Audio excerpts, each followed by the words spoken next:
know. I I'm hope he's. worried about him. Yeah, he's. Wish there was some other way we could contact him other than through GChat. How did you used to contact him Just through on? GChat, like email. Mm, Like I GChat him, and you know the emails in the GChat too, and I tried to email him as well. And yeah, usually I'll find him somewhere in yeah, some chat on some yeah, you haven't live seen him somewhere. anywhere. Not for like a year now or something. I don't No, know. not that Six long. 6 months at least. You Mm, know. hmm Yeah. Yeah, it's been about 6 months now. So yeah, he's nowhere then. Sorry, Jack. We're just talking about another friend of us, ours, that hangs out with us here all the time, named Another great, Graham. another great mind, British fellow. Very smart guy. Just disappeared. Oh, Jack, I wanted to tell you as well. Um, one of the reasons why I haven't just come up as well to participate is I don't do the camera thing. And the reason for that is Kill the Messenger is very real. To long story short, and some of the stuff that I talk about is very controversial to the point that um, it would be very risky for me to show my face, you know? Not to So, mention you're fugly too. right, yeah, that all that stuff, of course. So I wanted to, I figured there'd be an opportunity at some point to talk to you in that regard. And so if you're cool with it, either doing just a voice with an overlay confirm, or you can also, when I'm in backstage, you can always check the person's channel to make sure it's them authentically that way. So if you're cool with that, then at least you know that's how you can confirm it's me, and then I would come up that way. Absolutely. You're you're welcome, and I respect. I appreciate that. Um, I like I said, I've really appreciated what you've been sharing in the chat, and I figured we'd cross paths eventually, especially when Joe dropped the tip about rights. Yeah, um, I figured it was going to be this as of recent since he was doing that. If it wasn't going to be that, I was going to actually email you within the short and get in touch with you that way and set something up. But it went this way, so whatever works. I appreciate it.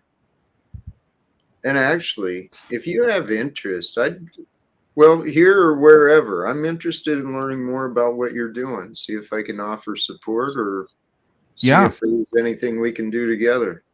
absolutely. That I'm all about that. Um, so there's I'm always we do this like as of late once a week on Fridays, sometimes more than that recently. In addition to that, I'm pretty reachable on my About page on YouTube. There's several ways to get a hold of Yeah. me, like 7 or 8, but I'm most reachable by email. I check it Okay. constantly through the day. So Good to know. feel free to touch base with me that way, and we could set anything up either backstage or lives or whatever works. Beautiful. Will do. That's good to know. Thank you. Yeah, for sure. And also other people as well, anybody who's interested on that same wave of thinking, actually having more like think tank based discussions and putting together some different ideas to showcase options that people can actually really do, down to earth solutions that are proactive based. Um, we need more of that. More the merrier. Hey, Newt, Yo. can you put this on GChat so Prairie? She just got cut off and probably doesn't have a clue why. Yeah, I sure will. Hold on a sec. And I was where just is trying to do rights? it. I was trying to do it, but you know me, I can't figure it out. Fuck's sake. Because I'm on my laptop and the phone, and it's just all confusing. How to get the link from this to the G chat?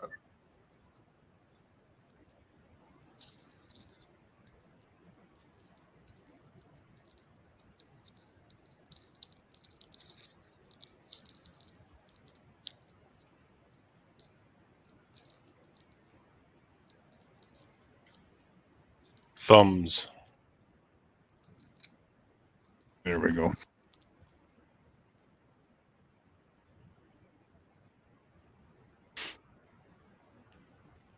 Joe's not in here yet either, so Or rights. What happened?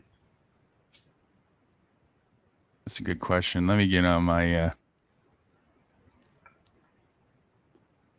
text here. Where are you, Jack? Pardon? Are you American? Yes, I'm in Spokane, Washington. Yes. Oh, West. Yep. Cool. I'm Canadian. Eh? Well, I'm in the country of Canada. I'm not really Canadian.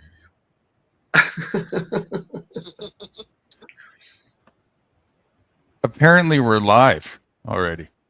Oh, Did you Yeah. realize that? I Yeah, didn't realize that. We are live. yeah. It's been going for a few minutes. On YouTube. Didn't you start it? No. Oh, okay. Okay, hang on a sec here. Then, since I know that we're live now, let me put these. Oh, it's already in there. Yeah. Okay, feel free to come up, Joe. That's what you meant when you said put the link. I didn't know we were fucking live yet. Well, just know there's a few people in chat and they just got cut off and they have no idea what happened to us. Okay, the links in the We Don't Answer Questions room. Thanks. No worries. Good thing there wasn't an audience yet anyways. Now, Rights, what are you doing? Can you hear us? Rights, you're still in the basement. Thumbs. He gave me a text. Yes, I'm getting something. Be up in 10 minutes. Okay, well, thanks for the warning. Appreciate Getting a turkey sandwich. that. No kidding. Okay, so now I have to recall where we left off. We got to wait for Joe to get back up and get back to the case in point. We were on an excellent discussion, roundtable question that Jack had asked. Yeah, about our responsibility towards others. Yes. It was at what point do we kind of call the ball and say that we have to respond in some way where other people are doing things that are not so nice or something along those lines. Exactly. Okay, we'll get back to that. We'll wait for Joe as well. Joe put a message in chat. Joe, do you got the StreamYard link?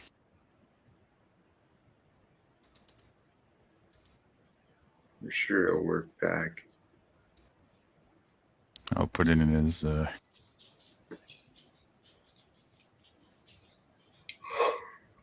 text just in case. No. There we go. On the name thing, I threw my brand back on there just because it's ironic. Even the little trademark symbol, I think it's ironic that intellectual property and that dang it, what's the term the police use that where they've got the authority and they're exempt from Qualified immunity. thank you, that qualified immunity and intellectual property, those things, they need to go, I think. Yeah, okay, so that gets back to as well. The other question is that we were discussing changing the system. Yep. That's what I'm talking about. Changing the system. Maybe So we can that's- start to get into that a bit while we're waiting for the others there, because that was kind of preliminary to the other question. And you heard me say it. And you might have seen previously in your chat sometimes, I'll tout some of the stuff that I say are along my position when it comes to that.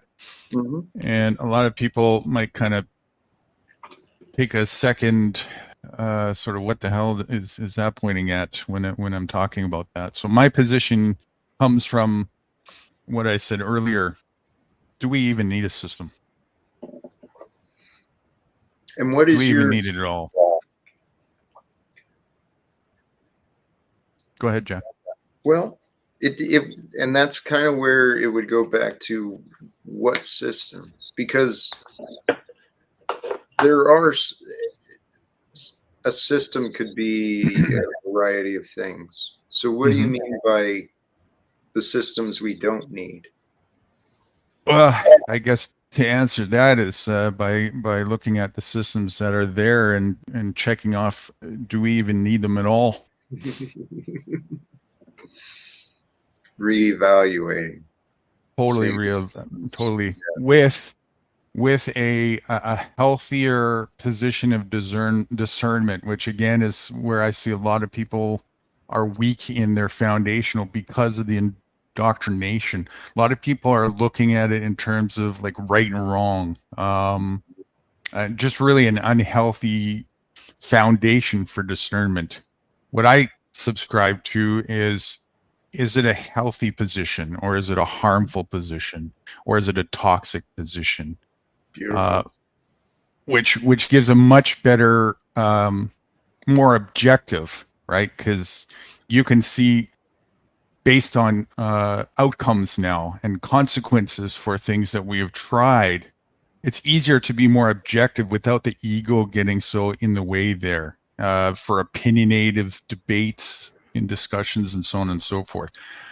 It's a lot easier for people to be on the same page with is it a healthy function? Is it a positive, healthy outcome? There's still ambiguity there, right? And there's still, room for fluidity, and that's because nature itself is fluid. And I think that's what you ultimately will come down to is the construct of structural systems will work regardless of what they are when there's basically one thing at play that is allowed to have the room: consent. As long as there's consent, everything works in its order, whether or not it's not totally healthy. As long as there's consent, there's room for people to fuck up and learn from their mistakes. When it's not consensual, I see you what you're constrict that growth. And so people are now cornered into, again, delegating responsibility away to those who are quote unquote deemed as not just authority, but leaders, right? They're supposed to think for them. right. Yeah. And there it is, the lack of self accountability Mm-hmm. or the delegation for it, right? So if we're going to have a system, why don't we just be in line with the rest of the way nature functions, which is already perfect? It's a perfect system, isn't it? If you start to if something is already perfect, the moment you get away from perfection, isn't that the very moment disease will start?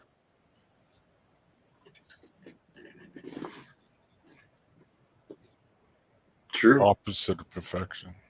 It is.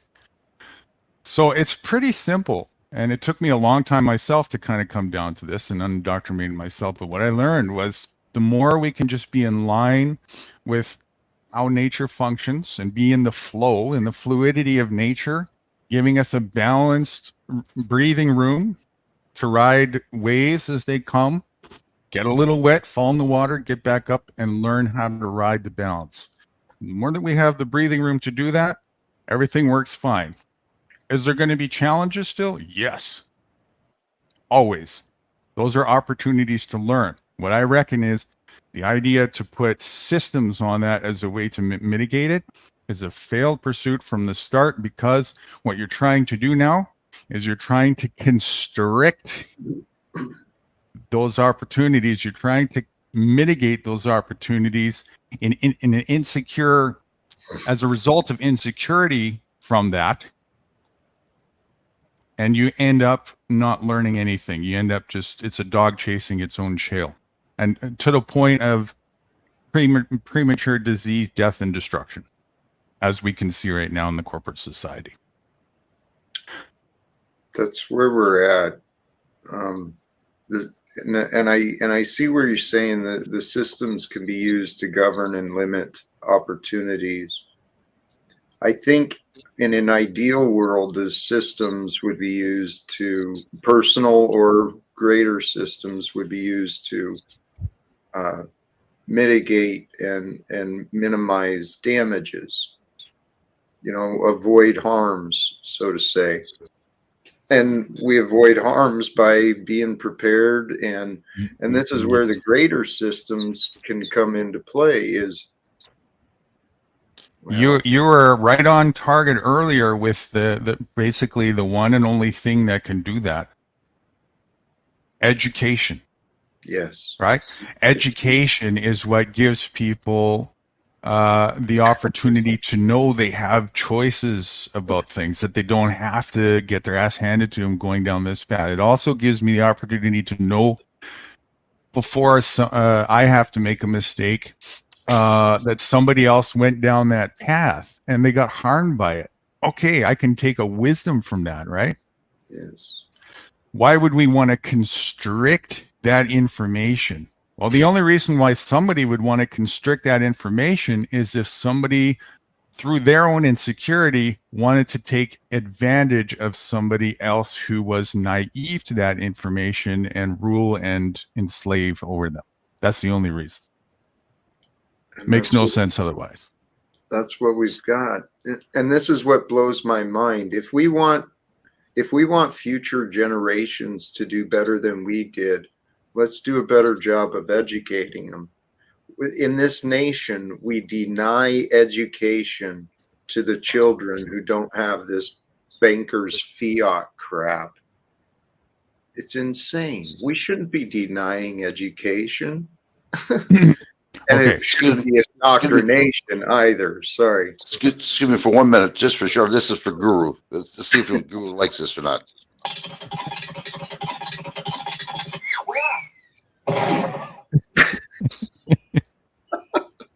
That's it. That's it All right right. there. That sums it right up. Well done. I'll pass it on to you, then you can use it for yours. Okay. Carry How on, Jack. come, hold on. Does Joe Koo need a link? I thought I gave him a link. Yeah, I already Oh, sent it by text. So Did you? I don't know. Okay. Yeah. He decided. Probably mad I at don't, He's mad at me. yeah, you didn't pay your bill again, did you? No. Go on. I'll let you guys talk. Okay. Let me just say something to that. And this is what boils down to again. Of course, if you could convince not just this nation, but all the rest of the nations to coincide and stop indoctrinating people, because that's what you're telling, right? And start educating instead. Yeah, you would have some sort of meaningful change.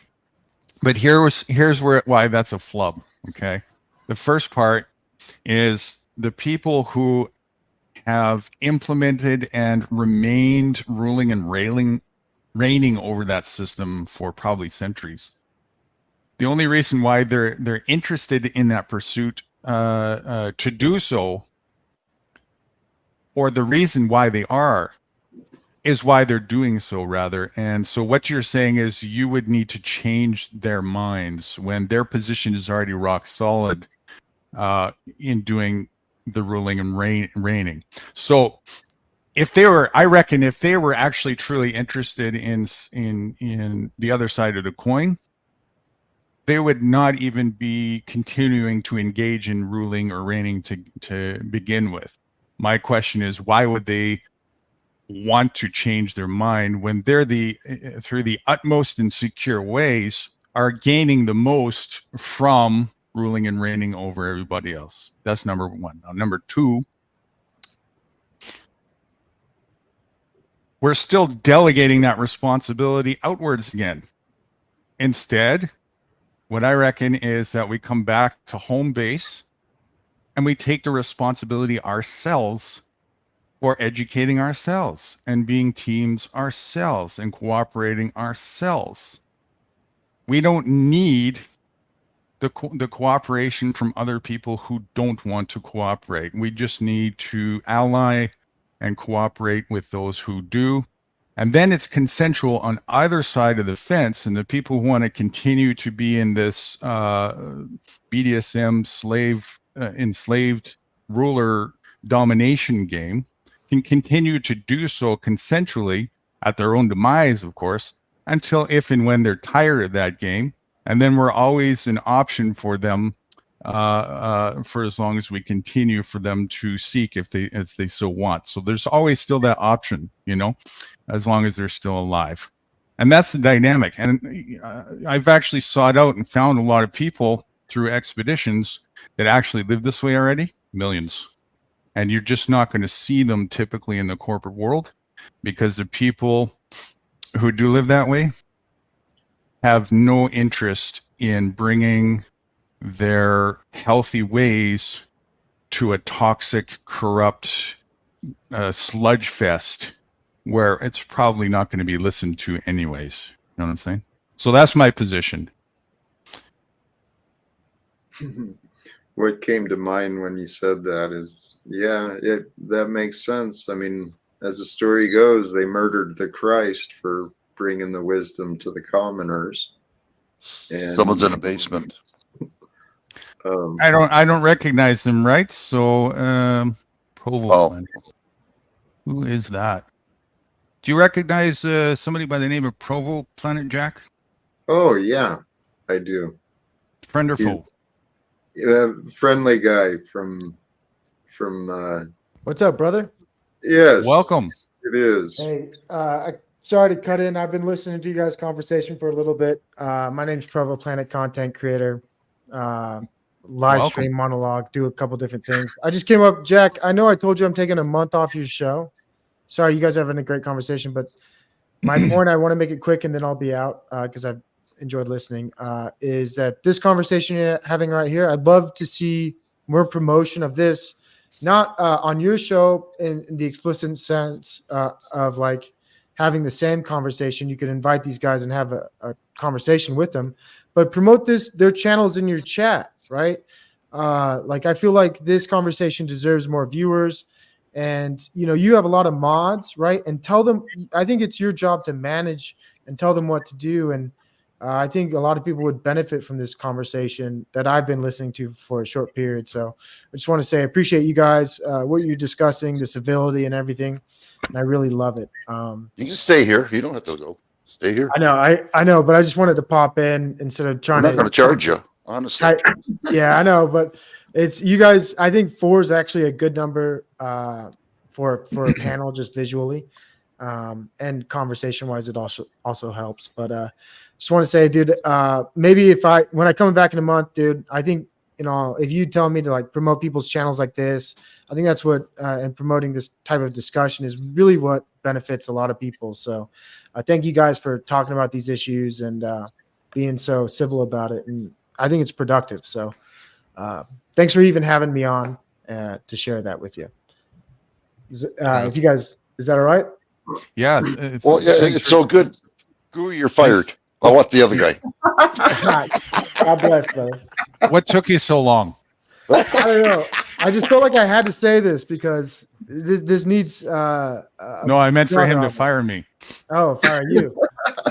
Nah, you guys are great. God Thanks. bless, Jack. And I do love you, Jack. And I didn't mean anything negative by saying I'm taking a break for your show. I just want got to see what happens in a month. So, Good call. I respect. hey, love you all. Many blessings. Have a great week, everybody. Hey, thanks for coming up and expressing that. I appreciate that. And, Be good, sir. Thank you. Glad you're enjoying the discussion and seeing value out of it. And if you want to come up and participate anytime, you're more than welcome to do so as well. So appreciate you. All right. Thank you. I'm dropping a like, Oh. and I'll promote your channel as well on my community tab. Well, wait a minute. Before you take off, leave a message and I'll give you a wrench. How's that? Oh, if you'd like to, certainly I'd appreciate it. But yeah, That's thank you. okay. It's not going to cost you a thing. It's free. Thank you, Rights for Vets. Appreciate it. I'll leave Yeah, it you're at welcome, sir. Speak for yourself, huh? Damn, I just can't make no money. What am I talking about? Jeez, oh man, shoot me. All right, I'm gonna get the link on him. We Go poke on, fun guys. at that a lot because there's a lot of shills out there, and so we're not about that. Of course, we're about just removing shackles from people, and all of us are under the same ideology that education, the most, should be just freely shared with everybody, because that's the foundation of true wealth, right? So, especially some people who are hypocrites who like try and showcase, well, we're going to teach you, how to remove shackles, but it's going to cost you $10,000 to get access to that information, right? What a hypocrisy to that. So we I poke don't even fun want at to that be. with this little rhetoric that we do. That's what it's about. Yeah, I don't even want to be monetized. That's all. I care less. I just want people to listen and learn, like I am. Okay, so back to what we were discussing about a bit ago, because this is something that where it's good to have discussion and meeting of the minds, because even though I have my position on it, which I was expressing, it doesn't mean I'm closed-minded at all. I'm not. I'm open-minded to also other pursuits that have value and can be meaningful. I will just always put clarity and truth on it as to whether or not, okay, I see this as kind of a band-aid approach. Let's not make sure we don't lose sight of that, but it doesn't mean we should not do that, because it's not like Joe Cooley asked me a number of times, do you mean I should stop doing my cop watching and stuff? I said, no, absolutely not. Right? Number one, first and foremost, any effort that you do that can mitigate violence is something we all should do. That is not a wasted effort, and that's just the tip of the iceberg, right? At the same token, though, it is important to understand that these efforts, although not without merit and value, are still kind of band-aid as far as recognizing the true root cause of the issues, where it's self-accountability as a whole. And we should not neglect those in favor of touting band-aid activism approaches. I think there's value in both, but I think the value in or the focus on root cause activism and self-accountability towards that is where the tip of the iceberg is so weak and not in favor as we speak, that's what we need to have a lot more conversations about. I think it's well, yes, I have no disagreements with anything you said. I think what we're dealing with, it's so complex, it should be a yes and, right? Yes and approach to dealing with these things. I like what you were talking about with Joe Cool and some of the resistance or feedback, but education is the key. And so in my own path, in my own development, in my own education, I found how it transformed my inner being, my way of living. And that's when I realized education is the key. I've been trying to find my way. Where can I share what I've been learning? And I've tried a number of different ways in my community and elsewhere. What I believe the key is, in these systems, we can educate, we can start these things within each and every community, whoever we are and wherever we are, through relationships and connections. We can connect to the people in different organizations and including some of the positions in government. And I think together, when we start getting past all the red tape and crap, we can find the solutions that work pretty easily, I think. I agree. Now, when you say get past all the red tape, here's what I see. That's where it kind of correlates back to my position. You see, because a lot of people will want to try and get past the red tape by bulldozing through the red tape and trying to then create a scenario where in the system there's less red tape or something along the sorts. And I think that the problem with that there, or the challenge, is the amount of energy and excursion that it takes to get even a little bit altered. And also you're going through such a wall of people who are so determined to make sure that you're not going to be able to do that, that they end up bait to go here, bait to go there. The red tape itself is there actually to firewall the effort to undo the red tape. So it's a conundrum in on itself, right? And that's intentionally designed that way.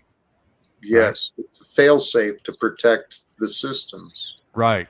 So that's why I'm saying if we can recognize that the system itself is actually the engagement with a system that is designed not for our benefit is the root of the problem.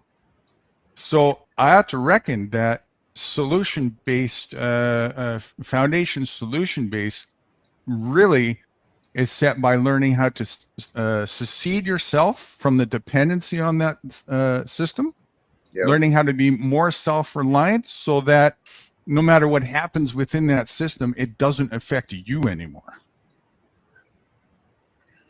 It's I only don't going to believe- continue to affect the people who are still dependent on that system for as long as they want to stay dependent on that system for. Now, also, and by doing so, if it is your energy, attention, and focus that is breathing life into that system, then by seceding your energy, attention, and focus into that from that system, you're starving the beast. From your experience, you certainly are. Right. Let me offer this. This is something I've been trying. For example, cutting through the red tape, and I get what you're saying. You're right. The system, the way it's designed, it is designed to protect itself, and it works against solutions. The systems do, but what I've been attempting, I've been unsuccessful, and I'm not making excuses. It's happened. My idea was, I've been trying to get in contact with some of the leaders of many of the nonprofits in my community. Those people who are, out in the streets working with the homeless and addictions and stuff like that. I want to meet with them so I have their support, then meet with the people who are in the positions of government. And this is where I think I've been developed in understanding things and being able to communicate. The way I see it is, if we could get the community leaders involved with the advice of the oversight, because the community systems are there to protect the greater good. And like dealing with the homeless issue here in town, there's where do you place the encampment? Where do you place the services? How do you keep the homeowners and the homeless safe and protected and happy? There's a lot of involved. So if we can come together, recognizing that there are rules to safeguard each other, but not letting the rules and the processes hold us up. We're coming into winter again, man. It's cold up here in the Northwest. Mm-hmm. My heart, I know humanity can do better, and I feel a sense of urgency, to be honest. When you say humanity, that's a collectivist word. It is. Right. Okay. The thing is, humanity isn't a true collective mind, because there is the individual. If it was a true collective mind, we'd be literally functioning like bees and it would be healthy for us. Mm-hmm. If that was the case, we wouldn't be having these challenges and hardships by going down that path. So once again, now, you said something that was very interesting a bit ago, which was interesting. You said that the system there in the community is designed to protect the greater good. In theory. In Yes. theory. Thank Yeah. you. Yes. That's the idea. Now, In theory. could it be that that's just a bait to get people once again to try and delegate that accountability to something that in fact is actually designed truthfully to keep them enslaved to it? I won't negate that. I won't disagree. There is that potential. Okay. But I don't think it's naive, but I am a man of deep faith that there is good to be found. And we can take what is and find ways, even things that were bad for us, we can find ways for it to be good for us.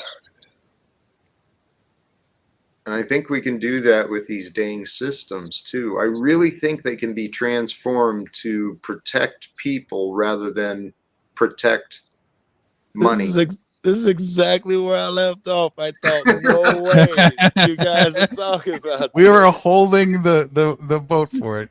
You betcha. And it's an excellent discussion. Can you, before I say my 2 cents on that idea, can you elaborate, Jack? Give maybe an example or two how you see how a system like that could be altered to be more of a mitigation to protect people, innocent or whatnot. How do you see that happening specifically, if you could?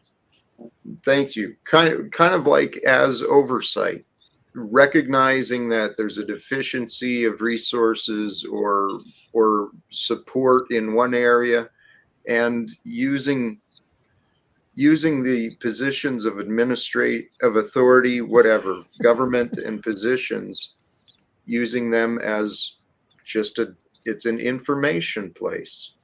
They have a different level of information, a different view, and they can do a better job of directing the resources and energy to the All solution. right.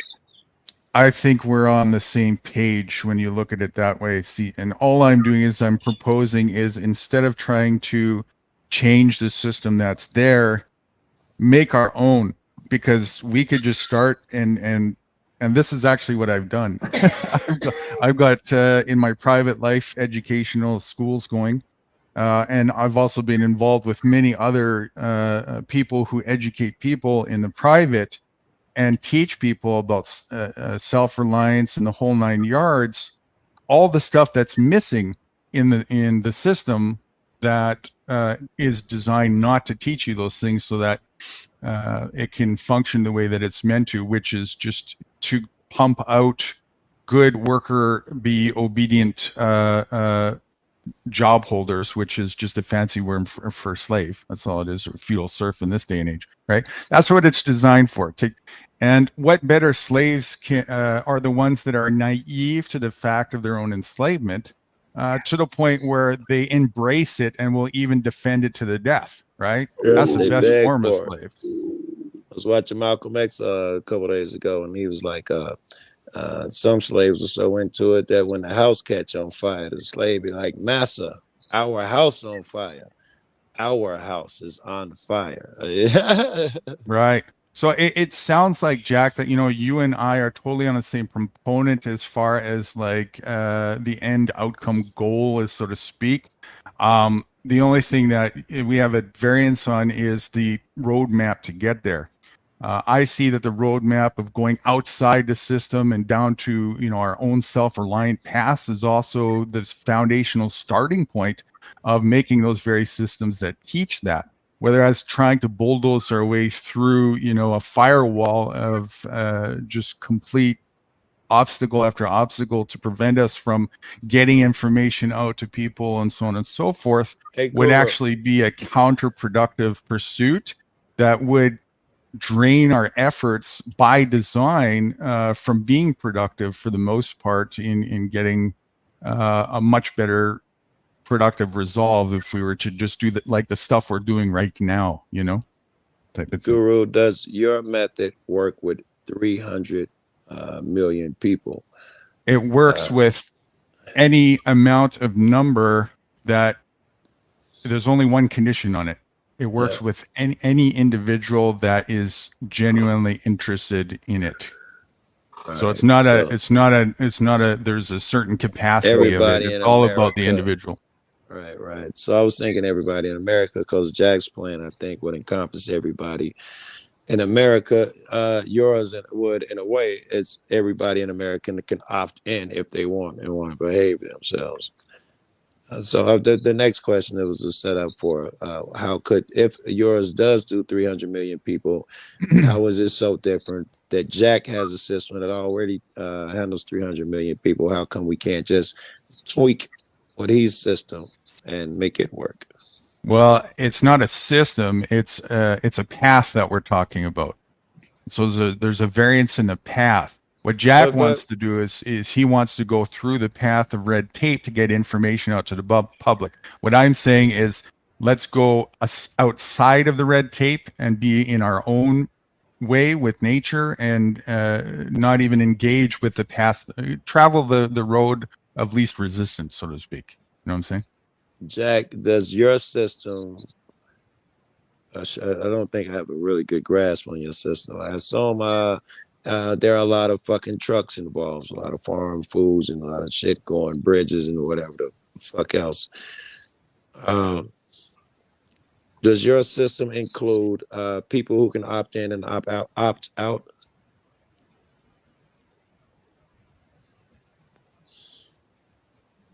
I'm not Jack? sure. Here, I want to present what I'm offering a little bit differently. Okay. Because what Nude Guru said is somewhat true. Trying to get to the people through the red tape in some degree. I believe, here's my dream. I want to stand where others have not yet, and I want to confront the things that may be obvious to some. I want to stand in front of those representing us in America, in It's ego Congress, shit. It's ego shit. and the U.S. Well, I'd like to stand before them publicly, because most things done at that level are broadcast, even if it's only C-SPAN and nobody's watching it, but it would be broadcast. And I'd like to point out the emperor has no clothes. Ego shit. This game of authority is a bunch of nonsense, and it's time for us to grow up, come into reality, and stop playing war in king and queen. The thing, the vision that I got in my head, the moment, right? It's you're in front of these guys and you're dressing them down, explaining to them the things that they're doing wrong. They should do better. You turn around and the people applaud you. Ego shit.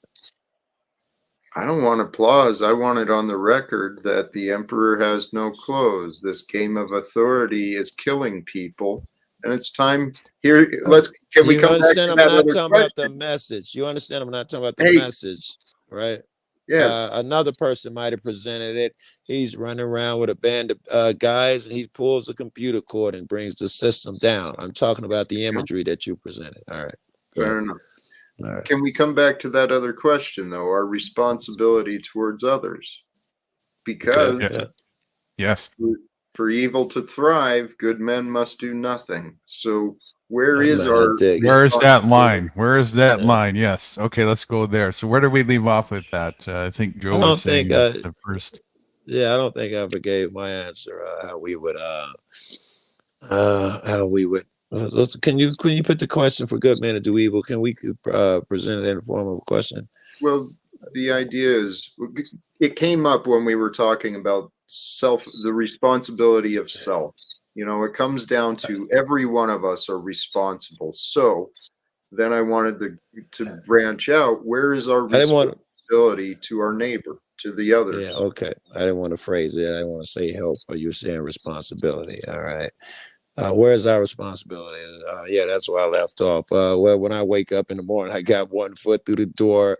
Responsibility. Everyone I see, I have the responsibility of teaching them by form of through what I do, teaching them to be humorous, lighthearted, bright, kind, all of those things. And so that's my first obligation, in my opinion, to these people.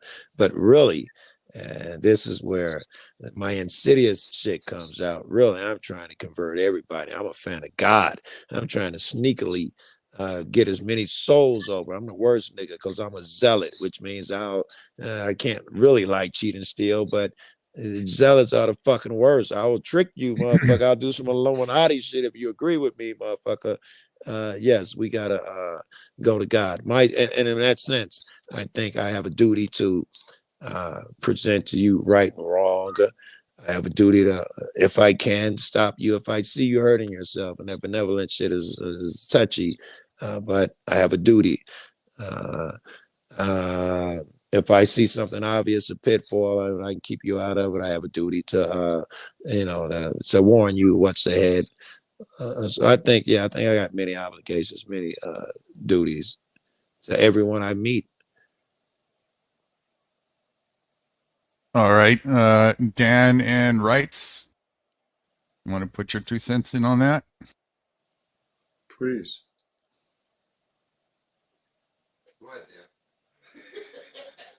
Rice, you sound like you're in the background there. You gotta Yes, come to your mic. Rice is in another room. So Or crank get your it up. headset on. How's that? Yeah, that's Yeah. better. Well, what I'm going to say is, I don't know how to say this, but to me, it's just a waste of cause right now to do anything because of what's going to happen to us. I don't know if Jack knows what's going to happen to us or not. I think you're missing the think he's question, aware. though, right? Yeah, but I mean, we're talking about it, but as he's talking, I'm thinking of what's going to happen in the future, and I'm like, we don't have the time. We got to Wrights start is, telling people. Come on. sorry, Jack is asking though, at where is the starting point and ending point? Responsibility. On a He used that word. even on a small local Responsibility basic is level. us. Okay, but where do you start, like, as far as on a local level, where you recognize that, okay, it's here's where I need to get involved and engage with neighbors or other people in community and so on and so forth? Where do you draw that line there, where it becomes your sense of business and responsibility to do so? Well, you know me. I wake up, I talk to everybody I can. Grocery stores. I'm on YouTube. That's my main thing right there, focusing on YouTube to wake people up, to tell them exactly So what's you going do on. feel some responsibility to wake people up. Oh yeah. Who knows this? Yeah, sometimes I get down because people don't want to listen. You know what I mean? And it's right there in front of them. But then again, Expectations. We had that conversation. yeah. And then when like Guru said, well, look what happened to you. If I didn't talk to you, you wouldn't have known either. You know? And yeah, you're right. So I just keep going. It was a good point. But my obligation is to keep doing what I'm doing, keep going on YouTube and hope the best before I got to quit. Exactly. When you started off, you said, I don't see why, what's the purpose of doing this? Because we see where it all ends. I don't see the purpose in it. Well, that's like saying, you're losing the game, just quit. Because I see how it's going to end. I think you got to do the best shit you can do, regardless of the outcome. That's all you can do, is do the best you can. I think I'm obligated to do that because, again, I'm a fan of God. I feel like I'm a soldier. I got to put in work. That is my duty down there. Everything else is secondary, blah, blah, blah, blah, blah. This place is temporary. It's ephemeral. We all are long lasting. I'll see Jack later. We're true selves, and we won't have to fucking have someone jump up on panel and say some crazy shit. In fact, that person will be there. They will finally be humble. They will, we'll all be groovy. This is just temporary nonsense. I'm sorry, I'm rambling. Well, to be honest with you, Joe, I mean, we're all here to wake up people. We're not just trying to grow among ourselves. Yeah, I mean, yes. If I didn't think this would really happen, I wouldn't even be here. You know what I mean? I praise Jack for what he's doing, really. I mean, it's great because I'm doing the same thing, just a little bit differently. And you too, Joe. And See, I'm not. what's the other guy's I'm name? not. Oh, nude. Oh, that guy. Yeah. Right. Yeah. Oh, Yeah. dude. I'm actually. Yeah. Yeah. Right. I'm not here to wake anybody up except one person. Can you guess who that might be? I would disagree Nude. with that Nude? man. That's Yes. obviously clearly nonsense. I'm here to wake myself up. The way Yeah, but when both you- things are true. You're here to wake yourself up and others. You have a keen I interest can't in wake waking Yeah, right, other exactly. motherfuckers. That's obvious. You're not going to talk me I out of that. can't wake somebody else up. I can only speak the truth, and an individual who is Well- interested in waking themselves up, when the student is ready, the message will appear. They well, have to now do it's it. just semantics, right? You're talking about the same thing. You have an No. interest in presenting the door to these students. You want them to open it. You have an interest Yes. in fucking I showing have them an- to that door. I have an interest in those who also have an interest themselves. So Without it's not that just interest, guru. I'm cool with that. It's not just guru. You do have a fucking that's called education. That's not waking somebody up. Waking somebody Yeah, up what is the trying fuck to was snap somebody out of their Yeah. funk, right? There's a difference. that? No, you I'm feel in- an obligation to wake motherfuckers up. You feel an obligation to Nope. other people. No, don't I'm need to interested define it. in I'm interested in educating the willing. Yes. Yeah, but you- yes, you feel an obligation to do that shit clearly. I That's- would agree with that's- that. That is not the same as waking people up. All right. You feel an obligation. You're defining it. That's you feel an obligation to other people besides guru was what we were talking about. I don't know And if yes. obligation is the right word, but nonetheless, I wanted to clarify the wake up Obligation. point. Jack Yeah. wants to make a point. I'll yield All to right. him No, for a no, no. I second. want to hammer. I'm not yielding yet. Obligation is the word. That is what it is. You just want to be stubborn and stay on that. I'm just for self nonsense when you That is- clearly that is fucking love that is- everybody and want to bring the best out. I don't know why you want to admit it. You will fucking drive your car out of gas to fucking help me and educate me and make me a better man. Yeah, he would. Yeah, I agree with that. Yeah, That he's helped is- me out that like is- that. Yep. That is a beautiful display of projection that I absolutely love. I absolutely love. Of Wow. course I would do it, but Good. I Not know, that- I'm not And, crazy. and not that I would disagree either, but that's an excellent, All right, display of all right, projection. Okay. all Yield right. to Jack for a second, Yeah. and then I'll explain more my position on the narrative question. You guys are awesome. The only thing I wanted to jump in there with the term obligation, I see obligation and duty. Those are honors. Honors are opportunities. So the Okay. obligation to help others is an opportunity. It's not a So- bad thing. It's a good thing. and helping ourselves. The whole point of helping ourselves is to improve our life, which improves the lives of those around us. I think so. I want to sharpen myself so I can sharpen the next man better. I think that's a huge part of my life. I want to be the best me to make the best you. Amen. I love that. Uh, I think that's what we're all about, each of us. all right. Can we jump to cop shit? Something just popped in my weird head. Oh yeah, sure. Skip over. So, listen, cops are demons. Y'all know I have no memory when we're done here. Cops Yes, are Is this Go where I, ahead. demons. is this where I end the show? Again? Motherfucker, again? Sure. Go ahead. I won't forget. Go ahead. Really, this might really derail it. I got cops are demons. I want to talk about whether how much a demon is in them. I won't forget either. And this your shit's germane, so you go. Okay. All right. I'll say the last on it, and then give Jack a final response, and then we'll switch focus. Okay. Where does it actually begin? This keyword responsibility. The only place it can begin. Myself. It begins with me. Okay. And Of course. holding myself accountable. Now, I have a sense of my own moral compass, if you will, that is quite rather course. simple. It's Yeah. called do no harm. when I see others or myself in harm's way, I'll hold myself accountable to do something to mitigate that when it's You have a within my duty. means. When it's You within have a my duty means to to do so. mitigate it when it's in your means to do so. Yes, because if I don't, what I'm doing is I'm advocating that it's okay. I'm actually advocating for that harm, even if it's You know, I inadvertent. agree with you. You know, I And agree. inadvertency does not excuse any action whatsoever. It actually makes it worse. Because that's ignorance is no excuse, right? Not to man-made's law, but to the law of nature. I inadvertently stuck my scissors in an outlet, and so now I got to get out of jail free pass from nature. It don't work that way, right? Agree. Yeah. All right. So when harm is being done and oppressive violence is being done on any level, that is when a sense of responsibility to mitigate that is there within reason, where it's within your means. That being said, there's a balance in the equation. Just ask the question, are you responsible for every blade of grass, or are you responsible for every blade of grass that you walk on? I don't know if responsibility and duty are the same words, because I do have a responsibility to every blade of grass. However, my duty cannot cover it because I can't touch every soul.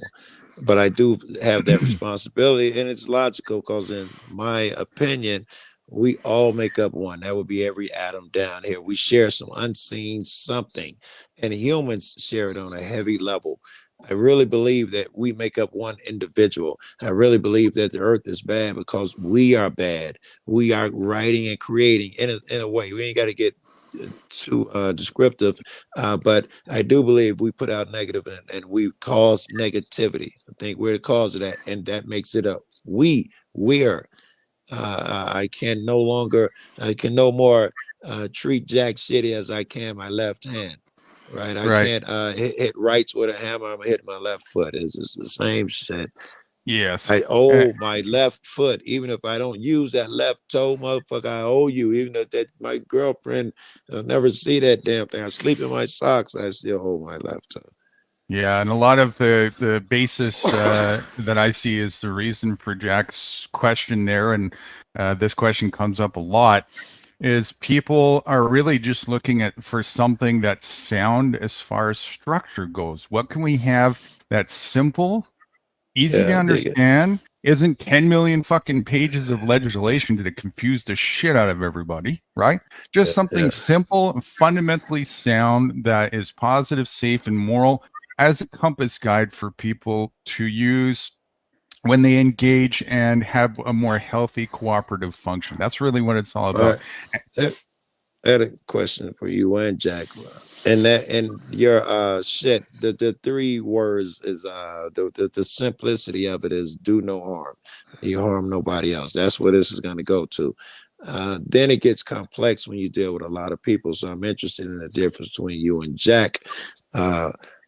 And Jack's do no harm. He doesn't want to do any harm, but in the real world, when someone acts up, you may have to get some people to go beat them up, when snatch them out and lock them up, whatever. We'll call them cops. I'm not sure in your system you don't want to do any harm, but let me before we go to him for that, let me just make sure my position of elaboration on that is clear. It's very simple. Yeah. Do no harm as an aggressor. When harm is being done to you, all right. self-defense is not aggressive violence. It is a duty that you either, if you don't succumb to, then you will and deserve to get your ass beat. It's that simple. Thank you for adding that ass in on there. And now your guys' shit become a little clearer. The distinction between you guys' two philosophy become a little clearer. Jack, when someone speeds through the commune and they don't pay their fine, what do you do? I don't know that fines are the answer. It's Very good. Very you good. want to correct the behavior, not punish. All right. Has That was a trick question. harm Very good. happened when somebody has spud through the speeds? The streets?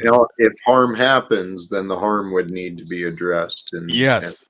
tried to be corrected. Now, before that Yes. happens, no harm has happened. However, there's always a potential for harm. So how do we mitigate that potential? What does it come down to? Something that Jack should really quickly, because that's what you're on about, and I am too. What is the answer to mitigating these immature actions that people might take? It's proper education. Education. That's what it's Absolutely. all about. Yeah. Educate people, make sure they know the potential outcomes, let them have the breathing room to make this discernment and decisions. Yes, there's going to be some mistakes that are made. And yes, we need to look at how to respond to that. And that's important. But until harm has come to a person, it's the corpus delicti principle. If there's no victim, there is no crime yet. Ideally, yes. This world is definitely not that. Where this conversation just took me, the idea of systems and rules, because that's kind of what we're talking about. There's rules in place. You know, maybe speed limit for the neighborhood. There are reasons for rules. Mm-hmm. This society focuses so much on the rules, they lose track on the reason. Right. When you see the speed limit on the street, what that is, that's a suggested wise limit to go. And I reckon you ought to probably listen to that, because there's probably some methodical idea that was taken into that. Now, does that mean it's actually a real rule by God that you're going to go to hell and be condemned to live with Satan if you went 6 kilometers or miles over the speed limit? And it's No. incumbent upon me to beat you, to enforce you to follow God's rule of 6 Right. miles per hour over the speed Right. limit. Right. Absolutely not. And all being said, nature itself has risks. We can't actually truly solve that by putting rules. That's back to that whole idea where people are insecure again. The road is risky. The sidewalk is risky. Can you imagine if we said, oh, no running on every certain corner that has a hill over it, because, you know, we might bump and crash into each other. Now we're seeing the logic behind this principle. But we can actually put a sign saying, hey, there's a cliff over there. Make sure you slow down and pay attention. Agree. That is my duty, in my opinion. You know, I tell you about the cliff. I won't grab you, trip you, and all of that shit, but I will tell you about the cliff. If you run off the cliff, I won't yell at you and be like, you dumb motherfucker. You know, hey, we gave you the warning. If you didn't want to slow down, right, and pay attention, you reap what you sow in life. That's just reality. And there's nothing we can do to change that. In fact, we shouldn't want to change that. That's the beautiful part about this reality. That's how you learn. Go ahead. Thank you for Something- saying something. Something you said just inspired another thought too, is that people's focus on the rules, when they think they're following the rules, they think they're going to be safe. And then when they have that expectation of safety because I followed the rules, Right. you know, then they're Whose rules did you follow? Did you follow Hey. guru rules of nature, or did Right. you follow some rules of man, which are going to lead you to the consequences? And then the Good ego will nature. kick in with that expectation, and all of a sudden something bad happens to show you the reality check, and then you end up pointing the finger to, oh, the You gotta rule point teller the didn't put finger, a bro. strong enough rule on it, right? Yes. We got to make tighter That was rules, your- and it's their That fault. was your built-in out. You were able to point a finger, bro. You couldn't wait to join that club. Because are you telling me if anything goes wrong, I get to blame you? Yes, I'll be a slave as long as Right. I get to blame someone else. Yeah. Well, and that feel, I was crushed when things didn't work out the way I thought they were, because I had placed all my expectations on this idea that if I follow the rules, everything will be okay. Dude, it's a bunch of lies, because they weren't my rules. They were rules made by someone else. I think about that shit with your post office shit, and I think you still have certain expectations in that corridor that you need to. In my opinion, I don't want to, be over advising the man, but I think I have a feeling that you got some stuff in there that you are still too highly focused on, and all of that shit. You gotta let that shit go. You still got expectations that are not gonna come. No, man, I got a dream. I got a dream of making the post office a better place to work. My heart still cares about those other employees there. They work fucking hard. I wonder if the dream, or I don't know if you're gonna make the post office work. No, it's the employees. Those is where your heart at. So you got to make a difference there. All right, I My get it. my way would be to say, hey, listen, if you don't like the environment, make your own place of employment. Well, And that's what people okay. are missing, right? Like the It- other it options in the beats- equation. It always comes down to like we need to point upwards to whoever the hierarchy is to try and beg the oppressor to try and oppress us a little bit less. Yeah. Instead of saying, wait a second, I'm going to be my own man and woman, and I'm going to go and take responsibility for myself and work with nature and other people and make my own place that I get to enjoy. And let me tell you something, you're never going to get, even though I don't advocate for the corporate world at all anyways, you're never going to get job security, as if there is such a thing anyways, by Right. working for somebody else. If you behave yourself enough. I don't recommend selling drugs, but I got to tell you, you're working for yourself. There's I do. freedom. Products are hey, if you're going to be in the corporate world, then hey, it's whatever. A product's a product. Whatever people want, give it to them, you know. And there is that freedom of not working, not being beholden. I don't have to go by your rules. And then there's the responsibility. I got to get up in the morning. I got to make sure I'm ready on check day. Everything is ready to go. I got to do that, or else I suffer consequences.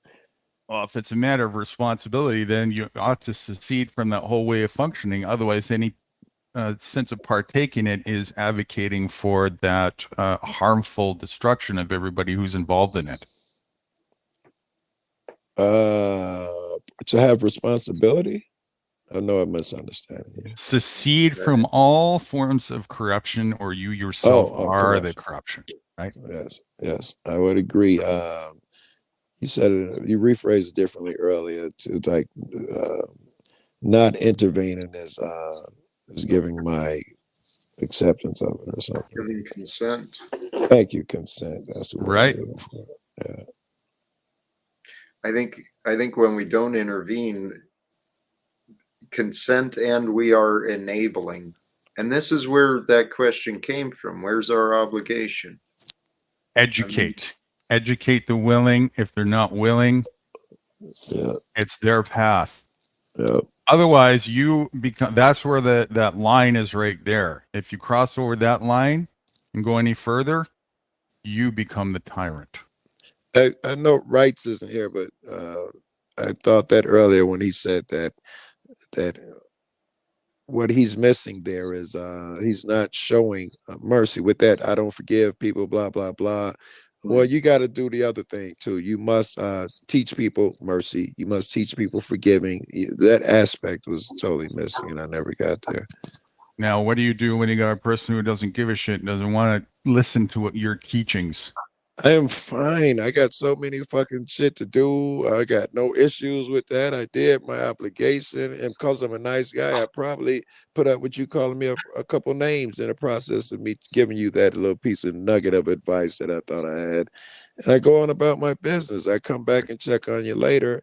You may still be mad at me. I have some weird feelings, but I'm gonna check on you because I love you and you're an idiot. I'll come back later.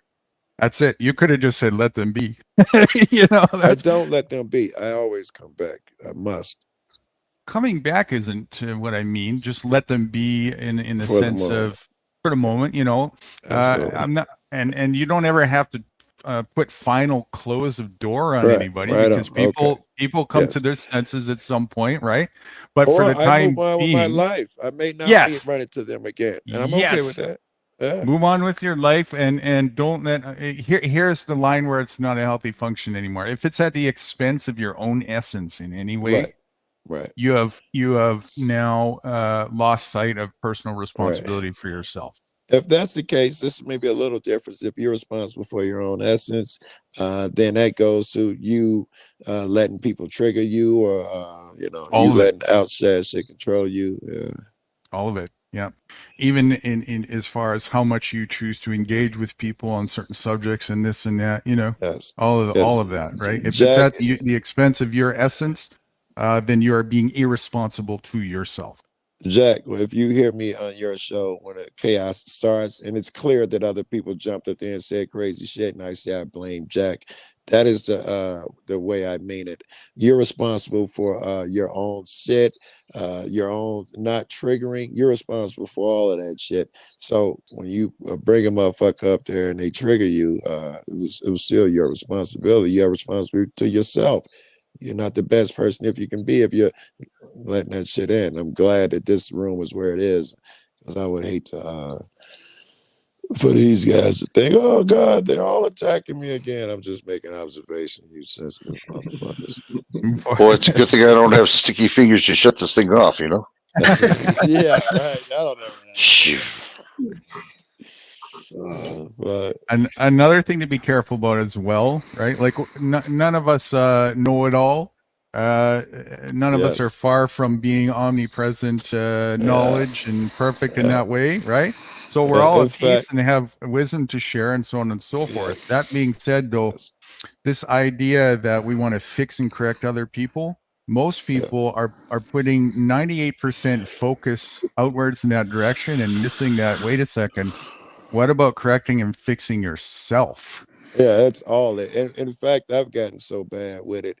Any advice I'm giving you before the sentence finishes in my mouth, I'm trying to think, how does it apply to me? God meant for me to say that to him, so I would know the message. Good for you. That's a lesson we can all learn. Are you practicing what you preach, so to speak, right? I'm I'm gonna actually bring this for Jack to carry with him when he's on panel. When you're on panel, if you find yourself, this is a seed I'm planting here. Yes. If you find yourself, getting triggered and frustrated, you'll see me do it all the time and it works, which is great. I'll put that reminder for you. Hey, humility, be in the present, right? Stuff that you're already practicing and focusing. In those moments when you let that slip, remind yourself that when you're trying to get this other person to see something and you're frustrated because they're not, and the same token, at that moment when you're expressing the frustration, even though you're legit true to your feelings, it's nothing to do with that. It is not being responsible to yourself in that moment. That's what it is. You're right. You are absolutely right. And I'm growing. I'm getting better. You sure are. You sure are. And I want to help that. That's why I'm saying this, right? I want to help give even more practice ammo for you to have to work with as you take the responsibility for yourself to improve in that direction. So let me ask some advice specifically. I mean, dealing with these panels and the chaos, I do have that responsibility to myself and to those who are tuning in. And at the same time, though, I do have hope. I have hope for everybody that, maybe the right words will be understood and people can connect. But there's a little insincerity there, Jack, in my opinion. You're right. Right. You're bringing them up for reasons other than hope. And if we don't know exactly what them reasons are, it's difficult for us to give you advice because you can't follow it because there's shit at play that we're unaware of. Joe, you're right. You're calling me out of my shit. I think I know. Sometimes I do it. It's straight ego because I want to engage with these pricks myself. But you're right. You're right. And that is ego, and it will become a distraction and a hypocrisy time and time again, right? That being said, though, hey, what you just said a minute ago, there is something, I think I have a position on when it comes to that as well. I see that everybody has a potential, everybody. Yeah. And I like to see people make the most of it. And I will help individuals make the most of their potential. But again, there is a compass guide that I use when choosing to discern whether or not I engage that way. And that's always back to if the individual is interested and willing or not. If they're willing and their eyes are a little open, hey, great. Even if it's just a little bit, right? if it's just a little bit, if they're open, and also if they have a sense of knowing how to converse dynamically, like this, we're doing right now, and not getting up into the fields and having a pissing match where it just becomes a productive energy waste of time. So I'll set the stage with them, right? I'll set it right from the get-go and make sure that's understood. And then I will hold myself accountable to holding the stage accountable from that point forward. I've failed on that a few times. I've tried setting the stage, but yes, thank you. You're right, man.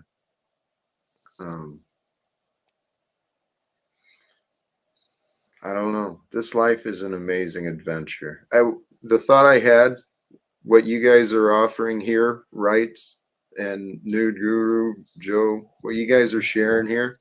Yeah. This is something now for me to recognize, another example for me, right? Yeah. This is what I want. Civil discussions, able to have polite I dig discourse. it. I dig it a ton. And you know, this happens you know, a lot over there too. Yes, this should, and hopefully it shows you what your shit could be if you didn't sell yourself short. To some degree, you know that the other people are here to see this. This is entertainment. I don't mind kicking their ass, but if this is what you want, it would all detract. You're serving two gods. Yep. That's another fact on the equation, is to, if you're truly about, making change and being proactive with activism and so on and so forth, not to throw the idea out of having fun. I think making sure that it's fun and engaging and interesting is very important, but not to confuse that with the common idea of entertainment where it's distractionary. Then it just becomes a hypocrisy, right? And you'll find that when you do that, especially on a platform like this, you're not going to be very popular, because this platform is not inviting that type of mindset to begin with. That's only a problem, though, if that's important. And I reckon that if the idea is sensible discussion, popularity is the farthest thing from your mind. Quality over quantity is what you'll be looking for. Right. Yeah, Jack. No. Go on. No, fuck, you've been quiet. You go. Well, I'm scared to talk. Yeah. Hey, Jack, I'm warning myself. I'm just starting out. I'm like a new baby. I graduated second grade, but I got a lot to learn yet. So this is this means a lot to me too. Believe me, it does. So, I appreciate New Guru and Joe. Cool, come on up here and straighten my act out. I want to say I agree with Guru with that. You're always going to have to make that decision, quality over whatever the other one was. You're always going to have to make that fucking decision. Quality over quantity. And it's the same thing with all aspects of your life, like within a balance again, because you're not going to ever have a perfect team that's just flawless. There's always people on their learning curves and this and that. So you got to have a balance. But know where the line is there, right? When people are taking you off into distraction land and filibustering and what's the other tactic they use? Deflection,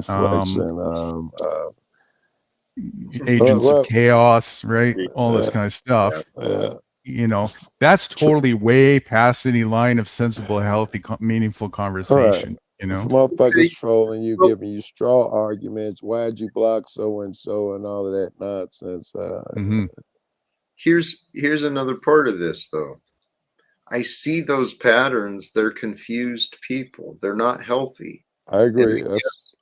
I have a naive belief that maybe they can be helped. If they want. If they want. It's not naive. It's not naive, because that's the potential thing again, right? And again, it's your compassion that wants to see better for them, and that's healthy. There's nothing wrong with that. Just one thing, though. Be honest. Well, yeah, and I would have also said that. That would have been me saying that. Gurus wouldn't fit to say that, but I was thinking that. and also just be careful not to be so quick to fall into that Charlie Brown and Lucy football show time and time again, right? Put more of a discernment. He's falling into it. You're telling him. No, I'm not assuming at all. You know he's no, not falling into it, right? Not all them times. He knows. No, he knows. He knows. Well, I think he knows. I am falling into it, allowing myself to drop down into those egoic Yes, in that sense. Yes, you're falling into it in that sense. I agree. Yes. Yeah. And that's if you put the boundary up there for that to not be acceptable, you have to hold yourself accountable to keep that line thick. Otherwise, it's nothing more than lip service. Yep. That consistency, man, that's something I've I hope I'm not alone on that. Struggling You're not. with consistency on times. You're not. There's a lot of people. It's a learning curve, right? And again, you're getting better at it. I mean, leaps and bounds compared to before. You know, the fact that you're actually even at this conversation, maybe it wouldn't be the same room a year ago for it. You know. Sure. Let me give you a little advice, which ignore the fuck out of people, things. Remember that commercial, Never Let Them See You Sweat? That's invaluable. It's invaluable because in this society, people are like wolves. When they see weakness, they jump. Right? Whether you even aware that they see it or not, if they see you hesitate or backpedal or whatever, it's their business to attack that weak spot. So it's crucial that if they triggered me yesterday, even if I'm triggered today, I cannot show it. That's the only way you fucking survive in this game. Here's another thing. Where you put your attention in life is very crucially important for you to take responsibility of, because first of all, there's only so much of you that can go around. Second of all, tomorrow is certain to come, but whether you're here or not is not certain. And thirdly, if you want to be, reach out and extend your ability to help others, of course, yourself being the first person to make sure you're whole. In addition to that, if you are attempting to engage with people who are not interested at that moment, you're doing so at the expense where Mary, who might just be drowning a little bit over here in this field, she doesn't get to have your attention because you're too busy playing volleyball with a bunch of fuckheads over here trying to get them to play the game right. You're absolutely right. I've been trying not to say names. but that's my number one accusation of Paul. Is every time you're engaging with these people on that level, you're not teaching me about rights and principles, those things. Yeah, I always get blamed for everything.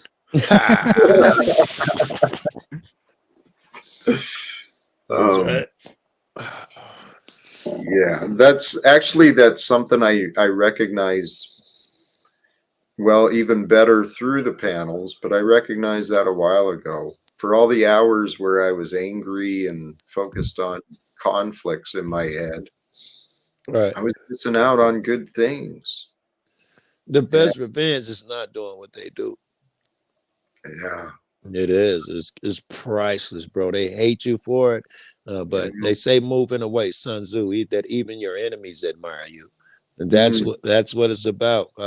They know when they're being base and low, and they'd rather have nothing more than to pull you on there because that narcissistic shit, and people want to bring you down, play the victim, blame you for the same shit, make you out worse than they are for the same shit. That is their number one goal. If you don't step into the first step where you do what they want you to do and go low like them, they got nowhere to fucking go. And then you plot and plan because what you're doing is you think you're fighting back. Yeah. I'm tired of taking it and I'm going to fight back. But you're fighting back the way they do, which you've already labeled as low, wrong, whatever the fuck. You have to. They baited you into a boxing ring is all that's happened.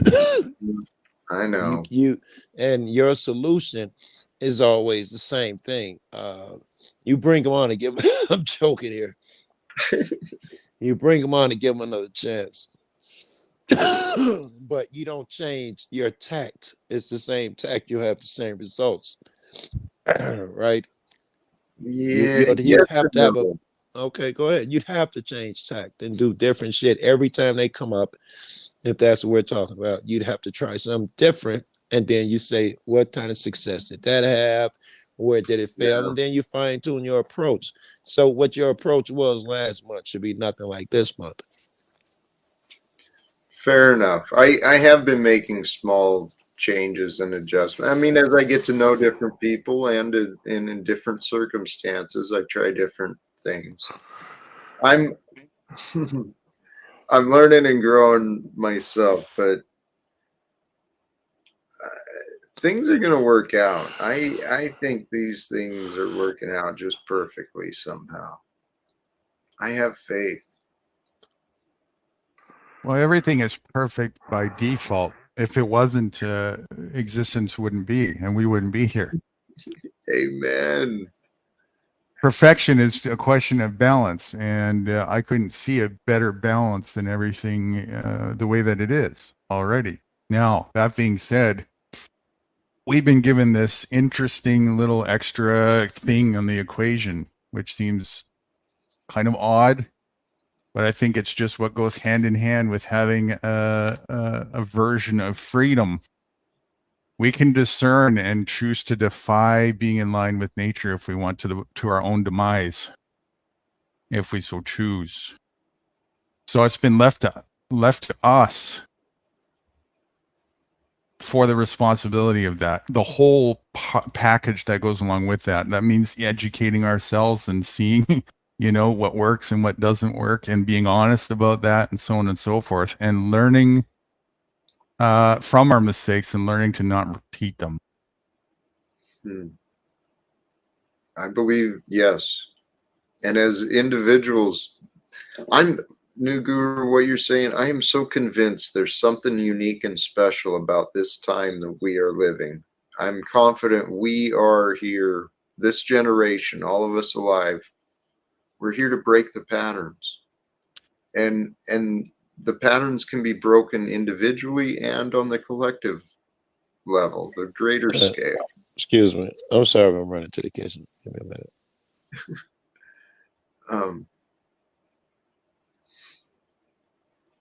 The patterns you were saying. Well, yeah.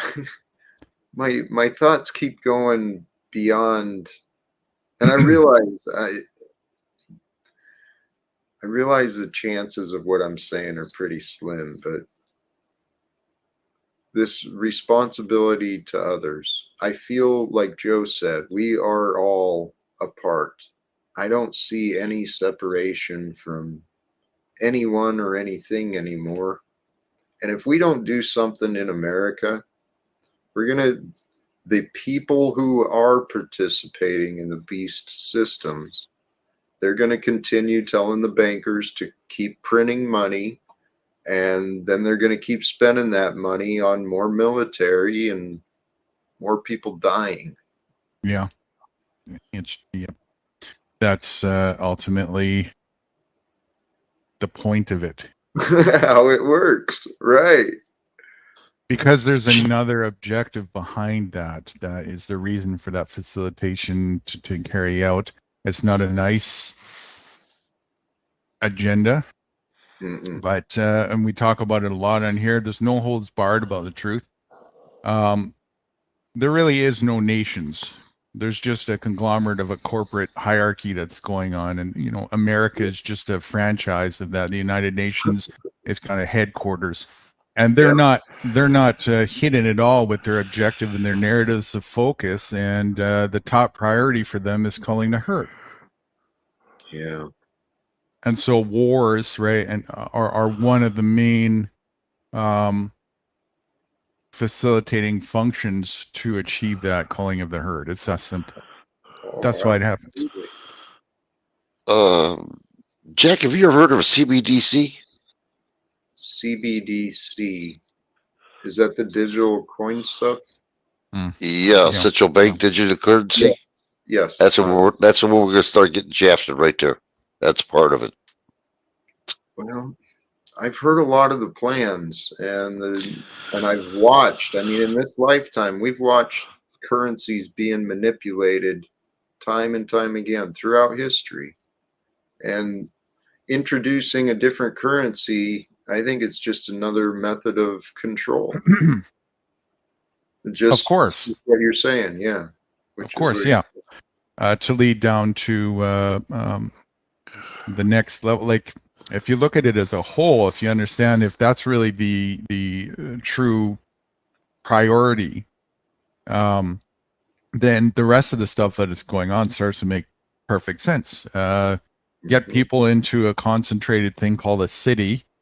That's military tactic number one. Use put your enemy in a concentrated environment and use the element of surprise to pin them against each other, and you've got them, right? So okay, a city itself is your first version of concentration camp. Then it's going to 15-minute city, because now it's still too hard to manage right now. If you got to kind of think like your enemy does here. We're talking about 7.5 to 8 billion people that we want to eradicate down to whatever it is they say, 500 million or a billion or whatever it is. That's no easy task. So you got to start thinking like how they might actually put strategies together to do that. And here's the funny thing. They don't hide their strategies. They tell us exactly what they're doing, how they're going to do it, and they have been all along. It's just that most people are not interested in paying attention to that, or just lumping it into conspiracy theory talk when it's not coming from source, because they're too busy taking in the distractions that is the other narrative setting up from the mainstream media and so on and so forth, to even engage and take interest in where that source is saying that from, to have a clue what's really going on here. So they've been baited and they're falling for it. It's really that simple. So concentrate people even further and poison the shit out of everything so that it pacifies people. Put it in the food, put it in the water, put it in the air.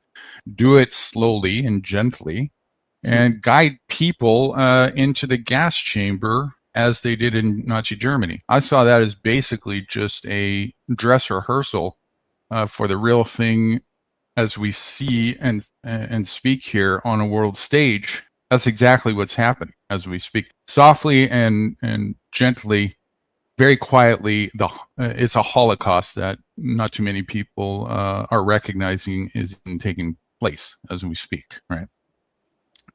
That's really what's going on here. And so, that's another reason why you'll hear me tell that even going through the system, even kind of put aside the logics behind that. Another aspect to consider here is, if you use the analogy that I like to use a lot, we're all on a beach together, and there's a hill behind us, and there's a tsunami that's about to hit here. And that tsunami has been brewing and it's been coming for quite some time. Sure, we can talk about how to take the sand and build a big wall to mitigate, getting our asses soaked.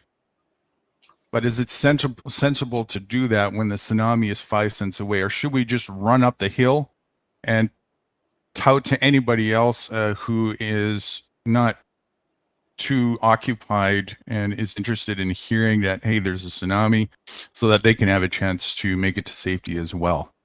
Because that's a very important part of what's going on here, right? There's definitely a genocidal agenda here that is quite real and quite taking place as we speak. And to those who aren't real with that, they can get caught up in the politics of things and so on and so forth all day long. But if in a very short period of line they get swept away with the current, it's not going to matter anyways for them. I agree with everything you're saying.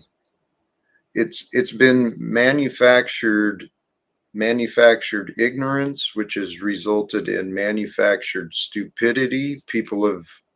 They've given away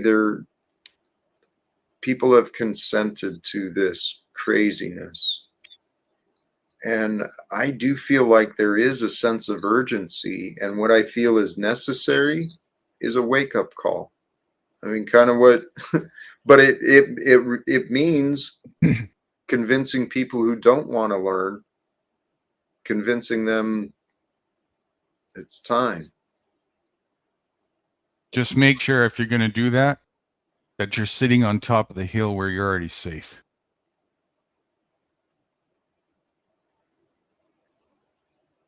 And then show them that there's a place of safety. And remember, if you're calling down and you're saying, hey, there's a tsunami over here, get up here. And they say, bah, we want to finish our fucking, stop distracting us. We're playing volleyball here. We want to see who's going to win this tournament. Sit on the hill, enjoy your lunch, Yeah. watch the volleyball game from safety as the tsunami comes and sweeps them away, and go on with life. That was their choice, right? You're right. That's the lesson, I guess. But there will be some, Jack. There will be some who will hear the message. And that's why it's important to tell the truth. Never stop telling the truth. I see the value in telling the truth. If it wasn't for that, I wouldn't know most of what I know today, right? Most of it. It was because of other people before my time who I'll never meet. Some of them are not even alive today, you know? And they don't care about that part. It's not about, getting clout or anything of that sense. It's just the wisdom behind propagating truth so that other people have a chance to get out of harm's way and make a better life path for themselves. There's definitely value in doing that, but it's always up to the individual. What you just said was powerful. I didn't discover Veterans for Peace until 2018. It was either 2018 or 2019. They had their national conference here in Spokane. So I got to be part of the host local and help put on the convention. There was so many heroes in that group. Sorry, what brought this memory up was an image from there. It was a quote, picture of a soldier walking, boot fatigues and boots. And the image says, wars continued because those who went before us weren't allowed to speak the truth, something like that. The truth of war. If people knew the truth of war, they'd be done. It would not be continuing. But we've glorified war. Mm-hmm. Absolutely. It's been glamorized. And it's a psyop, right? It's been it's the ultimate gaslight. Yeah. Right? In the name of freedom, in the name of safety, in the name of we're gonna fight. Right. We're gonna kill each other in the name of protecting each other. Oh my gosh. If you notice, though, they use that name quite a bit, democracy instead of republic. They changed the word right around to democracy now, government. It don't matter either way. No, I'm just saying, though, this is the shit that they put on people, and people believe it. They eat it, like I did, It's a democratic republic. Yeah. Well, more so, I think people have become accustomed to democracy means capitalism. That those two things can't be separated. Yeah, it's for the government. Exactly. And that's what, the semantics rules the world, right? And so if people automatically stereotype a definition of a word, that's it. They're just going to fall into that trap about it and not be open and objective to seeing the bigger picture. Can I show him the picture of the oh shit, ain't this a mess? I just lost my whole memory. Mother You- freaker. You asking me permission? Well, no, I don't want to interrupt you guys. I just wanted to see if this would be a good time to show him the Such a humble host, eh? It's Uh, got it. Plantation. That's something else. Would that be a good idea? You sure can if you want. Yeah, there's a short Yeah. clip here done by a man named Larkin Rose, who's definitely another individual you might want to take an interest in, Jack. One of Yes. one of several individuals that I definitely took some wisdom from, and he did a great job making this sort of cartoonish skit Mhm. that explains the whole dynamic between statism, slave serfdom, and how people are naive to being a slave on a plantation, thinking that it represents freedom. Just an absolutely fantastic job that definitely opened the eyes to a lot of people. So Wright's going to find it here. How you doing, Motor City? And it's not very long too. Like very well done. You know, people's attention span are short these days. Yes. So they did a beautiful job at just bringing this down into a story-based depiction.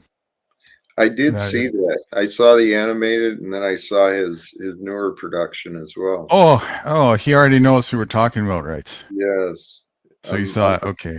I'm a fan. I walked all over the kitchen. He already seen it. I'm suing him. Hey, if you want to share it. This is your show, man. Yeah, No, sure. if you already Whatever seen it is, man. I ain't. All doing no right. shit like that. I thought Joe Cool went to sleep on us. Well, Joe's Um, seen it too. um, It's the plantation video. Oh yeah, great. So if you want to show it again, by all means, Okay. I'm up for it. Just feel This is free. I like this is what woke me up right here. This really did. Groovy showed me this and I went, wow. I gotta find it now. Go on, you guys keep talking. I gotta find it.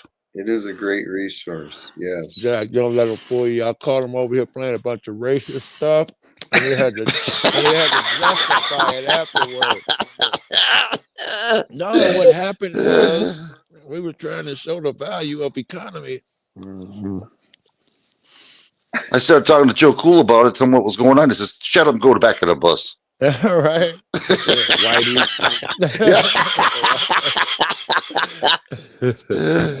Get your black ass out of my seat.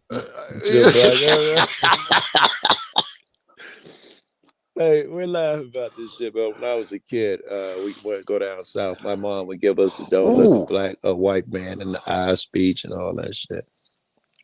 I got something better than this, the Covenant. Yeah, something new, even better. Yeah, Since that would really yeah. get, yeah. Let me move it over so he doesn't have to listen to the music. This funky, I hate this music. It forced me to play. All right. Well, since we're shifting into that, I showed this to Wrights a few months back, and what you're about to listen to is something that came across my path in my mid-20s from my research, and it was only in written form. And when I read it, it resonated so well. It was like just showing me exactly, putting everything into a summary equation, all the stuff that I felt I was born to see since I was very young. It really does just put it all into perspective. There might be a little bit of kind of somebody's slight indoctrinated spin on it if you look at it objectively, but It 98%, always is. it always is, yeah. But I don't know. We don't know who the true author is, but it's touted that possibly Rockefeller is the one who wrote it, and it kind of slipped out into the public's view somehow. It's called The Almost Covenant. there. Almost there. This kid, taxi meters running. That one was Yeah. freaking I poor. wouldn't give him any shit, Guru. I'm just surprised he ain't ended the stream yet. I'll never live this down. I'll Wow. make sure of that. Don't you worry. All right. There we go. Make sure the audio works. Tell me, and then we'll start. Roger, but it's low, so make sure the volume is cranked. Secret covenant. Yep. Yeah, I hear it. Okay. All right. Sorry for the music, people, but this ain't my music. I'm forced to do this.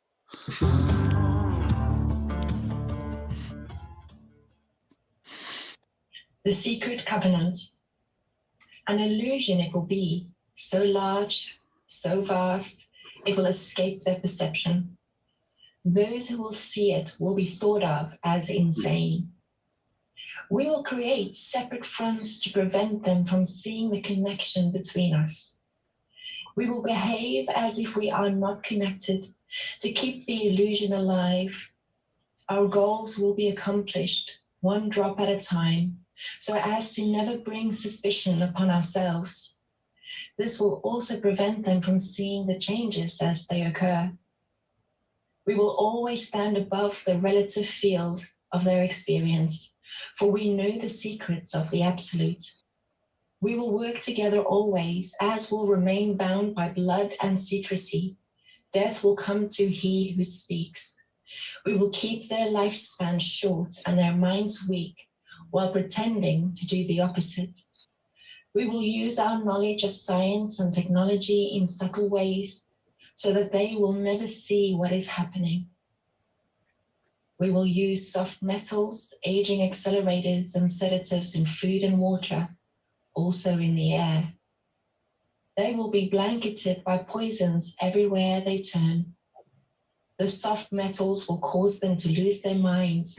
We will promise to find a cure from our many fronts, yet we will feed them more poison. The poisons will be absorbed through their skin and mouth. They will destroy their minds and reproductive systems. From all this, the children will be born dead, and we will conceal this information. The poisons will be hidden in everything that surrounds them, in what they drink, eat, breathe, and wear. We must be ingenious in dispensing the poisons, for they can see far. We will teach them that the poisons are good, with fun images and musical tones. Those they look up to will help. We will enlist them to push our poisons. They will see our products used in film and grow accustomed to them, and will never know their true effects. When they give birth, we will inject poisons into the blood of their children and convince them it's for their help. We will start early on when their minds are young. We will target their children with what children love most, sweet things. When their teeth decay, we will fill them with metals that will kill their mind and steal their future. When their ability to learn has been affected, we will create medicine that will make them sicker and create other diseases, for which we will create yet more medicine. We will render them docile and weak before us with our power. They will grow more depressed, slow, and obese, and when they come to us for help, we will give them more poison. We will focus their attention towards money and material goods, so that they may never connect with their inner self. We will distract them with fornication, external pleasures, and games, so they may never be one with the oneness of it all. Their minds will belong to us, and they will do what we say. If they refuse, we shall find ways to implement mind-altering technology into their lives. We will use fear as our weapon. We will establish the governments and establish opposites within. We will own both sides. We will always hide our objective, but carry out our plan. They will perform the labor for us, and we shall prosper from their toil. Our families must never mix with theirs. Our blood must be pure always, for it is the way. We will make them kill each other when it suits us. We will keep them separated from the oneness by dogma and religion. We will control all aspects of their lives and tell them what to think and how. We will guide them kindly and gently, letting them think they are guiding themselves. We will foment animosity among them through our factions. When a light shall shine among them, we shall extinguish it by ridicule or death, whichever suits us best. We will make them rip each other's hearts apart and kill their own children. We will accomplish this by using hate as our ally, anger as our friend. The hate will blind them totally, and never will they see that from their conflict we emerge as their rulers. They will be busy killing each other. They will bathe in their own blood and kill their neighbors for as long as we see fit. We will benefit greatly from this, for they will not see us, for they cannot see us. We will continue to prosper from their wars and from their deaths. We shall repeat this over and over until our ultimate goal is accomplished. We will continue to make them live in fear and anger through images and sounds. We will use all the tools we have to accomplish this. The tools will be provided by their labor. We will make them hate themselves and their neighbors. We will always hide the divine truth from them, that we are all one. This they must never know.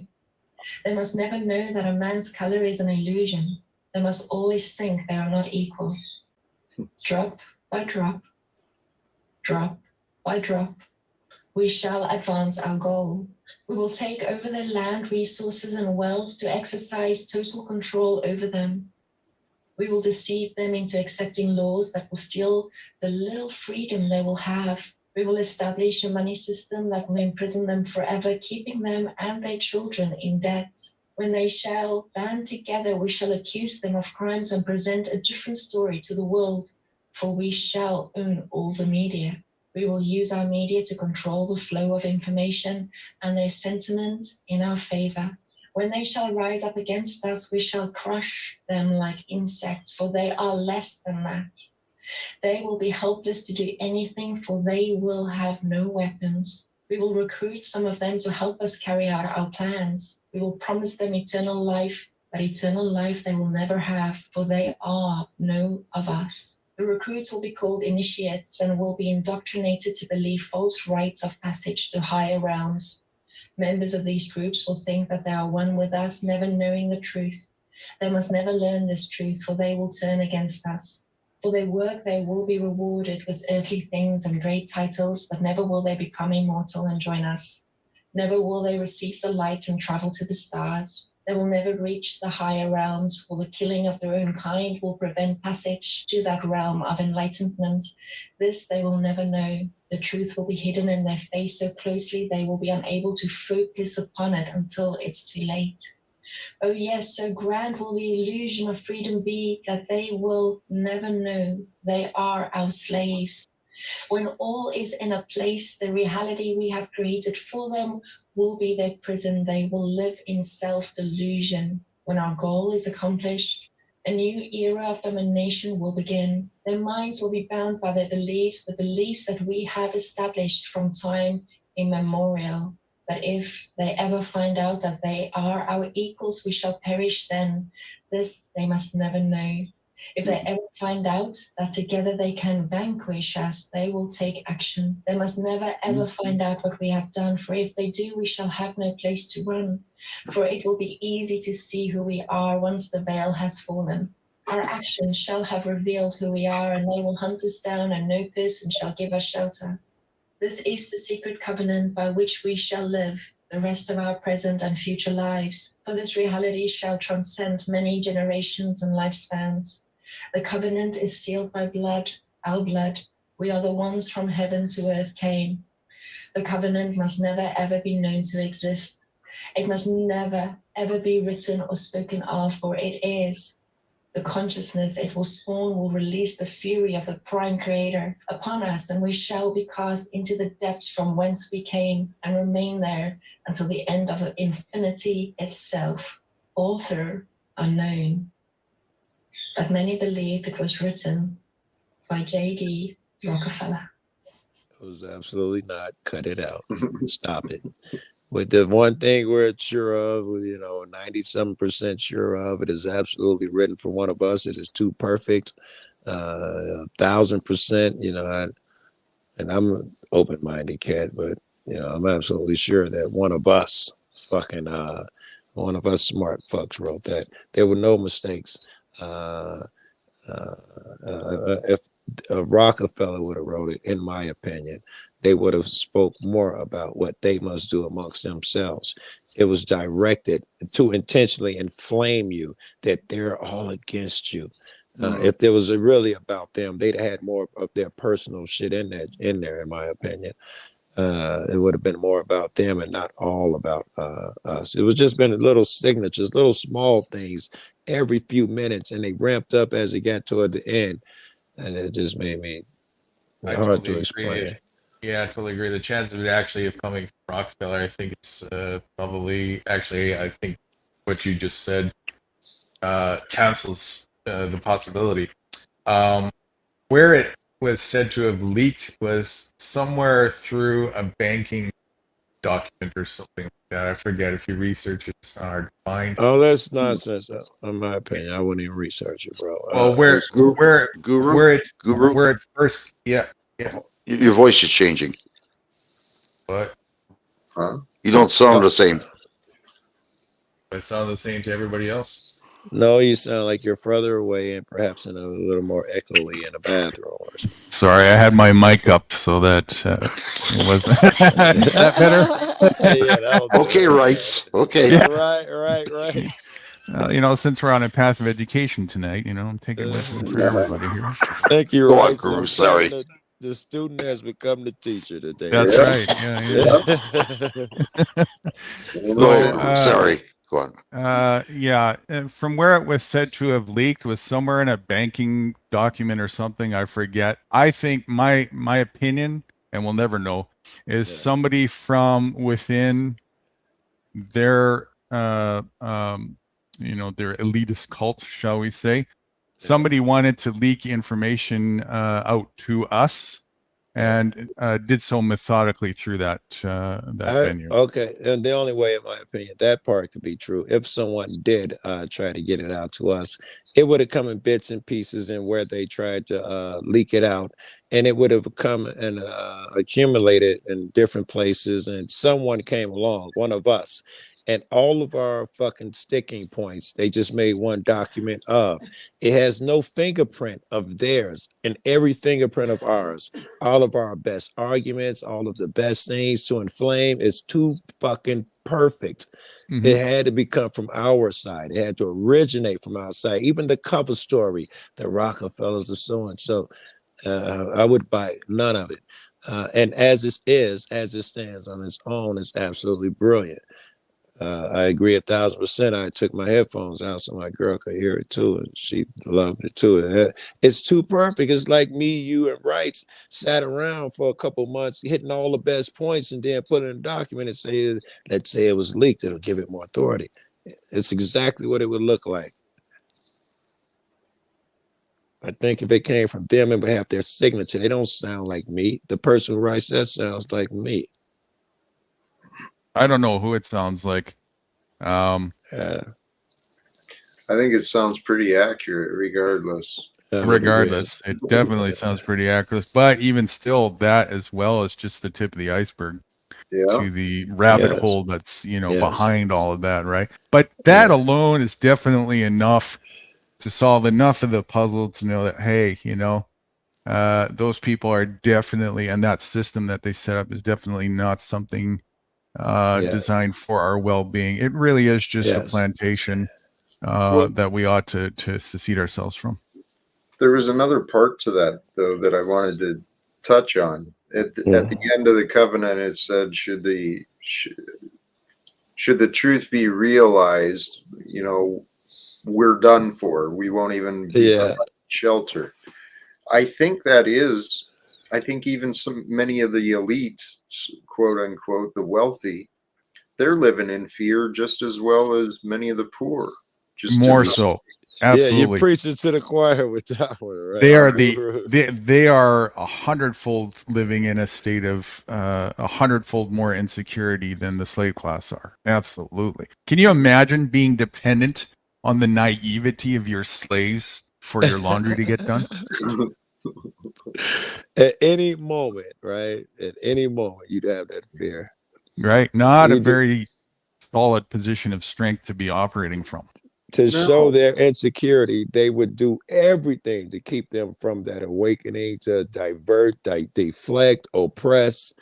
That would Yes. just show their anxiety even more. But they feel And like they the- must do that to protect themselves. The extent of energy and focus and planning that has to be done on such a mass scale worldwide to keep that illusion going, all for the benefit that your laundry can get done for free. Right.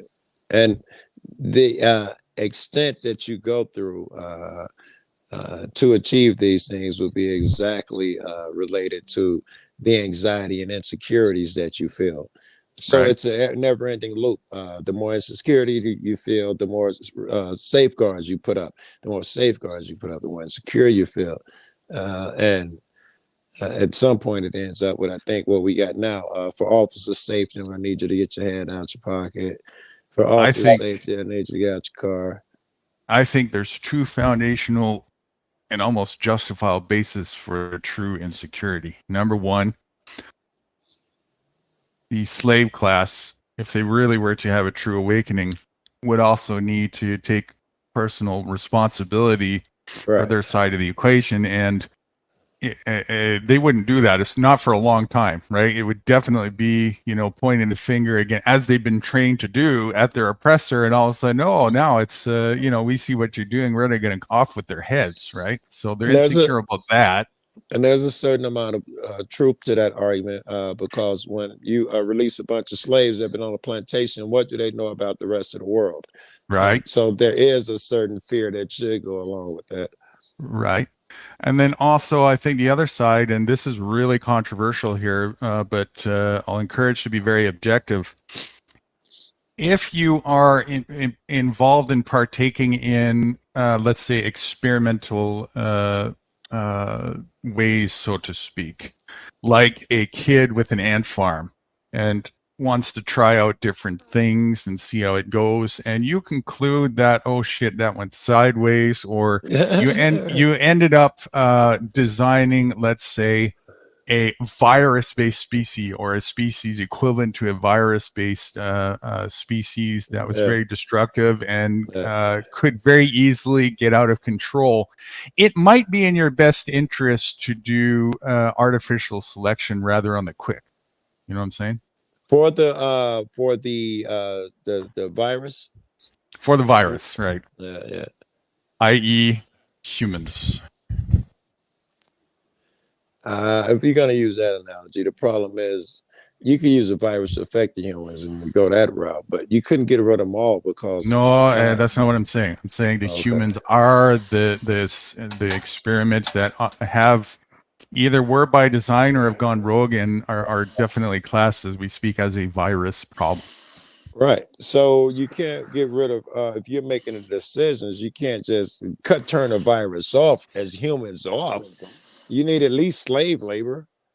At least it's going to help to get the virus to parasite in on itself and implode, right? It is in your interest to keep that thing small, to keep it preoccupied attacking itself. It is in your dire interest to achieve. You should have never picked the virus in the first place, but since you were so irresponsible, the outcome could be bad, and you know it. Equivalent, right? The people could turn on you, and you know it.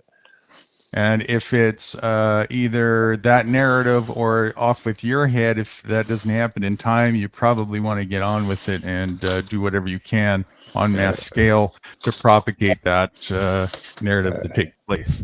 All right, because there's some time you're going to talk yourself into it's me or you. Living with that anxiety is like smoking crack every day.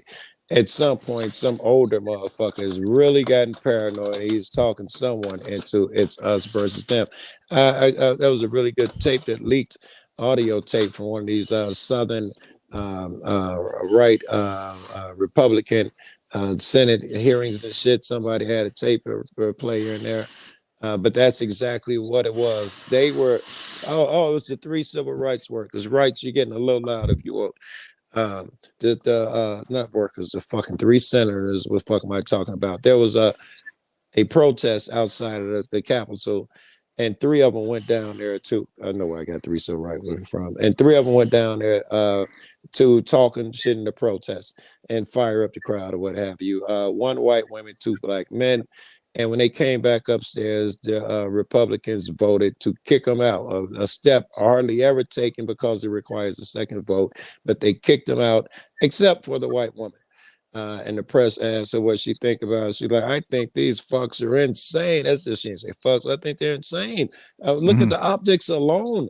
And they voted again, and they had to bring them back. The tape in the back room, the deciding, it was on like 2 votes off, and once it hit the press, everyone was doing this was being labeled a racist. 2 people, crucial votes, backed up that said they do it once they saw how the press was, and you saw the pressure they applied. These people are evil. The Democrats will destroy our country. Do you not love America? The pressures they put on these people, and they put none less than the weight of America depended on them kicking out these 2 Afro wearing senators and shit. Yeah. I forgot, it was a long time since I started that story, so I forgot where it originated. Something Guru was saying, I'm sure. Whatever it takes to call the herd. That's what I see their objective is. Whoever they is, if it's even human, it might just be AI itself. I don't know. Logical argument for that for sure. By Either now, way, it's a logical argument nowadays. Yeah.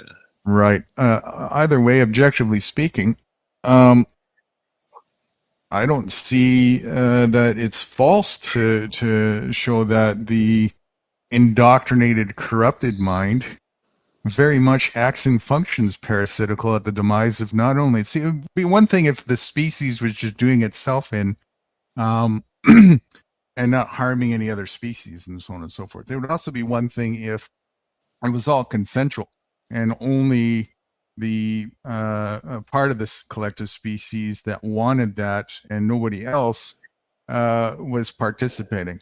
But that's not the narrative at all. It's definitely much encroaching on anybody as well who doesn't want to participate, and definitely encroaching on a lot of the nature, animals, plants, so on and so forth, that has no choice or say in the matter. Right. That is classic parasitical functionality right there. Display. If it didn't fuck with the animals, and if you didn't have to participate, it would be the greatest show on earth. I would love nothing more than to see Trump fuck over some people and him pick Tucker Carlson. Are you shitting me? I'd pay to see that shit. But there are those other things that their decisions have real world consequences. So what do you do with that then? If we recognize that, there's an aspect of a large portion of the species that we view as out of control, which, the species itself wouldn't view that. They're in control. They're just doing what they need to do to survive. Right. How do you respond to that? Now let's put Jack's question from earlier of what our delegation of responsibility is. What must we do in this case here? When the virus is getting out of control, I have a responsibility because these people are ignorant. I have a responsibility to the whole. They're going to feed on themselves. There will be nothing left. I must, because for benevolence sake, I must put a halt to their destructive activities. And what is the way to put a halt to their destructive? Well, the first thing I must do is burn the leadership, whatever that means. Jail them, disgrace them, blackmail them, pay them off. I must burn the leadership. I must burn any financial abilities that they have. Now they're crippled. Now I can pick them apart. With the start, I'd start there. To continue, after I get rid of those 2 things, I would, because left now is mostly sheep, I would offer them more the same, circus and wine and shit. And I would change the topic.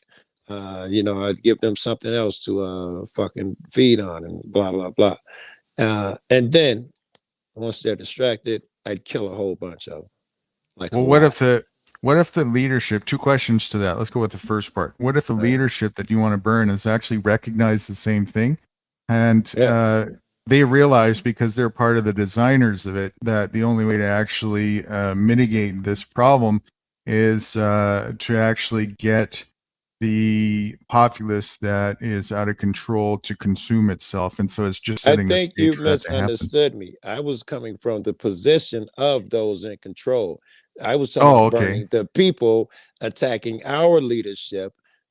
I would, take away our money. I would take away our leadership. And Which then okay, so when you say our leadership, which can you be more specific? you, me, and Jack. Okay, so Yeah, take people like me. Yeah, anybody yeah, who thinks outside the box, take us out of the yeah. equation. You Okay. slam them immediately. You would disgrace them. Blackmail them, pay them off, whatever it took to get them out the way, jail them, make Are a we case. are we in the way though, or are we actually part on the same page as them in the sense that if we are not in the same mindset of the parasitical mindset, then wouldn't we be an asset to them? We would be, but if all these sheep wasn't around, because it's not so horrible that we know what's going on, but we're not going to side with them, and we're going to stir the sheep, and these I sheep actually do side with them. well, I mean, you'd have to side with them over the sheep. Meaning, when they make that decision to kill off a bunch of sheep, you got to be down with that. No, Ron, what's up, good? It's so perfectly put together, kind of like a song with great lyrics. Go read Bob Dylan. Good to see you, Ron. Can you repeat that again? Side with them, killing over a bunch of sheep? Yes, if you truly gonna side with them, what happens when they make a decision that the sheep must die? Do you still agree with them? Yes. All right. Now, not only must they die, we must kill them. Still agree? I don't No. think so. Yeah. And they're not. That's not their position either. Their You know, position is let's set the stage to get the virus to kill itself. yes, you couldn't do that. Let's say, for instance, you couldn't give them a poison and tell them, "Hey, this is poison, but if you want it, go get it." I don't even think you could do that. They feel fine doing that. It's their choice. They chose the poison. I don't think you could even put poison in front of the people, even if they are asswipes and idiots. If they're going to be a threat to my life and existence, I'm all for it. I'll And probably bait. Let's use more in a nature setting to that. There's a yeah, group of bears, right? And the bears yeah, are conspiring to come out and kill you. I'm probably going to do something if it's within my means to do so to bait those bears to go in a different direction. That's the preliminary aspect of it. Now, if it's going to be a consistent threat, then I'm going to need to do something to get rid of the threat. So I'm going to go the exactly. distance to do so, right? Exactly. Well, you're saying you as guru, you are on their side. I agree. If you were on their side and thought like them, you do those actions. But There's are a part you? of me that is. I would agree. I know, nigga. I've been trying to talk you off of that fucking limb since I met your ass. Yeah, there's a part of Yeah, me that agrees that, it's the people that have chosen the path to be violent towards each other. And if they, it's like boxing. You get two people go in the ring. I'm cool with that, right? Two people want to get in yeah, a ring and fight each other yeah, to the death, whatever you want to do. yeah. But try and force me to be in that ring with you, you're going to meet my barrel. Right. Well, why would I even play your fucking rules? It's nonsense. Right. It's that simple. Yeah, you're gonna make me Okay. box you when I know karate and I have an axe handle. No, I'm not gonna box you. All right. Now there's a here's the next level of that narrative. There's a boxing league that's going on, and there's a stadium, and then everybody who goes in that stadium, everybody's all in line with that, and then they get this idea that everybody has to participate in this league. Exactly. And now the league holders are going, oh shit, we've created a monster that's out of control, and we have to do something to mitigate that. Now I'm on the side of the league holders. We have to do something to mitigate that. Otherwise, it just runs amok and we're all fucked. Right? I think the only thing, and I would agree, something must be done, which I try to do shit, either through activism or trying to talk to people and talk them into being normal motherfuckers. But even oh shit, I lost the game analogy that you just had. Oh, I suck, man. When I'm There's a point too where like just you have to draw a line where logic and reason is not logical and reasonable to pursue. For example, a psychopath mind that is just remember. right and that is just totally set in their ways. Is it logical and reason to try and reason with logic to somebody who's illogical and reasonable? Well, no, I wouldn't abandon logic and reason. I would just factor in that I'm fucking with an illogical person. Now, what's Right. my logical next step? Okay, now if that illogical mind is violently psychopathic, Right. what do you do now? I know me. Okay, and I know what I do. It's and to me it's obvious, and I think there's a sense of the quote unquote elitist cult that also realize shit, we got a monster out of control because they can recognize their own kind. Yes. And so they're trying to mitigate that for their own preservation too. Doesn't that make you again more dangerous? What we're talking about, in some ways you're on the side, but in some ways you're dangerous. Now again, you're dangerous because the more they know, the more fucked up peril I'm in. If they don't do, they got to believe this whole masquerade. I don't need some nigga I don't totally control running around fucking with my secrets. I gotta get rid of dude. Understand what ignorance is no excuse to the law really means. Ignorance is no excuse to the law. It's the law of nature. If you're naive, you're a sitting duck. It's that simple. Yes, it's more dangerous for the naive. Yeah. Yes. Ignorance is not bliss. It's deadly. Yes, in nature, it certainly is. And I don't know why we think that we could pay a motherfucker enough money and they could, I mean, we really fall for this shit. We'd give money for the tsunami, hurricane, earthquake, volcano foundation, but so we can predict the earthquakes, tornadoes, volcanoes, and all of that shit. And then because we think we can control nature, and someone is spending money out of their fucking pocket and okaying and all of this shit because they feel unsafe too. If we can just predict an earthquake, Right? Okay, okay. Then what? Motherfucker, what, you got 3 days notice, and then people get to evacuate, but you fucking telling me, okay, it's time, get under the bed. Helps me not. Yeah, the delegation again of dependency and accountability outwards is a lack of self-responsibility and accountability. Yes. And technology, it's a good thing if we don't atrophy, if we don't let ourselves atrophy, and that's totally what's happened here. Yes, like completely arrested development is a real pandemic. Everything you put in our hand, we find a furthest extent that we can pervert it. Everything. This shit's no different. Lost sight of balance. Totally lost sight of balance. That's what happens, right? It's like, okay, it starts with one cigarette. Next thing you know, it's two. Next thing you know, you're smoking a pack, right? Yeah. No balance in the equation. Not that there is a balance with that, but just to make it obvious, right? Well, yes, but I do understand. I agree. I gotta ask Joe Cool something. Did you say the cops tell you to keep your hands out of their pockets? Well, yeah, I'm on tape telling them you got your fucking mind for that shit. Well, you can't blame the cops on that. Why not? Well, because a cop walked by and heard my wife say, "Hey, Wrights, get your hands out of your pockets." What I miss? Someone walked past and someone told you to get your hands. No, the cop walked by as my wife said to me, "Get your hands out of your pockets, Wrights." Right. Never mind, Joe. I'll explain it to you later on. Right. When I'm more out of it. Pocket pull, pocket pull, get your hands out of the pocket. Never mind. I can't get past really all I can think of is you familiar with Martin Malcolm X got killed the guy said, "Get your hand out of my pocket." And then when everybody looked to the audience, they shot him. And they had a dry run too, where the guy says, "Get your hand out of my pocket."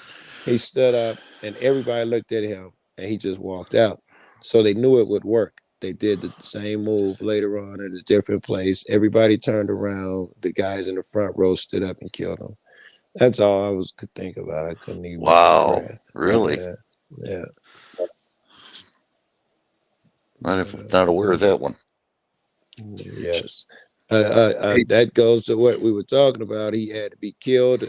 He is enlightening people and telling them the secrets, and we need to join together.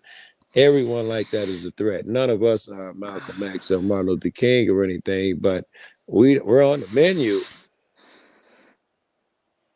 I'd be happy to follow that path.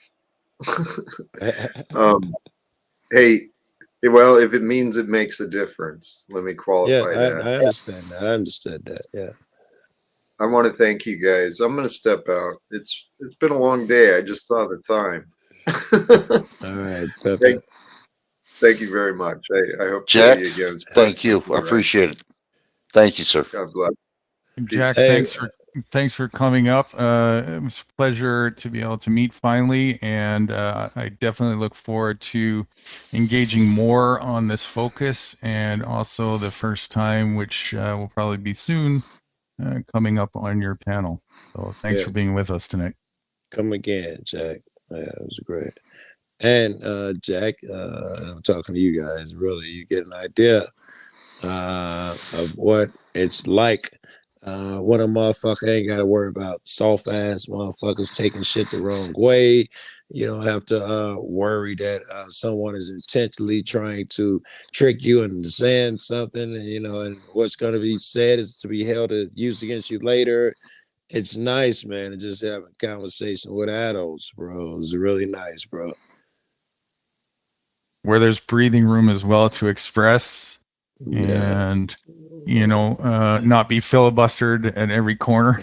Right. Right. Trying to intentionally distract and throwing off. People actually want to hear your point, as opposed to fucking deflect and divert. Oh shit! I'm glad you're woke, because I think I'm getting tired too, man. It will abandon you cats. Shit. There's nothing left for me to do but go to sleep. I done smoked all the weed I could smoke. I just ate again. This is time for me to lay it down. Well, sorry I kicked you out when you're talking. You you guys are a bunch of pussies. Didn't I teach you you can sleep when you're dead? Yes, I know. You guys will probably still be at it when I wake up in the morning.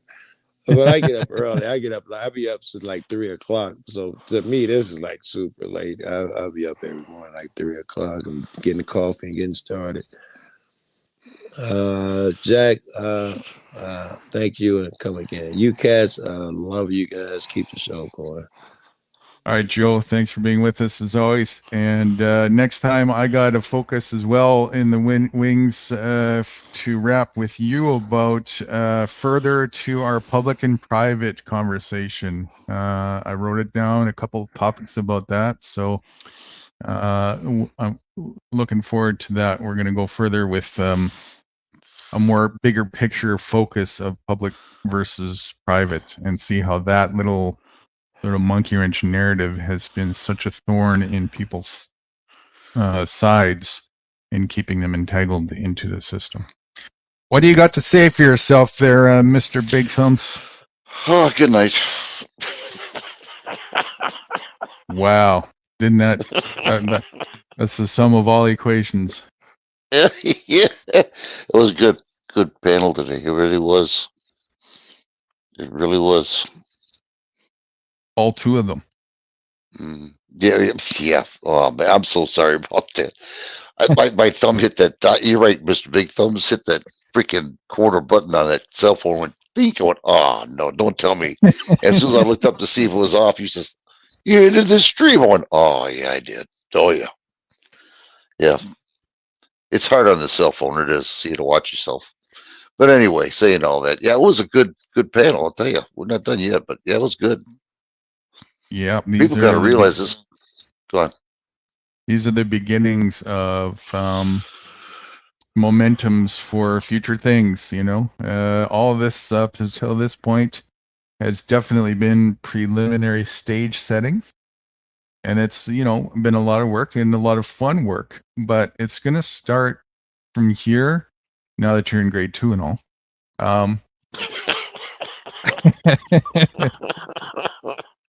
Damn, the okay. bigger picture coming into focus is just going to continue to start getting clearer and clearer and clearer as to how this is all tying in together as we speak.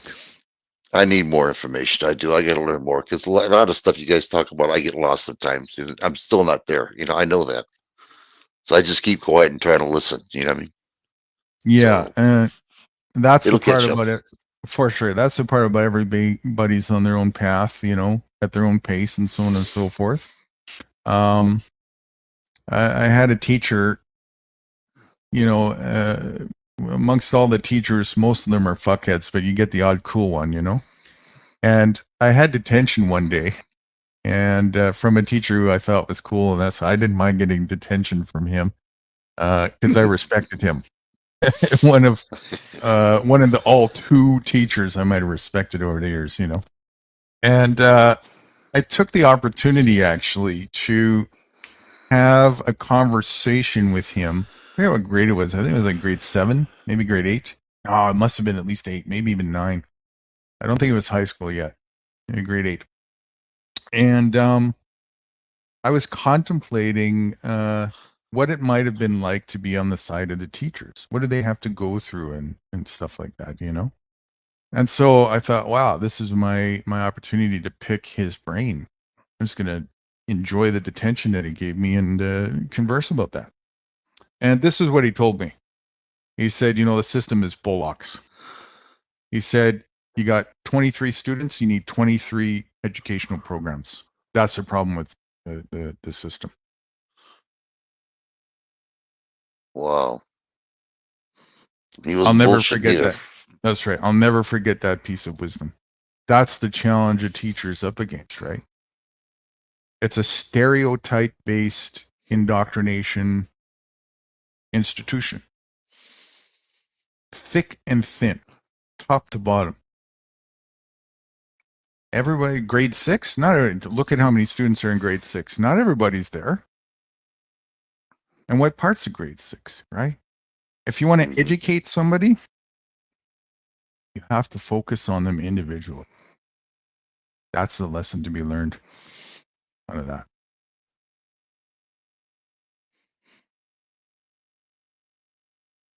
Well, I thank God my daughter took our granddaughter out of school. She's on that computer schooling,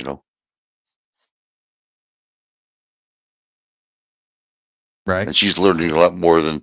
In fact, you remember that those questions they ask those college students and regular people on the streets? Yes. How many 7 days? Okay, yeah. Well, my daughter gave that to our granddaughter. She answered half of them, and she's only 13 years old, and she got it correct, half of them. But these people on the video that I sent out, I wrote or that I made, they couldn't answer any of them. So I was proud of her. She did good. She did real good for being 13 years old. So she's getting good education. She is.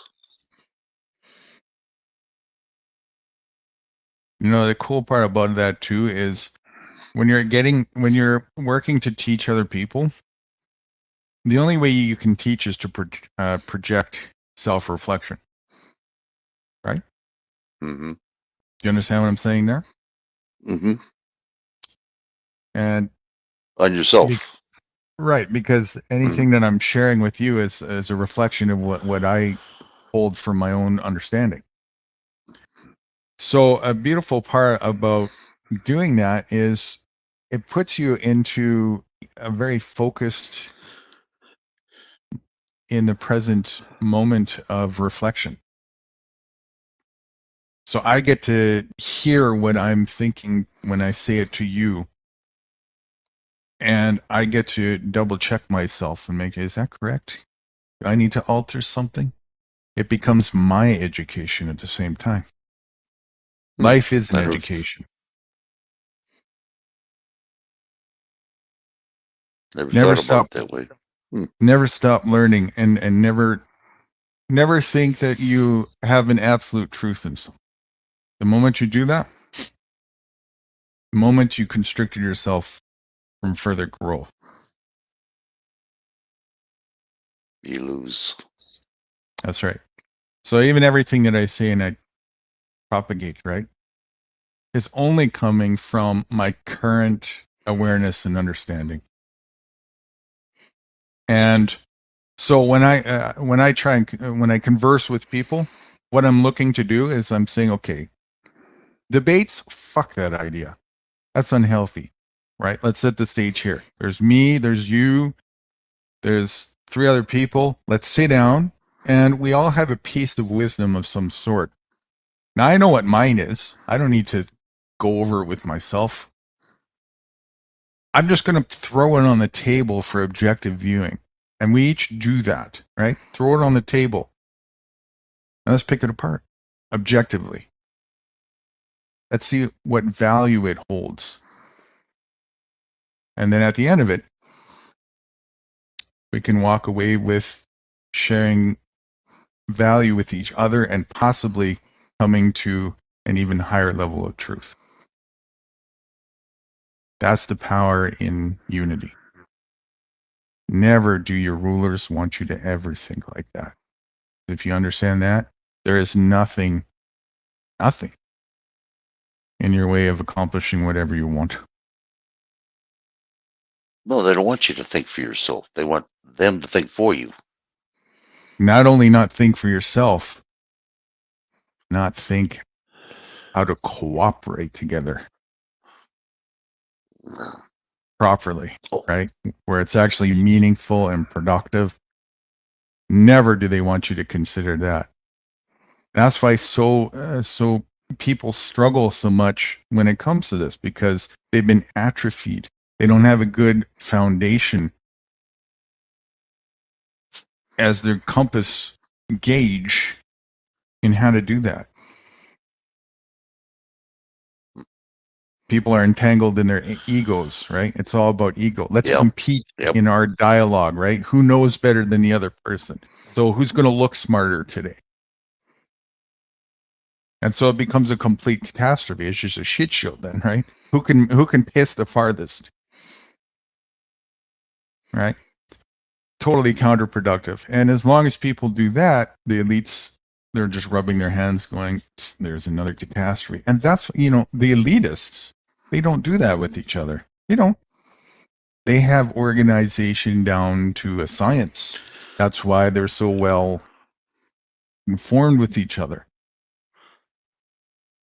And it's the lack of people doing that in the slave class, so to speak, right? The civilianry. So long as people don't do that themselves, the elitists get to continue ruling over the lack of cooperative engagement that people have with each other. Because if you can't cooperate with other people, you can't ally with them. And when a bully wants to run you over, you've got nothing with you. That's it. Your ass is grass. And they know that.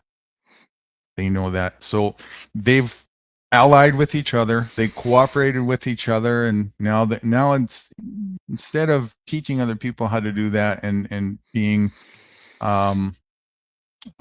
secure with each other, because that's, where the true wisdom is. Instead, it's an insecure way of functioning, and we're not going to teach you how to do that so that we can rule over you, so that I can feel better about having a false sense of empowerment when I go to bed tonight. And that's the way that they function, and that's the way that the ruled class functions as well. Both sides of the fence live in total ignorance to being insecure. Oh, I'm glad you said that. I didn't tell you. I can't mention the name but you'll get the idea. I was talking to an individual, and she was doing her work at home, and her daughter had said, "Hey, Mom, look at this." So she gets up and she reads on the computer that her child was at. And it says, "What do you think about transgendering?" Well, the mother pursued it a little bit more to find out what the hell was going on. Why were they were asking her child what they thought about, gendering. Come to find out, the teacher who was on the computer to her students, she went to college to learn to get her master's. Part of her master's, to get it, she had to write an essay, but first she had to go and actually do a survey on her children and ask what they thought about gendering. Well, the mother got mad. She didn't say, she says, "I'm going to let it go for short and see what happens." She didn't have to do a thing. The other mothers did it for her. They crammed down on that lady. The teacher got fired Hmm. because what she put out there for the kids Right. for an essay. Yeah. I just found that out. Yeah. So it's a good thing the mother did stay there, at the house working on her computer, and then good thing the daughter said something to her mom about it. I mean, this is how crazy this world's getting right now. Fighting back and forth. Right. It's crazy. It is crazy. Crazy is the most appropriate word.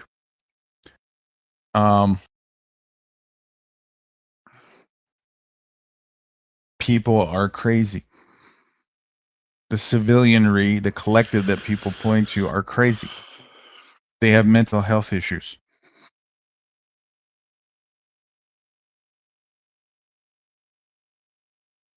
And it's affecting people here because No, people those are are- believing it.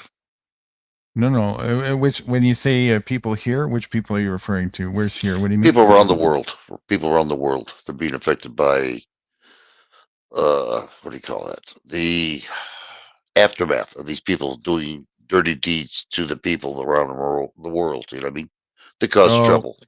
What I was just saying when I said people are crazy, I'm talking about all the civilianry around the world. They're all crazy. Yourself Wow. included. No, wait a minute here. I've been good. I'm waiting for Santa Claus to give me a package. I've been good boy. The tooth fairy still comes every year without without fail. I'm not too crazy. Yeah, I got one tooth left. I'll get the fairy. Right. The year that I look under the pillow and there's nothing there, I'll come back to you and we'll talk about am I going crazy or not. That's how that works. Well, if there's nothing underneath my pillow, means I lost all my teeth. Well, that's how capitalism works. When you go broke, well, you couldn't afford to chew anything anymore anyway, so nothing to complain about. Yeah, really, yeah. Oh man, this world is just getting. I got to get out of here, man. I see it. I'm starting to see more and more of it. Yeah, I don't even that's- watch TV anymore. I don't watch TV anymore. I'm just sick of it. Oh, that's it. When you get to the point where it's just like you can't stand it anymore, it's just like, oh, when it's the clearer it becomes, right? That's what happens when you're waking up. It makes no logical sense to engage with stupidity when you recognize that's stupidity. Why would you want to engage with that? Yeah. Why would you Let's want to have always- anything to do with it? Well, yeah, they just show violence. They show the government shafting people, and nobody. There's no fix. It just keeps going and going and going. All this rhetoric.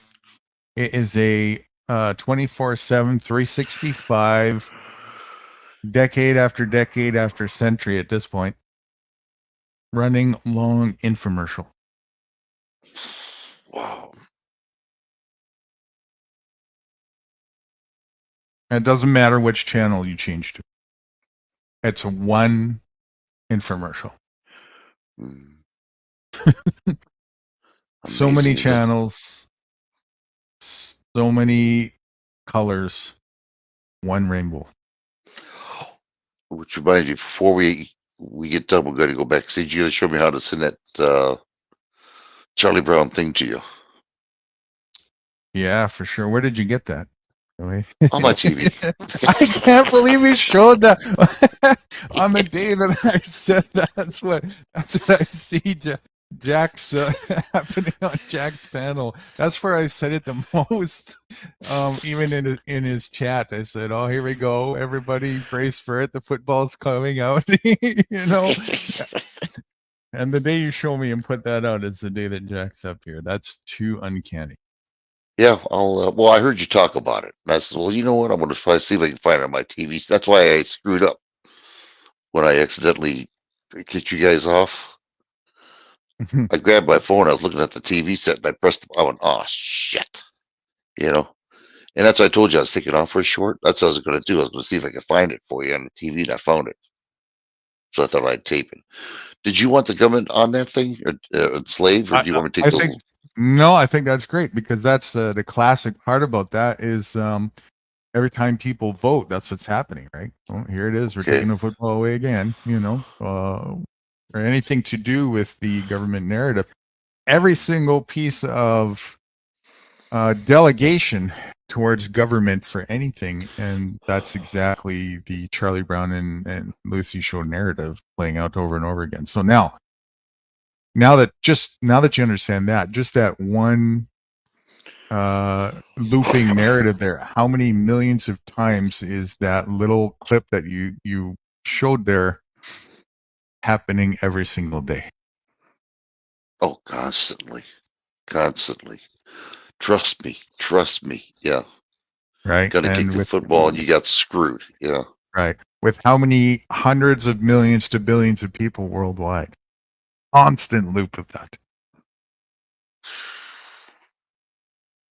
And then they make that cartoon, right, as a form of mockery because they can get away with that because to who it's happening to are too naive to see that that's what they're mocking.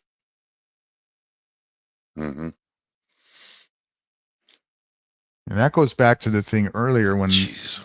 at the beginning of the stream, we were talking about when that first video that you were showing there. I want to make sure that came to light. I still do. I'm determined here. I'm determined to wake you up, right? Communism, the communists are buying up America. Communists are buying up America. Here, let me elaborate. I'll make it simple for you. Can you buy things in a communist environment? If it's a true communist environment. You mean like what we do here, like groceries and stuff like that? Yeah, you buy things. In a true communist environment. Well, how do they eat if you can't do it? True communism is just a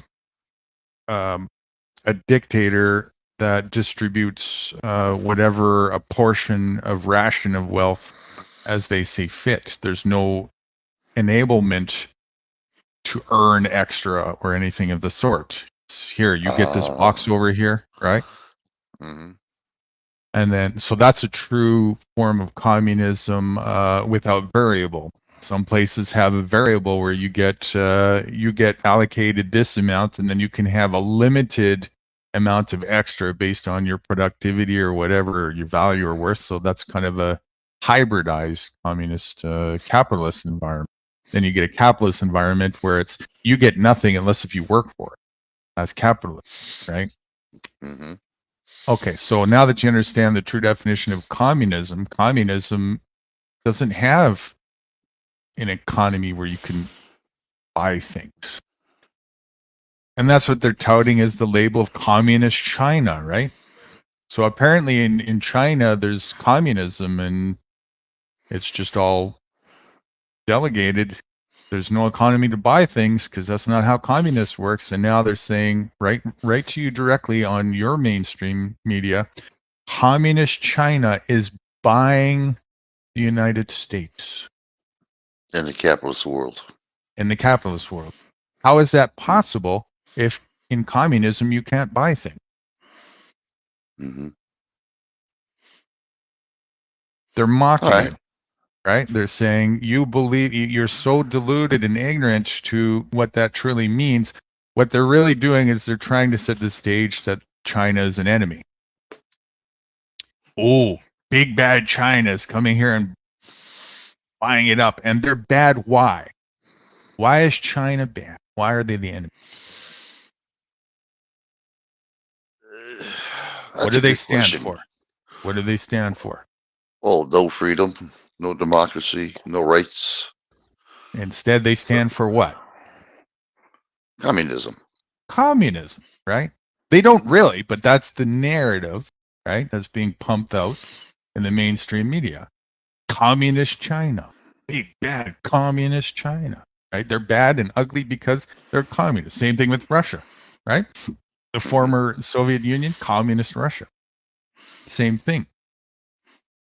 If it was truly communism, though, which, and whether or not that's actually truly bad or not is, a debatable subject in its own right, right? But forget about whether that conversation can be had. They just, it's called smear campaigning. They just smear the stereotype as if it's inherently evil so that they can paint the picture of an enemy.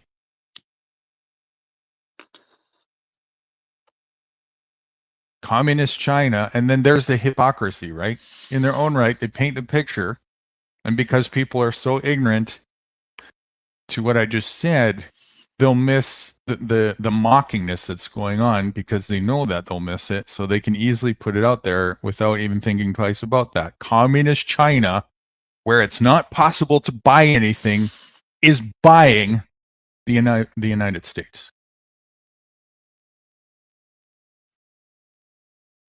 Well, personally, between me and you, I could care less for the simple fact that if they want to buy the United States, fine and dandy. I mean, that's up to the government what they want to do. I just don't want to be involved in it. You know what I mean? If they're that bad, how are they're buying our property here? You know what I mean? There's no such And thing it's as right. That's exactly what I was going to put the point to. yeah. You know, but There's no people such believe thing it. as ours and yours and all that kind of stuff. But of Mhm. course, that's that's the true thing that they don't want people even to think about at all. And they do that by putting this distraction in place, which is an absolute fallacy. Even by all of it is a fallacy. But even with their own within their own fairy tales of fallacy, they set fallacies in opposition to each other. Communist China, where it's not possible to make purchases, is purchasing the United States. Yep. How is it possible that they can purchase the United States if in a communist environment you can't make purchases? Well, the only thing I could think of at the time when I heard it is that it's a one world order anyway. So they're going to do what they're going to do anyway. You know what I mean? It's like you because said before. it's because it's not communist.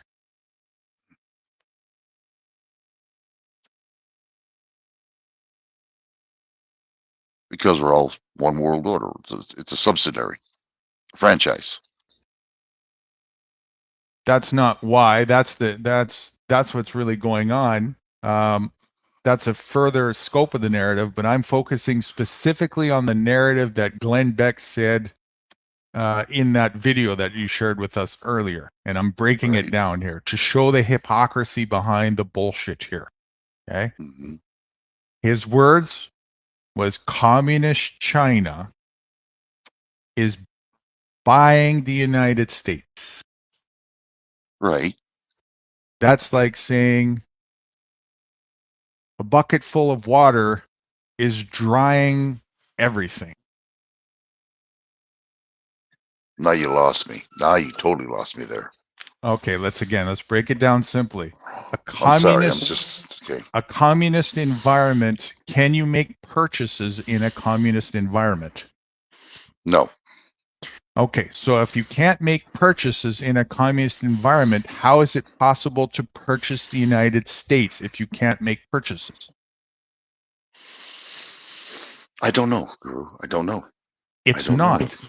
If it I- was a communist environment, you wouldn't be able to, because they're they doing it. are able, right? And they're doing it because it's not a communist environment. It's a So- capitalist environment. Okay, that's what I wanted to hear. Okay, that's okay. Now I got it. Glenn Beck is saying communist China is buying the United States. Hmm. That's a fallacy within a fallacy. I remember that one. You can't But make then purchases in a communist arena. Mhm. Do you see that? Maybe. Yes. You know what I'm going to do tonight before I go to bed or get some sleep? I'm going to go back to that video and write that on there. So I will. I let will. me elaborate one step further. Let's say you were living in a true communist country, okay? In a true Okay. communist a city. That's just real small. It's a little city or a little town, and the town is communist. Okay? There's no fiat money here. There's no store to go and make a purchase from. That's not how the structure works. It's communist. So there's a central authority that delegates and dictates, okay, you, Mr. Rights, you get to have this little corner over here. You can only go out so much of the time, blah, blah, blah. And there's everybody shares in the resource allocated by however that central authority sees fit. That's communism. Okay. So if you want to go and buy a toothpick or an extra pencil for yourself, there's no option to do so. There's no money. There's no store to go and get it. You get rations. Everybody gets rations. You get to go pick up your ration at such and such a time like everybody else does. That's how a communist environment works. So you tell me if that's where you're living, how you as a citizen of that communist town can buy anything anywhere.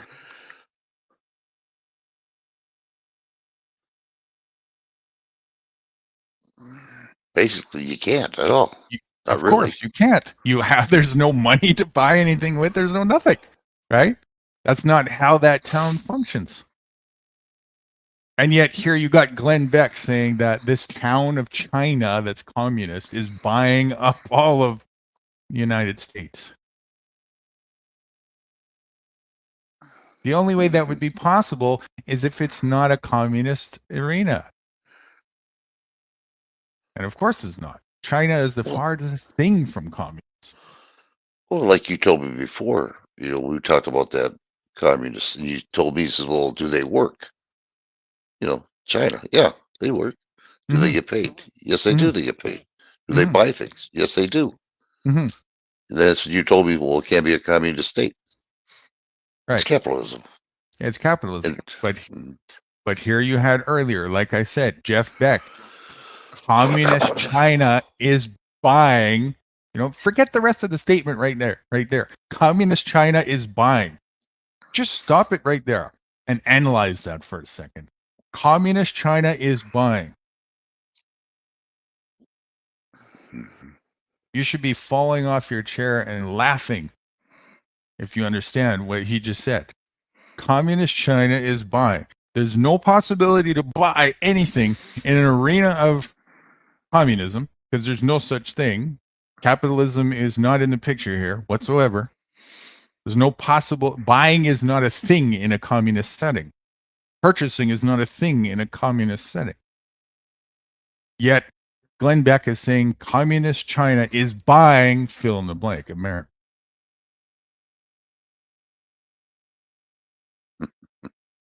Which they are. Right. And they are because it's not communist. Is it wrong for me to just say the hell with it and just, because I'm trying to concentrate on myself, this narrative bullshit that come. I only do this to show other people out here on YouTube. You know what I mean? To wake people up and for you to decipher it. Break it down on us. Right. Is it wrong for me to just say to hell with it? Because I don't pay attention to anything anymore, honestly, other than what I'm on. How to survive and how to buy land and what to do, and I'm getting ideas in my head. No, But basically, it's not wrong. okay, all right. No, that's the most logical, sensible thing to do, is to only focus on the logical, sensible things. All right. So I'm doing right then. All right. Yeah, of course, right? 'Cause the rest is just a shit show. That's like asking me first of all, can we break it down into forms of addiction? Let me ask you a question. Is capitalism an addiction? In one sense, what do you mean by the way we live? I don't. I guess you'd have to define what Yeah. what an addiction is. What's an addiction? Let's go with that. Well, addiction is something you're craving. You gotta take it. You gotta have it. There's no Gotta have it. alternative. There's no alternative. That's right. Gotta Mhm. have it. You're ultimately dependent on it. So is capitalism an addiction? Yes. All right. Is nationalism an addiction?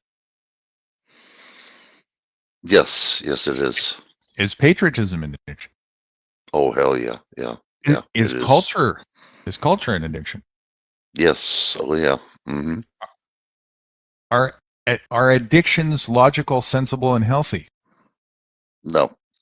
Then what is the only logical, sensible, and healthy to do with something that's not logical, sensible, and healthy? Stay away from it. That's your answer. It should be crystal clear, right? Secede from the corruption, or you are the corrupt.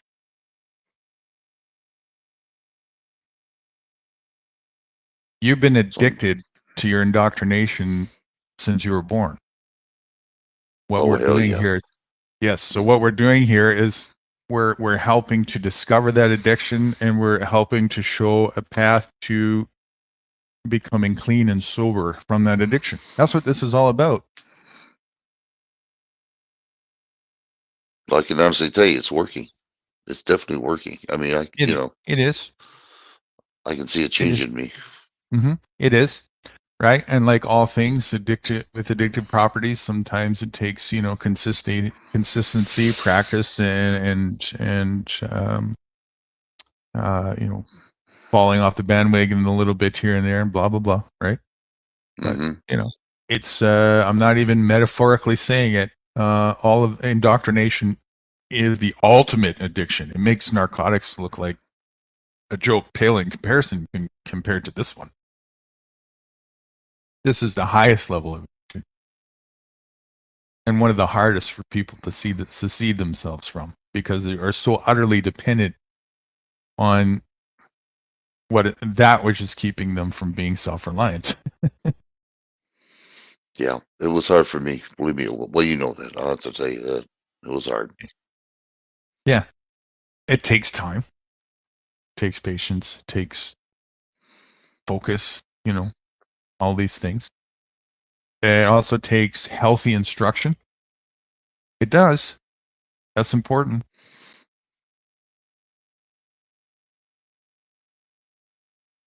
And then it takes number one, first and foremost, before all of it. And there's two aspects to what I'm about to say. Okay. Responsibility. And with responsibility, there's one thing in particular that cuts the men from the boys, so to speak. Removing excuses. No, that's going to be hard. Sometimes you use excuses just to get out of something. You know what I mean? You do. It's hard. Yeah, but you're right. I know you are. Yeah. Saying I can't Hmm. is really saying unwilling to find a way. That's funny you should say that. I told my wife that 3 days ago. She says, "Well, we can't do." I said, "The hell we can't." I says, there's always a solution to a problem. You just got to figure out what the solution is. Right. You know, we're talking about the I got to work on the dryer myself. And she's, well, what are you going to do? You can't, I said, I got an idea. I said, we'll start.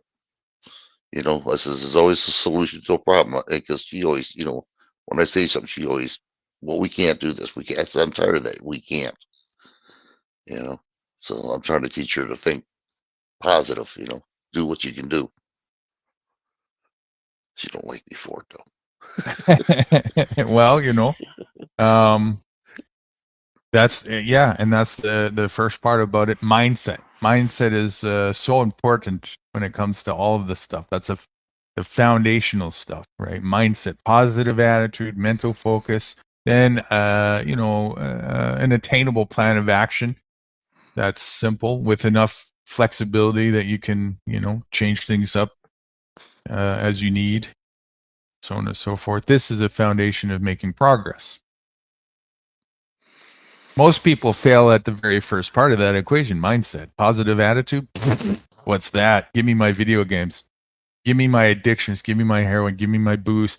Give me my politics. Give me my religion. Excuses. Give me everything I can use to point the finger at as a scapegoat that gives me an excuse. Why? Then I can justify and say, well, it's hard for me. Well, it's only hard because look what you did to yourself. And it'll keep getting harder if you keep doing that. So if you cut off your fucking toes and then your foot and then your ankle, yes, it's going to be hard to walk. Now you got a problem, right? My message is, first of all, don't do that. And second of all, if you started doing it, stop and get on with healing before it's too late, And if it's too late and people are on the path where, it's their demise, well, I don't have a solution for that. You did it to yourself. But as long as you're still breathing, there's options. I was at the crossroads of death twice in my life. Twice. Both of them deemed by the allopathic industry impossible to overcome and recover from. Never mind that. Both of them, the diagnosis was chronically fatal. That's what the allopathic industry would have said to both situations I was in. Both of them. Here I am.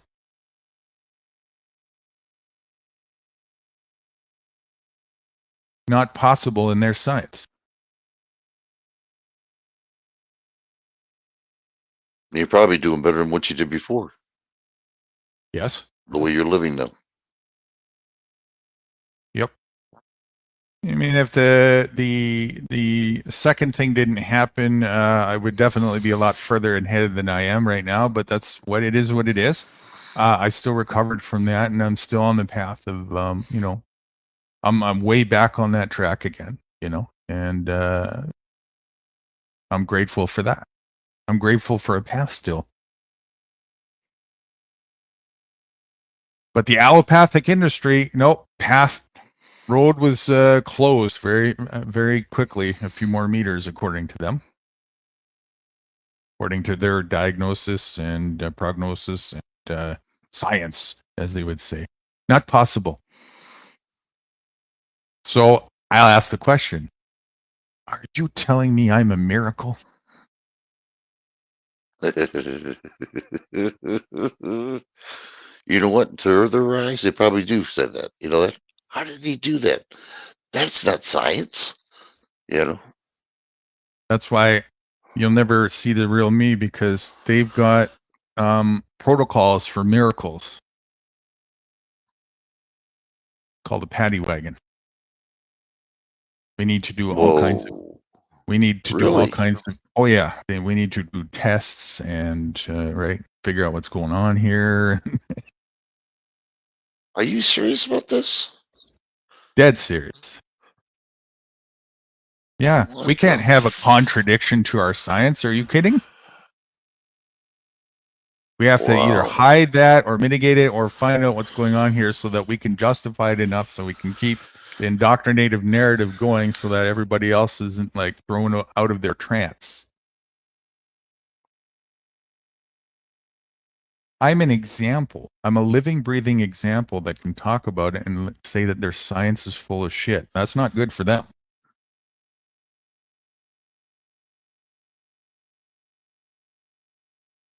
And since it's my own testimony of my own experience, the idea of it being tinfoil hat conspiracy wingnut rhetoric goes out the window.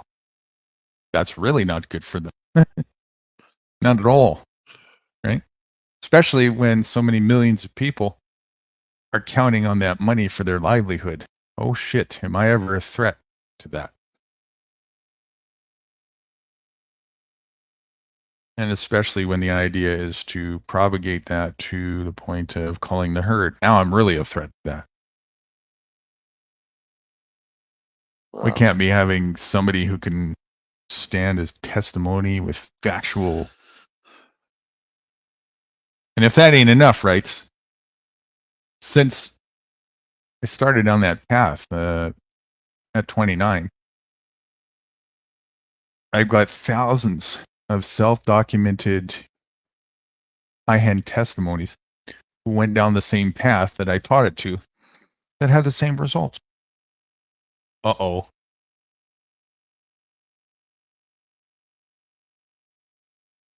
There goes our money. Yeah, big problem for them, right? Mhm. Big problem for them. So yeah, kill the messenger is real. You have to be stupid not to realize that. But that's okay. I'm not afraid of that. The truth is the truth. And ultimately, the joke is on the people who are in denial to the truth. Regardless. So I'm just here to tell the truth. For those who want to listen, great. You'll reap the benefits of that. For those who don't, no. No sympathy from me. That was your choice in life. That's why I have the StreamYard right here. So you can talk, you know what I mean? Openly. Me talk? No, I'll never do that. What the hell? You don't pay me enough anyway. It's your show. Come on, teach us the way. Yeah.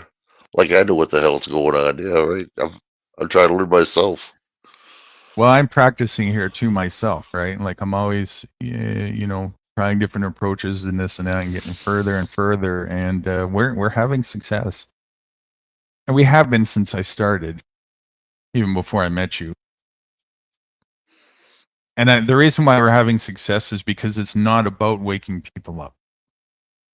It's about educating people who are open. Well, isn't that a part of waking up? It's not about waking. It's not about waking somebody up who isn't open. You understand the idea to wake people up? Like when people say this, right? It's like we got to tell the sheep you're being run. The sheep, they're being run. You're going to spook them and they're going to say, fuck you, I'm going back to my volleyball game. I'm not interested in being educated. This is about educating the willing. The few people in there, whether it be 1, 2, 10, whatever, 10,000, you never know. Who knows? It's up to each individual who are genuinely interested in learning the information. Everybody's on a wake-up path, but it's their wake-up path, and they have to choose it. And if they want to choose it, only if they want to choose it, then there's room to tell the truth and show information for their discernment. For them to say, yes, I'm going to listen and I'm going to see about that and whatnot. And for them to take away something with it, and for them to propel their own journey of waking up that they're on. That's how it works. Now equate that back to the path that you've been on for the last 2 years, and it should be crystal clear. Yeah, it is. Yeah. Well, it really got me was that plantation. That just woke the shit right out of me. Right. It it helped you to realize because your eyes were open and looking to focus on it and being interested on it. See? Mhm. So you're interested in engaging in that. Now, if we were to take that to somebody who was just all they want to do is play video games all day, what kind of result do you think that will have for them? Yeah, I want to play videos. Right. About this shit. Yeah. Right. Very important to distinguish and discern that. Very important. So you cannot wake up a person. They have to do it. You can yell at a person like that till you're blue in the face. Even if their ass is about to be killed. Hey, there's a gun pointing at you. There's a flood coming.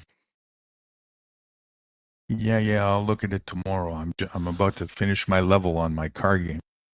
Leave me alone.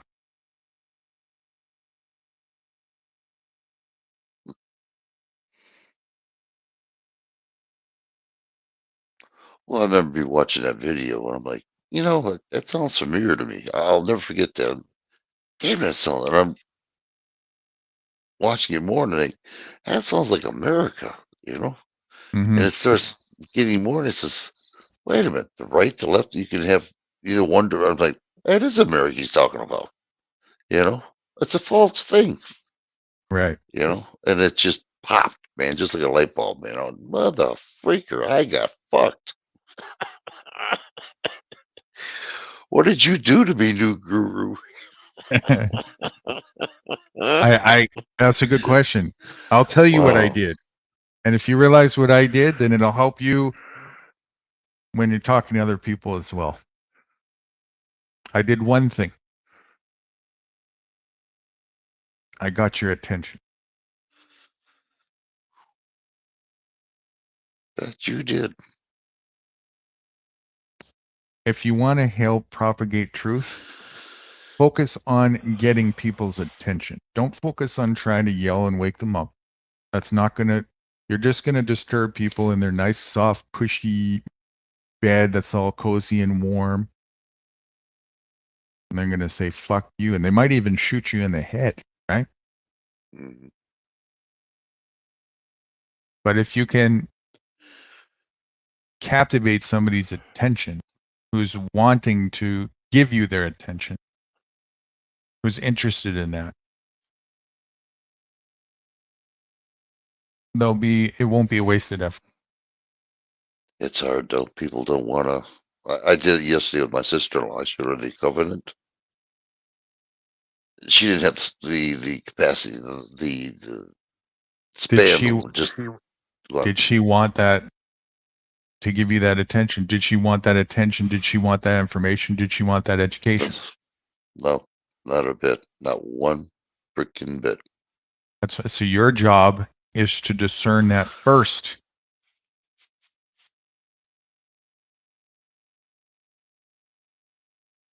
For your own best interest and for theirs. Mm-hmm. If you just go around, and we all do this, I'm telling you, I'm guilty of it too. I did it first. We all do this, right? Because it seems to be the only logical thing to do. Hey, there's a tsunami coming. You just want to go with a bullhorn. Wake up, wake up. Look at this, look at this, look at this, look at this. You're lucky you don't get your head blown off by people who think you're nuts. They do. They do, right? That's not they the... Right. So that's not, I learned very quickly, that's not the logical and sensible way to go about this. The logical way to go about it is to look at the arena of sleeping people that are you're amongst. You just woke up from a big slumber yourself. If you think that, with all that effort, you're just going to be able to sit there and, hey, everybody look around this, you're still heavily asleep yourself. You still have waking up to do if that's what you think. Well, my question is, how do you wake up somebody? How do you get their attention just to even look at something? To discern if they want the information. How do you know that?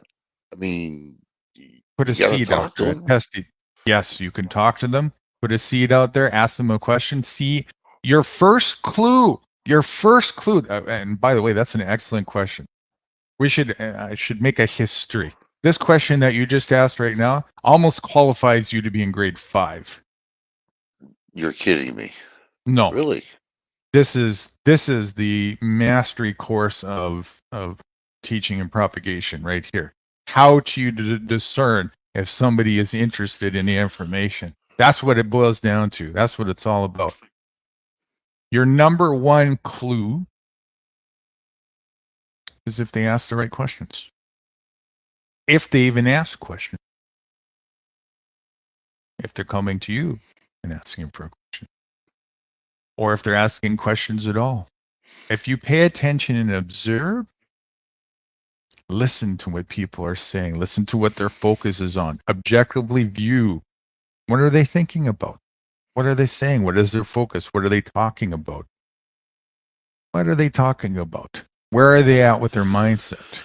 And then based on what you can see there, you can test the waters to see if there's room. Put out a seed for suggestion. You can say, you know what? I see what you just said there. Now, what about this? What do you think about this? And see what the response is. Don't tell them, hey, I want to show you something. Just say, hey, what do you think about this? Give them something to contemplate about and see if they take an interest in contemplating it or not.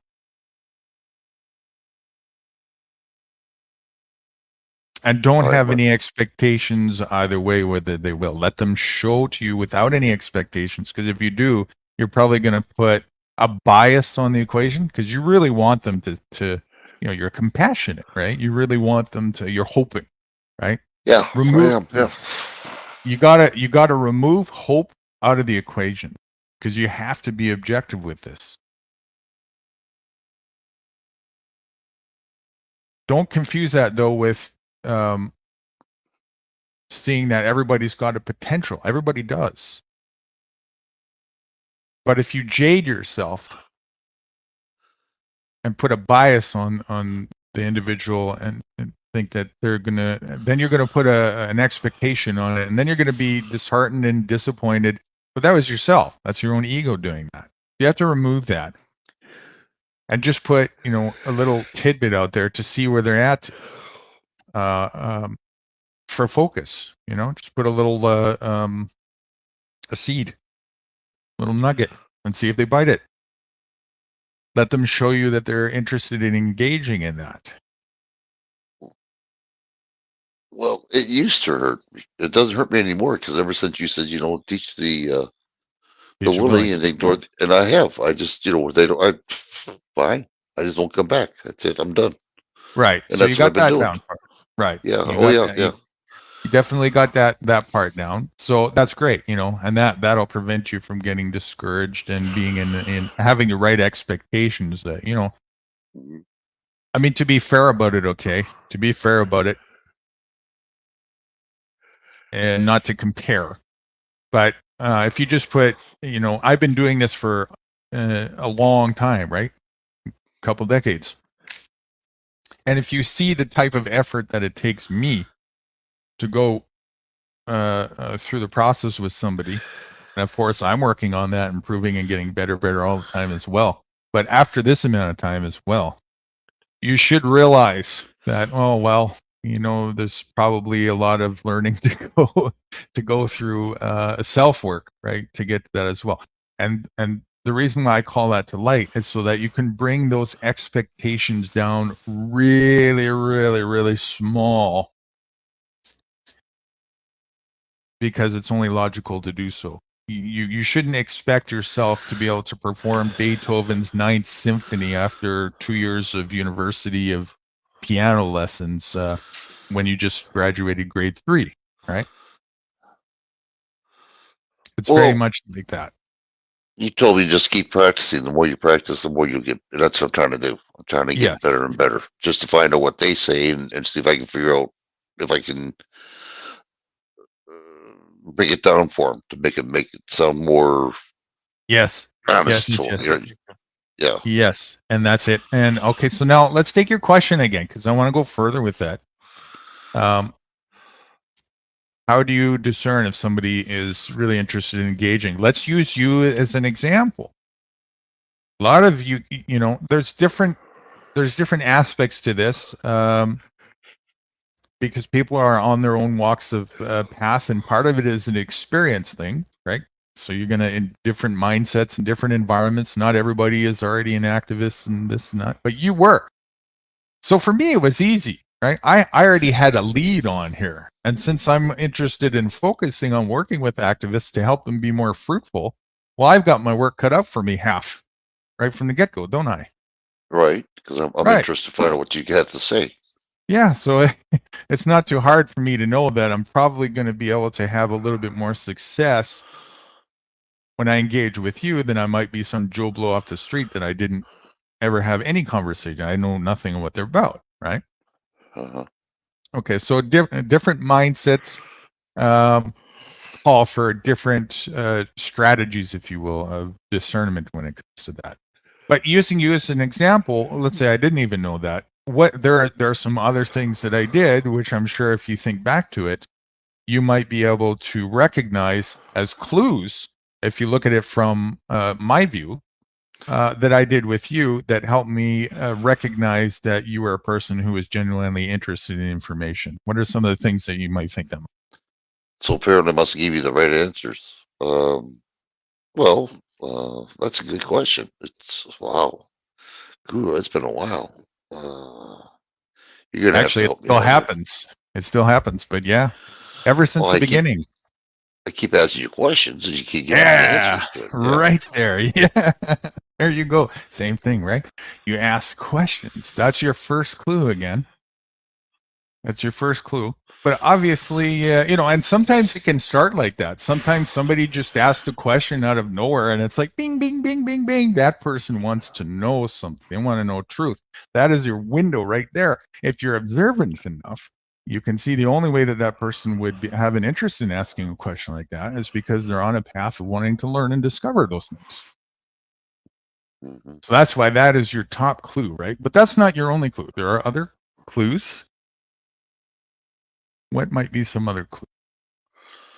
Thirsty for the truth And how would you be able to see that? by studying, learning. What Go would on they Google. show? Well, what would they show you? What would other people show you that you would be able to see to recognize that they have a thirst for the truth?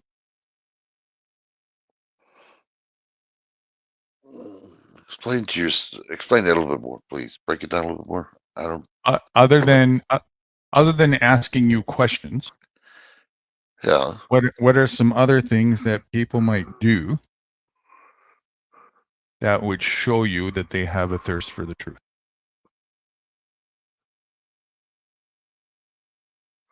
Well, I go on YouTube quite a bit. I know what's right and what's wrong. You know, versus what you told me. You know what I mean?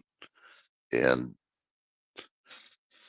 for instance, that 15-minute city I told you that guy was talking about, he was all in favor for it. I said, this guy's a crock of shit. You know, that's what I told him. I said, you can go to my stream. We'll talk about it if you want to, you know, Mm-hmm. because I studied so much. I mean, everything he said was lies, and I knew it. So I study a lot. I try to, you know, get the good with the bad. You know what I mean?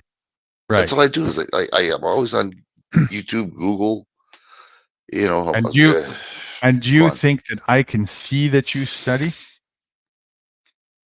That's a good question. I don't think you can. No, there's no way. Interesting. What? I don't even have to be in the room. I don't have to know where you live. And I absolutely can see that you study. You can?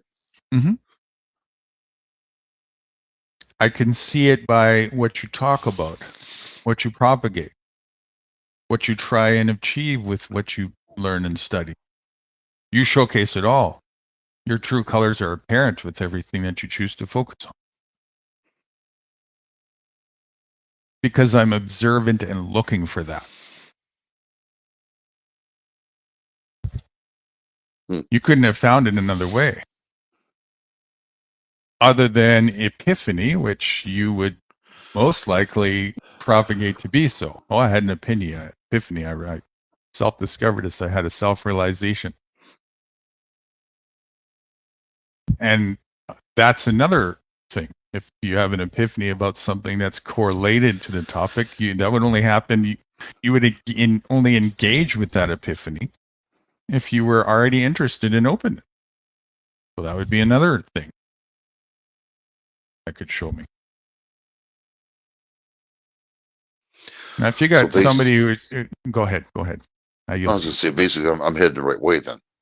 I'm doing Of the right course. thing. Well, I'm Okay. still here, aren't I? Well, no, I'm just. But really, Well, I know it sounds funny, but really, to be fair, right?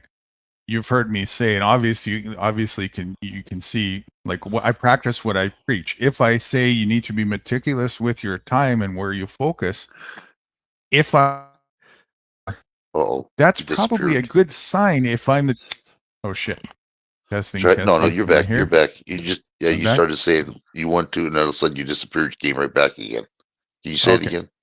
Sure.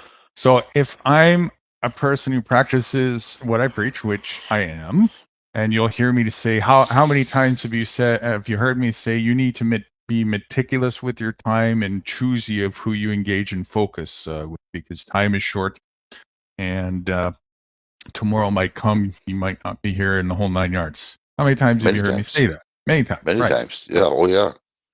And I think you can see as well that also you don't see me in other areas where people are being stupid with each other and wasting each other's times, getting caught up in entertainment environments and so on and so forth. So would it be fair to assess me to be true to practicing what I preach as far as that goes? Oh, yeah. There's no doubt about that. Yeah. You proved it many times. All right. So if I'm here, would it be fair to say that that's a good sign to showcase that I'm here because I've definitely, through that choosiness, there's obviously a sensible reason for me to be here Oh, if yeah. I'm choosy like that. So that's probably a good sign then, right? That's a good sign for you and anybody else if that's the case, right? It means that there's progress being made. It means that there's, it's, without trying to put myself sounding on a pedestal, I don't know how else to say it. Go on. It's worthy of my time, Okay. right? It's worthy of my attention. It's not a waste of my time and attention. It's meaningful. It's Oh, I just heard productive. somebody. I'm in the kitchen. Coming back. Want me to grab? Oh, it's Jesse. What's up, Jeff? Give me a second Ooh. here. Jesse, you'll remember him. What's happening, buddy? I'm doing all right. How you doing? Doing great. Welcome. Good to have you again. Thanks, man. You guys are always good conversation. Thank you. You too. I'm sorry. I can't remember. Sorry, Jesse. I can't remember you. I have short-term memory. I can't remember. Was he up here? Yes, he was. Actually, to be fair, I think Was I sleeping? when you passed out. Usually fall asleep. Yeah. Yeah. Okay. No wonder I didn't recognize. Okay. How you doing, Jesse? Glad to know you. Good. Yeah. What's your name? Rights for Vets. Rights is actually Rights for Vets. Oh, See, Rights he's actually, for Vets. right. Contrary to what it might look like, this is actually Rights' channel, and Rights is actually the host. And what kind of rights for vets are you endorsing? Against the government. If you see the flag there in my logo, Yeah. that's an upside down flag. Distress. Oh, okay. Yeah, I don't like how they treat the veterans, and I don't like how many they go suicides, and I don't like how they are their pin cushions and shit for the pharmaceutical industry. All that shit really pisses me off. So I'm with you there, man. I like this guy. I really do. You're right. You're absolutely 100% right. They treat us vets like shit. That's what made me really get involved in this. Jesse is also, I'll attest to be good people and trustworthy. Feel free to be comfortable to give a wrench to. Rights. Also, Jesse has his own show. Oh, does he? Okay. Yeah, where he interviews some pretty cool people. and picks their brains and has good conversations with them. Very educational focused as well. So check that out. Anybody who's listening, and you too. Just put your link in the description on the messenger, whatever they call the damn thing. I think you got to give People him a know. wrench. I think you got to give him a wrench to do that. Oh, you can't. Can you do that? Right? No. Nope. It's You your can't channel. do that. Only Really? you can do that. Yeah. Oh, okay. Hey, Jesse, any money? He's Hold learning. on here. Yeah, yeah. I'll get it. Hold on. Like PayPal. Mm-hmm. Yeah, they take, what is it, 60%? You only get 30 or 40% of it. Yeah. I think Hold that's on what here, it Jess. is now. Yeah. Yeah, I'll give him a wrench in just a short. Hold on here. I'm just having a cigarette here. Yeah, I'm on my phone, so I'm not sure how I do that anyways, but it's the Missing Link Live is the channel, and we interview people from all over and every walk of life from A to Z. It's just with Source. I don't even know what I'm doing, but we've done 622 interviews so far, and I'm just letting Source guide the way, and 60 of them have been doctors that are against the medical tyranny. And a whole bunch of Really? nurses, a whole bunch of injected injured people, a whole bunch of people having contact with aliens, people with flat earth, people with politics, all kinds of different people, just anybody and everybody. I just ask them questions from an honest place and just, no judgmental. I just let them shine the best I can with whatever information they're going to present is kind of the motto. Wow, that sounds my channel right there. Yeah, I'll keep quiet, but I'm a newbie at this right now. Guru was trying to educate me more. You know what I mean? I only graduated for second grade. He says I can become a brain surgeon now. Well, no, brain surgeon, you need to be like kind of the psychopathic, the unempathetic. That's what he tells me. If you don't have, if you have that, then there you go. That's all you need. Yeah, he says I'm one crazy son of a bitch. I think that's good, isn't it? I have a link to some Asian knives. I'll give it to you after. Mm. So how are you guys doing tonight? Doing awesome. We had a wonderful panel so far. Jack was up here for the first time earlier. Nice. Which was interesting. Had a real good deep discussion with him on all kinds of stuff. His paneling, and got a little bit further into being able to ask him to express a little bit more and elaborate as far as what he really is trying to get at. Because, on his panel, he says kind of a general, this is my idea of what I want to do. But then whenever you try and get him to elaborate a bit, he tend to previously went on the defensive a lot, Mm-hmm. We were able to break through that to a degree tonight, which was interesting.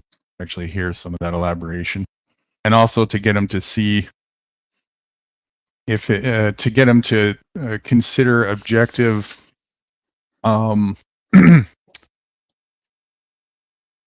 looking at it to see if it's really a healthy focus or going to be meaningful with other foundations for discernment for him to walk away with and consider that with. So it'll be interesting alongside with the first introduction that we had, which set the stage for possibly I might actually go up on his panel in the future from that to see where that goes, which is pretty cool. That's amazing. The panel benefits so much from you being there. It'll be interesting to get up with everybody and be able to converse verbally, because there is only so much you can do in chat at time. Although there's an advantage with that too. You get to actually really think about what you're typing. Oh, totally. Try and put it into an accurate way and a proper way. So sometimes when you're verbal, you get a little bit loose, and that's a practice thing too. But there's only so much room. What is it? 200 and whatever words can afford you, and you can only type so fast. So, looking forward to partaking a bit more verbally, probably pretty soon. Excuse me, but I don't see Jesse's name on here. Oh, Oh, you might have to put a message. okay. So Do it's do do a couple of them, will you please? 'Cause I got this stupid heart they put on here, and I can't. It takes like 3 messages for me to get the your monitor up. To be a monitor, I should say. I don't know why they did that.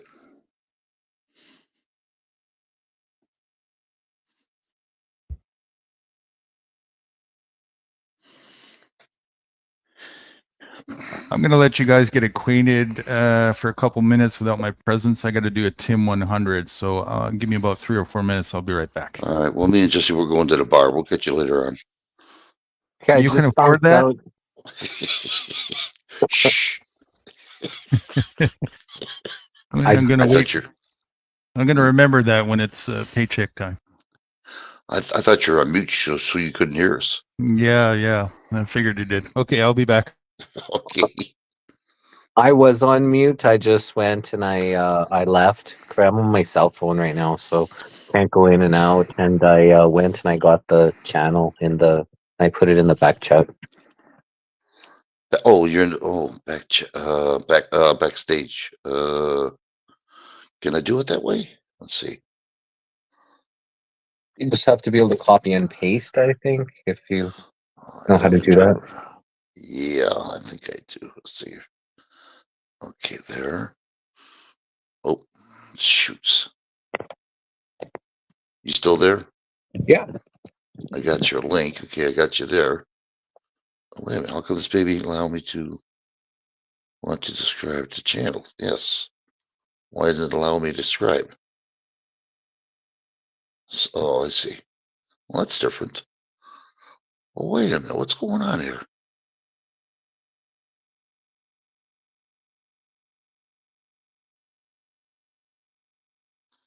Well, what the fuck happened? Hello? Yeah, I'm here. I'm not It's sure. I not don't see allowing me any. to. It's not allowing me to get it. I'm trying to subscribe to you, and it's not allowing me to do it. Well, nothing Finally, surprises me with the kind of stuff that I'm happens. yeah, I see I them got it. trying to progress in the subtlest ways. It's like so stupid, but I notice it. Like they don't want it to be too noticeable. I got you. I got you. You should have got a message. Let's Yes. see. Now, So okay, let me see if I can do this way here. How am I going to do this? Bear with me here. I'm new at this myself. Excuse me. Let's see. Paste. Bingo. yeah, I just had to bounce out and I just put a hi in the thing. I didn't see anything from you, but I put the hi in the chat. So I don't know if you can see me that way or something, if that helps at all. Not yet. Not yet. I'll probably see when I get to my phone. I'm like you. I'm a phone guy more than I am a Oh, computer guy. yeah. And I'm trying to. I put your link in my. Bear with me here. Guru's the one that's helped me out quite a bit in this, how to do this computer stuff. I mean, I got totally lost. Let's see if this will work. Nope. It's not Yeah, going to work that way. I'm going to have you have your message on that message for me to do it to you. Shit. You want to get down for a minute and then try it out that way and then come on back? Okay, So I can get you want me to try it which way? if you want to drop down, go in my message and just type 3 messages and then come on back up again. You do it that way? Oh, I'm not sure what I'm doing. I go where? Okay, you gotta jump off because you're on your phone, right? Yeah. Okay, and then just come to my channel, write some messages, Yeah. get off again, and come on back into how you did it last time. Okay. Nice. And then this way I can give you a wrench. That's the only way I can do it.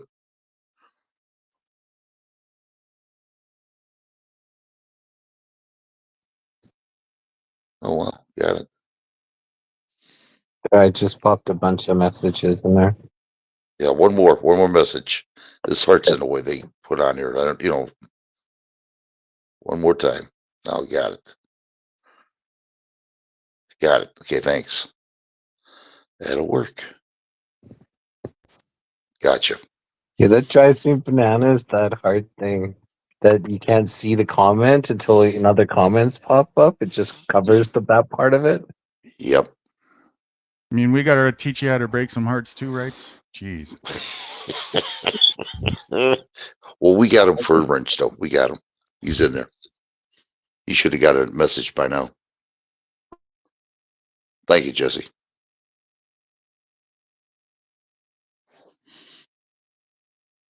Hope I didn't kick him out. No, he's still showing there. I'm at a distance, though. I'm still coming back. Actually, I'm going to get my match in the fridge, too. I'll be right back again. Oh, okay.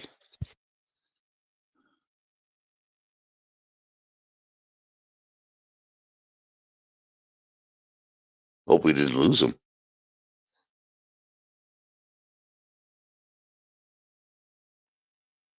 Yeah, I'm back. I'm not sure if anybody was saying Oh. anything to me, but I just went to the.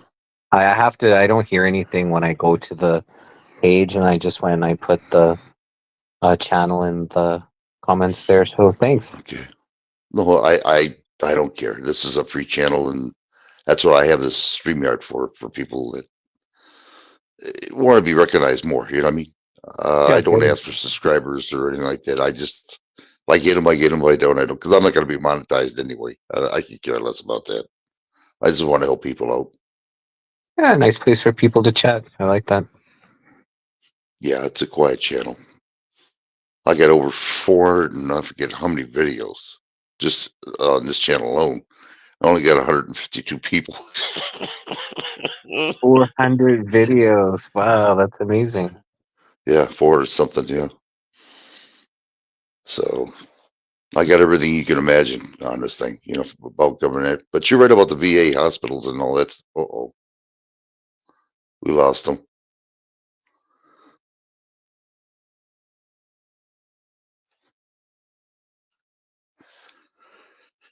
I didn't He kick might- him out, dude. I didn't kick him out, honestly. Prove it. He's not even here. Jeez. He's probably Angel- driving. Oh, Angelina. Oh, here he is. Okay. Angeline Joy. He's done over 600 interviews now with some really amazing people. Welcome, Angeline. Hi, Angeline. Oh, this must be your follower. Okay, I don't recognize her name. Oh, that's How you my doing, girlfriend. Angeline? Oh, hi.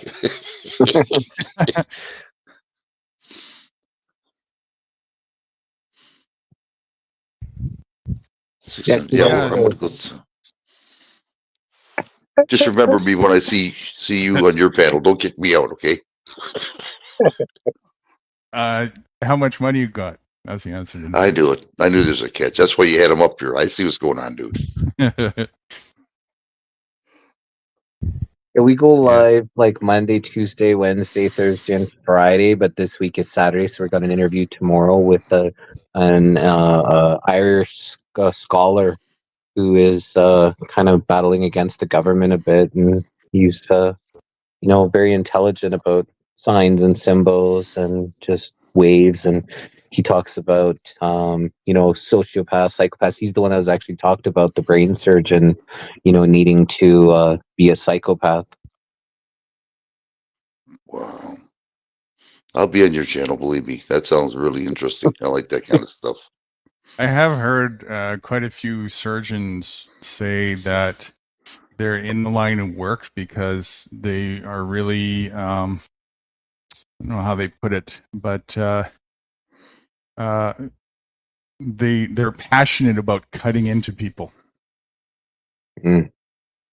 What? Mm-hmm.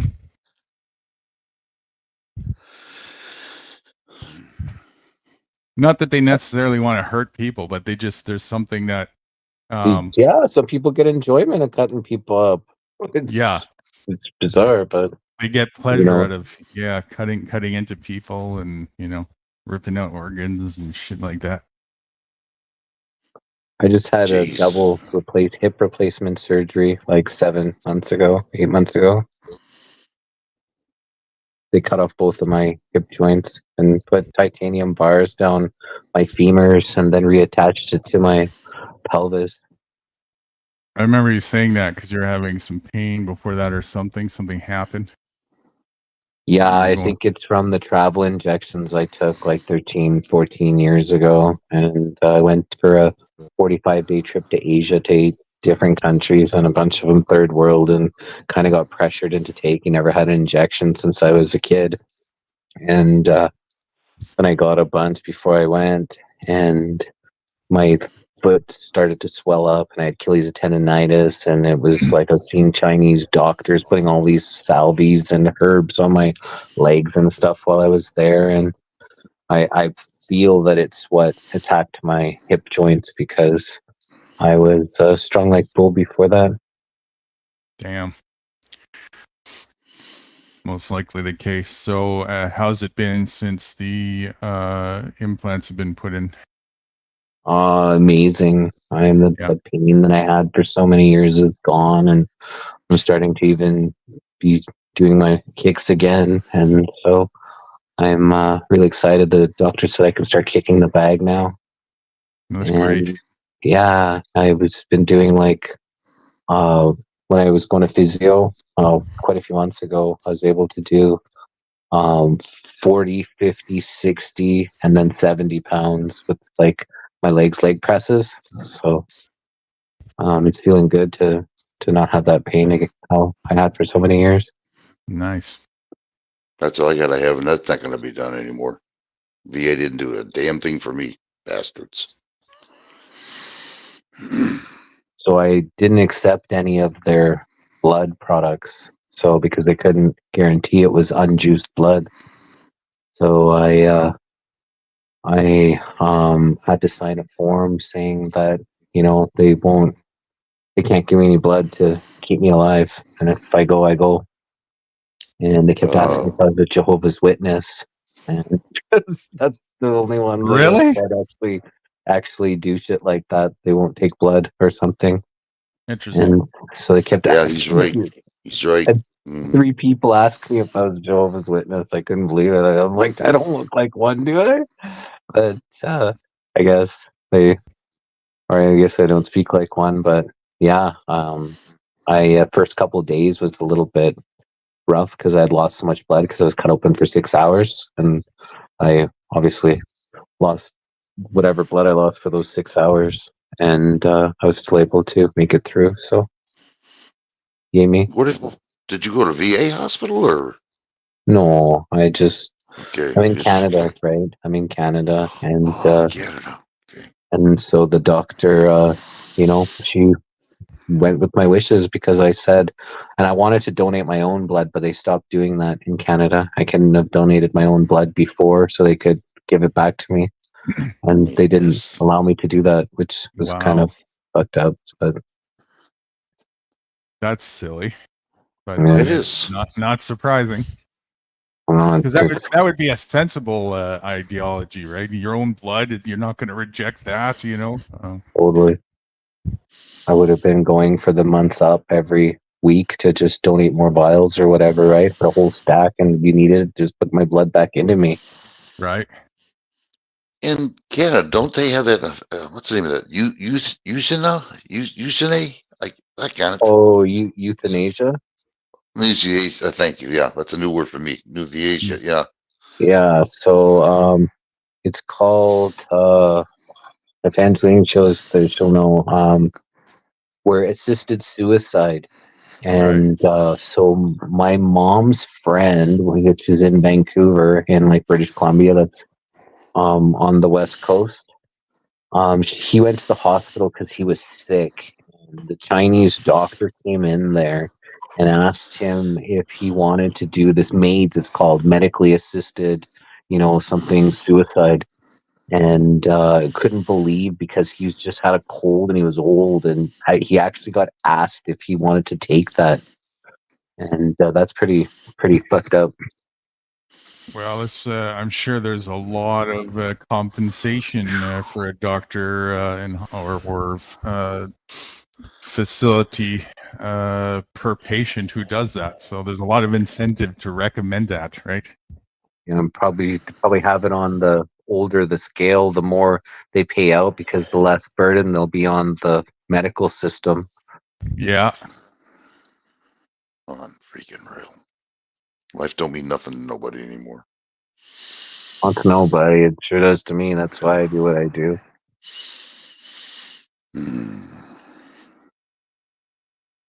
That's amazing. They're talking about doing that for like people that had like mental health problems and homeless people, and like just giving them a way out to medically assisted suicide. It's like that's as evil as you can get. Yeah, it is. Well, I mean, I don't know about that because there's still that element of consent there, right? But it's certainly, I don't know. I don't see myself anywhere near anything like that. Is it evil? Yeah, of course, but it's still consent. So now if it was forced, that's a different thing, and we might get to that point. That's concerning. Well, the whole thing is, if it goes to kind of plan or par or whatever, is that they believe in, karmic or universal liability. It's one thing they're on, as crazy as psychopathic and drinking blood, professional parasites as they are. They have like a code, and people have to do it to themselves. Right. And so that's kind of, I see where we're at with this thing right now, but who knows how it could flip. And that's ultimately where the responsibility rests on the individual. This is what we started talking about earlier. We talked about a lot. And I gave an analogy to depict it again in a different way today with an example I did with rights. And it was like this. If I tell you, here's a knife, and I even give you the knife, and I say, drop this knife on your foot, and don't worry about cutting your foot because the knife, it's really good quality and it's safe and all these types of things. That's my narrative I give you, and you take that knife and you go, okay, and you sit down and you drop the knife on your foot on your own terms, and you get cut. Is that my fault or yours? Both. How is it mine at all?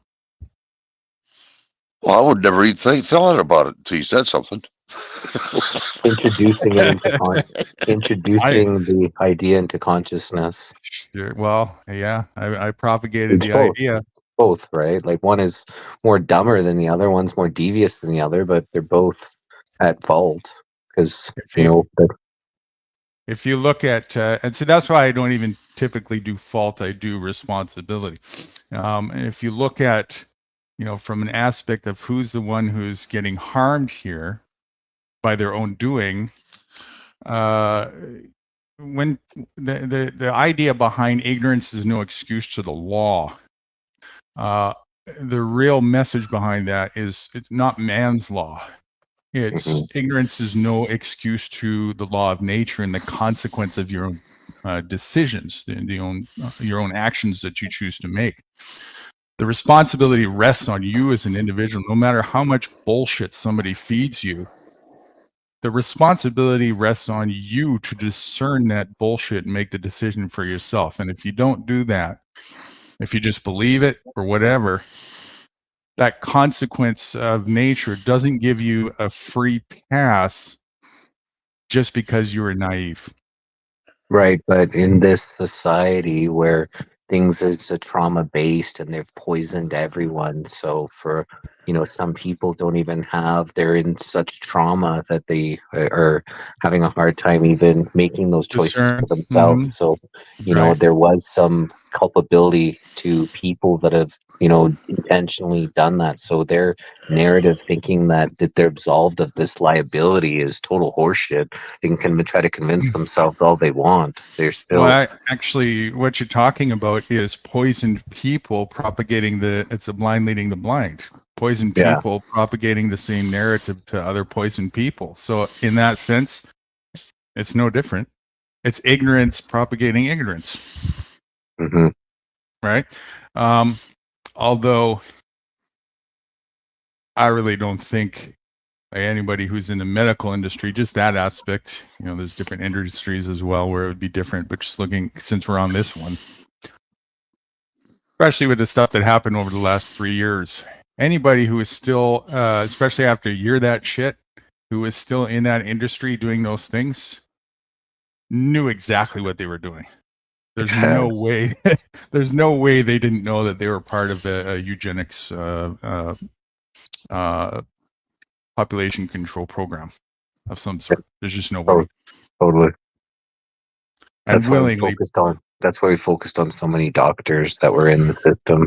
We got 4 YouTube channels deleted, mostly medical misinformation coming Yep. from real doctors telling their experiences of how they had, like real doctors. Like, we're not talking about, internet doctors. These are people that were front lines. There's people that were giving people the Ivor. It was, just telling their stories, and I got strikes for it. Right. Of course. Because, you're presenting the truth about that, and that's bad for business. It's bad for programming. Exactly. That is their business. Mhm. Right? It's really bad for their business. So we need to shadow ban that. And I reckon that even though, the bottom feeders, ultimate bottom feeders of those allopathic shitheads who definitely knew they were partaking in that were doing so, still nonetheless, the responsibility still falls and rests on the individual to be aware, and buyer beware, know what you're getting, especially if it's something that you're going to ingest, and double especially if it's something that you're going to inject directly into your bloodstream and bypass your filter system. Or to your kid, even worse. Fuck. Oh, yeah, right. And especially when it's coming from a source that isn't even in denial, never mind having to prove this, isn't even in denial, will literally mock and arrogantly flaunt that they continuously lie over and over again and have for decades and decades and decades. So in the 80s, I believe it was Bayer, they had some hemophiliac medication. And for some reason, somehow, and you can actually find this on the NIH website or something. They was tainted with AIDS. So this was hemophiliac. So when people bleed too much, that medication that they made was giving people AIDS. So how did they make something that would give people AIDS is the first clue for people to clue in on. And then they were giving it to these people that had that. And then they ended up getting, known that they were getting AIDS from this. So they had to stop selling it in America. And they had all these batches. And so they found places that didn't have that they couldn't sell it there. And they still sold it and gave people AIDS. And this is listed I on remember that. what they did, and and there's still a company. Yep. Like, I can't Yep. even, that blows my mind how after that pitchforks didn't come out. I Well, remember that. I do. Yeah, he's right. Yeah. the solution is simple. If the product is shit, stop buying it. Well, this is the stuff that was kind of pushed through the doctors. Again, like you said, their culpability in all this, it's sickening. You think because people get into healthcare because they want to help people, but then they're stuck in a system that's poisoning them. Well, let's call a spade a spade. That isn't healthcare. It's all sick care, yeah. Death care, if anything. Yeah, even. Far from healthcare. Mhm. Probably more accurately put, symptom care or symptom management care. Mhm. through synthetic means that cause more symptoms and problems for the benefit of corporate longevity. When I saw a doctor for my hips for the first time, or a rheumatologist or something, he just wanted to put me on a study to put drugs to slow it down. He didn't ask how I was like sleeping or how I was eating. If I was like stretching daily. He didn't care about any of that. He just wanted to put me on a study. Yeah, the allopathic industry is not anybody's friend. It's not there to help people, but then nothing is in the corporate world. So I found when I smoked the ganja, I didn't have the pain. Then it was better than the pills, so I just stopped after a few months. Yeah, They said I had to take a blood test every month to make sure that it wasn't harming me somewhere else. And I was thinking about that, and I'm like, that's fucked up. And I said I'm not taking them anymore. that's a lot of income they generate if they can convince you to do so. Mhm. Now you know something, Drew. The same pain he has, I have every day, every single day, Mm-hmm. from my right knee to my right hip. So I Right. know what he's going through. I know exactly what what I had to go through. Yeah. And now Wrights, just in a different, had the same thing as you, Jesse, except because of his industry when he was in the military, he got a whole bunch of injections as they like to give in that industry, and it really fucked him up. And then in addition to that, they tried to give him some medication from the VA that was supposed to help him, and that ended up causing him all kinds of additional problems, candida and a bunch of other shit. Boy, they sure did. They fucked me over that. Oh, them bastards. Yeah. Yeah, they want to kill you off so you don't have to pay for your shit. Yeah. So they give you fucked up stuff, hoping that, they won't be culpable in it, messing you up to the point where you go. Right. And also kill the messenger, right? Like you went through the military, so you saw what, they don't want a lot of people in the civilian world to be able to hear you, be able to talk about. So if after when they get done with you, you're just a pawn in a Ponzi scheme, right? Once they're through with you, they need to dispose of you. Otherwise, you might actually be a liability to the cause. Same with the old people, like how they wanted to get rid of them because liability to it's a burden for their overhead, because that's when you get older, you cost more, I guess. Yeah. So financial overhead, but also longevity, means of existence, the reason for function, right? If too many people wake up and realize, hey, this is not healthy for us, they need that dedication and dependency for the narrative to keep continuing. There's this Well, independent. Go on. I was just going to say this independent journalist, Chris, the IP Hunter, he was in the military, and he had 12 injections, and 2 of them said unknown. So on his file, they wouldn't tell him what they gave him. It's unknown on his file, so they could have given him anything, and it doesn't list what they gave to him. You know what? Further to that, Jesse, even if it's listed, and this goes not just for Kool-Aid shots, this goes for anything an individual ingests.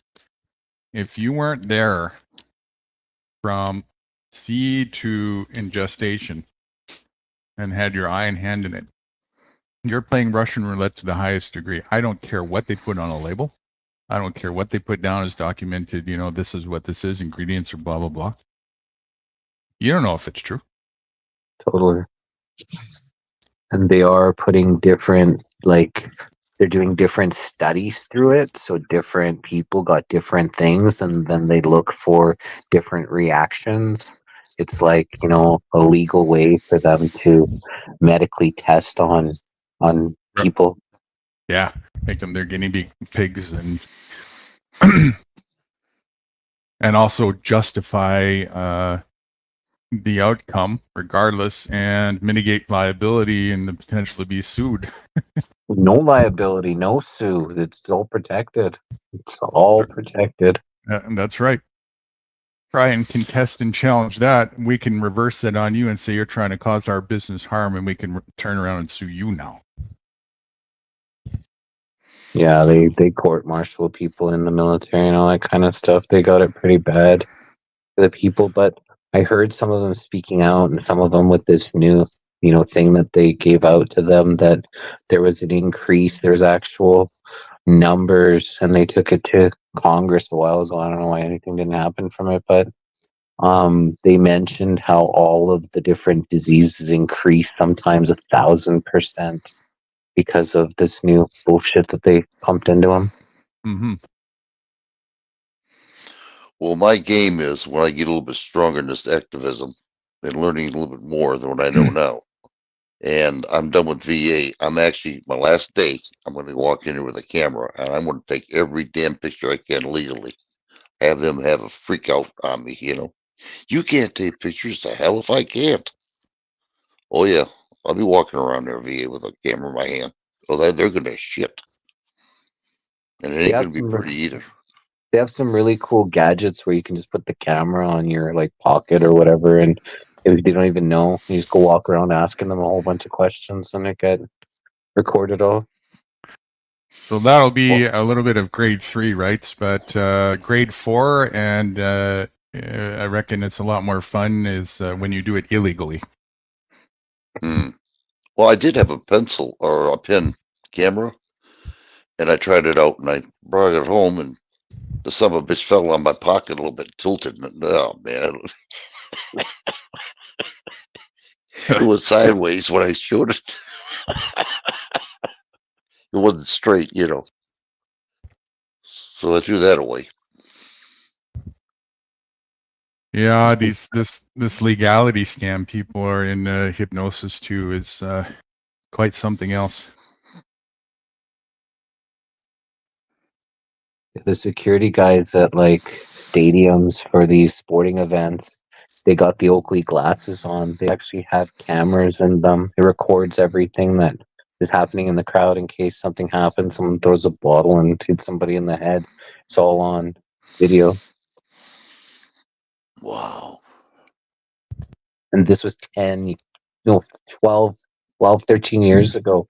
My girlfriend at the time, she worked for the company that hid these cameras. She told there was this one place where these gangsters meet, some crime family or something, and in the parking lot, and they put the camera in the broken piece of concrete, like the big like front ties. It was broken in the rebar. It was hidden in the rebar of this place where they go and talk so they could, get what they were saying. Interesting. That's technology there. Wow. Yeah, that was 13 years ago too. Imagine how much more advanced it is now. Totally. I'll tell you, when I was born in the early 50s, man, we didn't have that kind of shit. Everybody was friendly and, caring and helped one another, and shit, things have really changed. I'm only 21. I just turned 50 this year. My mom took me to Mexico for my 50th, and me and Angeline are going to Jamaica in a couple weeks. So it's going to be a really cool 50 year to remember. Nice. That's decent. Yeah, you need a water boy or someone to drive you there. Or... I don't need much. My buddy, he's got 35 or 45 acres on the ocean in Jamaica. And he said that there's a lady that'll come. It's like a 10-bedroom house, or 10 people could sleep 10 in the house. And he said that the lady will come and cook and clean for us for like $10 a day. Wow. And fresh, like all kinds of fresh food. So, and we get to stay at his house for free. So it's pretty cool.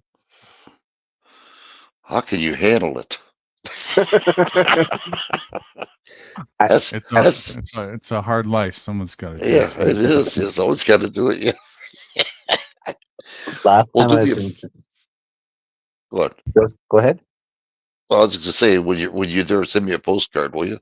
Yeah, please send me your address. Say put If down we there. get Say, glad you're not here, rights. Yeah. Yeah, if we get to it. Last time I was in Jamaica, I painted a different friend of mine's house that we couldn't stay at his house too. I painted it all bright yellow. I really like Jamaica. $10 a day. That's pretty cheap. Yeah, to cook for us. So exciting, right on the ocean too. So we just get up and go swimming anytime we want, and there's no pressure. It's like just nice and safe and secure, and it's really cool. They've had this sheep farm there for a long time. Wow. Hey, listen, for $5, I'll make you a good slumgullion soup. But right, that's in opposition that United States is the best nation and the freest nation in the world. What's going on here? Yeah, right. Yeah. Really. Freedom of range, you mean? Yeah. States is the most dangerous place in the world to be right now, I think. And the most imprisoned, and the most maybe on par with Canada. I don't know, kind of neck and neck there. The most militarized and the most without the awareness of civilians in a state of police state and martial law.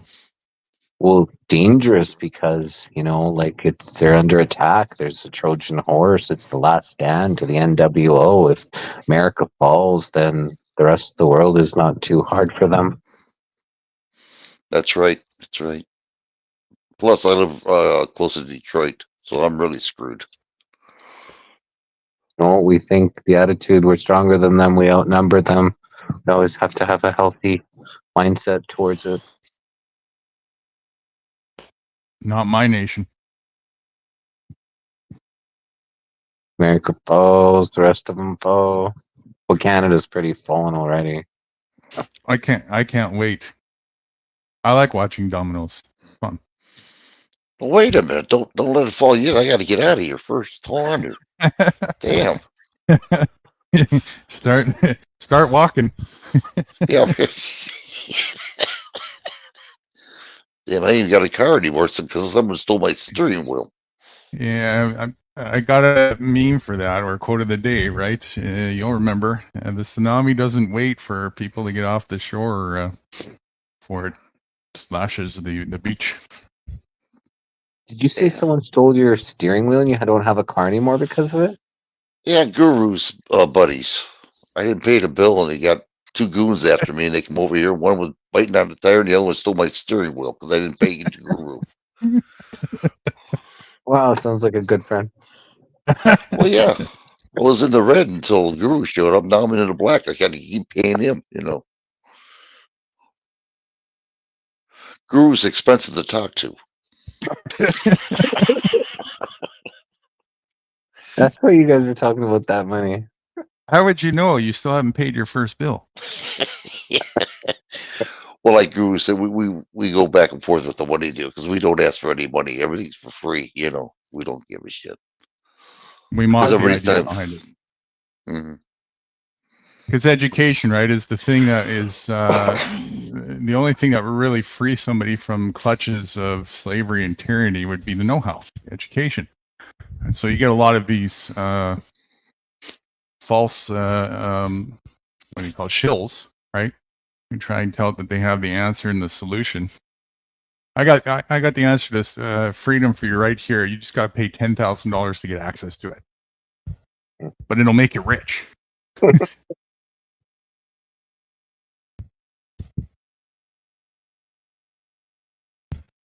So yeah, that's not the way. That wouldn't be a bad idea. Let's go back to those funnies again. Go back to what? The funnies? Those funnies. Remember those? Hold on here. Let me do that. Let's break the ice just a little bit, and then we'll come back to it. Hold on. You know what I'm talking about? The signs. All right. Yeah. Yeah. Let's get Jesse and his girlfriend laughing here a little bit.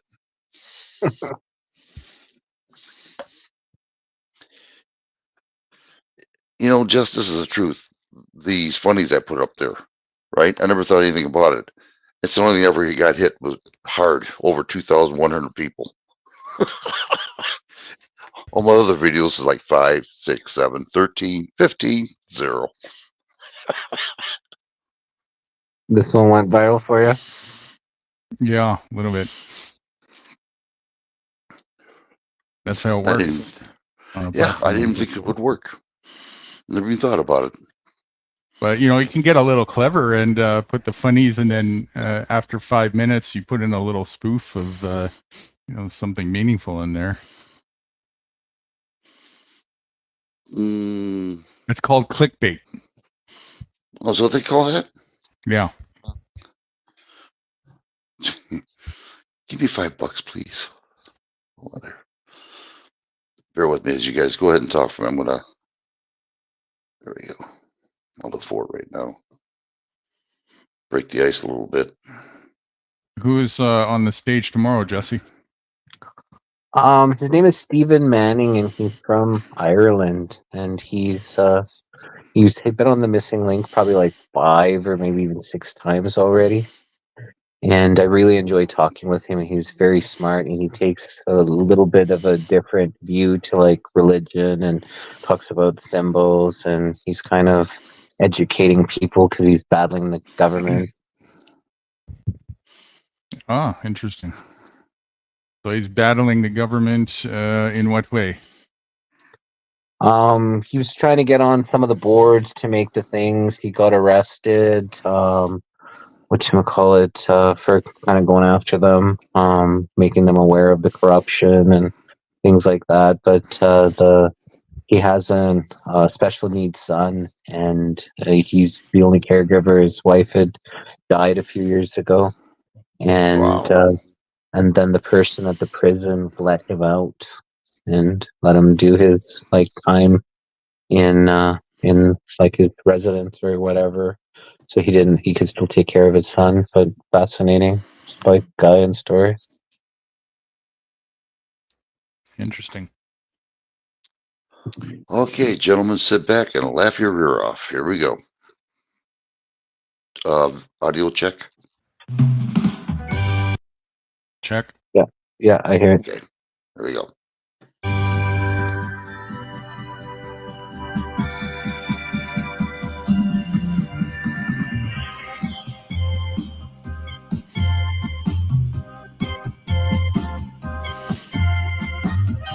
Shall we?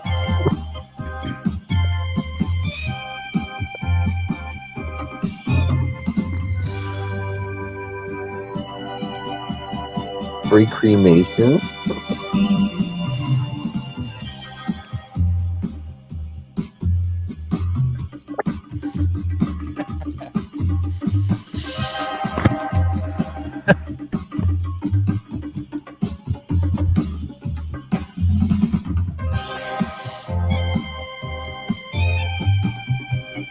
Oh wow.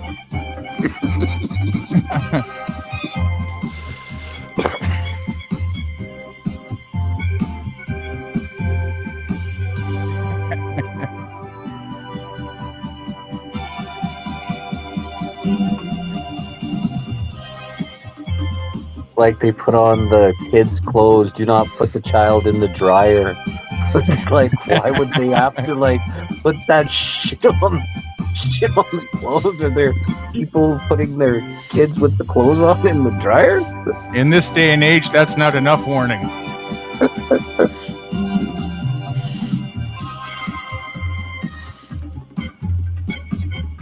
No parking.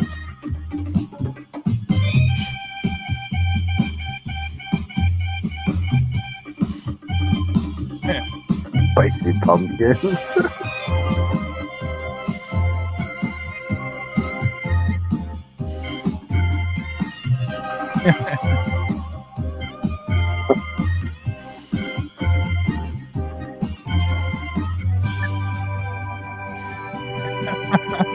Wow.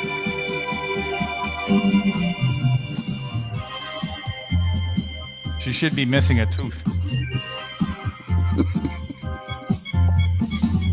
That's really sad when people do that shit and then you see the dog. It's like that breaks my heart.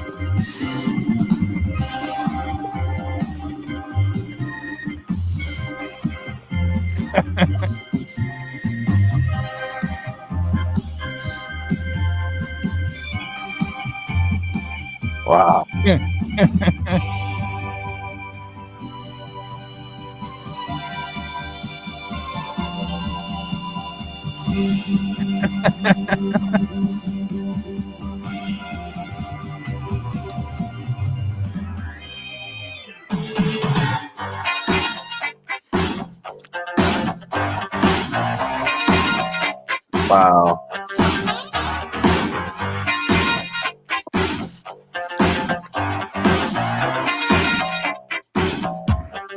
Is it just me standing in the mirror on the wall?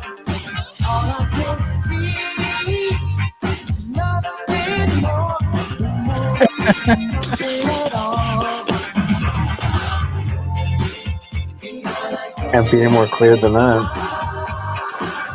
You know what I discovered?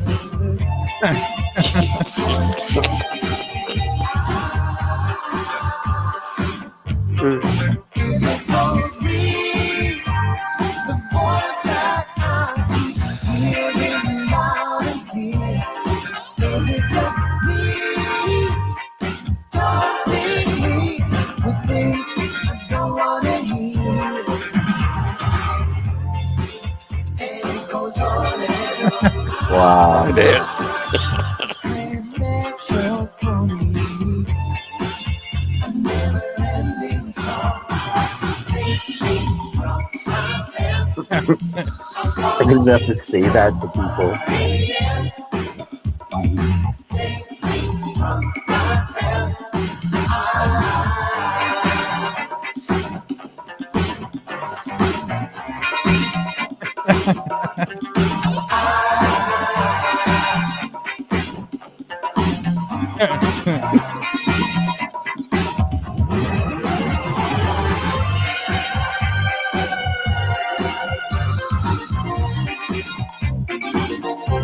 Not the real stubborn ones.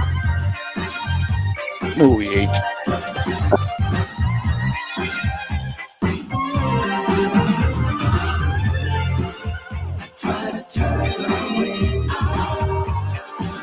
You ever see Top Notch Idiots on YouTube?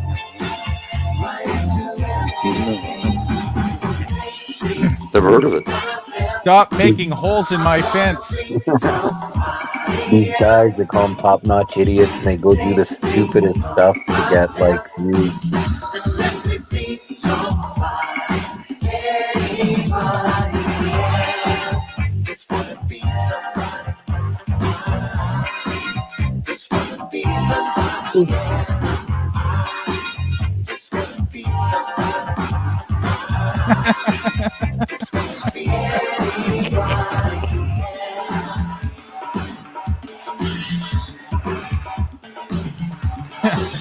Wow.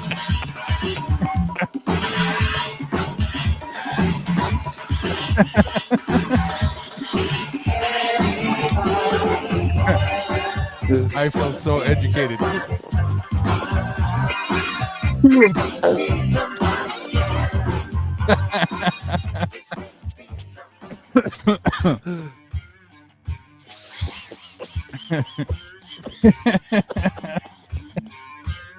How to shit properly, yeah.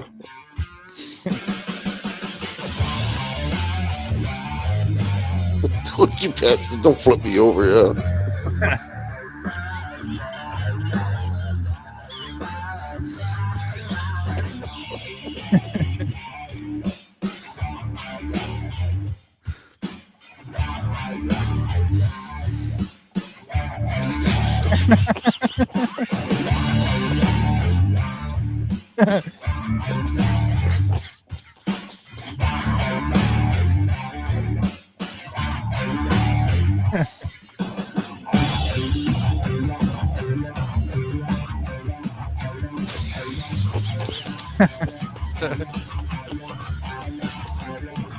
What's the address?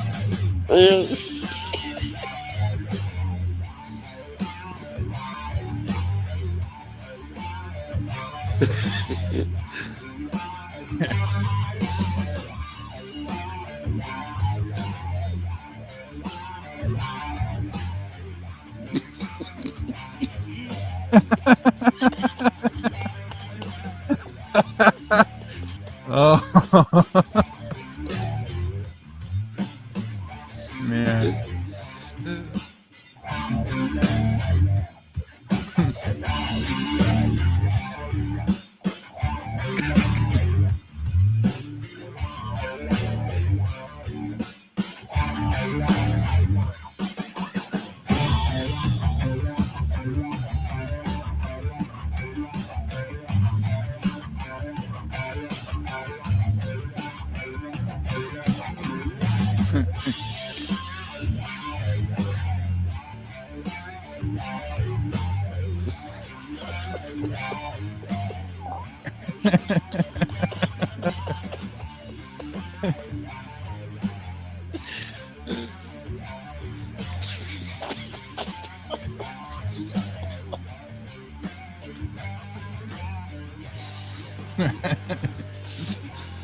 Oh my god.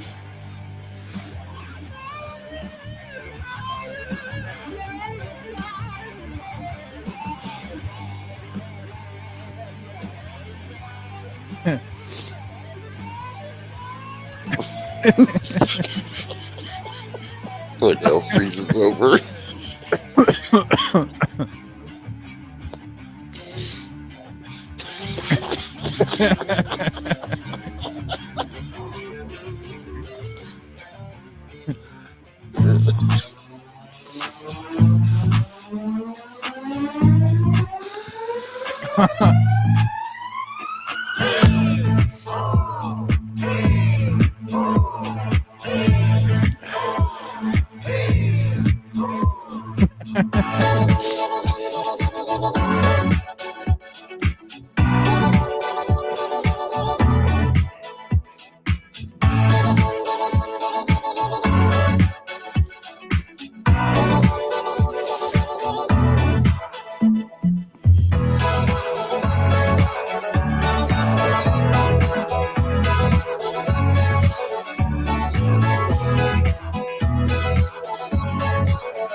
Tax dollars hard at work. Yeah.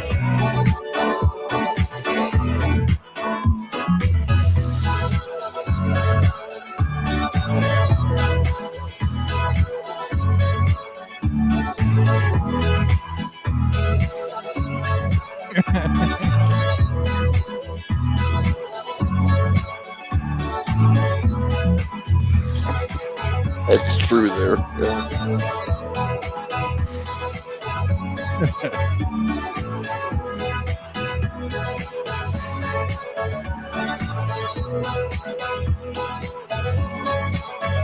Easter comes once a year. How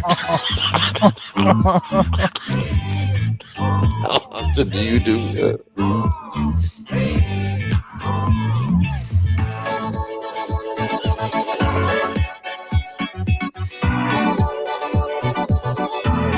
Lively Cemetery, yeah.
That sounds like my check.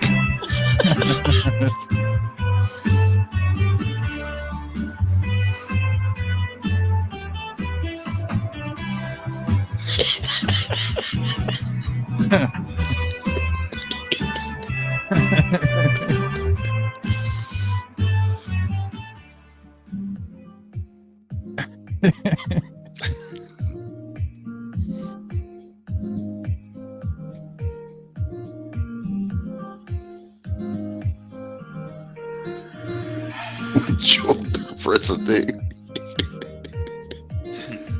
Speed bump. I like this one.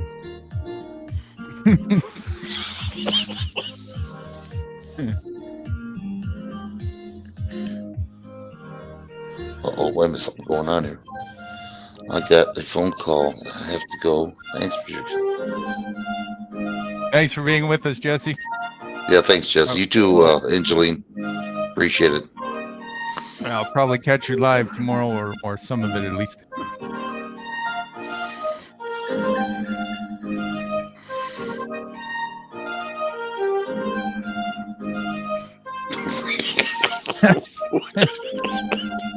Wet way, yeah.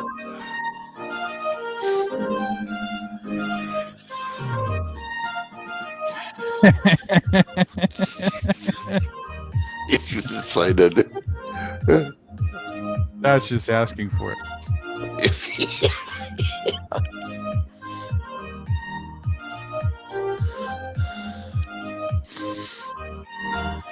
Slut hole lane.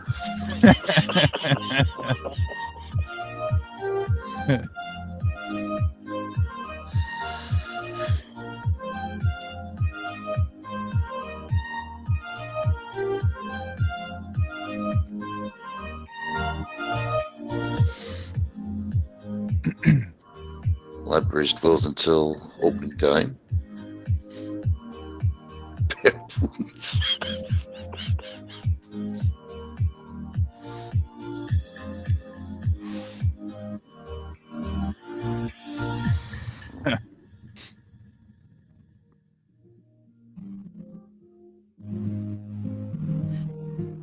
Donut holes.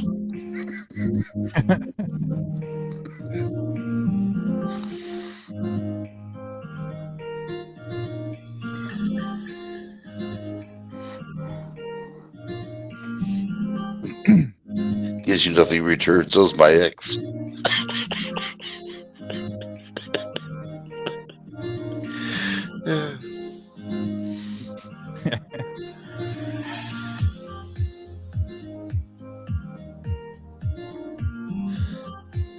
Joe left.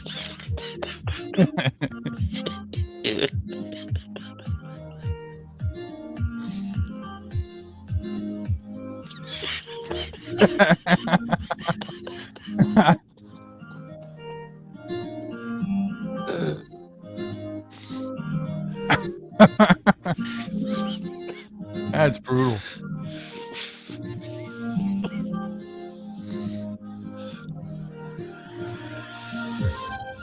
What the fuck?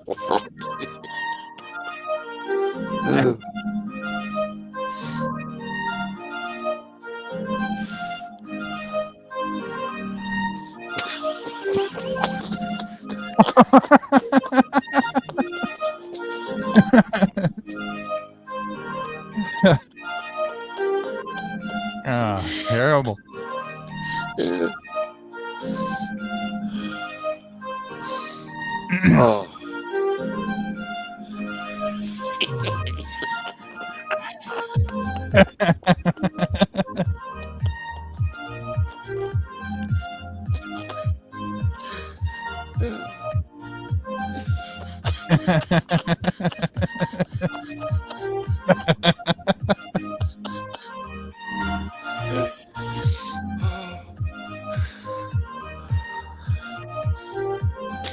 That Pete McDonald's. Oh.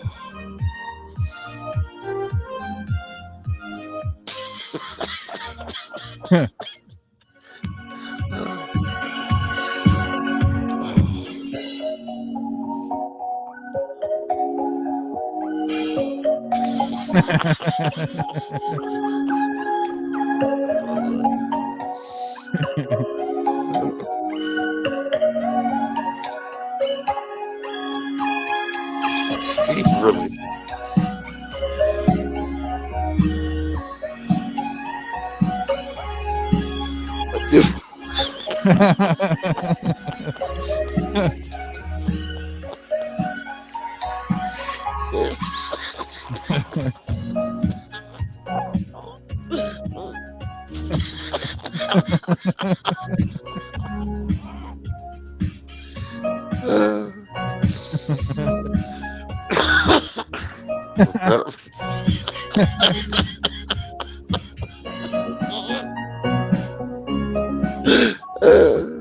Salute harder.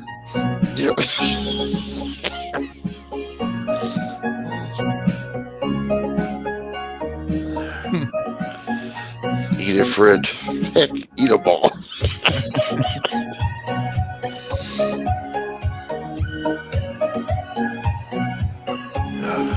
Your wife is out. Look at the dog.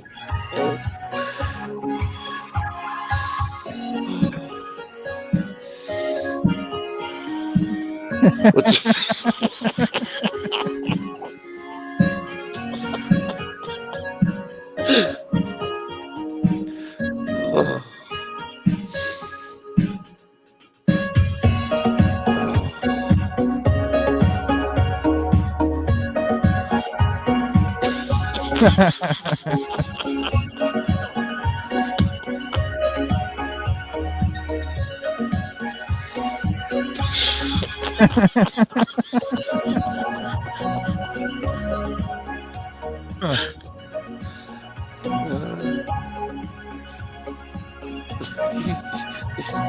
And friends and relatives. I love it. Crabs. Oh.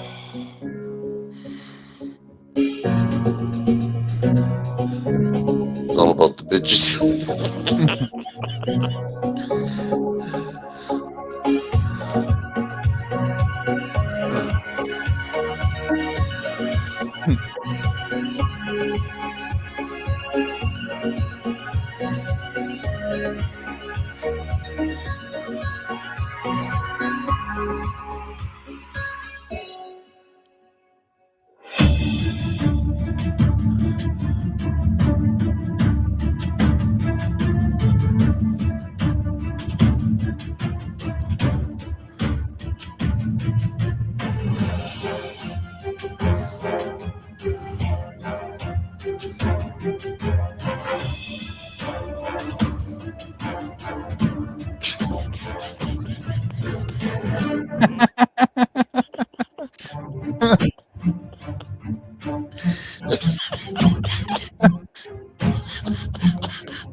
Oh, that's horrible.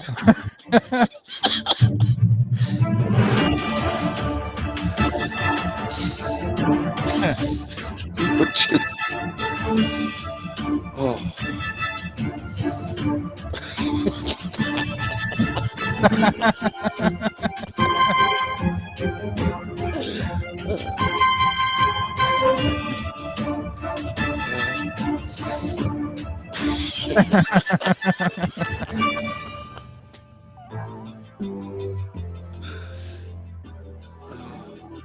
That's it.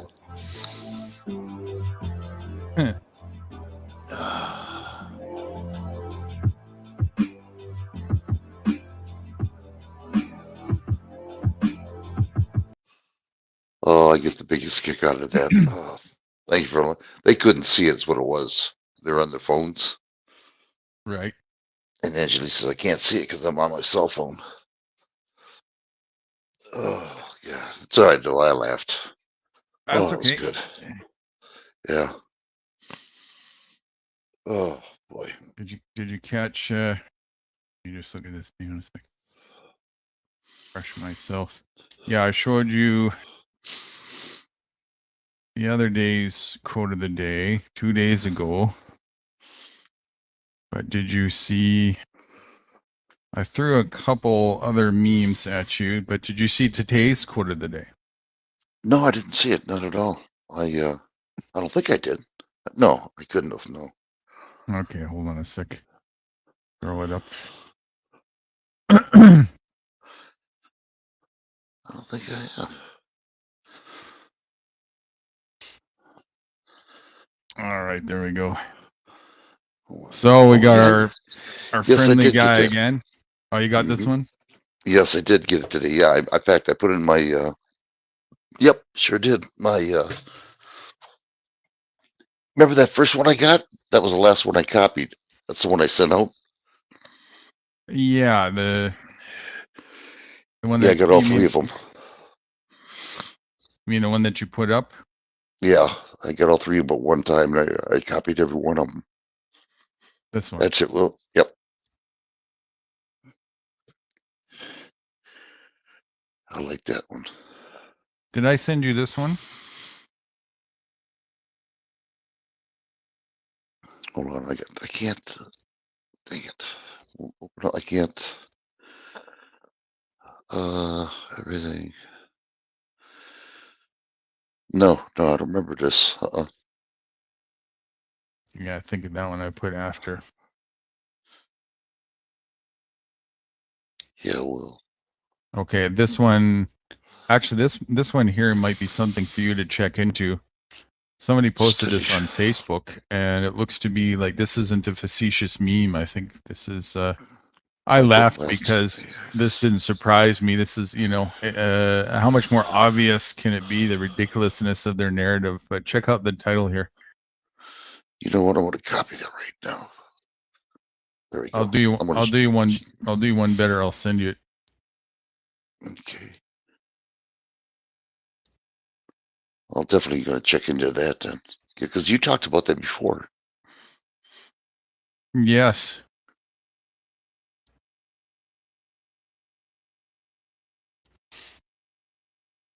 Yeah. So they haven't even hidden that humans got a ton of plastic in their guts because of Got it. Thank you, dude.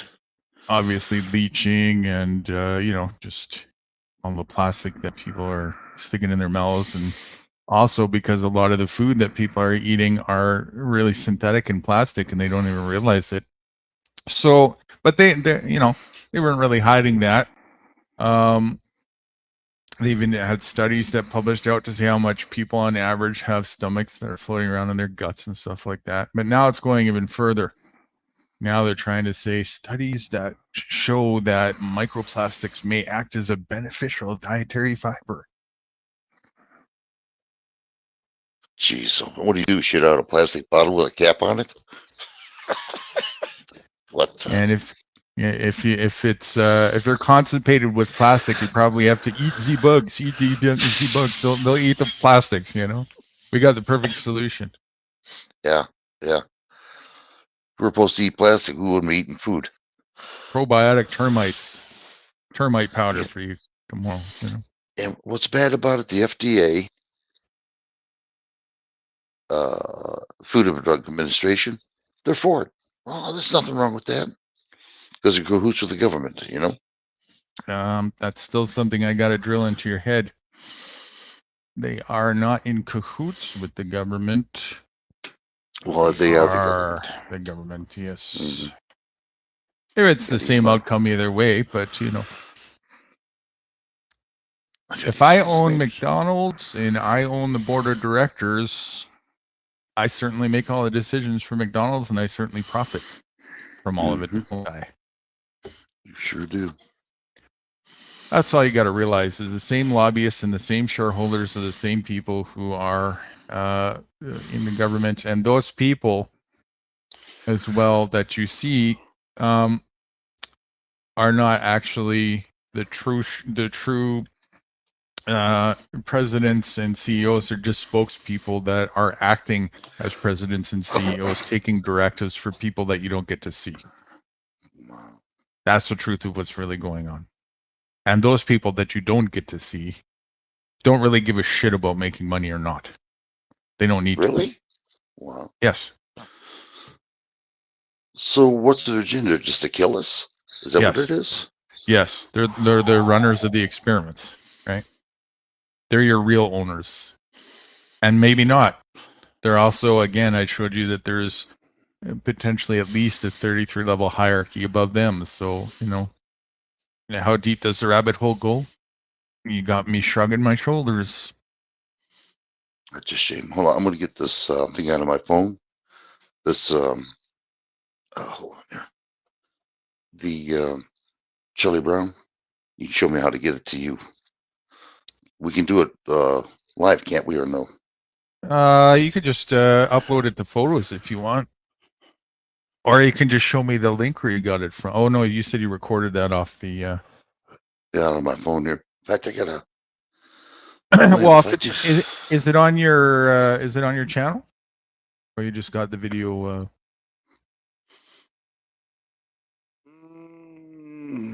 No, you know what? I don't know. Hold on. I did it so fast. Hold on, let me see. okay. I don't know. That's a good question. I wanted to get it done, so bear with me and I'll find out. Mhm.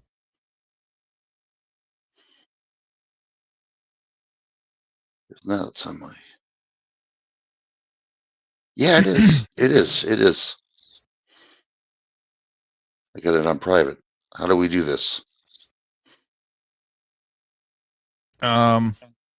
So you got it on your channel, but it's on private status? Mm-hmm. Okay, change it to only those with a link can view it. Okay. Yeah, I sure will. Hold on here. Let me do this. Oh, wait a minute. If I do that, okay. How do I do it on this thing here? Hold on. Bear with me. You're doing that on your phone? I can't do it though. I got you. Oh, here it is. I got it. I figured it out. Okay. It's unlisted. Or Unlisted, yeah. yeah. Okay, and then if it's unlisted, you can just email me or text me the link.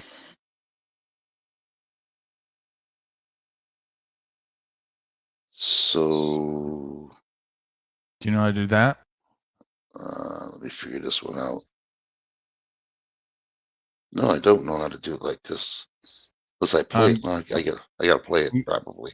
Yeah, and I think you have to press on the address of the video, hold it down, and then it'll give you the option to copy, I believe. I got it. Yep. I see Okay. it. And then you can come over to your Gmail and Wait a either minute. send it to me in there or text. Either way, I don't care. Both will Okay. work. Copy. I'll send it to your text. And how's that? Yep. This way. Okay. Tell me if this works. Because I want you to have this way I did this for. All right. Let's see.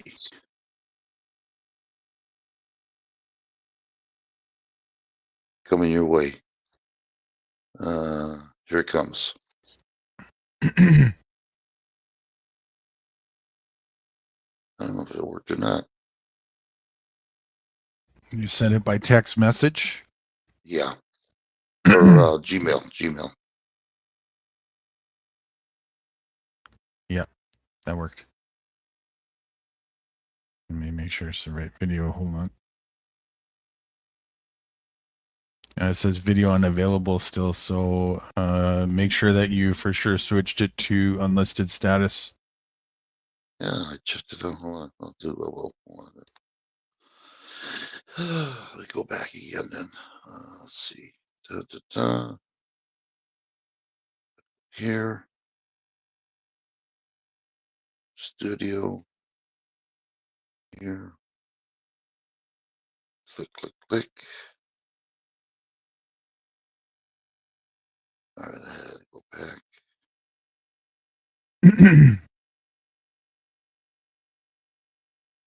All right, I'm playing it right now. And it says, doesn't say anything. I gotta go back. Shit.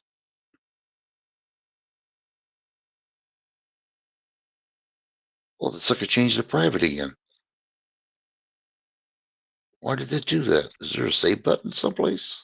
I'm not sure. Or confirm or Yeah, something. there is. Yep, that's what happened. I screwed up. Now try it. Okay, hold on.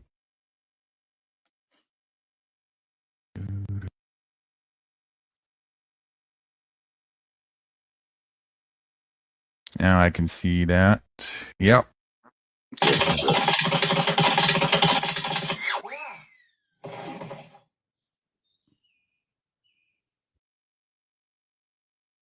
Great. I will definitely use that. Good, good, good. You keep talking about it. I says, you know what? I'm going to get it if I can. So I happen to find in this. Oh, there it is. In not even 15 seconds? That about sums it up. Everything right there. Yeah. Yeah, I agree with you there. I do. Yeah. Yeah, I do. I agree with you. And people keep falling for it, you know. Mm-hmm. Hey, you know, we're going to take care of you guys. You know, don't worry about we're the government. You know, you can Right. trust us. Right. Yeah. And that's the part about this whole, like, you know, when you hear this excuse, I didn't know better, which it is, it's an excuse. At this point, after all these years of continuous looping from the government and corporate industry, all the scams, you ought to have known better a long time ago. If we even look at that as being an excuse at all at the beginning, right? Fool me once, as you said before. Okay, you know, there's a little bit of, yeah, we're naive, we make mistakes. But shouldn't we have known better already a long time ago? If all they're doing is the same thing over and over and over again, why do we keep making that excuse? I didn't know better.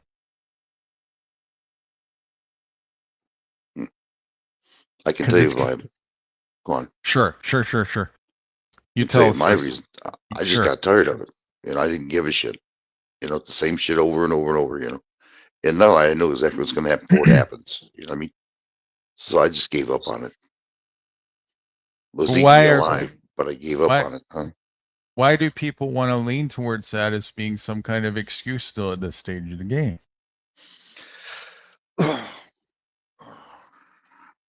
That's something I can't answer. That's something that's hard for me to tell you because I just gave up. I didn't. Well, I'm making excuses for them. You know, son of a bitches. You know, they were their damn. You know, what's wrong with these people? How come they're doing this to us? Yeah, I mean, I blame it on them. It was me during the whole time. Right. You know what I mean, because I got fooled. And you're absolutely right about that. It was me. Right. And again, you know, there's another aspect of it. Like at this stage, even when we were born into it, of course, when we're just like naive children with no experience in life, we're very susceptible. But your parents and your parents' parents, the stuff that's happening with government and slavery, none of it is new. Everything is a loop that's been happening for a very long time. So when I say we, I don't even mean you and I here in this generation. Why has it taken so long for any of the generations to stop making that excuse? I didn't know any better. Well, could I put this to you? And maybe you can tell me. Now, during my grandfather's day and my dad, right? The government wasn't as bad. You know what I mean? I mean, people did have not real freedom, but they had more freedom than what we have today. Food was food. You know what I mean? FDA was stamped on. People were actually there watching the meat and stamped. And my parents, oh yeah, USA, USA. You know, I mean, it's just, and then it got worse. Do you I know mean- that 20 to 30 years from now, somebody is going to say the exact same thing about right now? You're kidding me. This is a good era right now. Wow. Yes. They're going to look back and they'll say, boy, they had it great. I wish I had that much freedom. And they're going to say the same thing that I just said. Now, the real answer is this. One word. Convenience. That's why. It's convenient to blame and deny self-responsibility. That's why. It's easier to blame than to walk the path of self-responsibility. That's all it is. So what you're saying, people complain about it, but they're going to keep going back to it because it's easy to blame the government and still keep doing the same thing over and over. You said it. Isn't that exactly what keeps happening? Hmm. That makes sense. Exactly. I couldn't have said it better myself, the way you just put it there. I got a good teacher. I'm learning more. That's Much as I exactly can. it. We should paraquote yourself right there. That's Hmm. exactly what's going on. It's an excuse for convenience. Gives people a bitch and moan, scapegoat finger to point, so that they can justify all their irresponsible, ignorant, habitual, addictive ways and feel better about it. Because they Yeah. know deep down it was them. They know that, right? But if we admit it to ourselves, that means there's nobody else left to clean up our shit on the floor. We have to do it now. And who wants to do that? Who wants to blame Especially after, yourself? right? Especially after years of shitting on the floor, and it's, you know, pretty dingy at this point, right? You know what it is? People are so used to being domesticated, easy life, convenience. Go Spoon to the fed. store. Yeah, thank you. That's a good word. Yeah. That's what right. it is now. Convenience. Now it's being taken away. Them son of a bitches. They're no good. They're. Well, yeah, there's the Yeah. Charlie Brown and Lucy. Like, everybody thought that convenience was just like set in stone and it was going to be there forever. Oopsies, that was a miscalculation, wasn't it? Yep.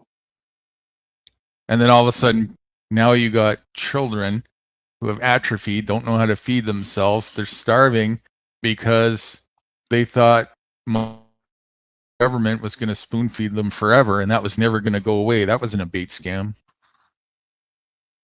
Yeah. You fell for it. Mhm. You fell for it, right? So again, when you fall for something, bitching, moaning, and whining about it is only further falling deeper. It's time to grow up. It's time to pull up your pants. Say, shit, I shouldn't have been doing that all along. I was a dummy. Get over it and learn what you need to learn and make sure that don't happen to you again. I want to pass it on. That's what I want to do. Right. And the first order of business for that to happen is to know what you can pass on by Mhm. learning it yourself. Right. So I wish my daughter was here right now. Shit. And that's another reason why I'm where I'm at in this sort of propagation stage, because you can hear the conviction from experience. I got 20 years of experience. Well, I shouldn't say 20 altogether. I mean, off and on, there's a lot of testing of the waters before I got comfortable with it and learned the ins and outs to the point where I could say, yeah, I could go out in the wild and be self-reliant. And I don't give two fucks if there's another human around me for a 2 million mile radius. It don't matter to me. That didn't happen overnight. That took a while, but I've been able to do that for for almost 10, 15 years, I get to talk about something from a different perspective than most of the people that you're going to be around, right? And hear from. And so other people, that is also recognized from other people as well. So experience counts for a lot, right? Especially if people are looking for, a true form of directional focus and structure, right? Mhm. We can bat around theories all day long, and that's a healthy thing to do some of, right? Ideas and coming up with like different techniques and stuff, and especially when you get think tank mentality going, that is so productive, because everybody's got a piece of experience here and there that they can put on the table, and that everybody can draw and benefit from. But as much as that think tank is an asset, it'll never be reckoned with somebody who has been out there for 20 years and can tell you all the shortcuts from their experience that you don't have to go down the path and, cut all the trees down just to find that same information and wisdom from.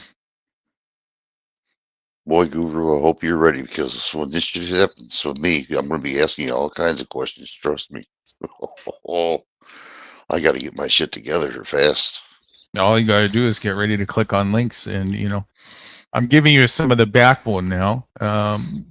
So we got the one already from the Google Docs thing, and within the next couple of days, I'm almost done going through those links. You'll have the seeds one, and That's good. by the end of this weekend, actually tomorrow, you'll also have another one I'm making for energy independence, energy self-reliance. So that's going to have the Blue Eddies in there and other alternatives as well. And Ooh.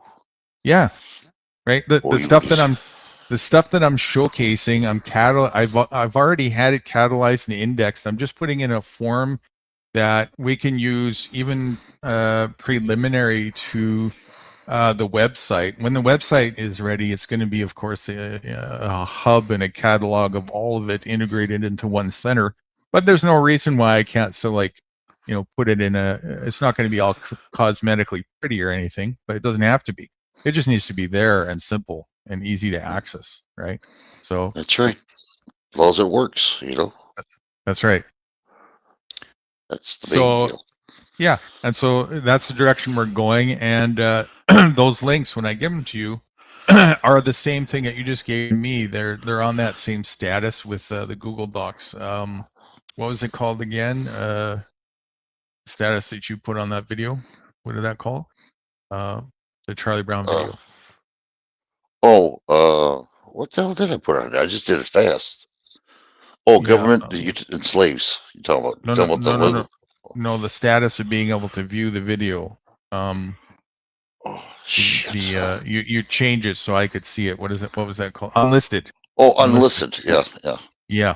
So I'm having those links for the Google Docs on the same status. So anybody, you, your friends, anybody else, can see the same material and information on there around the world. No problems. And all they gotta do is just subscribe. They got it. Just give them the link. Mm-hmm. I can do doesn't that. need- Yeah. It doesn't even need a subscription. Those links. Oh no. Oh, Nope. okay. I didn't know that. Nope. All you need is the link to be able to see the information on there. I can do that. I sure can. So yeah, if you want to show your daughter, the stuff about the seeds when it's ready, or the stuff about the one that is ready, the forging education. Mm-hmm. All you got to do is give her that link. Oh, I've seen every one of them too. I did. Cool. Yeah, I did. I bet you watched learned a it thing all. or two. Yeah, I did. In fact, you didn't know, but you did two of them, same video. Oh, did I? Yeah, I'm watching. I'm like, oh, this looks familiar. I got out of it. I looked. I said, oh, I see what he did. He accidentally put the same links together. That's So, yeah. quite possible. Yeah, It's a scratch pad thing that I didn't double check, right? So point that out to me so I can take that out if you will. And same thing, like I'm doing the same thing with the seeds one right now. So I'm trying to go through them and make sure that the ones that aren't active are not in there, and if there's any double links, they're not in there. Because what happens is, I just whenever I see something of value, I put it down in a scratch pad, and sometimes I double paste, or I didn't realize that I already put that there a couple days ago. So if I'm ever in doubt, I'll put it down again, just to make sure I got it for sure. So that can happen. Yeah, I'll show it to you when I get off of here. I can't do nothing now. If I do, I'll be knocking everybody out, and I don't want to do that, or I should say knock myself out. I do. Let's play whack-a troll, whack-an audience. How far can we knock them? Yeah, really. Oh man, No, that's okay. Yeah, just my point it out. apologies, my apologies, knocking you guys out. That was an accident. That was. I just about shit. Unreal. Yeah, I'm definitely gonna buy a vacation area and just start building up on that sucker. I'll Right, listen to you and I'll go from there. So we'll do it. I got all kinds of categories. I'm going to do one for here. I've already got like a lot of them saved in here. So I'm just going to pull them off and just throw the same links in a Google Doc for you so that it's nice and easy to access. All you got to do is save it in that Nudie folder on your tabs there that we set up. Yeah. And yeah, you'll get a lot of this stuff already preliminary. Because I realize that there's still a little ways to go before I'm going to have that hub ready anyways, but there's no reason why I can't still just point to the direction where the information is regardless. And so nobody needs to be hung up and wait for me to finish that hub before they start walking the path and learning. All the material has already been made by other people. That stuff, of course, there's educational material that's made by me personally, and that stuff isn't fully polished and revised yet. So that'll come when the hub is ready. But there's a lot of content and a lot of educational value that other people did that I cataloged and have been holding on to for this purpose. So I can showcase that to anybody who wants to learn. I'll tell you what, if people are smart, they come over and talk to you, you start showing them what's going on. I just, I'd love to see that. See people learn what's going on, you know what I mean? Get the hell out of government. This folder is called Off Grid. Just that alone, it's huge. See all that? Maybe it's a little hard to see. You're on your phone? Yeah, I can see a little bit of it. Yep.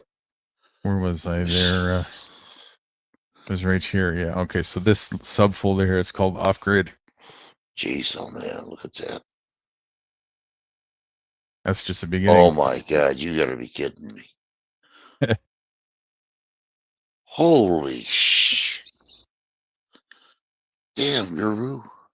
And that's just one folder of Off Grid. I've got 3 other browsers with the same folder. Yeah. How do you know everything? Well, like you said, you're used to it, but my God, that's a lot of information. It is, but again, this is what I do with my time, right? I research and educate myself, and then I save the source of where I get that education when I find it of value, and I've put it to practical use and seen the results. I've been cataloging that over the years, because if I can get value of it, certainly other people can, right? I'm gonna have to get a bigger memory. I have to buy 5 terabyte like I did for my wallet. And use that for saving a lot of. I'll do that. Yeah, I'll do that next week. Well, saving links doesn't actually take much memory at all. Like this, all this stuff here, that's like that's nothing.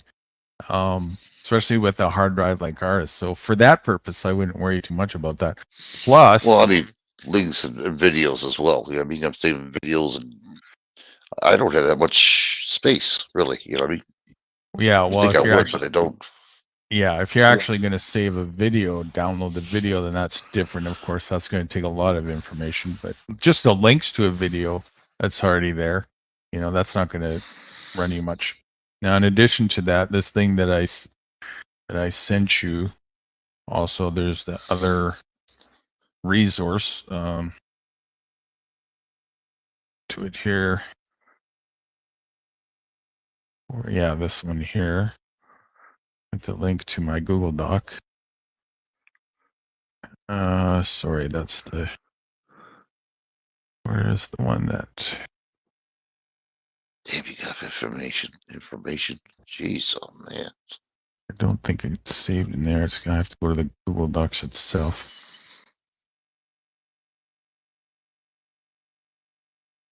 Okay. Oh, shared. Where is the one that there it is. Okay, so this thing here, this doesn't actually use up my memory or yours. This is on Google servers. Ah, And I have no limit. If I run out of room, I just make a new email and I got another 15 gigabytes that I can use Google Docs with. And it doesn't matter if it's a different email. All I have to do is set this on the same status of unlisted, give you the link, and you've got access to the same information like this one as well. So there's no limit to the amount of Google's storage that I can use that way. And that's what I've been doing. Now, I'm not going to rely on this forever because Google's Google, right? But for now, until I get the hub going, which will have my own, you know, server and whatnot. man, I can't wait. Yeah, I can use this. Oh, did you see Made Safe? What happened? Yeah. Holy! I went no way. I had a double. No. No. I'll just wait on and see what happens. You know. No, nothing happened to Made. Bittrex Nothing? went down. Yeah, no, not Made. That's an exchanger. An exchanger folded.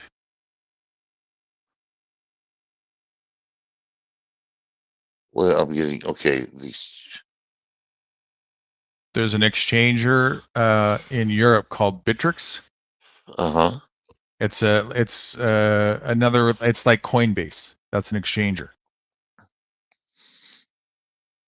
Remember Coinbase? That was one of the places that we bought Bitcoin at. Mm-hmm. I remember that. Yeah. Yeah. So one of the exchangers folded. Wow, this sure hurt me. Whew. No, it didn't.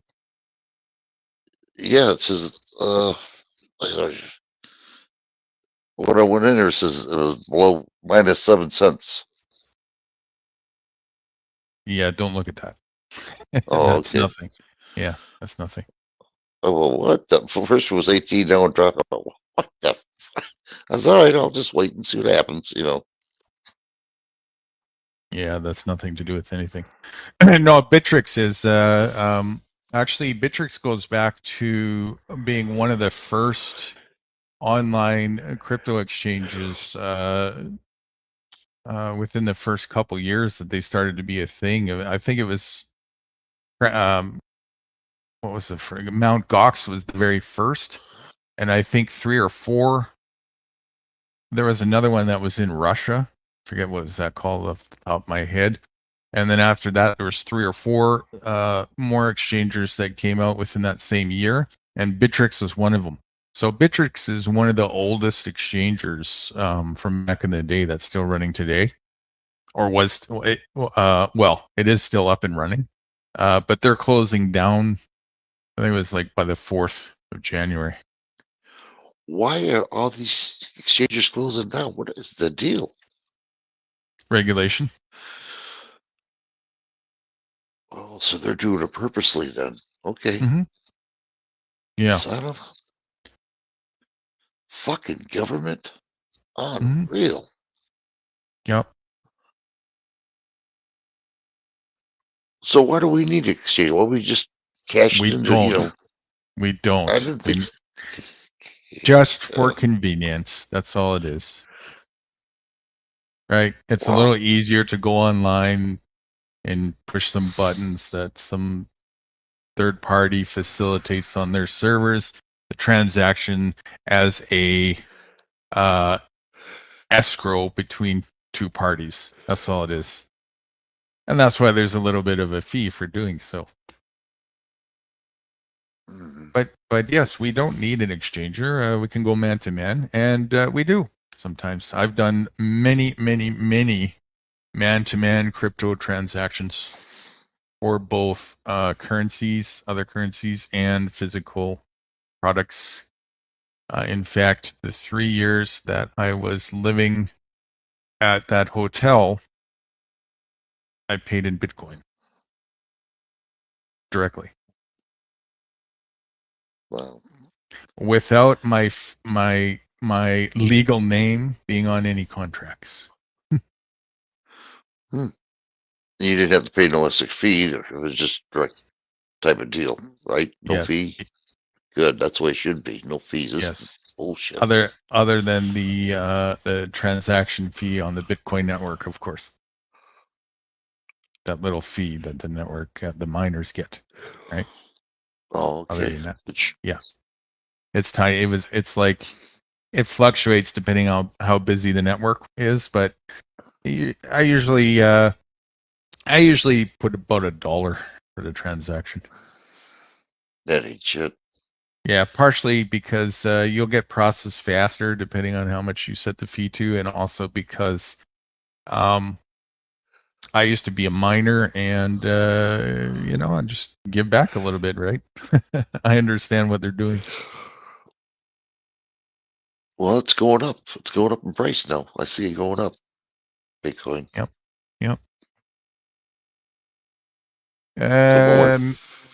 So So is Made. They're still about neck and neck. I don't know. They're not telling me the truth on this Made thing, so I just give up on it. Yeah, that's not how you can see. It's difficult to see what the price is with Made, because you have to look at the market and understand how the order books work. You have to manually do that with your eyes on several exchanges.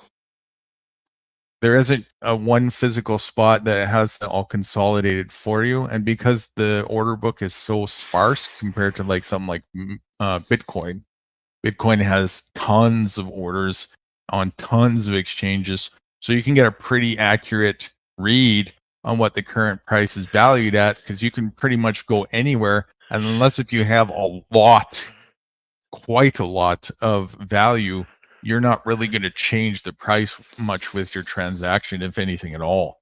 With Made, not the case.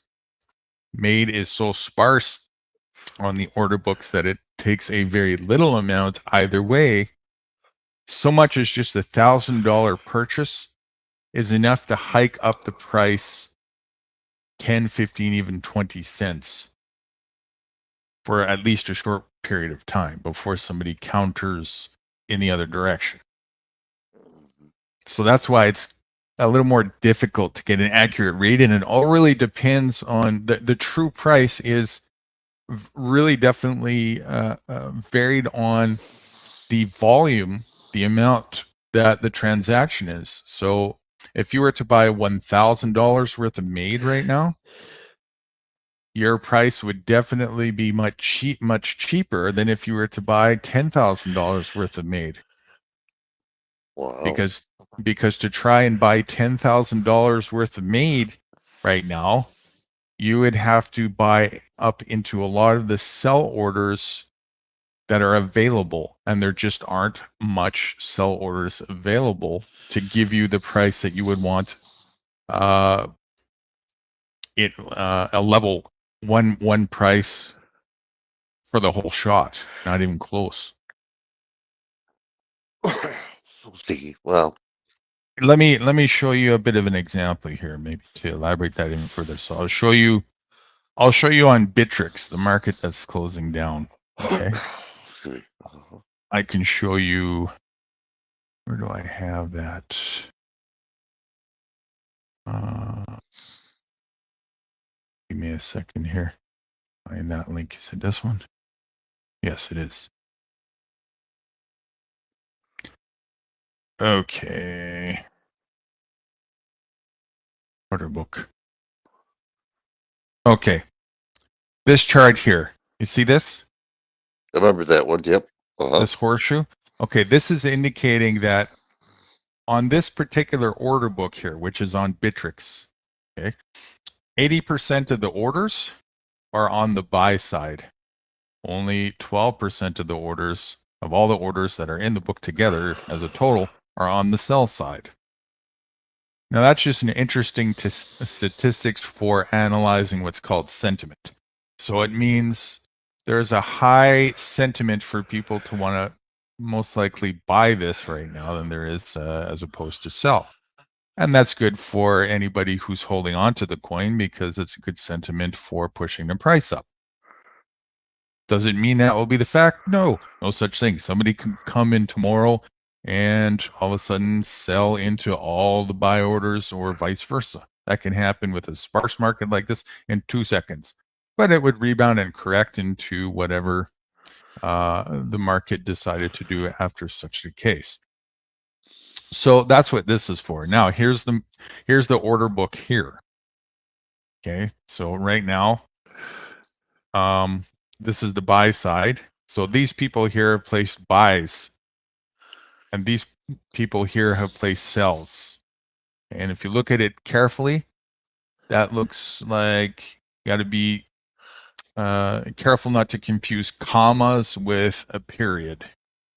Okay, so this is 1,822 made at a price of 204 Satoshis. So that's going to work. This is the amount of Bitcoin that works out to be 0.0037169 Bitcoin. So to buy this right now, you would need this amount of Bitcoin to get it at this price. Does that make sense? Yeah. I understand what you're saying. Yep. All right. So 0.0037 Bitcoin amounts to not a whole lot of money. And then you see the next order is only 623. So it's half of the first. And then it gets real sparse. Real sparse. Here's another one for 1,000. Then 14 only. 400. 10,000. 2,007. Yeah, that's a big one here. So that's interesting. So somebody wants to, that's probably a legit. A lot of these orders too are not really genuine. They're just people playing the market game and testing the waters. But that's why you'll see it'll be on there and then they'll take it off and then they'll change up their order. It's people contemplating. They also use robots that do calculations and put their orders in for them, so that they don't have their emotions in the way. That's called day trading. We talked about that a lot with Frostly, right? Mm-hmm. Yeah. So I remember that. Yep.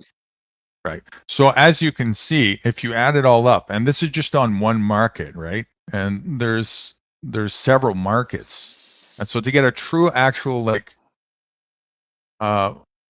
thing of what the real price would be, you would have to add up how much you either wanted to buy or sell, and then calculate how far into the order book you would actually take your order into. So if it was like one full Bitcoin, a full Bitcoin would probably bring you somewhere down here, maybe even further, in order for you to be able to buy up all of these orders here.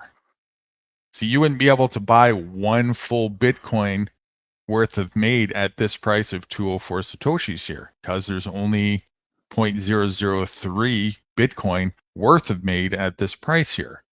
So that's all you would be able to get at that price. So if you wanted more, then you would have to buy the 623 at this price, 1,000 at this price.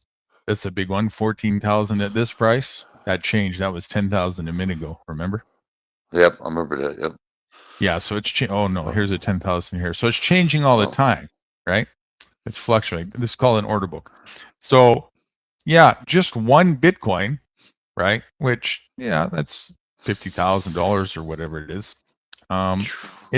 That's enough to take this price up a considerable amount of field volume, dramatically changing the price and also dramatically making your average price, because that's what you'd have to do to get an accurate price of what you would pay for one full Bitcoin.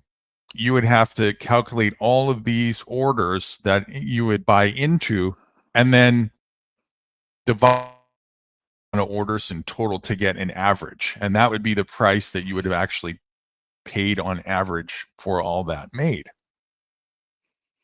So it's a little bit, yeah, it's a little bit more tricky on first glance, right? So that's what I had to do with you guys. What I did with you guys is I did those calculations because I knew that would be way over you guys' head. And then I also talked to some people who are in the on the platform, in the network, and we got bargain basement prices. You guys got 20% cheaper than order book. Yay. Yeah, so if you guys were to have bought them yourselves on the order book, you would have paid 20% more for the amount of made that you got. And that was a little bit Thank of you. clout. Yeah, for sure. Appreciate You that. know, that's a bit of clout that I had. And we try and do that, right? I try and work more man to man with people because also it's good for them. What they got is they got to skip the exchanger. And for them, because there's a lot more scarcity trying to sell it, they ended up getting more than what they would have got. So it was a win-win for both you and them. And plus, nobody had to give fees away to the exchangers. Yay. I'm so happy about that. Right. So that's how it works. So, you know, you're not seeing this on that Omni at all. It's not integrated with that. So you can't actually see the true, yeah, you can't see the true, you know, indication there. So your Yeah, I best remember you bet, telling me that before. Yeah, I know. right? Your best bet is, you know, at this point until we shift over to the next token, which is going to be called a Safe Network Token. Excuse me, which the abbreviation is SNT. When that's ready, when that happens, that's going to be listed on the exchanges directly, and then there's going to be more of a thing on here like Bitcoin, where you can see it a little bit more accurately like that. So as you can see here, right, like this is the Bitcoin chart.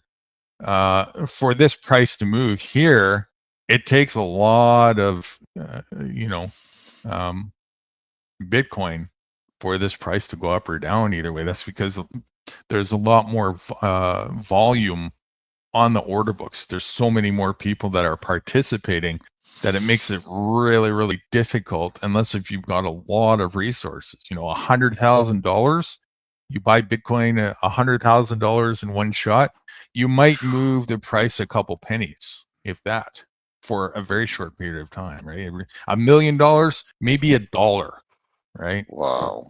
Maybe $1 you might move the price, but $100,000 of made. If you wanted to buy you couldn't buy $100,000 of made because there's not enough of that on the order books. You'd have to do that privately and try and contact people on the network who wanted to sell. That's the only way you could do that. But let's say it wasn't that way.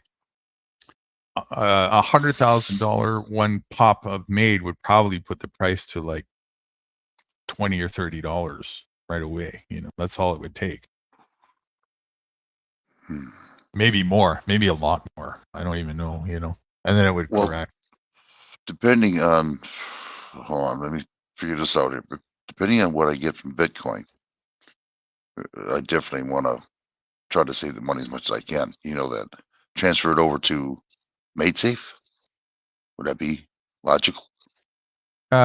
Too premature to tell, but possibly. Okay.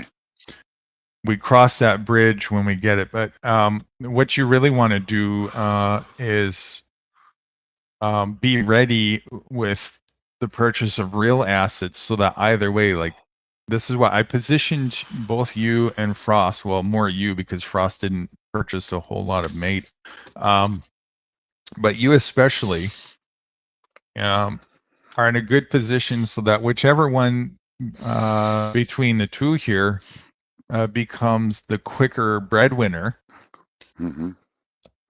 is where you want to take not only your principal back, but you also want to diversify into real assets. That's what you want to use to pay for your potential homestead.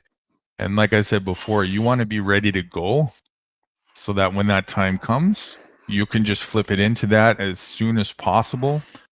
Because every second will count, especially when things are going a bit haywire.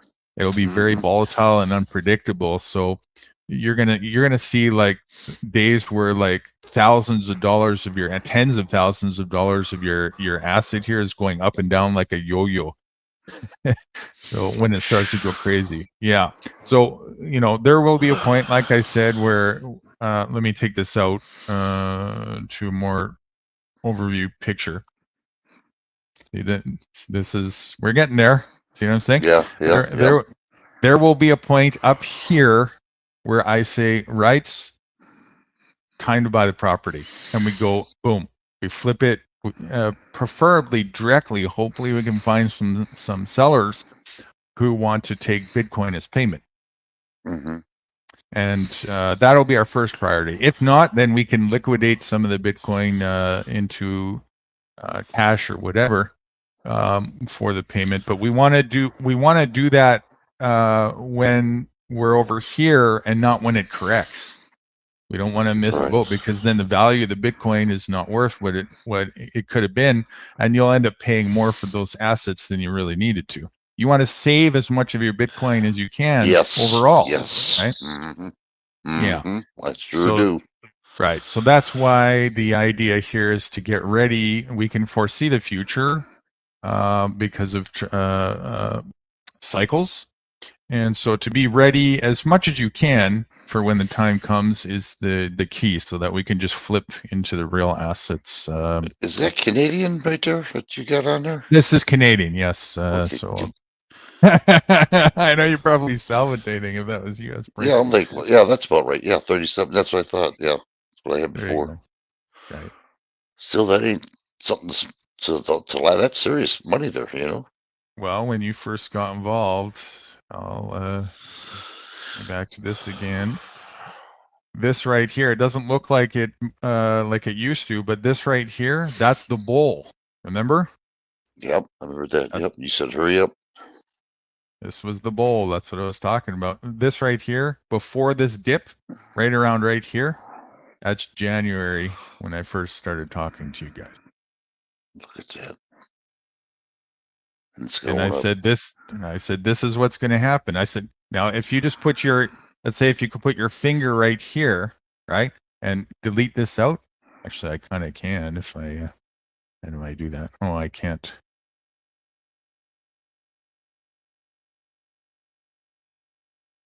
I can't scroll that way. Let me try something here.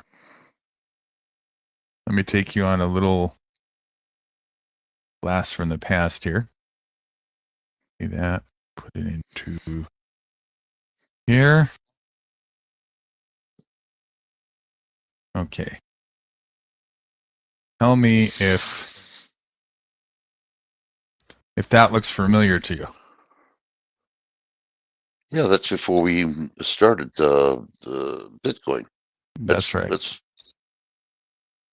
That's the chart when I first started talking to you in Frost, hmm right? And Where's- that's what I was saying to you back then. I said is right here is where I was here and here and here. So this is what you're gonna see. This is what you're gonna see, and this is what you're gonna see. It's gonna be the same thing.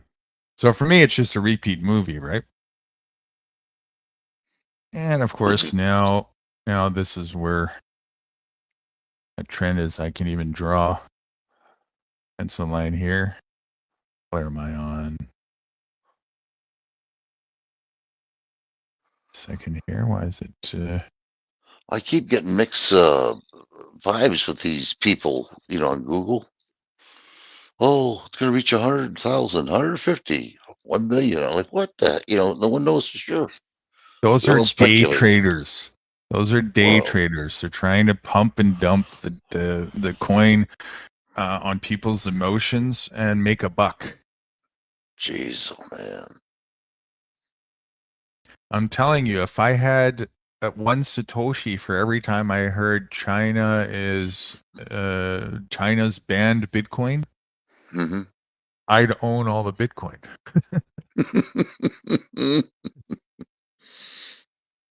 It's Yeah, there's just something else. it's called FOMO and FUD. FOMO, fear of missing out. FUD, fear, uncertainty, and doubt. It's just playing on people's sentiments and emotions to get them to make moves that they would otherwise do. Be careful of what you hear from people. Mm-hmm. Oh no, I'm leaving it up to you. You know, when you're ready, I gotta practice how to get back in there and sell, trade, sell, or just sell it. So And decide. here's the long-term trend line right there.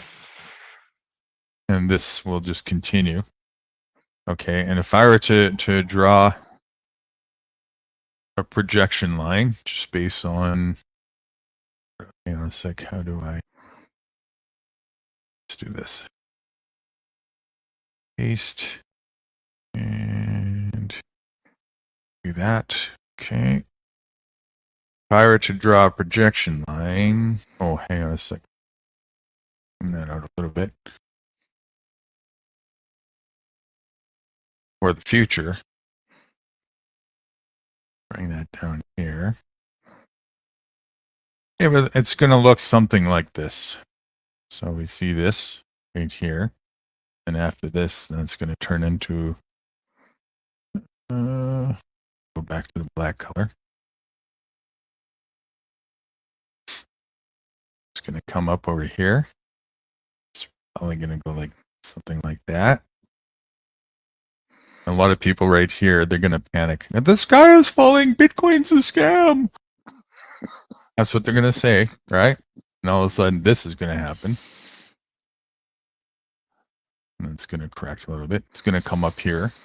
It's going to correct. Thing like that. And then we might even get this, and then we might get that again, and then it'll start to level out for a little while.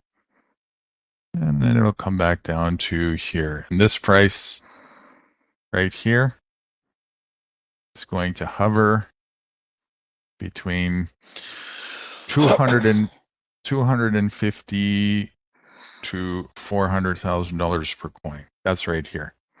And that's going to be, that's right here on this chart. That's right here on this chart. Oh, I gotta go back to white. Hang on a sec. That's right here on this chart here. Okay, right here. As you can see on this chart, 20,000, right? To Right. 30,000. Okay. Like I said, just put a decimal point on the to the right every single time this halving cycle happens, and that's where you can expect it to balance out in its cycle. 20,000, add another zero on it. What is that? Add another zero, 200,000, right? So that's why I'm saying you can actually accurately project within reason that the next attrition correction line and mean base is going to be roughly around 200 to 300,000, maybe even 400,000, roughly around there. You can't see, if you were to zoom in, it actually stayed around 38, 42,000 for quite some time before it corrected down here. It's just hard to see that because it's an overview type thing. So, and that's what happened down here too. It hovered between $3,500 and almost $5,000 in the cycle before this one. Right? And so for its peaks, same thing. Absolutely the same thing for its peaks. Just add another zero decimal point for the peaks, and that's a good rough estimate as to what these peaks are going to be the next time. So this peak here, right? It's saying the high is basically 70,000, add another zero. 700,000?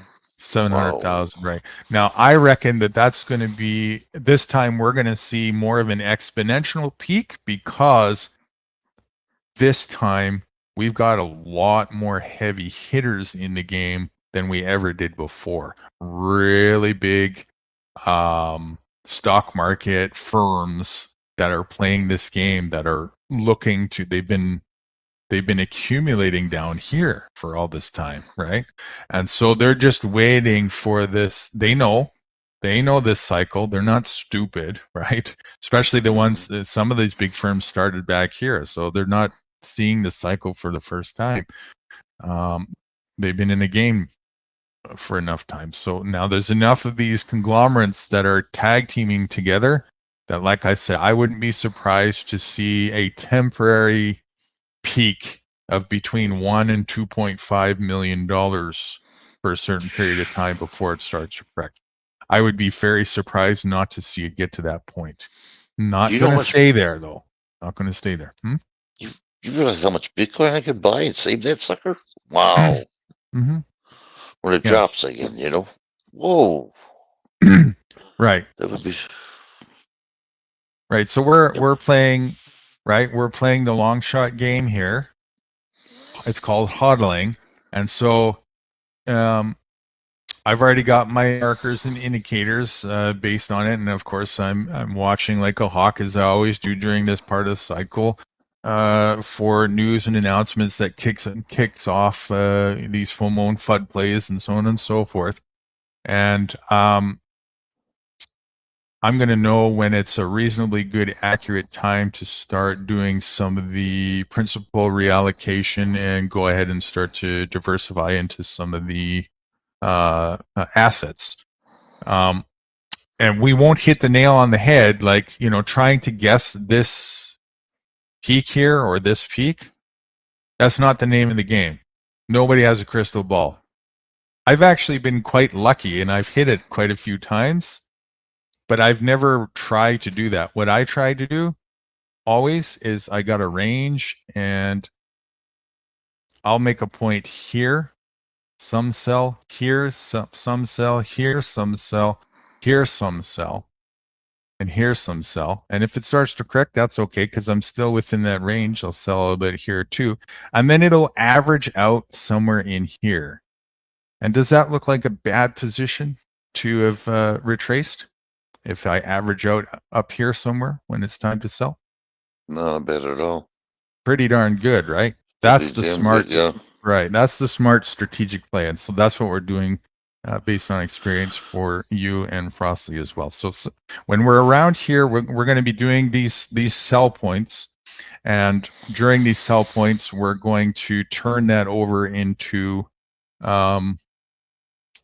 some other assets. If it happens to be Bitcoin before MAID, then it's some in MAID, some in the real assets, land, and some of the stuff that you want to acquire. If it's MAID first, then vice versa. We'll use the MAID to buy the assets and put some of MAID into diversify into Bitcoin. And the rest remains as long-term hodling in the asset itself for the future, because this cycle will repeat itself again in the next 4 years. So whatever you have remaining in Bitcoin left over after this strategy plays out 4 years from now, add another zero onto it. That's a lot of money. It is. Wow. Right? It doesn't happen overnight, but it's a pretty sound strategic play. And I've been doing this loop since 2012. Amazing. That would And this definitely is- get me on. This is coming from somebody also. If this all went to the wayside tomorrow, I don't give a shit anyways, because I don't need it. This is just fun for me, Mm-hmm. It's like a puzzle for me to have fun solving, right? It's a challenge of it's a mind challenge.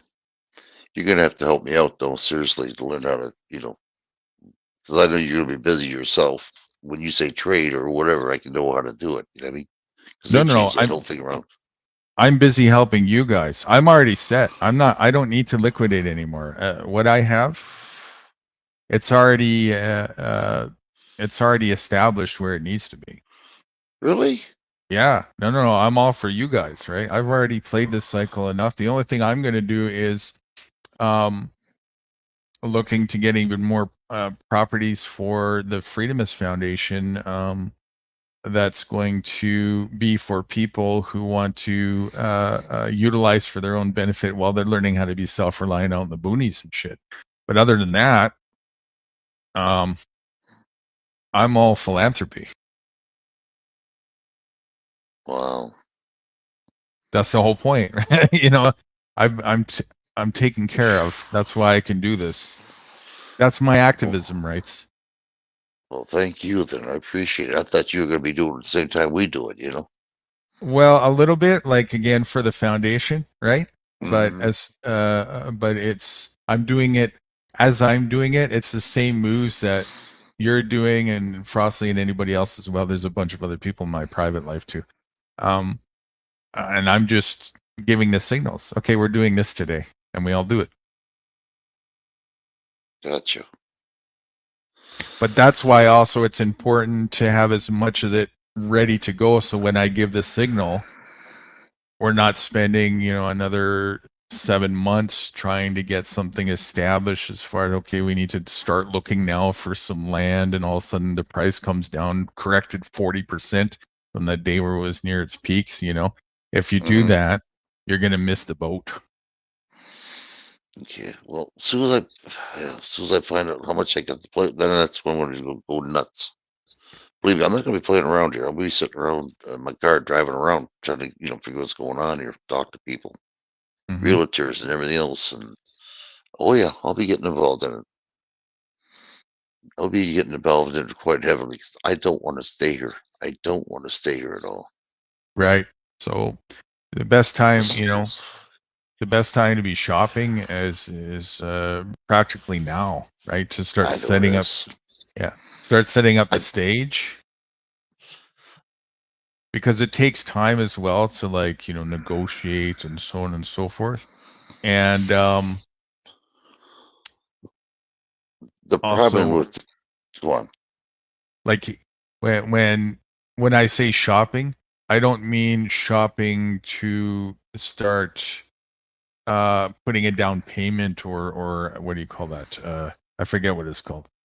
You put something down to hold a property until you Yeah, down payment. close. Down payment. Right. You're right. Yeah. Mhm. I don't mean going that far. I mean like knowing that, getting to the point where, okay, you've established that you've got, a handful of properties within X amount of range that all look viable, that fit the direction that you want to go towards, ready to go, so that you're at least that close enough so that when it comes time to transition, we can call somebody up and say, okay, this is what I want. I need to come down and look at it. And if the price is right, I'm ready to buy within a very short period of time. Let's get the ball rolling. And maybe the whole thing can be done in a week or two, Well, see, that's my problem, though. I cannot get out of here in the wintertime. I just can't do it because It's of the not, fact, it's probably, yeah, but it's probably not going to be till like May or July anyways, maybe no, even that later. I can do. Yeah, I can do that. Right. May, July. Mhm. So you don't need to go look for them, but you can, I mean, in person, right? You don't need to do that, but shop. I guess maybe that's why it's hard to see what I'm saying. You can do pretty much, and you should do pretty much all your shopping for real estate, preliminary shopping online. Well, I went to that MSL that you're talking about, realtor. Is that right, MSL? But they wanted my email. That's okay.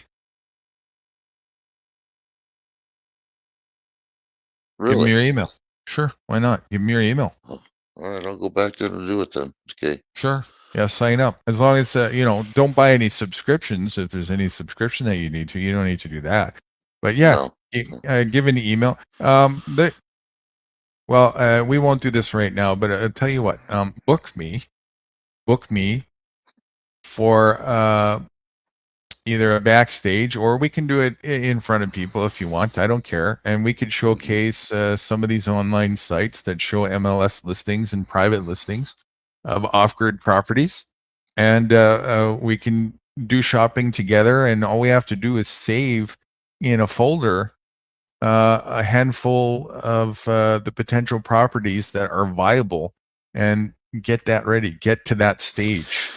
You know, that would be good for people to learn how to do it. If I Absolutely. decide what property to get, I'll just hide the property and put it in the envelope or the envelope. Yeah. That's You the know, so reason why I people said, know. Yeah. yeah, right. So that's why I said, if, I don't know if you want to do that up front because you're showing people where you might be living soon. But I mean, that's up to you, right? If you want to Yeah, do that's that out in true the too. open, I'll do it either way, right? What we could do is we could do a dummy run. It After could we do a get, dummy run. Could do a yeah, dummy run. after I go first to find out exactly where I want to go, and then we'll do a dummy run. Right. Would- Or we could, yeah, yeah, we could even just showcase like some of these websites and maybe people don't know about them, and just go on them a little bit and show how to navigate and search for properties, what to look out for, some of the basic things that you might want to look out for when you're shopping online, and so on and so forth. We could make a one topic live centered around that. There's lots to great. discuss and talk about that. Yeah. if you don't mind, yeah, that'd be great. Yeah, I do mind. It's That's a lot of terrible. people. Yeah, I mind so bad. I mean, you couldn't even afford to get me to come back after that one.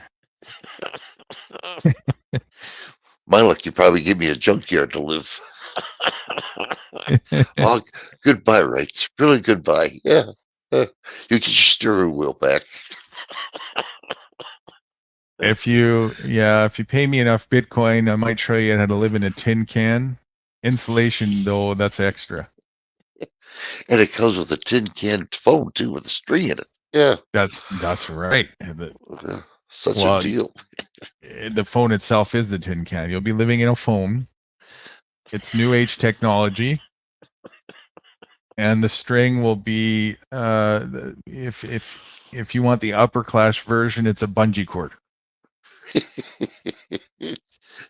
Just to let go of it, right? Yeah. Boing. Right. Oh my And God. if you're one of the wealthy, lucky ones, you'll be living in a tree house, and the bungee will be made use of. Gee, I can't wait to sign up. But that would be a good idea, though. Seriously, show people how to do that. That's a good idea, dude. That really Yeah, because is. a lot of people might not realize, right? A lot of people still in this day and age are still kind of old school thinking, and don't That's me. realize that you can do a lot of this stuff on your own, and have been able to for a long time, even if you're not too technical savvy, right? A lot of people, they're just like, oh well, that's what a realtor is for. I gotta call them, blah blah blah, and then 12% on top of your sale just gone in commission fees for pretty much nothing, other than them shortcutting a little bit of showing you what's available for sale in the market, when you could have just went on a website, typed in a couple filter suites, and looked at the properties yourself from the comfort of your home, and then set up appointments, whatever you're interested in, directly with the seller, and negotiated directly with the seller. Now, of course, if you're not good at negotiation, well, maybe you want to have somebody help you with this type of thing, and maybe you're going to need to pay them. That could be a realtor or somebody who's professional in that field. Or if I'm not too time constrained, you might be able to contact this Nudie guy. And I heard he's kind of a good negotiator, and I Sounds good heard to me. I heard his fee is reasonable, So. One steering wheel. 2 tires in the front. Yeah, that sounds good. Yeah, I'll get on the stick then. I'll tell you what, next Friday we can do it if you want to do it. Do a dummy run. Absolutely. Unless you want to do it sooner, I don't care. Depending what time you got. You know what I mean? Don't bother me any. My time is. You mean like a different? Yeah. Yeah, do two times a week. Just the next week, whatever. Sure. If you want to Why do it don't that we? way. Right, for the extra time, why don't we'll just play that by ear? We'll shoot for. Okay. We'll do it on the Friday. If we didn't do it sooner than that, how about that way? Okay, that sounds even better. Well, it doesn't matter because we stay up late anyway. hmm 2 to 3 streams a day. I know, isn't that nuts? Oh wow, that's amazing. I was telling that to Fruity. Actually, after I ended the last one, I ended up being on a call with Fruity in France for about 6 hours after that. Did you really? Yeah, and I was like, oh, I was struggling for it, but yeah, we had shit to do. I get just that damn right. Honestly, Fruity, he's killing me. And then You know I what he slept. did? I Did you? slept for You like just- like half a day after that. I think it's a long one. But- well, I could just hear. You know what he did too, Fruity? He went to sleep on me. That's Yeah. right. Well, then uh, I slept for half a day. I got a really good rest, and then that's when Ashcan had his live, and I was on for a good 6 hours with him tonight. wow. Yeah, he really got a lot of hits too. 125. So we're back to check it. Right, he popped in here today. I don't know if he's been with. He probably stuck around for a while. I'm surprised he didn't pop up and talk. I don't know why he didn't. Well, he's also got health issues and stuff too. Different Okay. focuses, and so he was saying he's like me.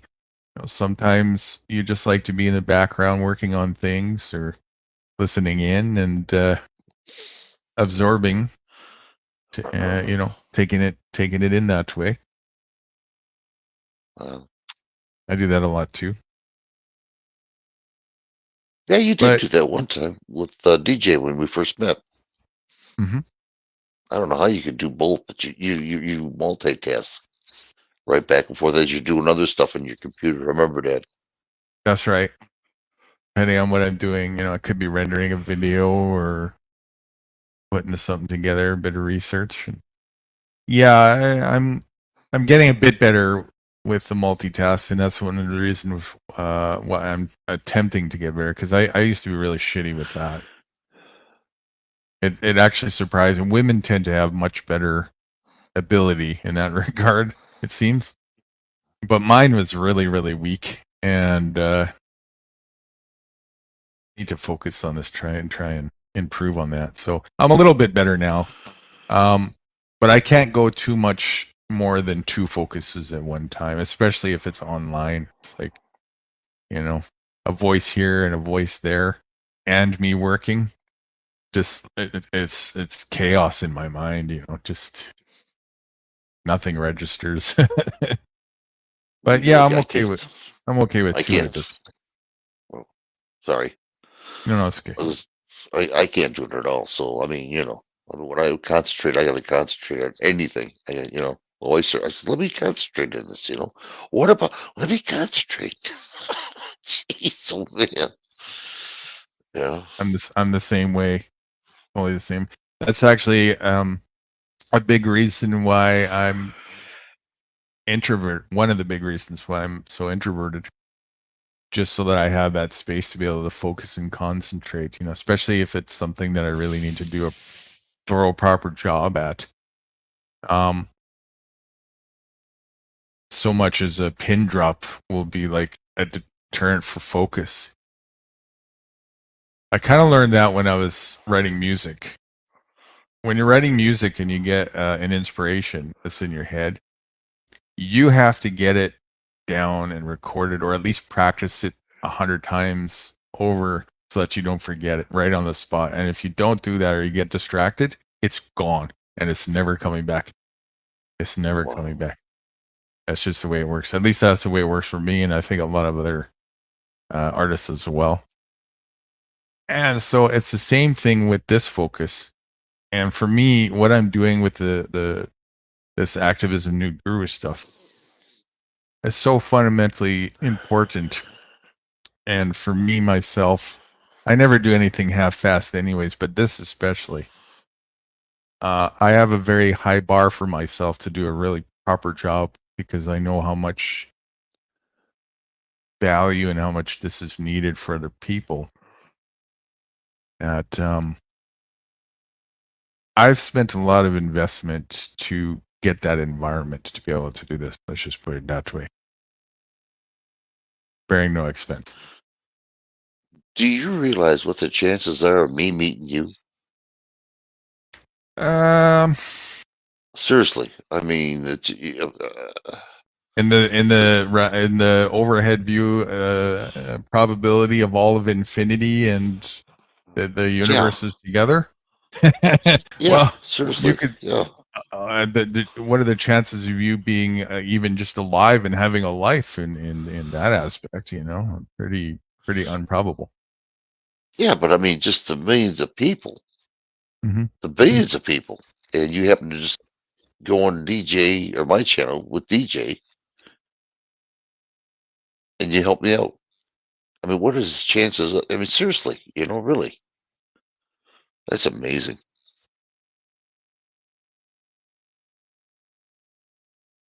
Yeah. You're right Well, there. there was that, and then there was after that. You know, a lot of things have to go a certain way for me to continue to engage, right? So, even that on being now that's my own set of standards. But to be fair, because I'm very meticulous of where I put my focus, if my attention is somewhere, the chances of that happening are pretty slim after the fact as well. You know, especially continued. So, you know, I mean, look at all the places that I could be right now. Yep.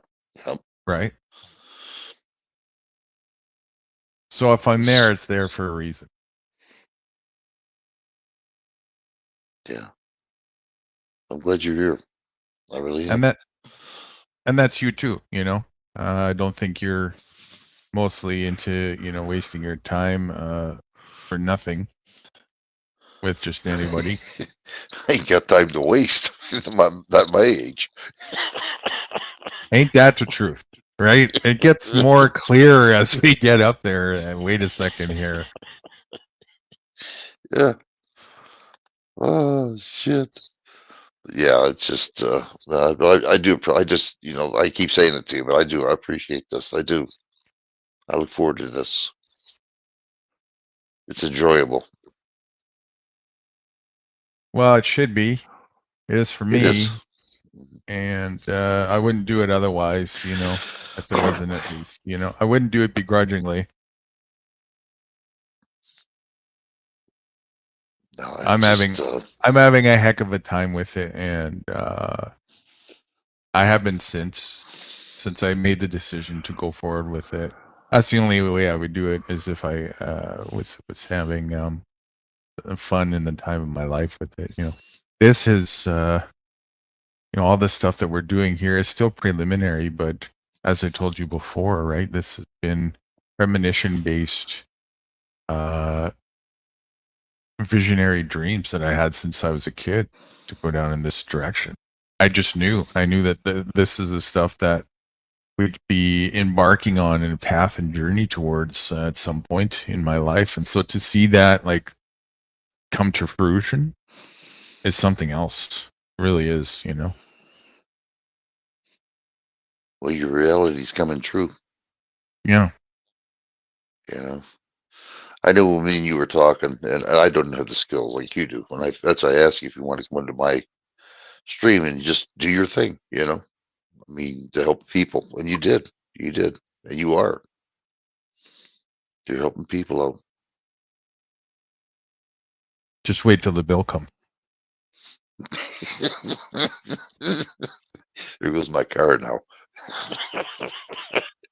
Yeah. By your own admission and volunteer, rights volunteer to pay it on behalf of everybody. So we're gonna. This is free and freedom. Rights wants to make sure people understand that the most. So we appreciate that. Salute you. Thank you for your service, Mr. Betts. And by the way, your vehicle's gone. Yeah. Yeah. Yeah. Yeah.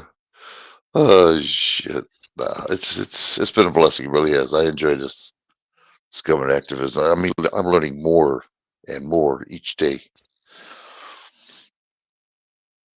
Well, you definitely signed up for something, that's for sure. And I think what he's trying to say, anybody who's listening, is careful what you wish for. You might just get it, and you might just get more than you bargained for. Oh yeah, that's true there. Yeah, a lot more than I ever thought.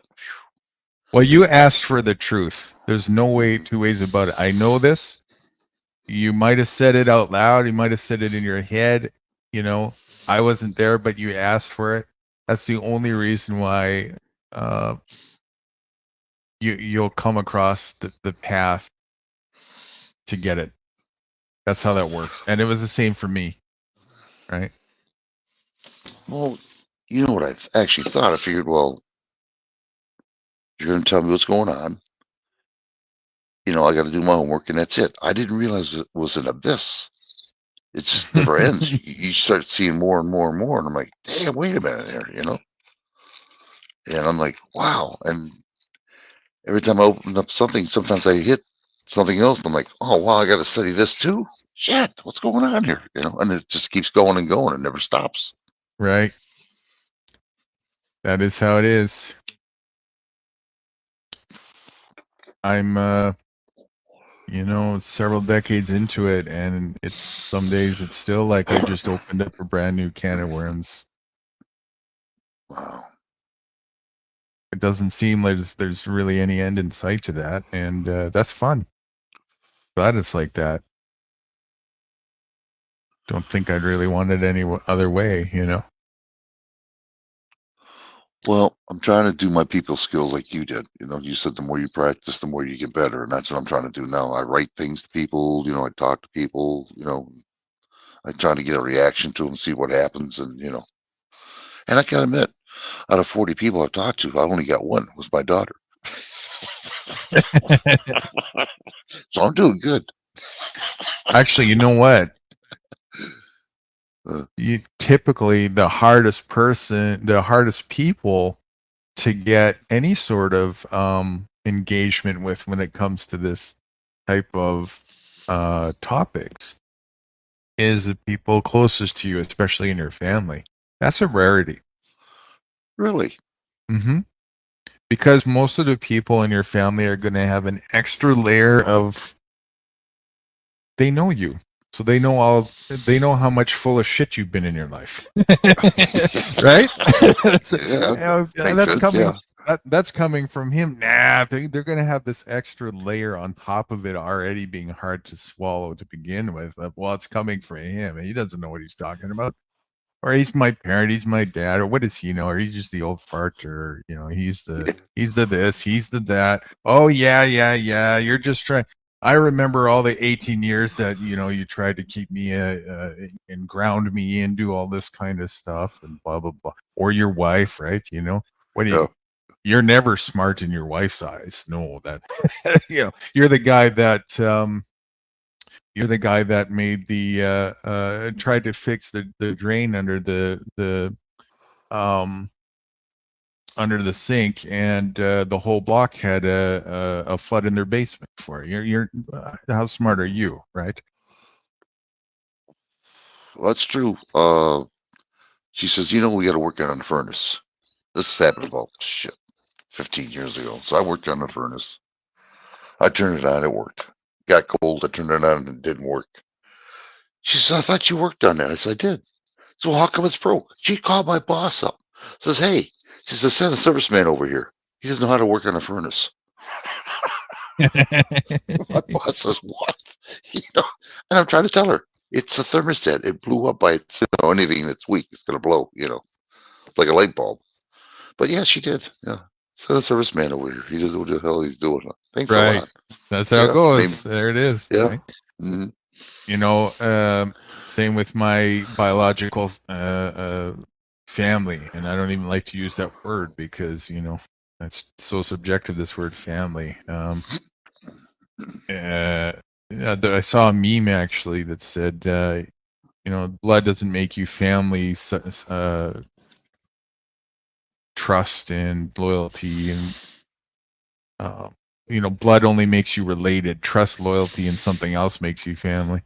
I was thinking about it, I'm like, those things don't either, because I have none of those with my biological, and I'm about as alien to them as I'll ever get. I'm not related to them at all. I don't care if I was birthed from them, right? So I disowned them in my mind when I was like 4 years old, and when I left the nest, I never looked back. And I've had barely much contact with them since. And there was a bit of like my sister and a little bit of my mother. I think I said before that showed some signs of improvement in regarding to be a little bit objective in getting information that I had to say. Not that I ever tried all that much with them, because I could see they were just indoctrinated and not interested anyway. I disqualified my family from that, like when I was 4 years old and even knew about any of this shit. Right. Wow. So yeah, for me, it was real easy. And that's what you got to do, right? Like, you just got to, that's the path that you walk in. If you're really being honest with yourself, you just got to recognize that these people are where they're at. They're indoctrinated, and nothing you can say is really going to say anything of meaningful to them, because they're not interested in that. And I'm okay with that. And if they walk into the gas chamber because of that, so be it. Can I do, And I personally don't care, Like my son, he's he's good at computers like you are. Like I said, he works for robotics now. Mhm. But he's just too material for me. And his wife is a school teacher, makes a lot of money. Right. And I feel more welcome over my daughter's house than I do my son's house. I mean, that's just, that's it. I'm not gonna tell you the whole. You already know the whole thing, but I just cut ties with him. Right. Stick with it. So I'm done with it. Yeah. I'm not material, really. I mean, I'll get what I have to buy. That's necessary, but just to buy spas or a swimming pool or no, that's not my thing. Just make it simple. Right. The simple is key. Let me tell you, we've touched base on this before, but let me remind again. There's a little bit of a key to this whole enlightenment thing in life, and that's by seeing the word light within that enlightenment. Lighten up the load. I figured this out a long time ago. Less is more. The less that you have as a load on your back, the more free you are to roam around and be.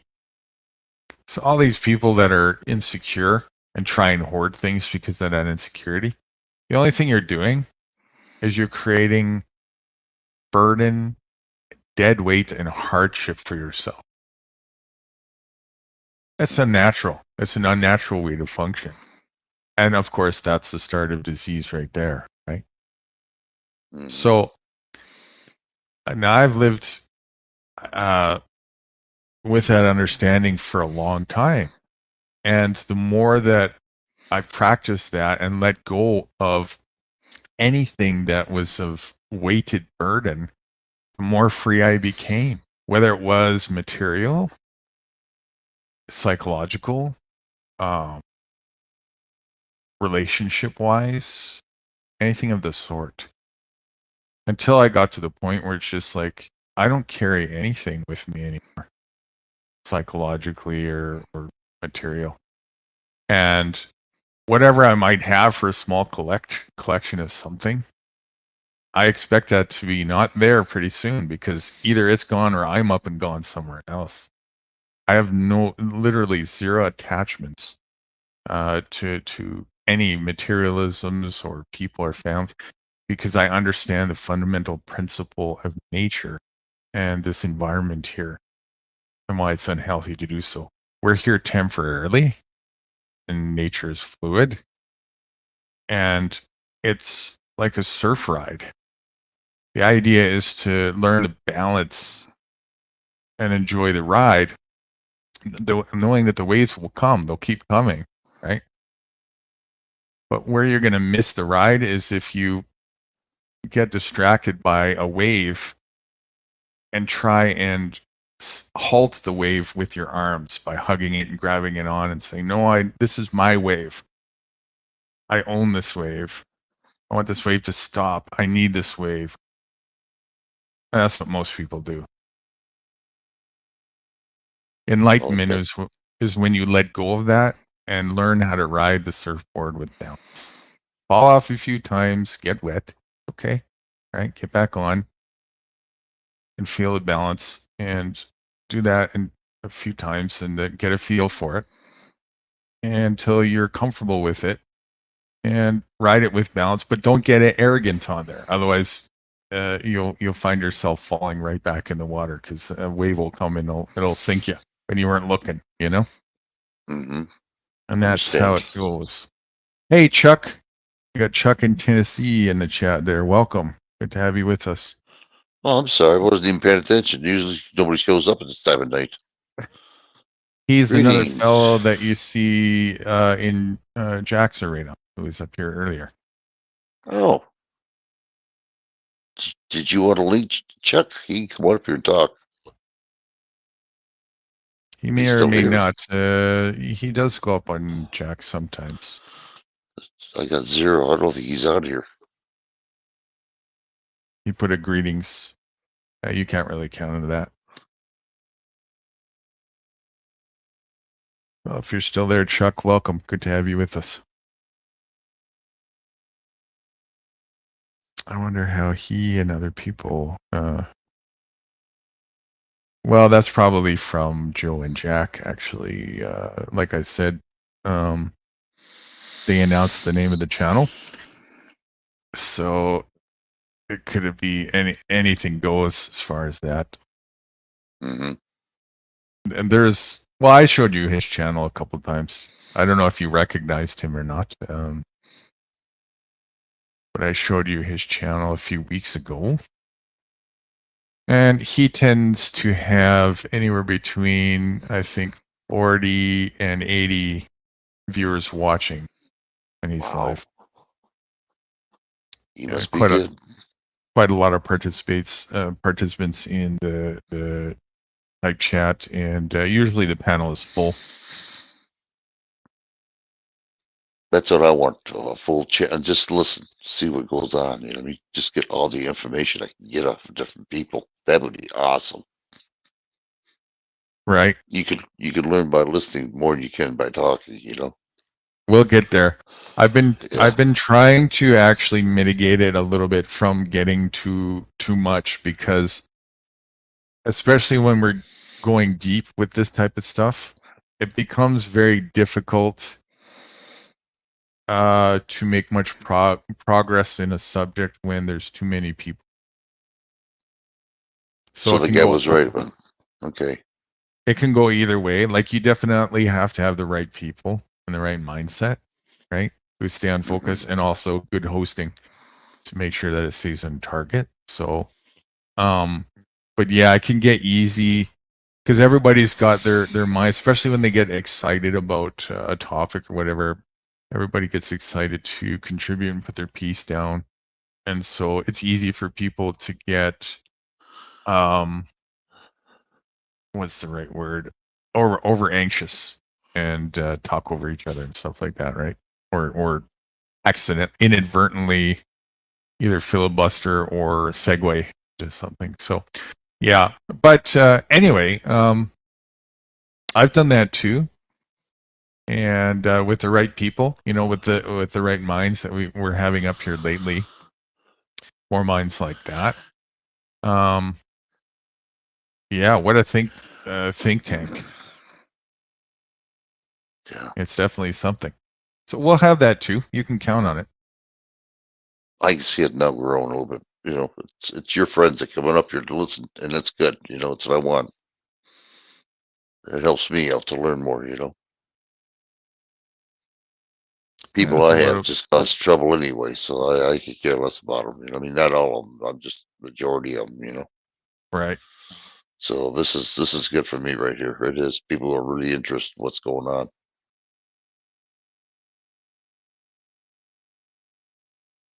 Actually, I think they're just interested in your credit card. Shh! Don't tell them I'm broke. At least I am. You know, that's the whole reason why I'm really here. I've been That's all why I'm along. broke. You know. That's why I'm broke. I'm totally broke. Thanks, dude. Hey, you know, just doing my patriotic duty. I thought for sure when you came up, yeah, we'll make money. Don't worry about it. Yeah.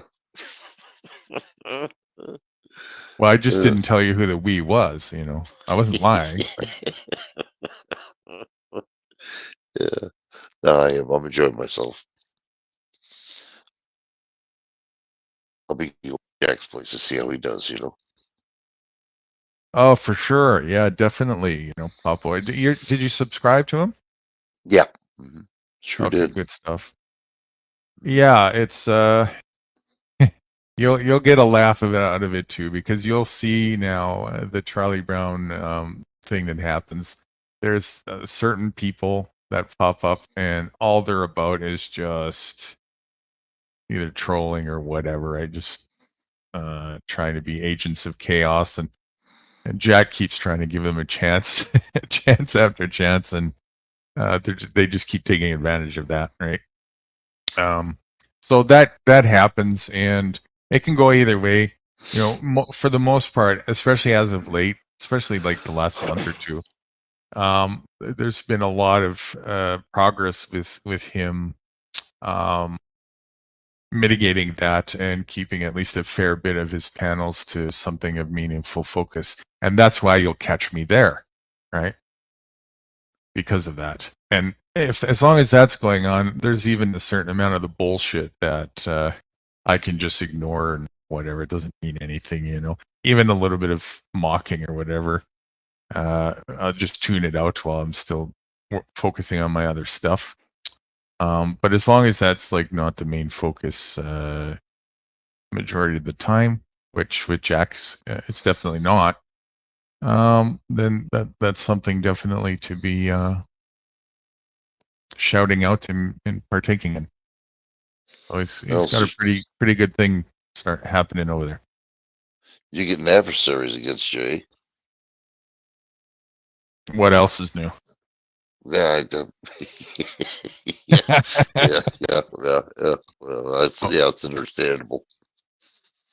Oh yeah. Well, that's been since the start. I mean, you know, a lot of people are when you tell the truth, a lot of people get in their feels and are insecure because they don't want to look at it.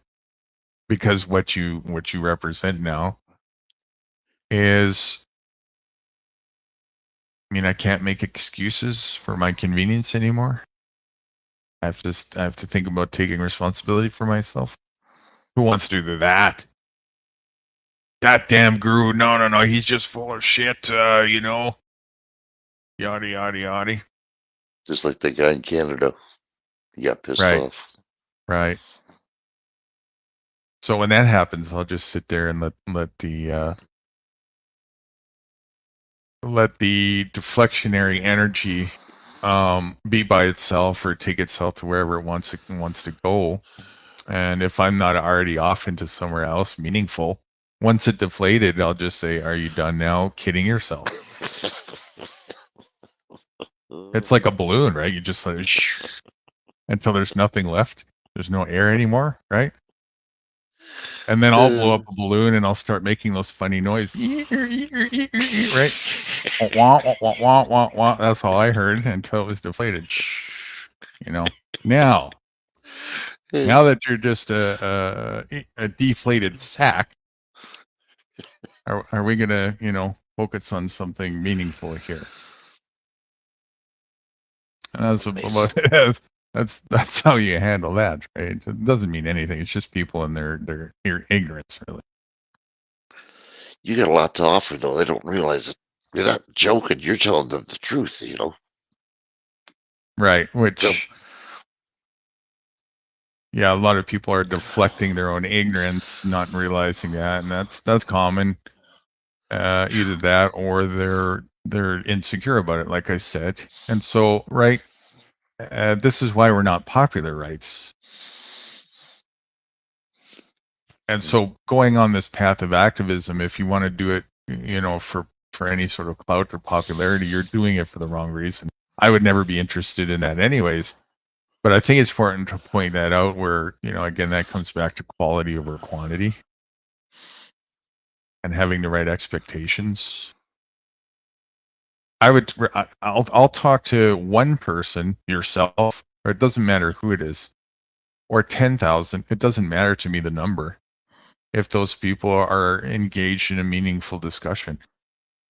Or there could be 2 million people who are just interested in a shit show, meaningless drama bash.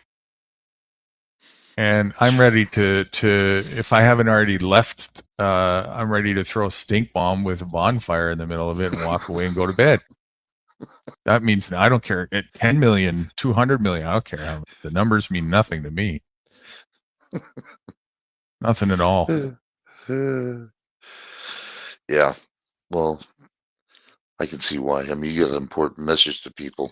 And like you said, if they don't want to listen to them, shame on them, Yeah. What's going to happen? I swear, I know it's going to happen. They're, once they find out who you are, what's going on, and they shove you off and something happens, you're going to, I got to get a hold of a new guru. I got to get hold. It's too late. Too late. Right. Well, that's Tsunami Hits. That's it. I know it. I can't teach you how to swim when your lungs are full of water. I can't teach somebody how to swim if their lungs are full of water. Makes sense. Too late then. So if you're gonna swim, you ought to take lessons before you go in the deep end.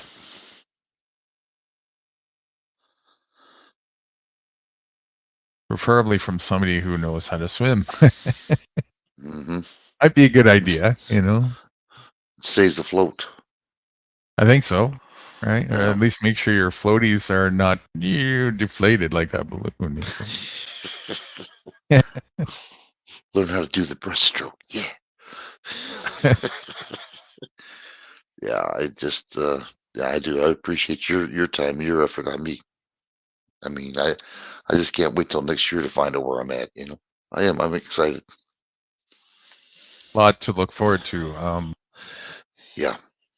And on the other track, right, the track of more nature-based self-reliance, learning how to forage and these types of things.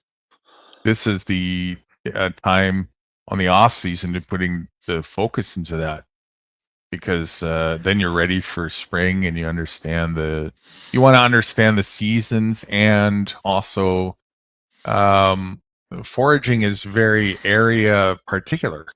And so you want to learn the stuff that's in your, not just foraging, but also seed saving and growing. You want to know the different varieties that are native to your area, both in hybrid and heirloom fashion. Well, I'll tell you what. Go on. It's good to learn about that during the off season, so you can put it into practice when the spring starts to come around. I'm going to be so scared to death just looking at them plans, not knowing if it's going to be right or not. I got to really keep it, check everything out, It's not something that's going to be easy. Yeah. Yeah. At first it's a learning curve, but once you know a dandelion, you know a dandelion. There's no confusing it. Oh yeah, I sure do. Oh yeah. It's just, yeah. What most people don't know is that there's 4 different counterparts to a dandelion that look like a dandelion that aren't a dandelion. None of them are poisonous though, but they're not as medicinal as the actual dandelion. And they're rather rare. You probably won't find them in your areas, Well, if I'm going to get some mushrooms, I'm going to buy them at the store. You're gonna buy them what? So if I have Buy to them at the get bar? yeah, buy them at the store. Mushrooms. You know. At the store, yeah. Definitely going to pick them out there. No. Yeah. Yeah, that's the one not to make them. But you know what you can do in these cases, right? Like, see, you don't have to forage for everything as well. There's the best of both worlds, right? If you've got something from a trusted source, grow it yourself, and then you don't have to worry. Mm-hmm. And also, this is a way to mitigate not being able to find something when you're foraging as well, because it's not always there in a spot and stuff, right? It's a bit of a treasure hunt sometimes. That's half the fun of it. And then you collect your honey pots. But here's one little extra secret, one little extra gold nugget that a lot of people don't even think of. You know all that wild land out there that you see that's called up here it's called Crown Land. Down in your neck of the woods, it's called BLM land or whatever, right? I don't know if it's called that, but at least they're regulating it, right? Okay. That's oceans of free real estate. What's to stop you from taking a seed that you grab from there or from your own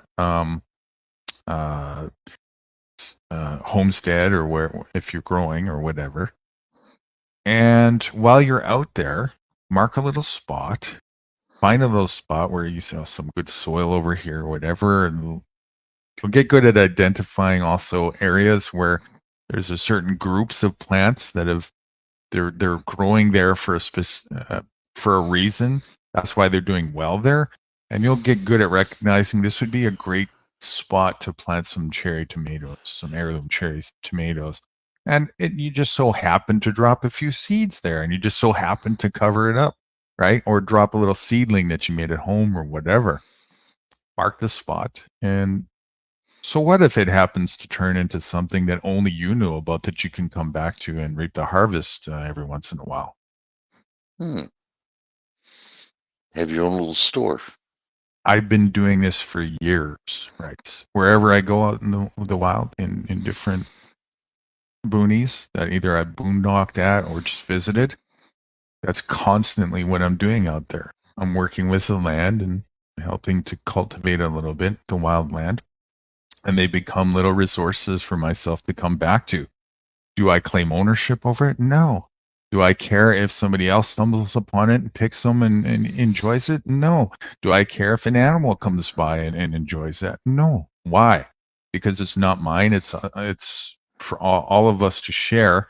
And when I say vast oceans of real estate, I mean it. It's an ocean out there, and it never ends. I can do that everywhere. And I can only eat so much in a day anyways, right? This is this insecurity, scarcity mindset that people have, right? That they have to feel like they have to hoard because there's so much competition around. There isn't. Your little stomach is tiny. You don't, especially when you're healthy. The amount that you actually really need to ingest on a day-to-day basis when you're healthy is so ridiculously small, it's laughable.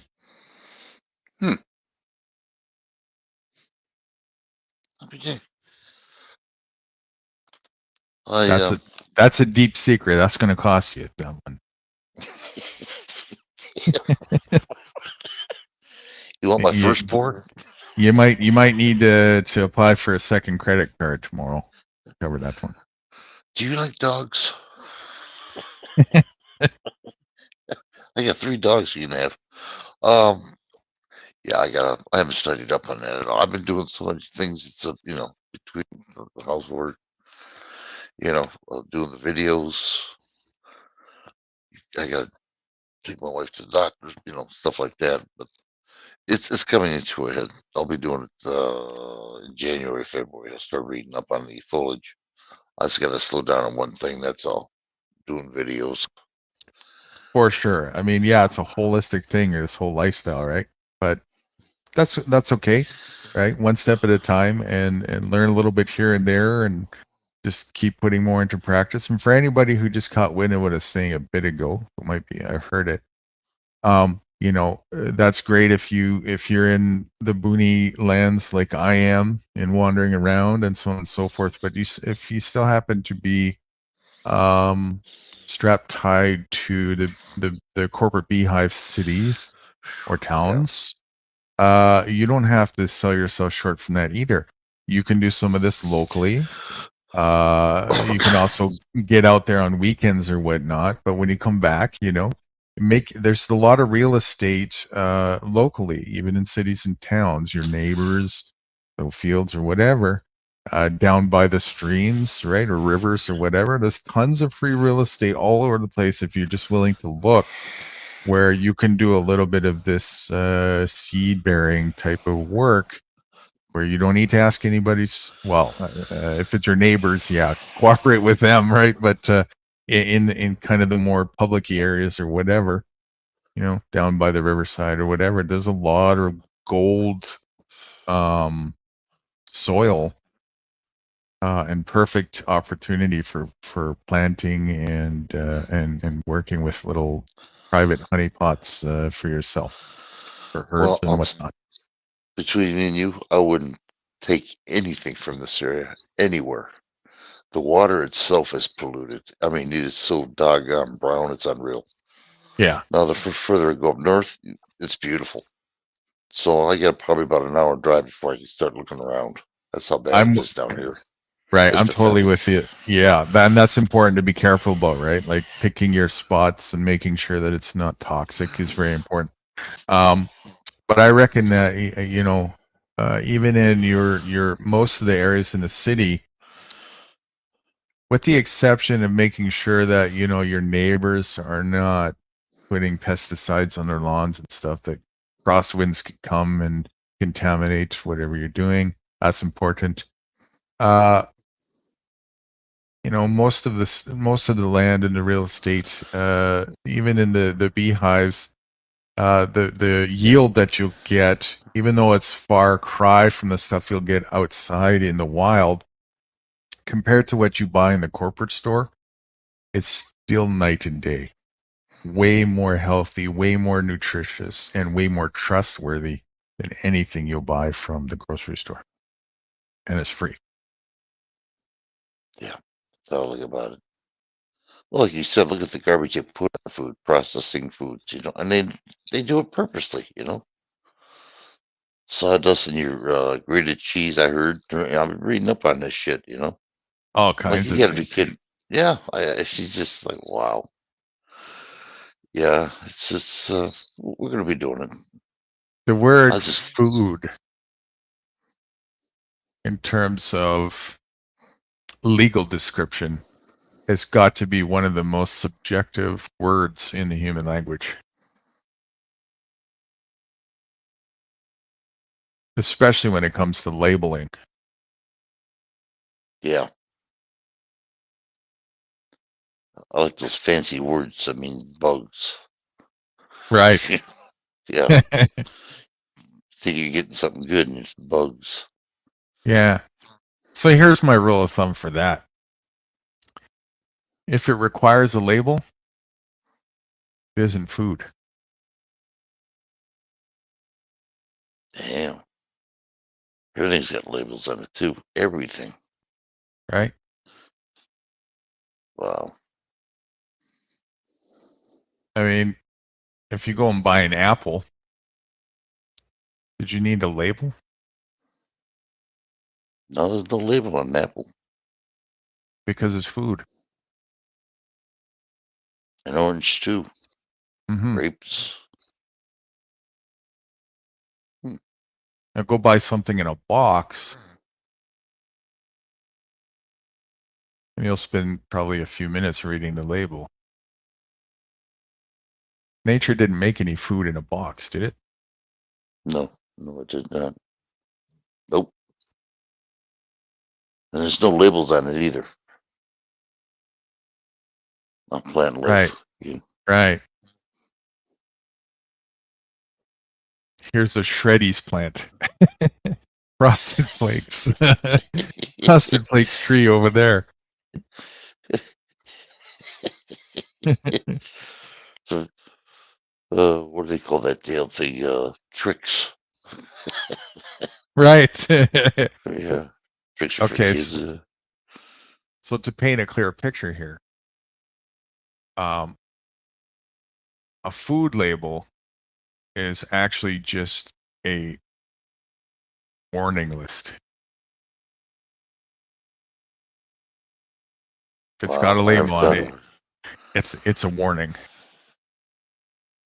Yeah, that's what that is. That is amazing. I would never thought about that. A warning list. Yeah. If it's got a label, it's a warning. And you know what, Guru? You're right about that, because what you talked about before, people are their own problems. People ask for that. Well, we want warning. We want a label. So what we're eating. They got it. That's right. So that we, they call it implied consent, right? So in other words, you just gave your oppressor a free pass. You gave them permission to give you a warning and be legally acceptable because you're the one who's choosing to in full disclosure now. Not really, because they use semantics, they didn't really call it cockroach powder, right? They call it H740 what do they call that powder? I forget off the top of my head. Locust bean gum or whatever, So they, it's semantically hidden, but it's disclosed. Of course, you'd have to do some effort to research, get to the bottom of what the hell that really is. You won't find it in a dictionary either. You got to research the legal terminology, get to the bottom of it, and still hope that they're still being honest about it. To begin with, because there's no, the only true oversight that there could be is you, and you know that you're not doing that. You're not sitting there oversighting the FDA and the corporations that are making these products. Nobody is, except themselves. Mm-hmm. Right? How could it be any other way? Right? Nobody's literally sitting over my shoulder. If I want to make a bowl of soup for myself, my family, was there somebody sitting there watching me over my shoulder? No.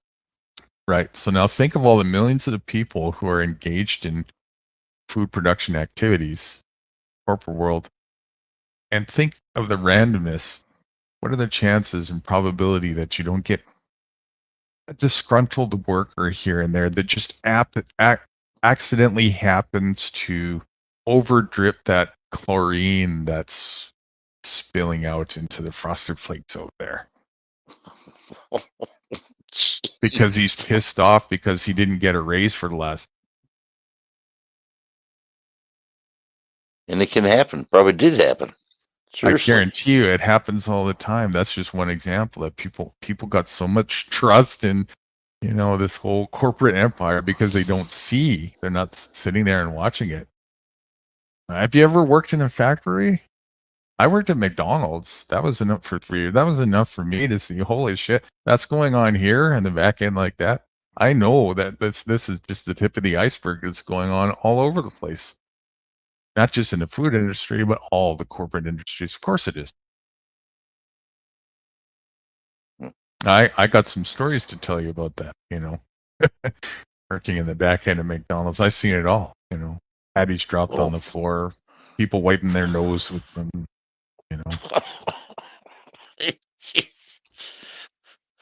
Don't tell me they put a bun between their buns. No, but I've seen somebody step on a bun and put it back on. It was a Big Mac bun. Stepped on it, put it back on. He was a trainee guy. Okay? Got him with my eyes. Oh yeah, I've seen lots of stuff. There's a timer for the meat trays. So you cook the different. There's quarter meat patties and get the other ones. Big Mac patties and quarter meat patties. And then so you make either 6 or 12 of them. and you put them on a meat tray, and it goes in this warming oven that keeps them there. And then there's a timer. I think it's 20 minutes, 25 minutes. And after that, the meat's supposed to expire. If you didn't sell it, it's supposed to go to waste. It counts for a refund, I guess, or whatever. I've seen so many times people be lazy. Instead of making a new batch of meat, they just press the timer on and off again and reset it. I've seen people do that 3 times in a row. It's supposed to expire after 20 minutes. And in my opinion, that was way too long. It should have been 7 minutes, 10 minutes at most. But 20, 22 minutes, whatever it was, by that time when you take it out, it's like the shriveled little dry thing that isn't fit for anybody to touch, never mind put in their mouth. Okay.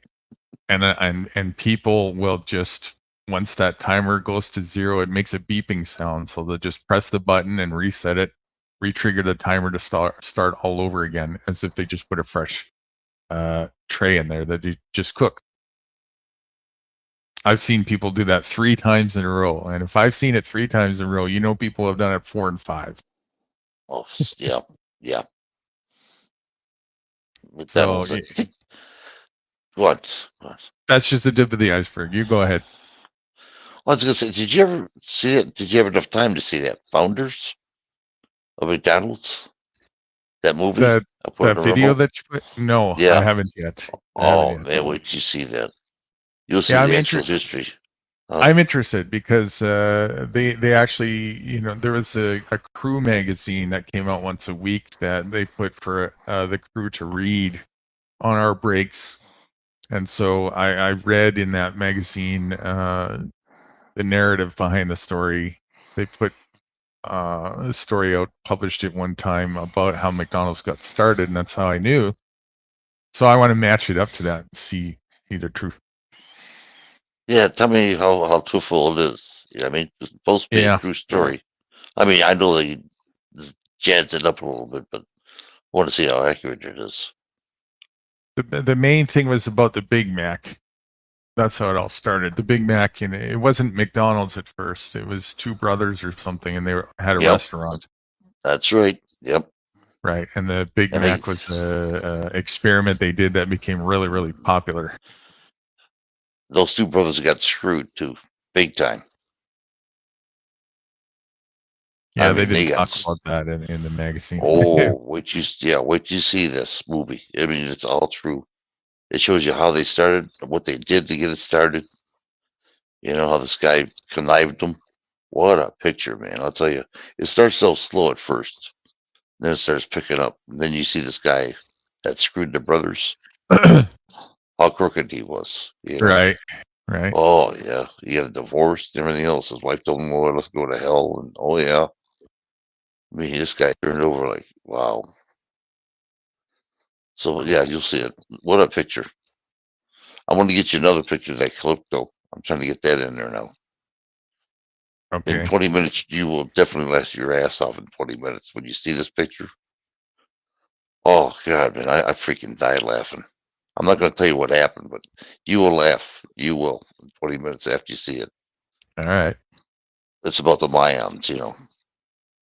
But yeah, it's such what's his name? Made it. Mel Gibson. One of the best pictures he ever made. Was number 1. But I got to get the captions because when they talk in their language. You got to read the captions in the bottom.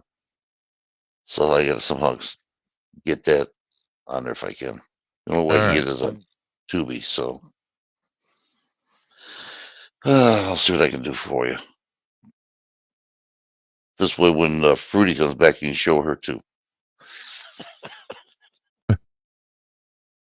And then there's the Colonel. They put his story in the Crew magazine once too. Colonel Sanders. Mm-hmm. He was an entrepreneur, and he knocked on doors to get his recipe financed, I guess, or something like that. And he struggled a lot. Of before KFC was a thing, apparently. But he kept going, regardless of his struggle. He's supposed to be like, that's his clout to fame, I guess, is that, you know, he kept pushing forward or whatever. Back in the day when there was no internet too and shit like that, you know. Did you know at the end he didn't own Kentucky Fried Chicken? No, I have no idea Yeah. where that story went. Yeah. That don't surprise me. They screwed him out of that one, but in the agreement, he would be the spokesperson for Kentucky Fried Chicken when you see him on TV. Have you ever seen the original Kentucky Fried Chicken guy? No, there's somebody else. He was. Well, now there is. No, he's dead, gone now. But yeah, but when they sold the Kentucky Fried Chicken out from under him, he more or less said, "Well, if you're going to do that, at least let me be the spokesman on TV for it." You know, so they did that for him. And I thought he actually owned it, but he didn't. I said, "I'll be dang, they screwed him too." But I can't find the movie in that anymore. But if I do happen to find it, I'll send it to you. Well, excuse me, they didn't really screw him then. He sold the business. There was something, I forget what it was.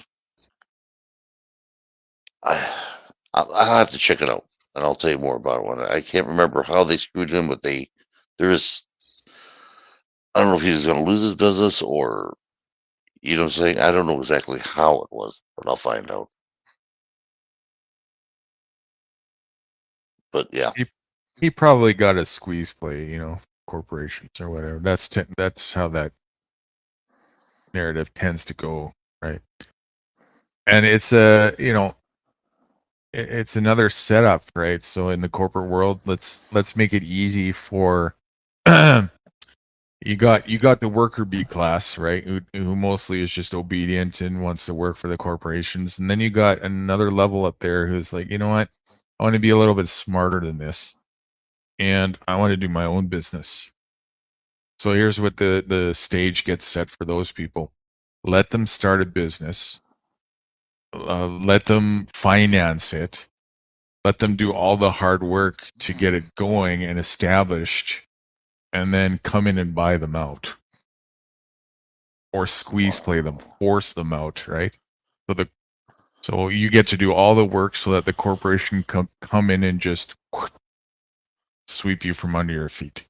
Thank you. that's amazing. That's capitalism. You know, between me and you, I wouldn't want to own a business, seriously, because you spend all your time, your whole life in a business. You know what I mean? You have no fun. Not really. It depends, but yeah, I had quite a few back in the day. I was a experimental jack of all trades type thing, but mostly for that reason, right? Not the same reason why most people get into it, to try and, you know, become zillionaire or whatever. To me, again, it was just like solving a puzzle, and that's how I ended up moving into consultancy until I went into philanthropy, I guess. That's sort of how that went. But either way, however you slice it and dice it, yeah, you're right. That's the whole point. It's not a path of, and that's the other problem with the corporate world is a lot of people they tout about, I don't see anything wrong with like earning a living, making money, and using it to buy things and paying other people for it. And it looks like it's all consensual, except one thing. 98% of the people are not working a job because that's their passion. They're working a job because they're uneducated how to function without that. And so they're not really working at a job that they really want to be doing. It's at the sacrifice to what they really want to be doing, to their own demise. And it's a hamster wheel, right? Yeah, it is. Yes, it is. That's slavery. That's slavery. So advocating for that is advocating for unhealth. For what? Breadcrumbs. For nothing. Basically, just so that you can have bragging rights. So I have a job, so somebody can't say to me, "Go get a job." Well, I have one. Yeah, no, just so that you can afford to pay to go to work the next day, so you can Hold afford on. to keep your job. And on my job, I got a car. It's costing me an arm and a leg. I got to work twice as hard now. Yeah. Exactly, right? So yeah, you get just enough so that you can afford to go to work. Mhm. That's all it Yeah. is, right? And just enough health so that you can be strong enough to work, be productive, work, and you live to work. It consumes you, right? Yeah. It sure did. If that's not slavery, I don't know what is, right? Yeah. You know what? I think that my wife didn't have to work for a while. You know what I mean? Because the kids grew up to be right. But I'll tell you what, man, after a while, I couldn't handle it anymore. The bills were just getting too high. I had to get my wife to work. By the time the kids were growing up, you know. Mm-hmm. Mm-hmm. And I mean, I worked some hours and I still couldn't make it. And I wasn't spending, you know what I mean?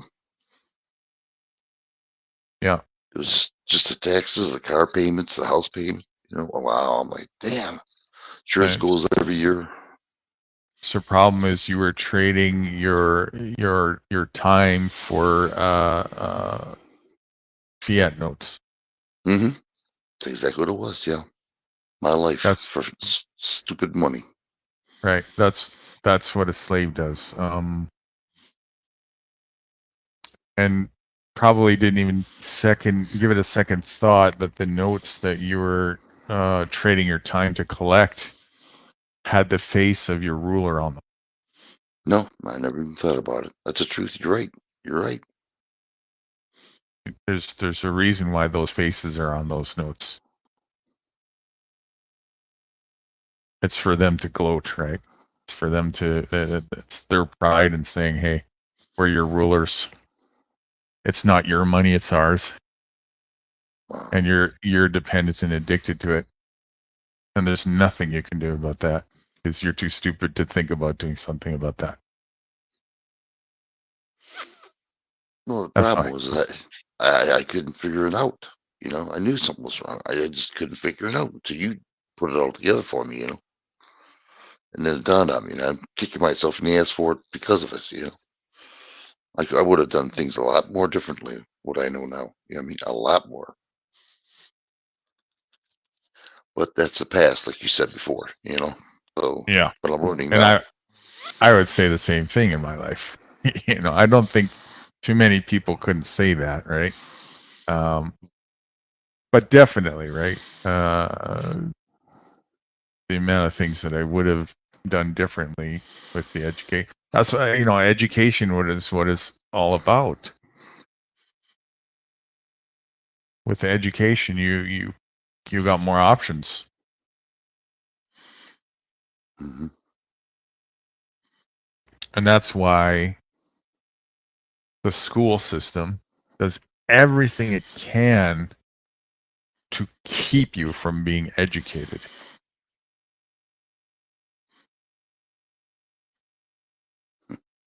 So hard for people to see that, right? The difference between indoctrinated and educated.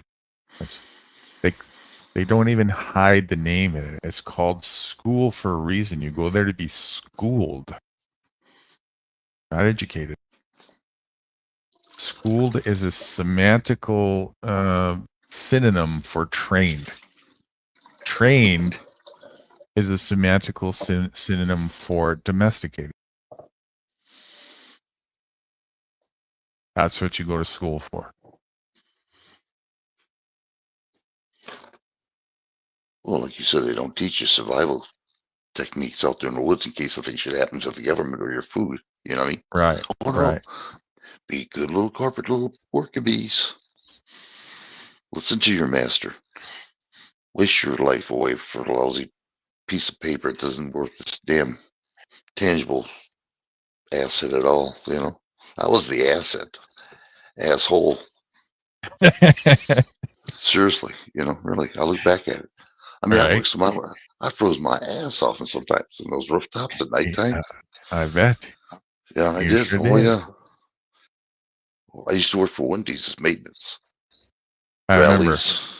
Yeah, sure did.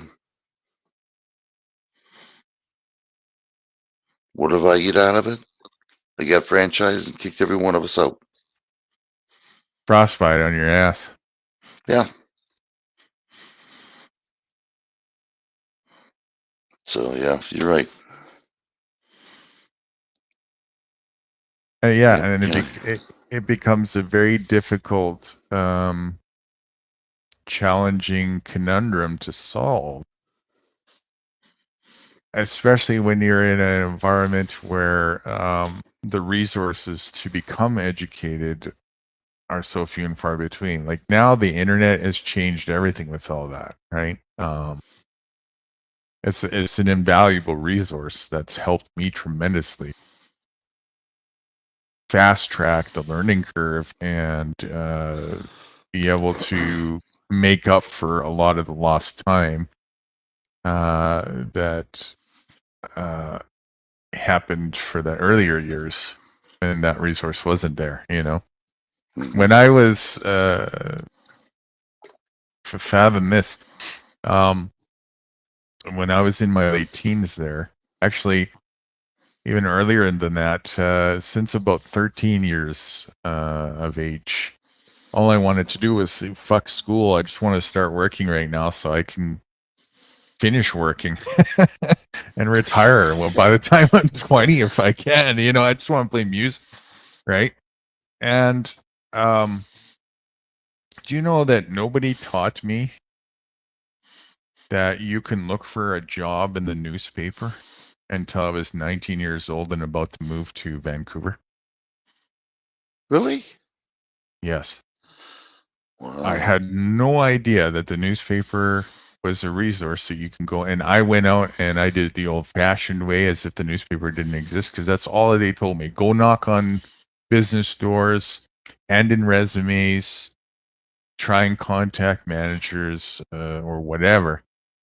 And of course, that is a complete lottery ticket crapshoot playing that game. But I did it. And I actually landed 2 jobs doing it, which was a miracle and a half. And we're talking like in Winnipeg as well, you know, in Winnipeg, minus 30 degrees Celsius and shit, whatever it took, because I just wanted to start working and I was already like, fuck the hell with school and whatever. I just wanted to make some money and get an early start on life and be able to afford some music gear for myself and whatever. I was motivated, right? But yeah, because nobody told me that, that's one of the main reasons why I worked at McDonald's so long. I hated working there. I couldn't stand it. I wanted to burn the fucking place down every second I was there. I couldn't stand the smell of it. I couldn't stand the people. There was nothing about it. Absolutely nothing that I wanted to have any part of whatsoever. And the pay was just like, it was insulting. I think I started at $3.20 an hour, ended up at like $4.40 or something like that. And it was always only like every time I got a raise, minimum wage followed, increased, and I was always basically getting minimum wage still. Kind of ironic, don't you think? Yeah, so I despised it, and I was desperate, you know, and I would do anything but working there, and I managed to find a summer job in flag person in construction, which that was great. I actually took pictures of it and bragged about it to my fellow colleagues at McDonald's when I went back. You know, sitting there, it was a little bit on the outside of the city. And there was hardly any traffic, so we would go there in the morning and we'd bring a cooler full of whatever beer, sandwiches, and a lawn chair, right? And it was summer, so basically you got paid to get a suntan for the most part. It's what it was. A couple times an hour there might have been a couple cars, maybe a little bit more during rush hour, and I was getting almost double the pay as a starting flag person of what I was making at McDonald's. So I took pictures of that and flaunted. I just couldn't believe the contrast, compared to flipping burgers in a greasy spoon that took 3 days to get the smell off of you from a 4-hour shift. And the grease. And the grease, does yeah. it. Yeah. Yeah, Oh, yeah. it's I remember gross. them days. Mm. Totally gross. Working on those restaurants, you go home, you're just greasy, just your clothes are all knit. Yeah. Yeah. I understand that. Right. So, and I only found out, right? Here I am after all this time. I'm just turned 19, and I'm just about to move out to Vancouver, and I'm talking to a female friend of mine about her job, and I asked what she did. She was a telemarketer. And I'm like, what does that mean? What do you do? And she said, oh, well, we just talk to people and we ask them questions and we do market research, stuff like that. And sometimes a bit of sales opening and stuff like that. So all of that sounds a little interesting. She told me how much she got paid, which is like 3 times minimum wage plus commission. My jaw just dropped. I was like, there is such a thing? She's my age, right? I'm like, well, how did you score that job? She said, I just looked in the paper. I froze. I couldn't talk for like 15 minutes, right? I was like, what do you mean you looked in the paper? She said, oh, yeah, I just go in the newspaper. There's a section called job listings, right? And there's like, 50, 100, 150, sometimes more jobs in there in different categories. And I was so furious, right? Because nobody had told me this before. And how are you supposed to know if nobody points that out to you, right? That's right. So, and at this point, it's like I'm moving to Vancouver now. So I had all this time that I'd work at these dead-end jobs that I couldn't stand.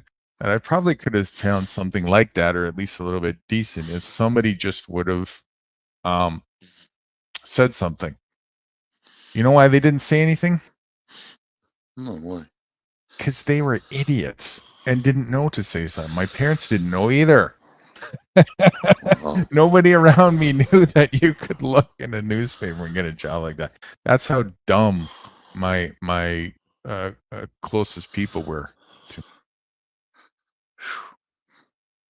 So I had an intelligent friend who knew, a little bit more, and I found out, unfortunately, too late there. But obviously, once I knew that, it was like, oh wow, boy, does that set my foot into a little bit more potential moving out west, knowing that I'll probably be able to at least find something a little bit better than working at McDonald's on the west too, So yeah, that just opened up a whole ball of wax for me. And I knew the lesson from that, right, is to not rely on any sources around you to figure things out, that you're going to have to think for yourself and explore and discover and try and find things in areas that people aren't going to tell you. And when you do that, you sure discover things that most people don't even know about. Well, just like me going to college, in the trade section, heating, cooling. And, you have these teachers showing you how to do things. It was terrible. Half the was all tore up. Wires are missing. Half the meters are all fucked up. Anyway, I went through the course. But what they didn't tell me is you got to have practical experience to get a job. I just about freed. No, we don't want you. I went to college and learned it. No, we want practical experience. Oh, wait a minute. How do I get practical? Oh, fuck. Then it dawned on me when I'm on top of a roof, freezing my ass off. Now I see why these teachers became teachers, because I already knew what the hell to expect. Freezing your ass off in the middle of the night. Right. Mother freaker. So you're right. No one told me nothing. I learned the hard way. Yeah, I had to too for some things for sure, and especially, in a dog eat dog world, it doesn't make sense to tell everybody your secrets, right? No, we're going to keep that for ourselves. We don't want to tell everybody. That's the cushy part of the corporate world, right? We're going to save that little area over there for ourselves and our friends or whatever. Party on the backs of everybody else and not say nothing. Hush hush type of thing. Yep. That's what you got to do when there's superficial scarcity. Got to hoard and keep quiet. But in the real world, there's so much abundance. It doesn't matter who you tell. It only matters. It does matter, but only in a different sense. You don't want idiots coming out and contaminating and wrecking it all. So I'll try to be careful there, right? But as far as just the abundance goes, again, our stomachs are only so big, and in a world where weight is your enemy, the last thing you want to do is hoard. In the corporate world, weight is survival. In the outside world, weight is death. You want to be as free and unconstricted as you can be to work with the resources and the task at hand. Well, hell, I have to retrain myself all over again, to learn all this shit. Really. Yeah, I do. And you're going to have to go through that process many times. And then when you think you got it, nature's going to show you, stop being so arrogant. Wow. So I'm going to have to watch my P's and Q's with her. Yeah, that's right. It's a balance. What it's all about. It's about balance.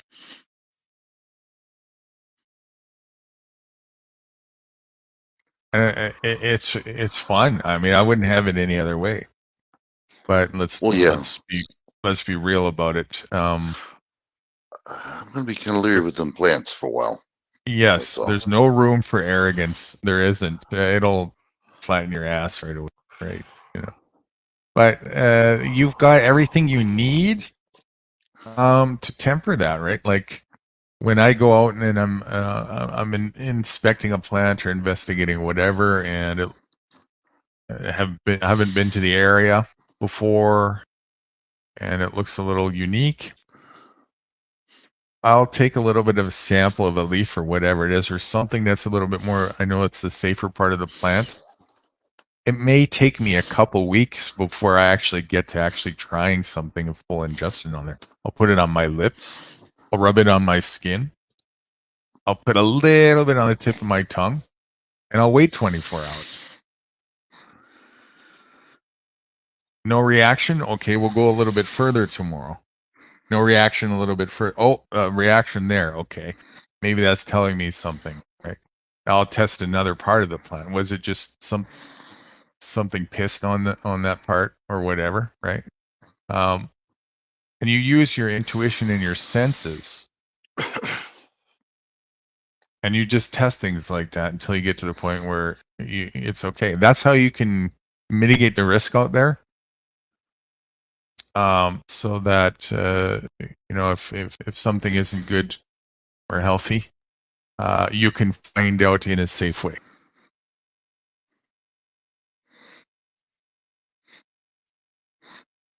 Me and I can't do like I did last time with that flushy thing. The elf.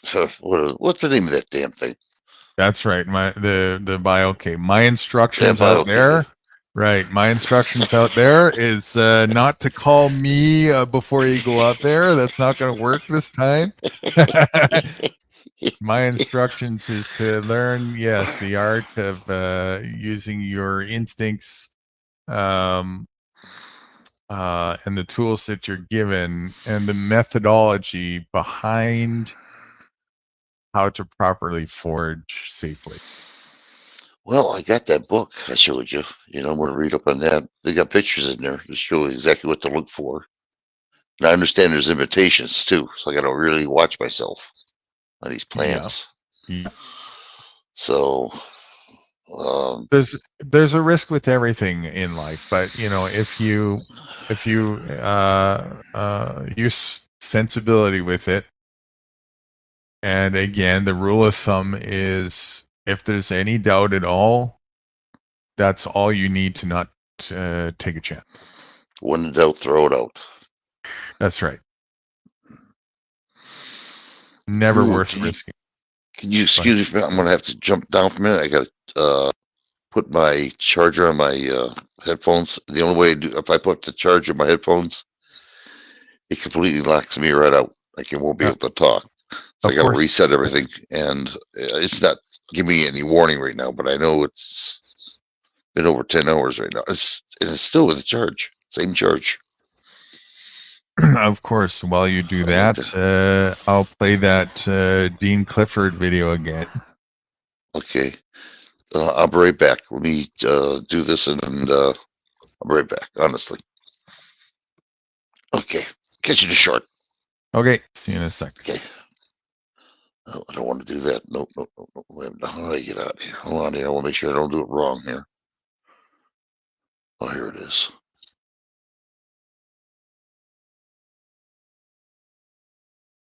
All right. So for anybody who's still here and listening, hey, Dennison.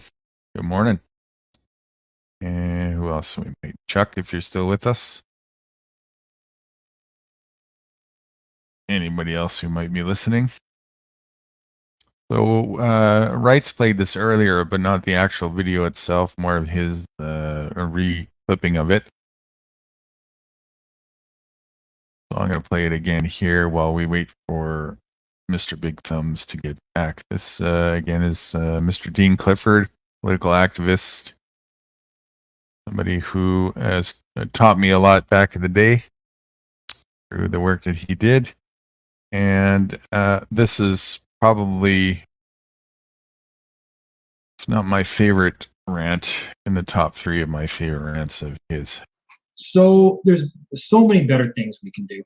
And also, that's not even a threat anymore. What are they going to do? Are they going to kick 10 million people out of their homes in the United States? Are they going to have 10 million empty homes with nobody making mortgage payments around the United States? I think that it would be great if, instead of a march against Monsanto protest, everybody organized a stop paying your mortgage protest. And 10 million people got together and stopped paying their mortgages altogether. That would pretty much settle the problem in one night. It's done. The whole mortgage scam would be over. Every bank in fucking North America would go bankrupt in one fucking day. Why aren't we doing that instead of marching against Monsanto? Monsanto's none of your fucking business. They're a private corporation making products that people are buying. If you don't like it, quit fucking buying it. Don't protest against them. Quit fucking buying it. That's all you got to do. You don't like Starbucks? Quit buying it. Don't protest against them. You don't like the American government? Quit fucking voting. Don't keep giving them 30% of your paycheck and pledging your fucking life to their flag. I pledge allegiance to the flag of the United States of America. Yeah, drool falls out. I'm a fucking idiot. Yeah. All the flag waving retards out there, you are propping up these regimes that are causing every problem in your life. Every fucking problem in your life. But you've been convinced you need these people. No. So, and again, all these people that tell me, well, I never pledged my life to these people. Well, no, you did. You did. If you're American, every week you're pledging allegiance to a fucking flag. Are you kidding me? You would die. You would kill people on the other side of the planet and you would die for a flag? Really? A fucking flag? Not your family's life or not anything else. maybe you mistakenly believe that flag somehow protects your family, which it doesn't. That's another matter altogether. But these are the kind of things that need to be addressed. So you need to realize the scam that's going on, which is your continued participation in these events. And these political debates are part of the circus. They're part of the show. I think they even call it that. It's a political circus. It's meant to entertain you and keep you talking about them because now they're relevant in your life. They have some relevancy. You believe they are something to you. Do you believe rights? I believe I got shafted. Yeah, he's right about that flag. That flag was a shit. You know, it wasn't the flag really. It was just the government oligarchs who wanted to get rich on more. You know, than out the herd. That's all it was. They were making money. That's right. And I couldn't figure out after the war we go over there and start rebuilding the country up. It didn't dawn on me. It was all about the money. It wasn't about helping these people. It was just about money. That's right. Unreal. About money, and also you were involved in a ritual. Mm-hmm. Yep. War is ritualistic to those people. That's the reason Yeah. why the uniforms and the saluting and all these are religious things in their books, right? Their pagan rituals, satanic stuff, blah blah blah. And also they call it ethnic cleansing and collateral damage stuff, right? So yeah, that's what it's all about. It's Freedom Incorporated, or Rights and Freedoms, or Liberty Incorporated. That's the narrative, right? In the name of, if you're doing something legitimately, you don't do something in the name of it or in the spirit of it. You do it legitimately, not for the personification of it. And you would do that as a response, a natural, instinctive call to action response that you would have in the moment that nature is calling you to do so. Not because of all this propagation and effort to try and motivate people to do that. And that's your first clue that it's all facade. If it wasn't a facade, why would there need to be all that work and effort to try and propagate the idea or motivate that to happen? Well, when I was in basic training in Fort Knox, Kentucky, I went to the barber shop, and I had my fatigue on. They were all green hat, So as I'm walking, I see a lieutenant female. Well, you're not supposed to check, that she's a female. A uniform is a uniform, regardless who's wearing it. So anyway, I had to salute. I was outside, and I said, "No, fuck that shit." So I looked down on the ground, and I'm walking. Well, I seen her pass by, and all of a sudden I hear, "Hey, private." She chewed my ass out laughing because I didn't salute to her. I said, "Motherfucking bitch," I just wanted to say, "Shut the fuck up," but you don't dare say that. But she chewed my ass up and down. I had to salute to her 3, 4 times. Mm-hmm. Wow, was I pissed? Oh, was I mad? Yeah, I'll never forget that day. Bad thing about it, she wasn't that good looking either. Shit. Yeah, she chewed my ass off. in Go on. in the Canadian Parliament, do you know how they call each member to address them? No, I'm not familiar with that. before they say their acting stage position, their capacity, it's preceded with the honorable member of such and such, the honorable minister of finance, the honorable this, the honorable that. That's because they have to try that hard to make themselves look honorable. They're so dishonorable, right? That they have to convince themselves they're honorable by putting that in their title. Would you say it's another form of brainwashing the It public? totally is, and not just the public, but themselves, right? Wow. They have to. It's like when you. It's a false sense of security in the sense, just like I don't know if you were taught this, but in sales, they actually recommend. It's a psychological thing that you dress up, even if you're a telemarketer. And there's merit to it. If you dress up when you go to work, and you stand instead of sit when you're doing your presentation, your telemarketing presentation, you'll have more of a commanding authority presence to your voice, and you'll actually end up making more sales that way. And it's true. Really? Mm-hmm. Absolutely.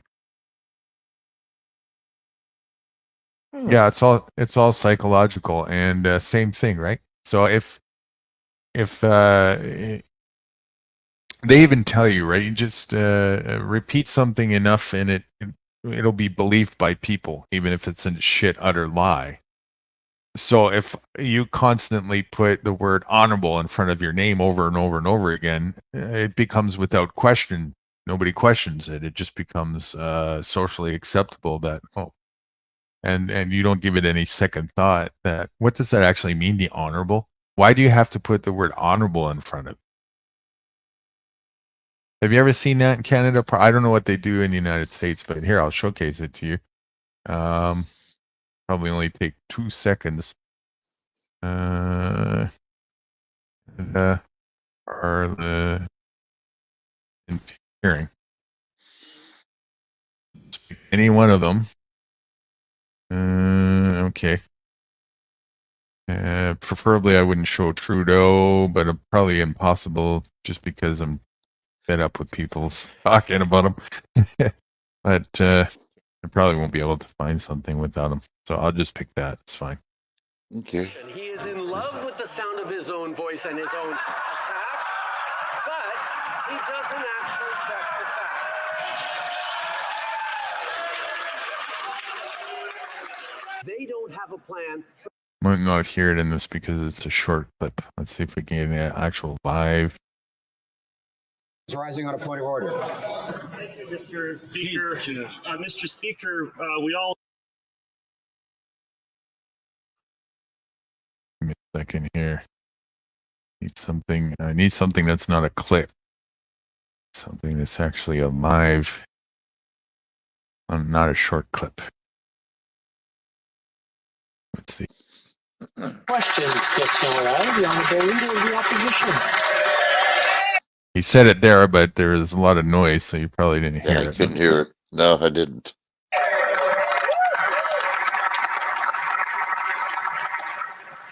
La nouvelle que la Chambre des communes montre de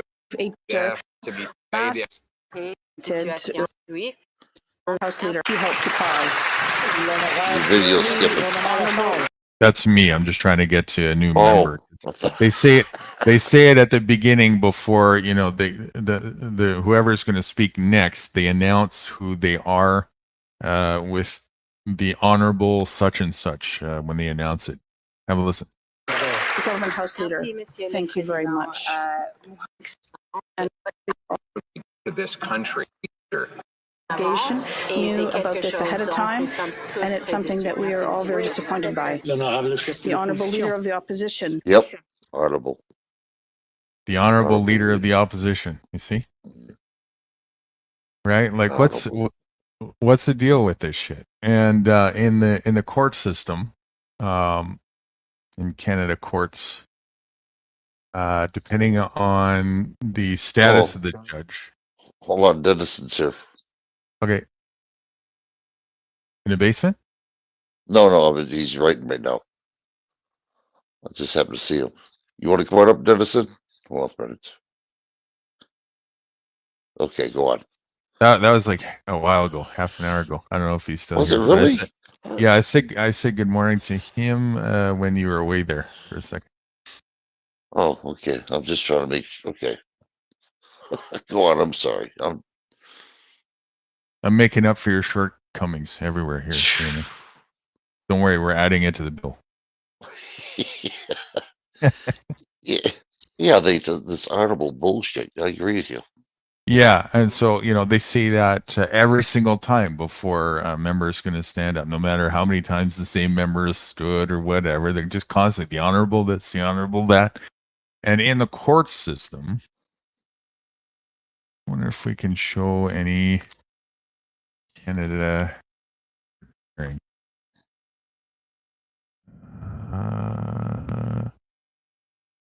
Let's see. I'm satisfied that a fit sentence recognizing the significance to the years. That's a verdict thing. Might be hard to find because you gotta be. You're not technically supposed to record in there, so it's got to be somebody who illegally recorded and put it out, unless if it's on mainstream news, of course. I don't know if we'll mock trial step by step examination. Importing. I don't know if that's Canadian. All right. Well, rather than scavenge hunting for it, I'll just tell you. So there's a few different levels of court as well in the Canadian system, just like in the U.S. And depending on the level of the judge, determines what the pronoun is, if you will. So I don't know if it's the same in the U.S. I know that Your Honor or Judge is typical to call a U.S. judge. Right. In Canada, it's Your Honor is seldom used. Here we go with honor again, right? On the honorable, Your Honor, right? That's seldom used, but sometimes. If it's a lower level preliminary judge, it's Your Worship. If it's secondary, it's Your Lordship. So you got worship and lordship. And one more at the Supreme Court level. I can't remember off the top of my head. That's also just as ludicrous. So the bottom line is horse shit, right? Yeah. Oh, absolute horseshit. Absolute horseshit. Excuse me, your horseship. Can you fathom that? Envision yourself going there and hello, lordship, or hello, your worship. That's how you're supposed to formally address them. And they expect that, right? And they'll try and hold you in contempt if you don't do that. Really? Oh, yeah. Wow. Talk about an eagle trip. Wow. You think? Right? That's crazy. So one of my strategies is just say fuckface enough where they ban you from the courts forever, and then you're out of their system. Well, It worked. That's a good deal. Yeah. It did really? It worked for me in 3 courts. It did. I'm literally banned from 3 provincial courts over in British Columbia for nothing more than not honoring their jurisdiction and following their rules of play. I know that pissed you off when they kicked you out, right? Don't ever come back here. I was so disheartened They didn't even send me home with a box of tissues. Can you believe that? Them dirty, rotten people. I thought they were honorable. Yeah. Kind of people are them, you know? And I'm not being facetious or joking either. Just for the record, it's on record. I have called Judge Fuckface, Mr. Fuckface, on more than one occasion. So if you want to have some fun, try that out. See what happens. So, can I have your phone number? So I'm allowed one phone call before going to jail. If you're smart, you'll bring your own cell in with you, you know. Yeah.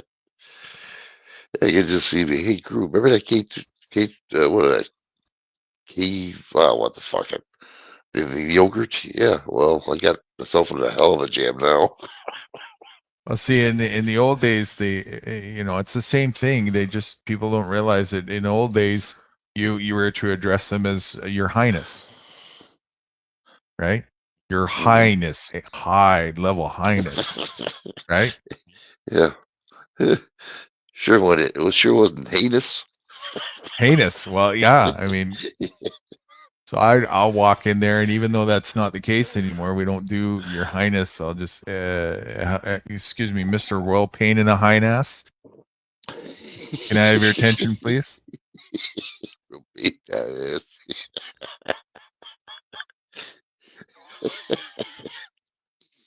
And then I'll call them by their first name. Oh, they can't stand that. They absolutely can't stand that. Who Hey, the hell? Mike, Dickface, right over here. I'm talking to you, right? Court has started. Seriously, who the hell are they? Well, they have to be called honorable. There's nothing honorable about. Like they call me an honorable person. I'm not honorable. It's their house. In their house, they write the rules. Yeah, but we pay for it. Don't we have a say at all? You pay for it because it's their house. You have as much say as they let you have in their house. Unfreaking real. What a ripoff. It is a ripoff. I reckon racket. if you don't like the food you're getting at a restaurant, don't go there anymore and don't order the fucking food. It's that simple. When you start to recognize the government as just another business and treat it as just another business, just another corporation, you'll be on the right track with things, because that's all it is. If you don't like the service that government is offering, stop buying the product.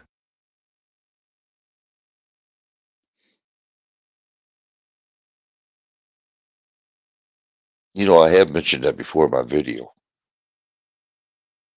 I gotta find it. Yeah, I have mentioned that before. Why would you?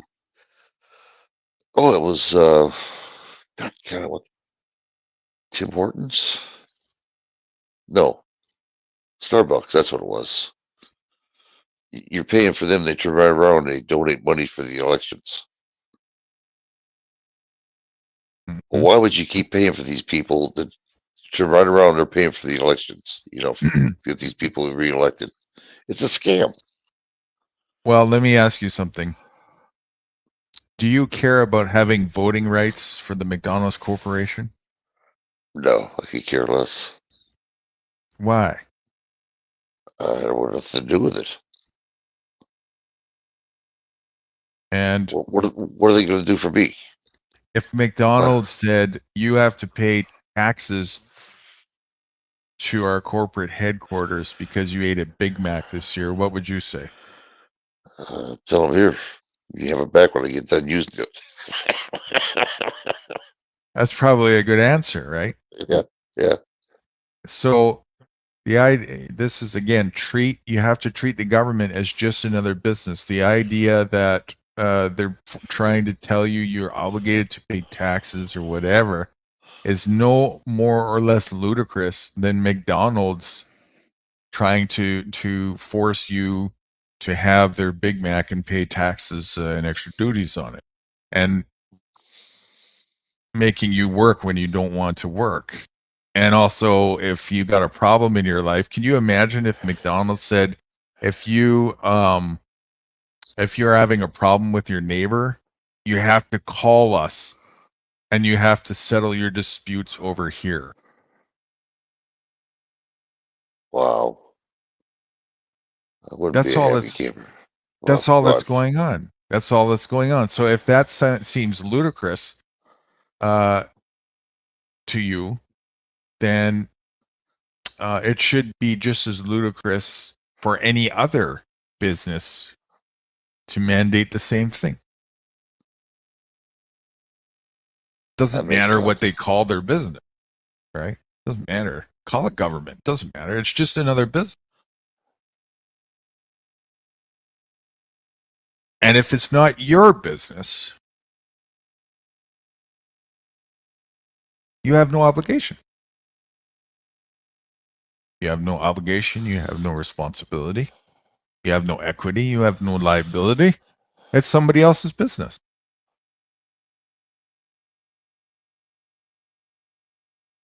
But they might come and throw me in a cage. Can you imagine if McDonald's employees or staff, any agents, came and said, you didn't pay your Big Mac bill,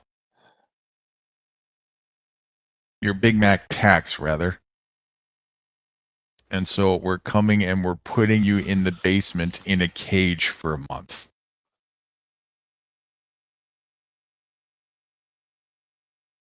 How ludicrous would that seem?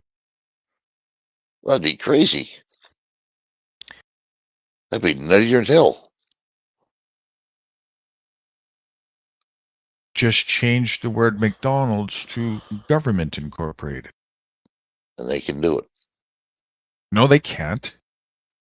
Well, they did it to that. What?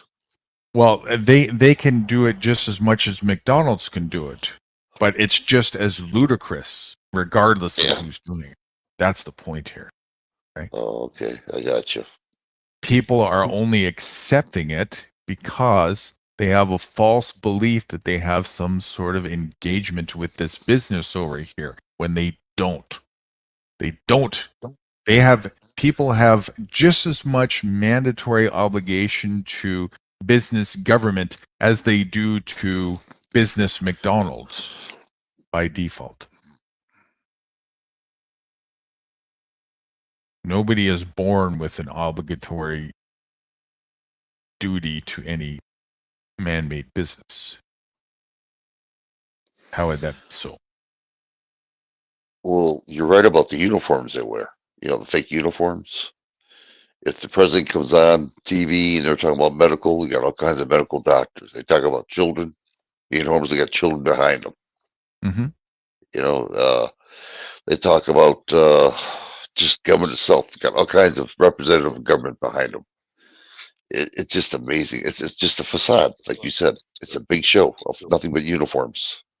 It Probably is. half of them, not even Dutch. Come on. Even McDonald's, all the personification with McDonald's is also a dog and pony show. The only thing that's really going on is there's a building structured in a certain way that looks familiar to people.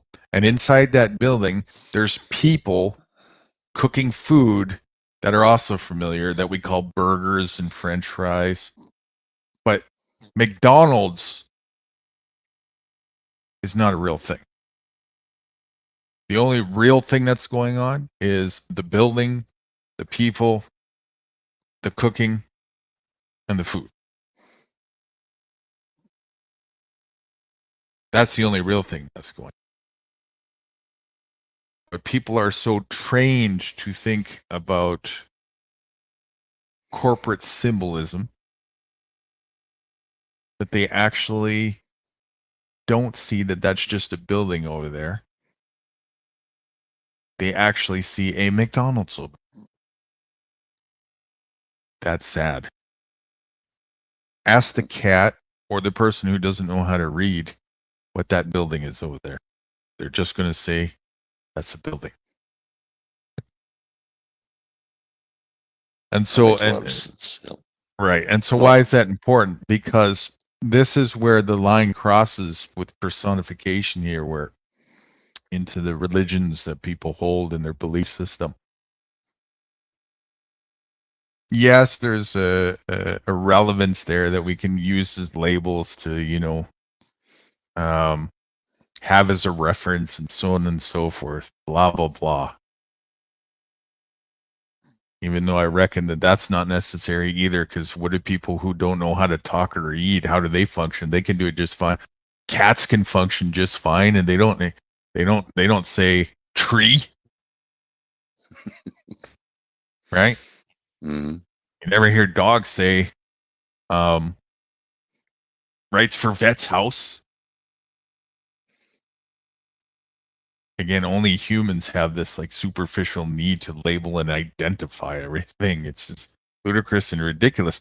And it's so bad that not only do people have no clue how to function without that, but they actually have lost the sense of the superficiality with it and actually start to believe that's a McDonald's over there. That's a Burger King over there.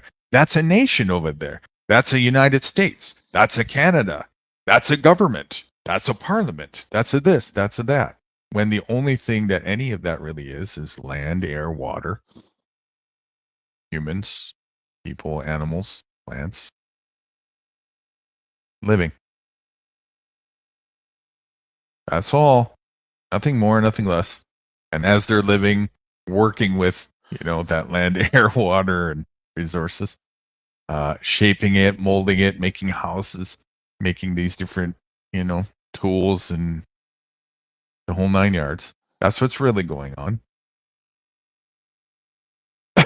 Crafting, whatever you want to call it, doesn't matter. Yep. Crafting. That's all votes for that one. Right? This is reality. That's happening. That's not a fallacy. And that's all that needs to be understood. It's that simple. The rest of it, nothing but an utter delusional distraction to keep people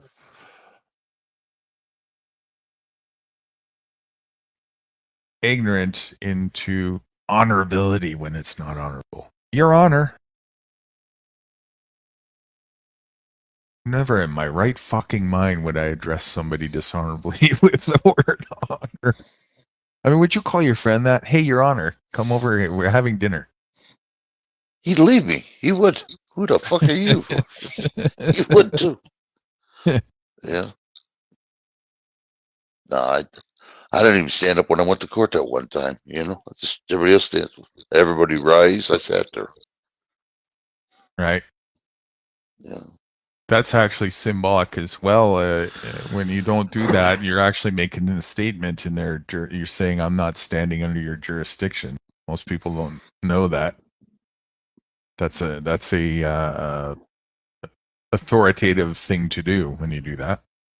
Oh, I didn't know that. I just was tired of standing up, bullshit. Yeah. And you're lucky that the judge didn't have her head off a rocker over that. You gotta stand. I'm gonna hold you in contempt of court. Already? We just started, I didn't even say anything. I mean, wow, you're already that flying off the handle and blood pressure's boiling, All I did was just, sit down. Wow. Don't you understand? I don't stand under you. Let's make that clear right now. I don't stand under you. Mr. Fuckface. See, when you're in your court, it goes wherever you write the rules wherever you go, right? It's my court. I call the shots here, not you. I'm not scared of anybody else's beliefs or ideas or whatever they think or about. Well, I'm going to hold you in contempt of court. Well, you're in my court and you're already in contempt. So shut up, Mr. Fuckface, and listen to me. I got a job for you to do. And if you don't like it, and you don't want to do business with me, quit calling me anymore. For the record. Of course, it helps when you have like 20 people ready to back you up with rifles and shit, you know, if need be and shit. You probably have a little bit of extra confidence in your stride, you know. Well, they wouldn't be so freaking brave if they didn't have a bailiff and police station or police behind them, you know? They keep their mouth shut. Right. Or if they knew that you had one yourself. Mm-hmm. Mm-hmm. Even better, yeah. And I do. Excuse me. More than one. It's good to have. And that's what weapons are for, right? You see, you'll never see me in their courts. Never. What do I need to go there for?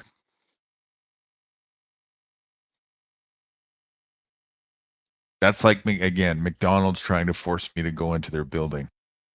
I'm not going there. You want to try and force me to go there and eat at McDonald's? I'm just going to blow your head off. It's that simple. Nobody's forcing me to do anything I don't want to do. My court.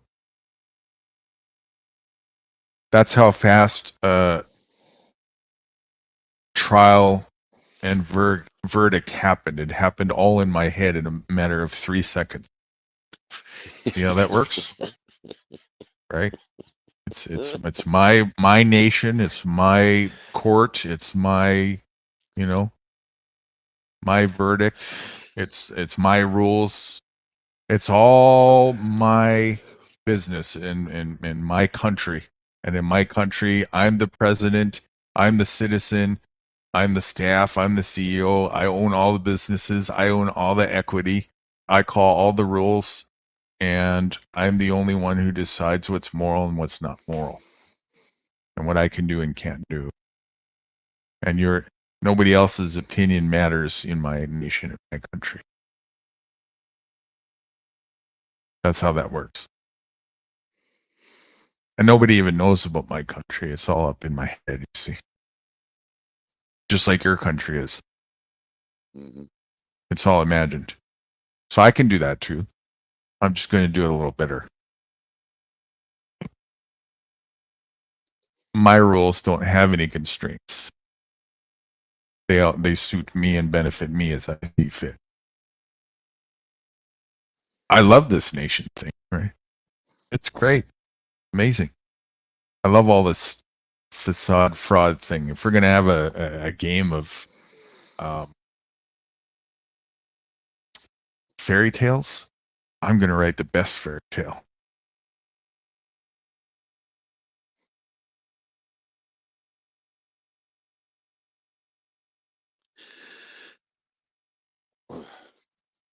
We wouldn't have this shit if people would wake up. Yeah, you would.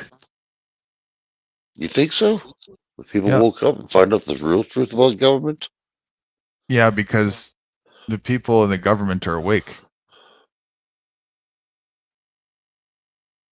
See, some people who are awake decided to secede, and some people who are awake decided to join their oppressor. Wow.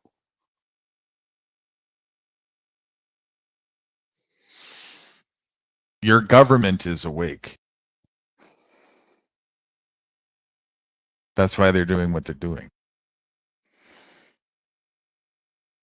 So they're Civilians awake. are asleep. Mm-hmm. I was gonna say we're brain dead then. Okay. That's right. And they're just ruling over the zombie lands because the zombie lands are too stupid to do so themselves. How many times have you heard me say, govern or be governed? It's your choice. Write your own rules or somebody else surely will write them for you. Yeah, you said that quite a few times. Yep. I remember that.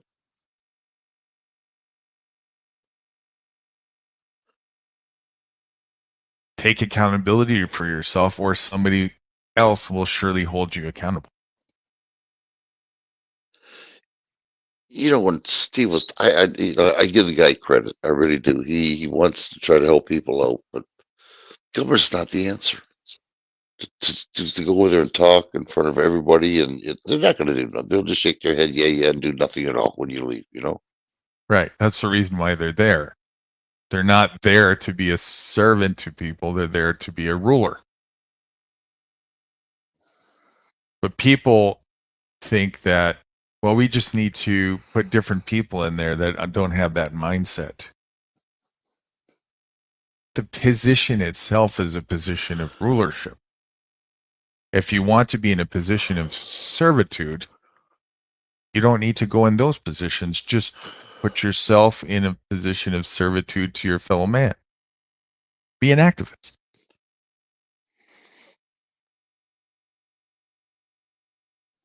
And I guarantee you'll have much more fruitfulness doing so.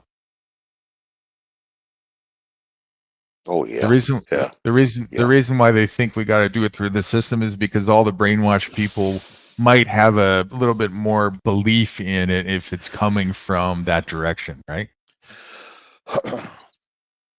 If one of our quote unquote leaders told us it's okay to actually open our business at 7 o'clock instead of 8 in the morning, then we'll feel safe doing so.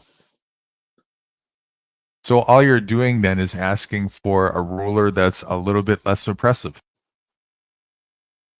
But you still want a ruler. Or you still want to rule over other people. Because you think you know better than them. That's never going to solve anything. Because at best you're teaching, you're giving crumbs of fish. You're not teaching people how to fish. And you can't teach somebody how to fish who doesn't want to learn. That's what people have so much of a hard time getting. Right? It's like, wait a second, these people here, if they only learned how to fish, they wouldn't be so dependent. So right, and so impoverished. Of course. Okay. Of course. Right? But they don't want to learn how to fish. Now, that's not everybody though. Like, look at me in my story earlier. Remember when I told you about I didn't know you could look in a newspaper for a job. That's why it's important to tell the truth. Because some people truly don't want to be impoverished and just play video games and be spoon-fed all day. Some people actually want to really do something for themselves, productive and healthy. And for that, there's a reason to talk about the truth so that they can learn this information and have a better chance to do so. And so long as there's 1 out of 7 million people like that who are looking for that, that's enough of a reason for me to keep telling the truth. That's all I need.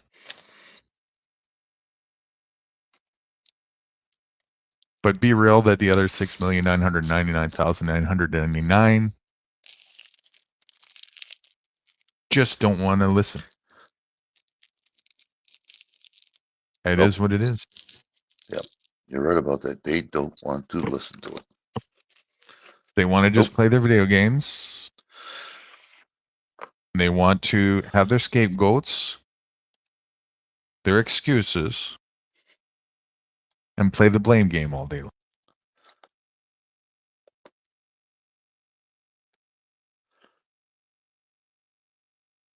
The government didn't live up to the promises when I voted them in. They never put an obligation to live up to their promises anyway. Haven't you figured that out? Right? They don't sign their name to their promises. It's a campaign. It's called a campaign for a reason. It's a sales pitch. It's a sales pitch. Yeah, there's no contract when they say it. There's no documentation when they say it. Nothing. Right. Just a word. It's just a sales pitch. It's to paint you a picture that sounds nice and rosy, to tickle your ears, to give you a false sense of hope, so that you vote for them, a ruler. That's it. so that you can blame them again. And you know you're going to do it again, because every time that they don't live up to those campaign promises, you get to blame them for all your problems and vote harder next time for another sales pitch narrative and loop, loop, loop, loop, loop, loop, loop, loop, loop. That is the definition of insanity. Never learning from your mistakes, continuously repeating them, because you're not interested in being objective to see who's the cause of this. Is it the people who are in power? Are they the true cause of this? No. They have nothing without your vote, without your attention, without your participation, without your engagement, without your funding, without your labor contribution. They have nothing without that. The power rests with you, the civilian. All of it. All of it. That's why they go to such large extents to pull you into participating. Because they need you. They need you to do that. They need you to vote harder. They need you to sacrifice yourself, contribute your labor, be patriotic, pay your taxes. They need you to do all of those things. To survive. To survive. That's right. To have an excuse to exist. Mm-hmm. Without that, they have nothing. Well, in 2026, when Trump was running, he hit something that I liked. You know, we're going to help the veterans. We're going to, if you're not being taken care of, you can go to any doctor and the VA will pay for it. I went, wow, now that's what I need right now, because I'm in bad shape, right? So I voted for the guy. Mm-hmm. Well, he did. He said what he said, called Veterans Choice. But there's a catch to it. If you live 40 minutes and more Mm-hmm. to a VA hospital, Mm-hmm. you get service time. But if you live 40 minutes or less, you don't get that. I said, son of a bitch. I said, that's it. No more voting. I never voted again. That was it. I was pissed. Veterans Choice, yeah, huh? Was an outright lie, is what it was.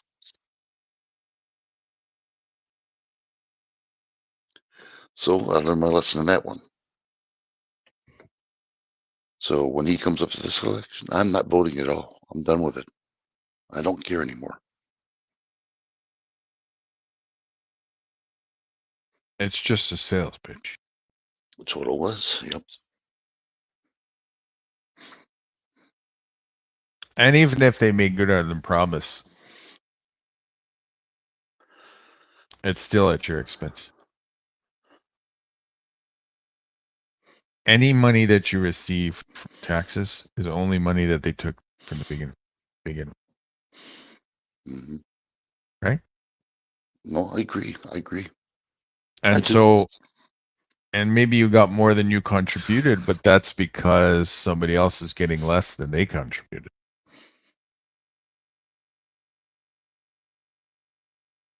So it's only on the backs of ourselves. So if that's the case, what do we need them for at all? That even in a corporate world, even in a capital world, why don't we just keep our own money that we made and earned and decide ourselves what to do with it? Don't you think we can make some better decisions, at least even if we fuck up a little bit? I think we're probably going to do, after all this time, a little bit of a better job making better choices for ourselves with what we do with the funds that we make. Don't you think? They don't want you to do that. Of course they don't. Mm-mm. Because if you do that, you don't need them anymore. Exactly. Just recently beat me to it. Shit. And if Yeah, you that's don't right. need them, if you don't need them anymore, they perish. Mm-hmm. They need you more than you need them. You see how this works? Mm-hmm. And they're desperate for your contribution. They're desperate for your loyalty. they're fucked without it. But most people think they're fucked without their guidance, leadership. What? Is that what we call it? That's what the politicians are and do? They have guidance and leadership? Really? Guide and lead you off a fucking bridge or a cliff. That's what they do. In a heartbeat. Show me, what leadership does government do? Please? Just one piece of guidance that people get from government. Oh, Just I'll one. tell you right now. I'll tell you. You really want to know the truth? They'll take you to the bank. You won't have any money when they get done with you. You ain't gonna have shit. That's what they're good for. That's the leadership they are. They did that to you before they started because you're using their money anyways. That's why they got their face on it.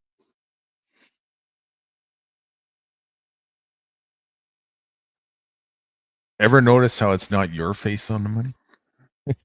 Or your friends? Why is that?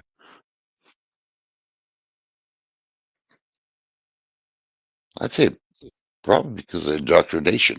You're used to it. How would I say this? To authority, I gotta think of their authority over you. Did you print the dollar? Nope. Who printed the dollar? The government. That's why. It's theirs. Yeah, but why would they show presence on there? It would be like some sort of authority, wouldn't it be? Oh, look, I got a Washington. Ooh, face on this. Or, go on. Because it's theirs. Just because it's theirs. Wow. Mm-hmm. If it was your money, if you printed a dollar right now, would you put any of their faces on it? No, hell no. Just get back at them. Nope. Well, would you at all anyways? What would be the point of that?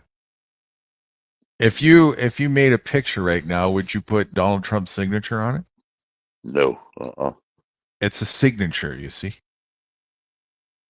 No. The face on that money is the same. It's a signature, and they even put their signatures on that money too. It's an autograph. Well, if I could make a dollar, I'd put down Wet Wang on that thing. Wet Wang? Wet Wang, yeah.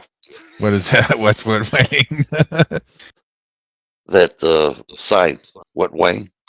Wet Wang? What does that mean? I don't know what Wet Wang. Well, we see it on that funnies. The sign, Wet Wang. Yeah. I'll put down Wet Wang on it. Yeah. Right. They wonder what the hell that show my Wet Wang in that mother. Oh man. I'm tired of it though. I'm so tired of government. But if you made a dollar bill, or anything for that matter, and you were to put your signature on it, would you sign it as Donald Trump? No. Would it make any sense to do so? No, it wouldn't make any difference at all. And that's why the money that you see in your pocket doesn't have your signature on it because it's not yours, and it doesn't have your picture on it because it's not yours. It's theirs. So they put that on there as their stamp of this is mine, and you're using it, and you think it's yours, but it's not, and they know that, and they're sitting there laughing at you while they've got all the control over its value and its perceived value, top to bottom. And you're sitting there holding on to it, desperately begging to get a hold of these notes, sacrificing your time, effort, your life, and your health just to acquire these little notes that they own.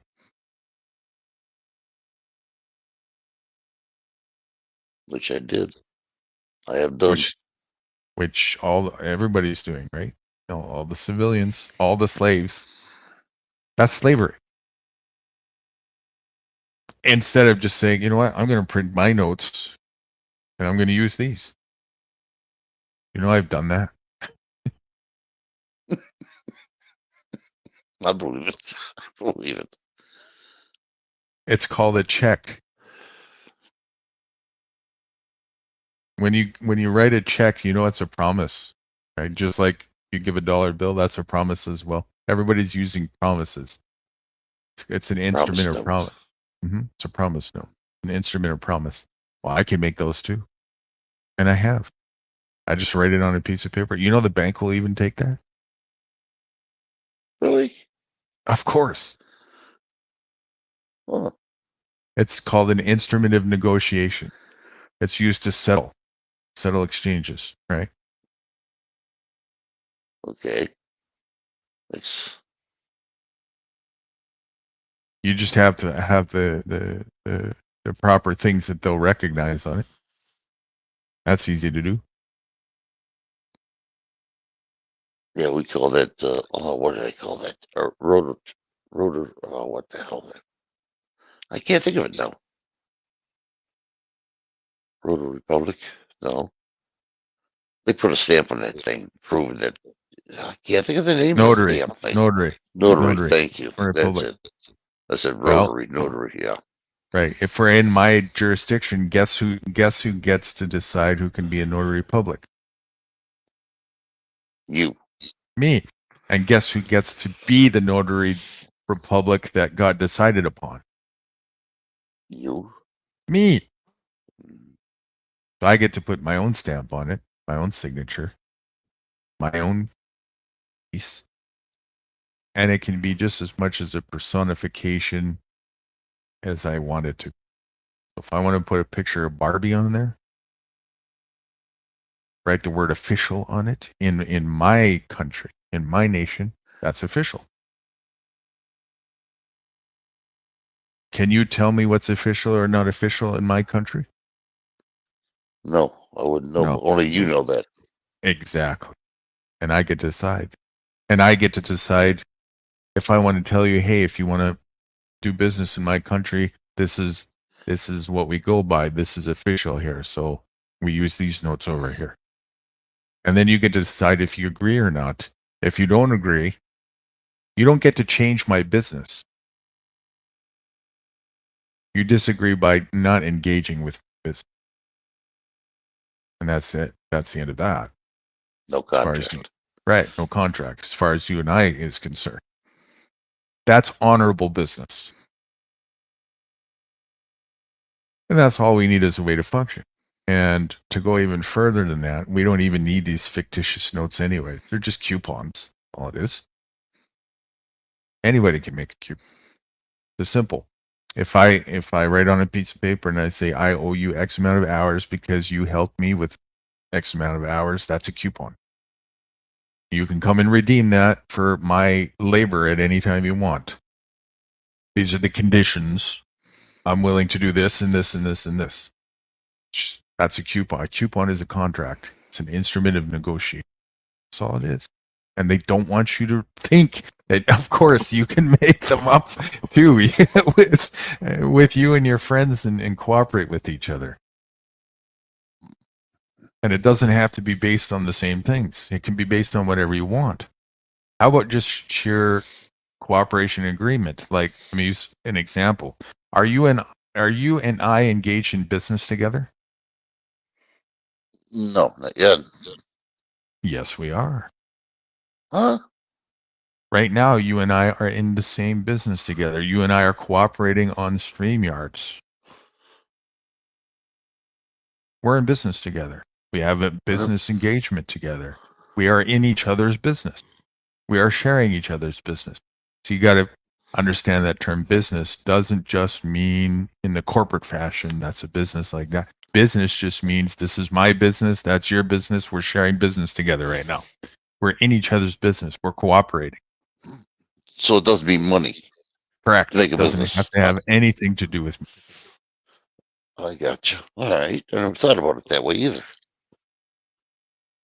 That's why when I say to somebody else, it's none of your business, a cop, because I'm not interested in engaging in business with you. This is my business over here. My business is what I say, whether it's money, whether it's not money, what I do with my life. My business is just me and how I conduct my affairs. So we are absolutely engaging in business together. We're sharing each other's business, personal business, and we're doing it through StreamYard. We are in a lot of business together. A lot, when you look at it that way. And it's all consensual. We are cooperating and showing the example that cooperation is key to it all. Now, if you can take that same logic, you apply that in the real world for all of our affairs, that's all we need to know how to function to secede ourselves from the dependency of the corporate world. That's all we need. Nothing more. Meet me at 5 o'clock tomorrow over at such and such a place in the morning. Make sure you're there within half an hour either way. I'll bring the matcha, and we'll spend 3 hours making the foundation of the cob house. And you've never done it before, so I'm going to teach you how to do that. You just follow my instructions. By 12 o'clock, we'll be going for lunch, and you'll be able to sit there and see how a French drain. No money, not even mentioned. By the end of the day, we've got the foundation of a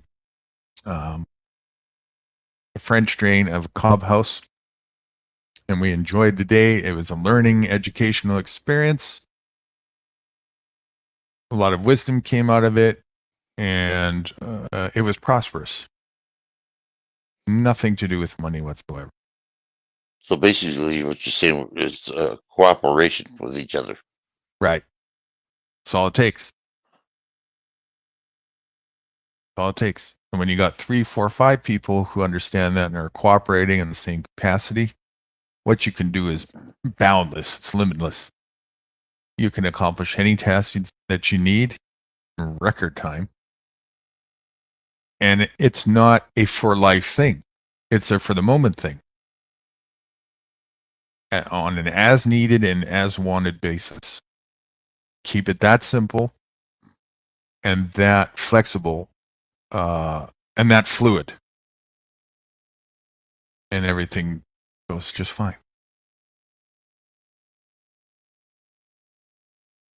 So simple. So simple, but people don't think about it like I did. You know what I mean? So simple. You're right. That's right. It's very simple.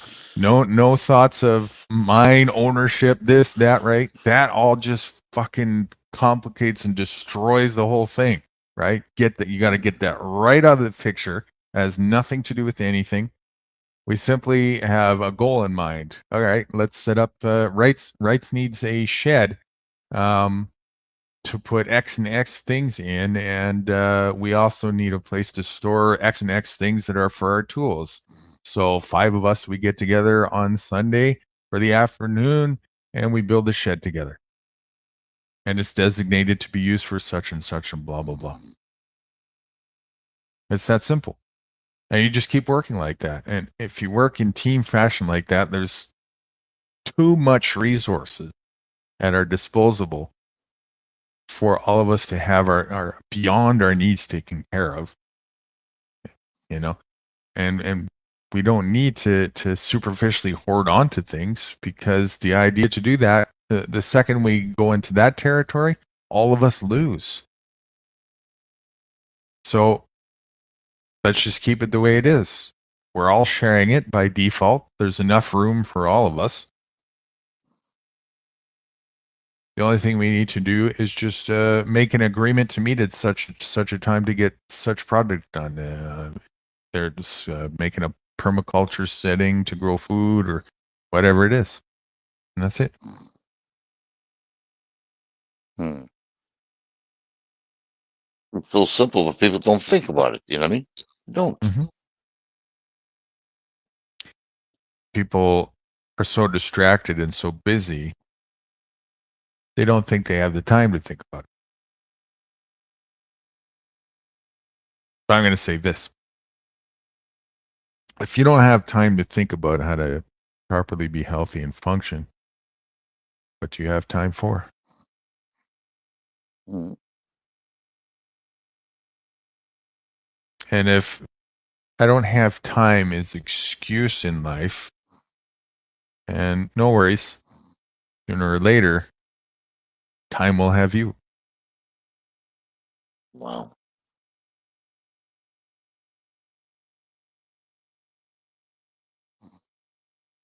Never forget to live in the Oh. present before it's too late. Go ahead. Yeah, you're right about that. Sometimes the past helps me out for the present, you know. When Of course. not all the time. I don't dwell on it, but Well, memory, right? Memory is a tool that should be utilized appropriately. There's a reason why we have a memory. It's so that we can remember when we learn what not to do again or what worked and so on and so forth. That's all, right?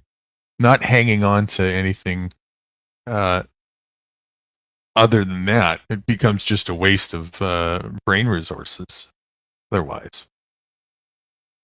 So yes, you have a memory and that's important, but use it for what it's meant to be used for. And same thing with imagination, you know, and the ability to call ideas and have epiphanies. These are important as well. These are the tools that we're given so that we can connect with the nature around us and have ideas how to build things and utilize, make tools and so on and so forth. That's what it's for.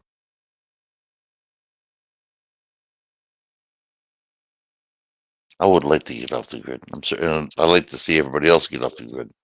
I'd like to see the senators, governors, and presidents and Supreme Court system just shit because they have no one to rule. I would love it. I'd be dancing around like crazy. In fact, I didn't even give them a letter. The 3 branches of government, you know, get a job. Yes, send them a job opening letter. Would they shit? Would they? Yeah. We're hiring toilet cleaners.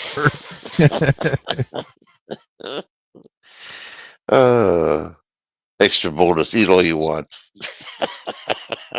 Right. Free crack on Sundays. That'll motivate us. Yeah, you gave us a lot of shit. We're going to give it back to you.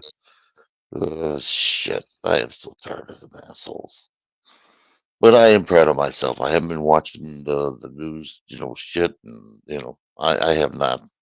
And I'm proud of myself there. So I'm out of that brainwashing territory now, you know. Right.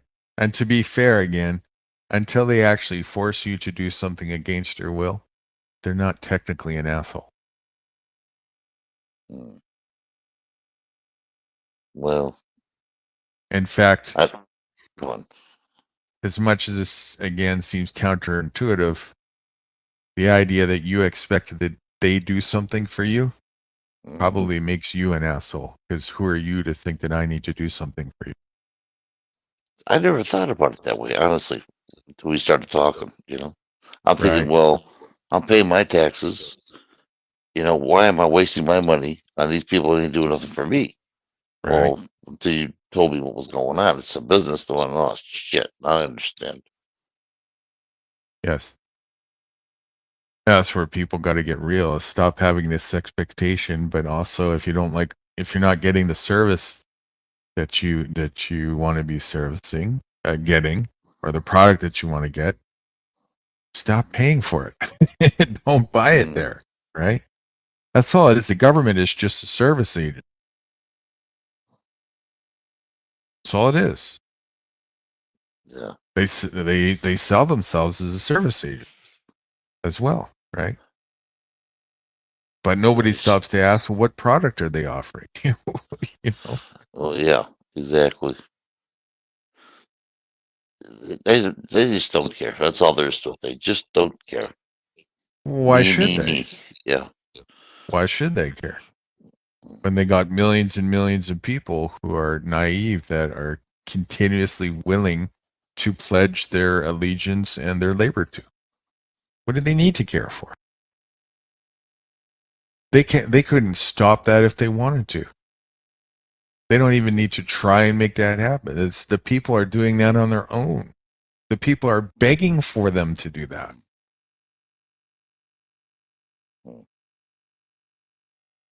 What reason do they have to care? Well, at the time, because of, the taxes, I'm thinking, well, I'm just spending taxes for nothing. It's just going down the drain. And why I'm not should they getting care anything. about that? Well, yeah, well, I see it now. But at the time, I thought, that way. I don't know. They, It's just, go on. they will never have a reason to care about that. If you want to keep handing me over your money, why should I care? Which is true.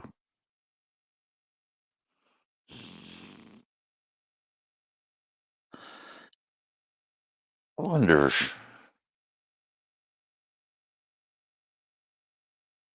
Think about this. I don't think that people will wake up at all. Honestly, when they're done. That's all there is to it. With this government bullshit. I mean, you got to admit this government has been really tacky with their shit. I mean, they really got their shit together and screwing the American people. They got us brainwashed. And not American people, right? It's the I'm same. sorry, it's just people. Yeah. Not I'm what I'm saying is everywhere throughout the world it's the same thing. It is. It is. They've Yeah. got civilians everywhere brainwashed. And so there is a mass hypnosis worldwide going on. And there is definitely a large percentage of people who will take that hypnosis from birth to grave unknowing.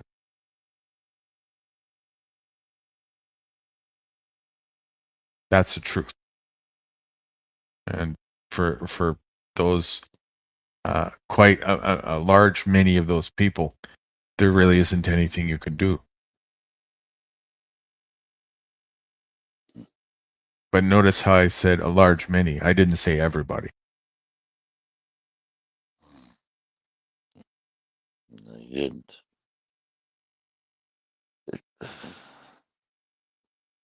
Well, we're just screwed. That's all there is to it. We just got to get off the grid. That's all we got to do.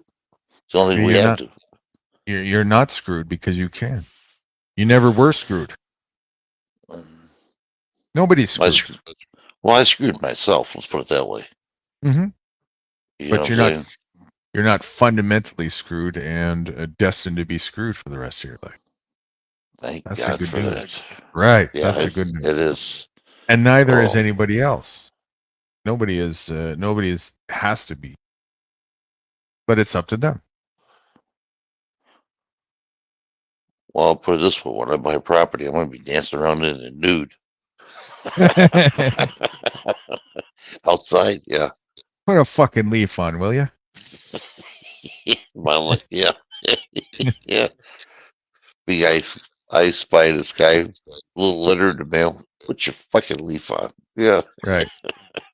I got a little trick for you if it doesn't stay on right. Dental floss has more than one use. Really? And if you can't afford any, well, there's plenty of twigs out in the nature. So No, that's a visual there.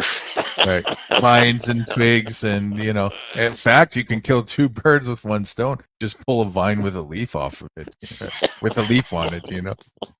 You're good Both to go. ends. Make it act like a floss. Yeah. Shit. Well, if this thing keeps going the way we're going right now, Yeah, I mean, we're getting strange, strange people coming in. Not strange, but stranglers. You know what I mean? Just coming in and talking. Just eventually, people are going to start listening to us. I can see it growing. I really can, and hopefully it works. I mean, really. I reckon it's going to be pretty huge, actually, but I'm being very careful not to let that happen prematurely. Otherwise, it's just going to get a little overwhelming, right? And I also don't want people to have wrong expectations, right? Like all the people who have been involved for the preliminary stuff since the beginning. I was very clear, saying, I'm taking my time with it, and I don't put a timeline on it, so on and so forth. And that's why I don't want too many people like sitting there with this big expectation and waiting for it day after day and stuff like that. That's not healthy. So, it was just I needed participation to get some of the semantics correct through experimenting and so on and so forth. And all of you guys have been an absolute integral part and have played a part, knowingly or unknowingly, for me to be able to do that. And it's just that I came to the conclusion of that some months ago, and now I'm on the next focus here, while I'm also doing different things, Freddie and I transitioning and so on and so forth, and also helping you guys who have been involved since we've started the ball rolling with my activism there. I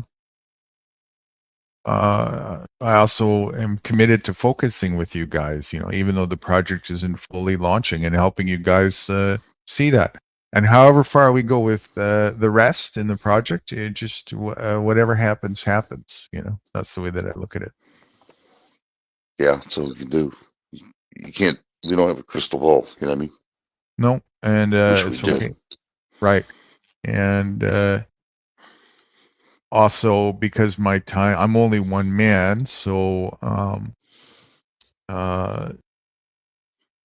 it's good to have it as a small network at this point, while it's more like me direct, hands-on helping and guiding.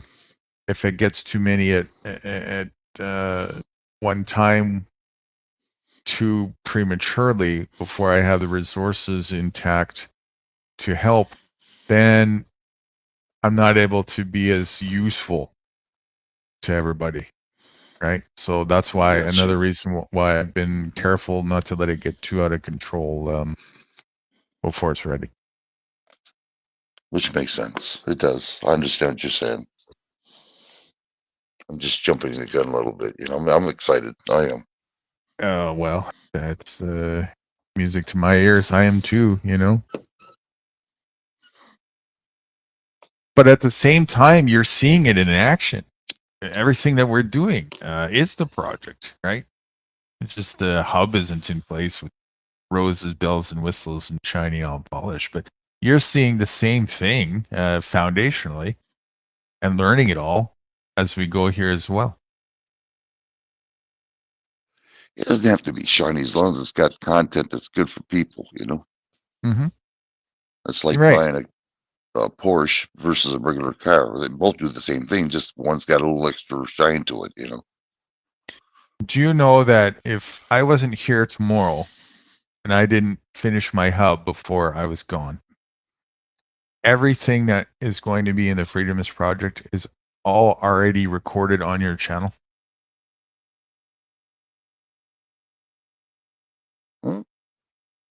Every piece of information in education that could come out in the Freedomist Project has already been recorded through our streams, our conversations, through showcasing things.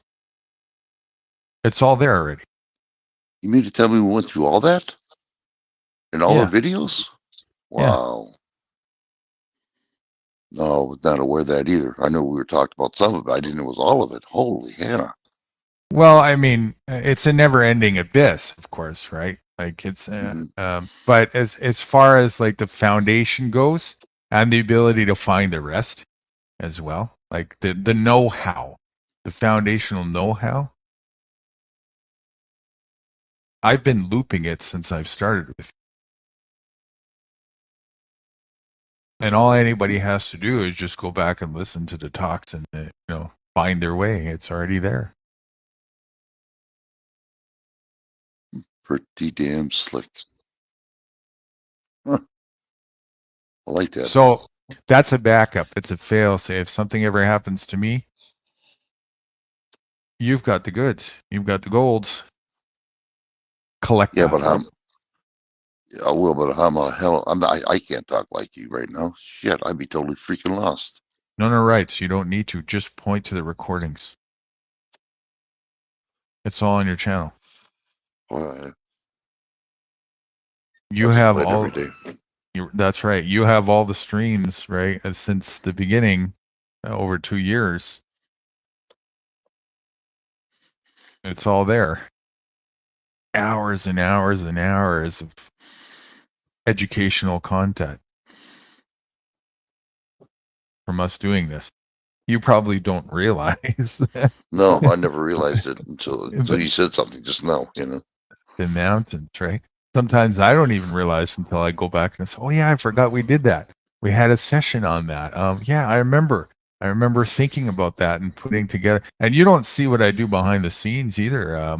Before we have streams, and I'm thinking about this stuff, and I'm like, yeah, what kind of focus can we have? What can I test out for, the project coming up, and try different things out. I got these pages of notes of stuff we've gone over, and where is Wright's at with this? Joe Cool's coming up in here. We talked about this. I got this whole back end dynamic going on here, and all of that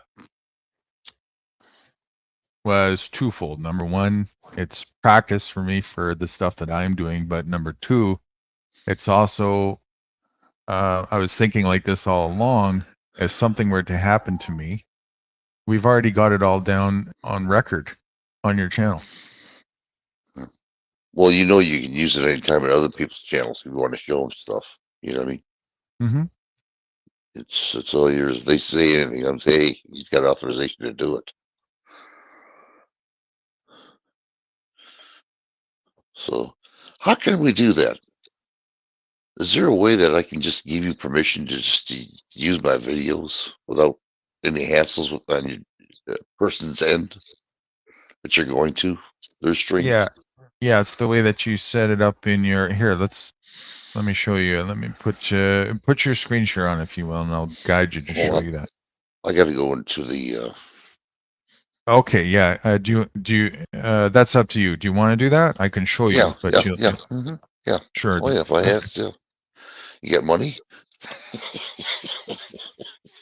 I got to pay you to show you and teach you and educate you. You see, you're learning. You're learning. Yes, you're getting better. Yeah, government, But yes, I got money to pay you from your credit card. How much you want? How come this is backfiring on me again? Jeez. I'll give you a good rate, I promise. By the way, you like my steering wheel that the guy gave you? Yes. Try the horn. I'll even pay to get it fixed for you. Yeah. Try the horn in it. Well, yeah, that's right. We'll test it out real good. Yeah. We'll run it through a PA system. 10,000 watts. All right, let's see. Here we go. All right. God, what a difference between this laptop and my freaking phone. Wow. Okay, here we go. All right. Screen share.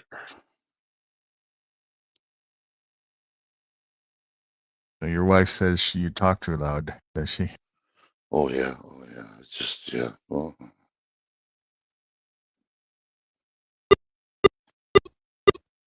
what's that? That's hold on. I can fix that. Hang on. Okay, go put that back up again. All right. So yeah, that's your computer needs the settings to be adjusted again. That's why. But I muted it. Okay, thanks. Son of a gun, I can't win. All right. Well, let me show you that again real quick. Let me just go to control panel. Wait. That's cheating. We made a button for control panel. Where is it? Where is it? Where's the control panel button? Wow, let me check it out here. Didn't. There it is. How dare you cheat in front of me? I forgot about that. Hey, this thing turned red. Why? I don't know because Bluetooth something. So right click. That was not red. Connect. Yeah. Oh, it's connecting. Okay, there you go. Record. Yeah, these two are right. So you don't want both of them though. You only want one. You want the headset one. No, you're on the wrong. You're on the wrong thing. Try Go it back to again. control Okay. panel. You want it? No. Close that. Close that. Okay, the bottom right button. Bottom right. Here? One more. Yes. It's already open. Oh. Just go I back. didn't there. know. Okay. You want to go. You're in the wrong tab. Oh, I am. Okay. See, there's the playback tab. What that means is what's playing back in your headphones. The recording tab, that's the microphone. It's recording. That's what that means. You see the two tabs at the top there? Yeah, see this here and here. Yeah.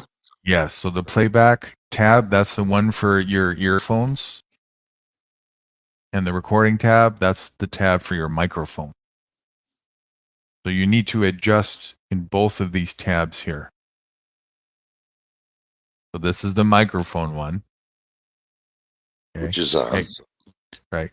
And ignore that it says headset. It says headset because it's talking about the headset, not the microphone of your computer. So you want to deactivate the microphone of your computer and leave the microphone on your headset activated. Okay. Disconnect this then.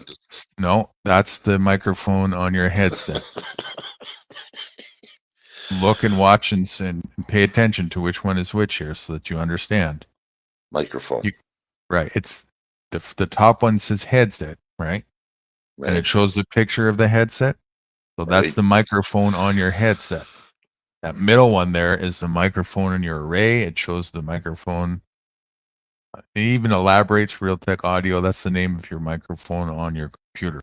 So you want to deactivate the microphone on your computer. Ah, this is the one that does my computer. I got it. Okay. Right. Okay. Now that's for the microphone. Now we want to do the same thing for the speakers. Playback, that's right. And it looks like it's probably already set the way that it should be, but you can double check by right clicking on the headphones. No, headphones. That was the headphones, wasn't it? Done with these? That's headphones. Oh, okay. Yeah. Damn, why did I make this thing It's easy to get confused. Don't click there. Click in the window. Click in the window so that you don't lose it. Click in the box. No, that was outside the box. Yeah. Oh, inside the box. Okay. Yeah. There you go. Okay, so it's easy to get confused. If you look at the first one, what does it say? Headset. What does the second one say? Headphones. Very similar, right? Yeah, they are. Yeah. So it's easy to get confused. Headphones is the speakers of your computer. Okay. Or if you have a separate set of headphones that doesn't have a mic, one of the two. Now you're on the microphone tab. Now you're back in the speaker tab. Yeah, just checking them out to see the difference here. Right. So basically, this is the headphone for this, for my Bluetooth, and this is for my headphones itself. This is for the computer, And this is for the computer. I got Right. it now. I got you. All right, now I understand what's going on. Wow.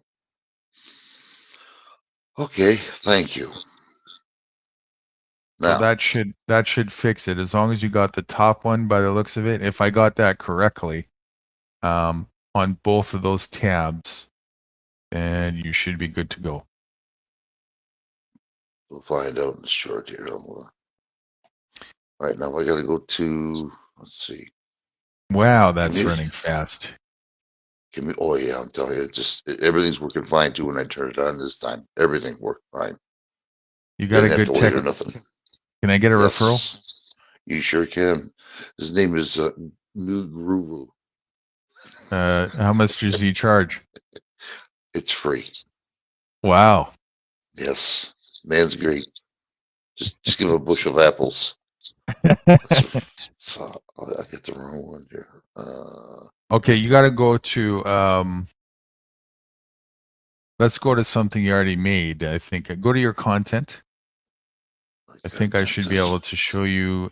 Yes, and just go into any one of these videos. Should be fine. All right, now, when you're making a video, YouTube in your studio is going to take you through this process. Okay, and so if you scroll down, you'll get to. Is it right here? This video is set to no. Keep going further. Okay, at the bottom you see there's a show more button. A lot of people don't realize that's there and they forget. I did. Okay, so now start reading here and see what it says. If you accept anything of value from a third party to make your video, you must let us know. We'll show you viewers. It tells on your video. Oh, I see. So each one of us is individual. That's right. Not just all at one time. I see. That's right. And so this you always want to leave unchecked, unless if you use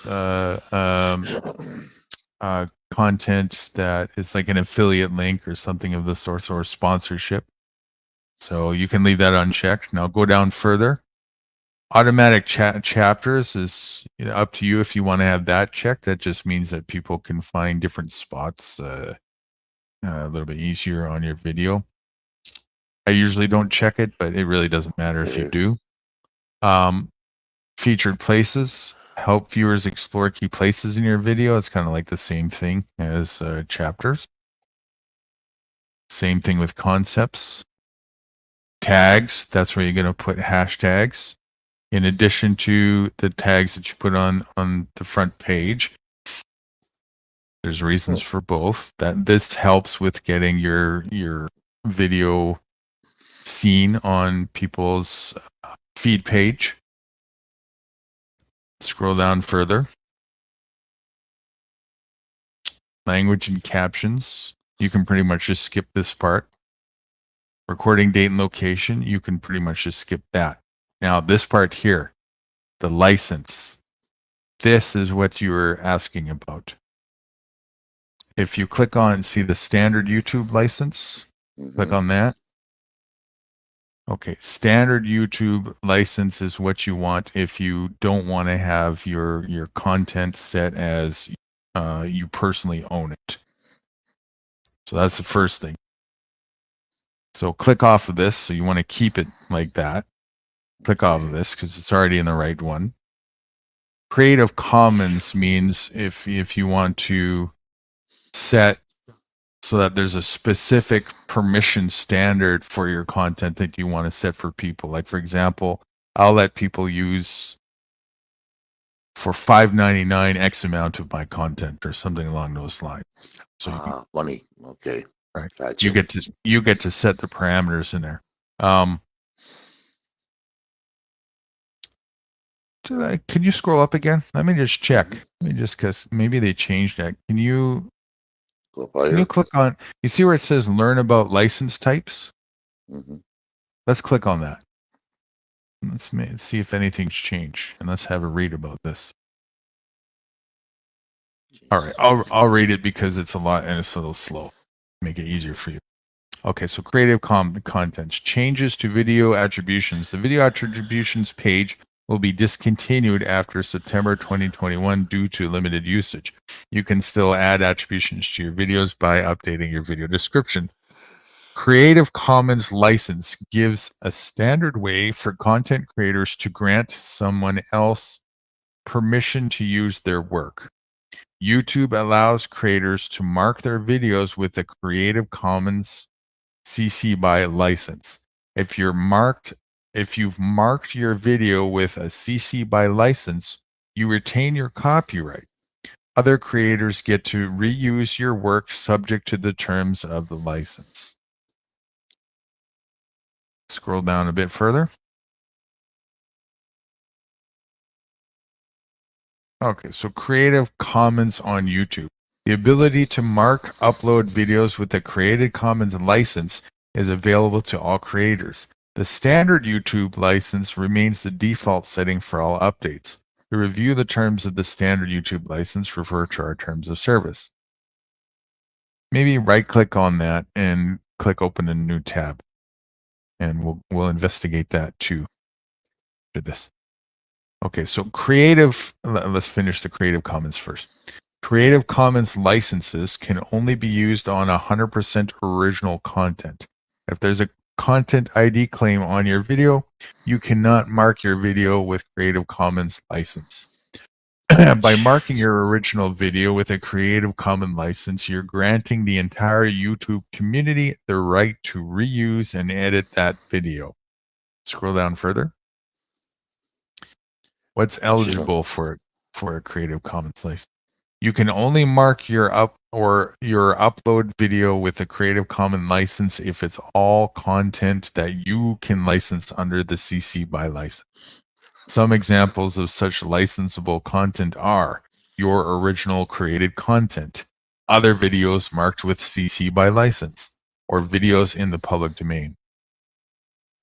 Public domain basically means, I think, content that was created a long time ago or something, or maybe it's the content that YouTube made, like those soundtracks or whatever that are free for everybody to use, stuff like that. Okay, so it looks like this is actually the setting that you want to put it on. You want to put it on Creative Commons, so that other people can use your content as they see fit. You can close that, yeah. You can close that if you want. Okay, so terms of service. Let's see. They didn't. I was hoping they put it to the specific spot, but they didn't. Your content and context. Scroll down until we see. Keep going. See if we can find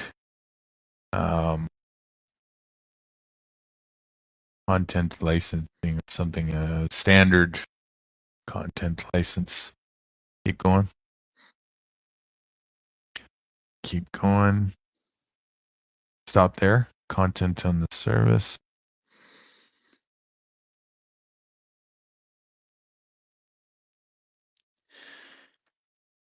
Okay, keep going.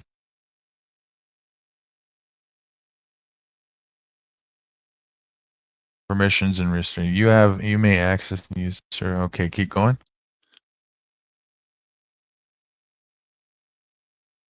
Keep going.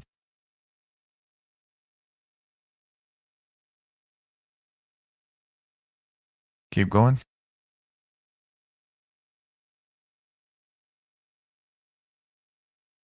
Rights you grant. You retain ownership rights in your content. However, we do require you to grant certain rights to YouTube, the users of the service as described below. License to YouTube. By providing content to the service, you grant to YouTube a worldwide, non-exclusive, royalty-free, sub-licensable, and transferable license to use that content, including to reproduce, distribute, prepare, play in connection with the service and YouTube's investors and affiliates business, including the purpose of reporting, blah, blah, blah. License to others. Okay, so there it is. Scroll down a bit further. You also grant each other user of the service a worldwide, non-exclusive, the free license to access your content for the service and to use that content, including to reproduce, distribute, prepare derivative works, display, and perform it only as enabled by a feature of the service such as video playback or embeds. For clarity, the license does not grant any rights or permissions for a user to make use of your content independent in the service. Durations of the license granted by you continue for commercial reasons, period of time after you remove or delete your content from the service. You understand and agree, however, that YouTube may retain but not display, distribute, or perform server copies of your videos that have been removed or deleted. Right to monetize. Okay, scroll down further. Removal of content by YouTube. Scroll down further. Scroll down further. Stop there. Flip it. How's that? I think it's a bit further. It was something to do with copyright. Further up, yeah. Okay. Further up. There you go, right here. Ah, there it is. Yeah, we provide information to help copyright holders manage their respond to notes. Okay, scroll down further. Keep going. Select account. Keep going. Keep going. Next heading. Keep going. Wait, we keep going. Going. That's it. Okay, scroll up to the top. And click on one of those subheadings on the left, and let's see if it's actually a separate thing. You know which one it hit, or just any one of them? Just anyone. See if it's a separate page. It is. Damn. Okay, so we gotta look through these as well. YouTube paid service terms of service. Okay, so we don't need to look through here. We also don't need to scroll back up. We don't need to look through this tab. We don't need to look through the next one. Collecting society notice. We don't need to look through that one. Let's try copyright notices. I don't think we need to look through this, but no, we don't need to look through that. Click back. And click on the last one, community guidelines.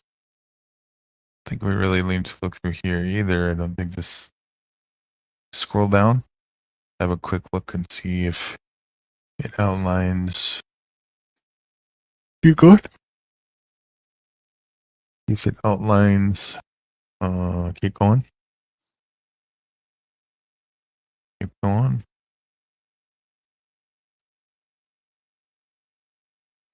No, so that's it.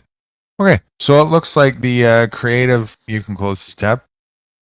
The Creative Commons license is what you actually want. So click on the standard and change it to Creative Commons. There it is. Click Save. Okay. And that's that. Scroll down further. Now, underneath that, you see how it's allow embedding. Mm-hmm. Do you know what that means? Allow embedding was. I can't find it. Allow Further up. embedding. Was it? Further up. Oh, up here. Okay. Yeah. Allow embedding. So what that means is you're allowing people to embed your video in their websites, on their social media. You know, sometimes you'll see a YouTube video on a website. Mm-hmm. That's called embedding. So you embed a video in your website or on another web page. If you don't have that checked, if somebody tries to embed your video on their website, it'll show as private. Won't be able to play it. So if I want to put it on a Facebook, more or less, or Rumble, I can do it. Yes. Wow, I didn't know that. Well, you can embed it. I don't know. You can't really embed a video in Rumble. Okay. Let me show you an example. Go to click the go to a new tab, and let's go to just type something in for Google. Let's say Bluidity instructions. No, not Bluidity. Sorry. Let's try. I don't know. Pick a topic. Car sales 101.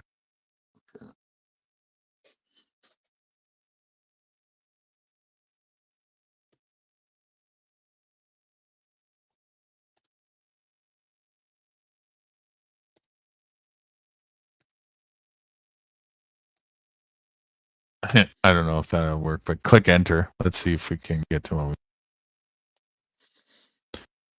Okay, scroll down.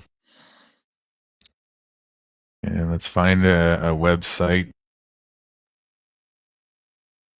All right, Salesforce. Cars.com. Let's go to cars.com. Let's try that. Cars.com. Okay, click on it. All right, and let's see if there's a YouTube video on the page somewhere. There's usually there's usually always a video of some sort. These types of pages. Just scroll down and see if you see a video somewhere.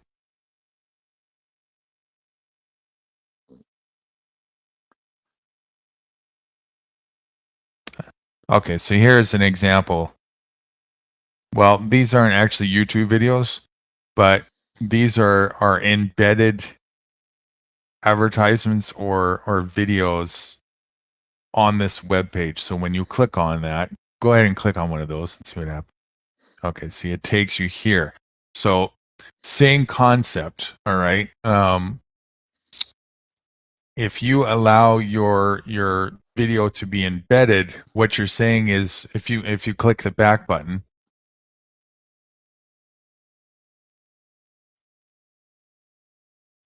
what you're saying is you're allowing people who have a website or a social media to embed your video, like these squares here are embedded there. So it'll be a picture of your video on their webpage, and people can click on it, and it'll start the video on that webpage. That's what embedding means. Just by a picture, and it just touch a picture and goes right into your video. I'll be dang. Okay, I got it. Actually, I can hang on a second. I'll show you. Just come back to StreamYard for a second, and let's do this. Okay, and I'm gonna switch it over myself here to my own. So you're seeing my screen right now. Okay. And I'm going to go to my website.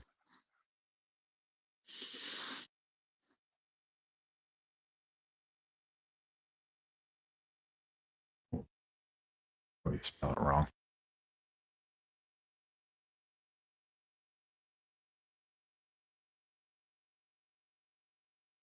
All right.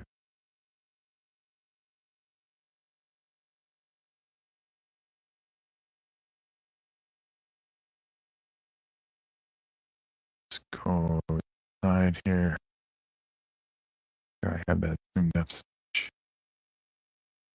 All right. More. Go to Easter eggs. And let's go to Barbara. See how I have this Barbara's video? This is on YouTube. But look what I can do.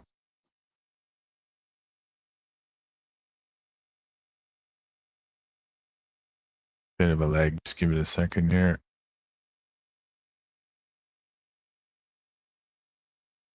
Lagging because I'm on StreamYard. Hold on.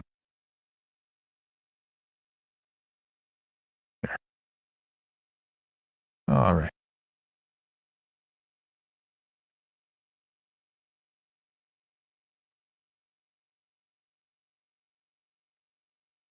It's not very nice of you, Barbara.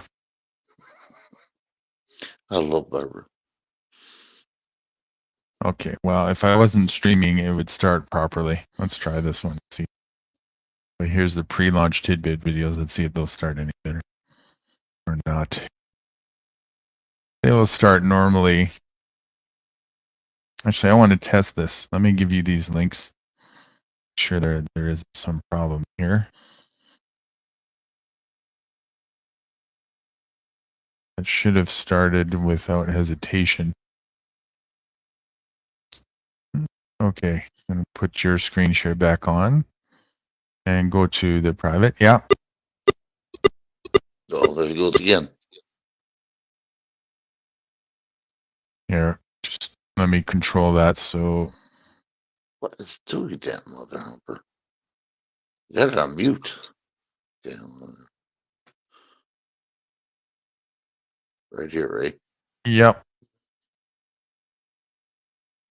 Okay, and scroll down a bit. All right, click on the video to start playing. Oh no, don't put it. Don't double click. Click on to take it off full screen. And actually click the refresh button. All right, now scroll down a bit. One time, eh? Okay. Just one time, yeah.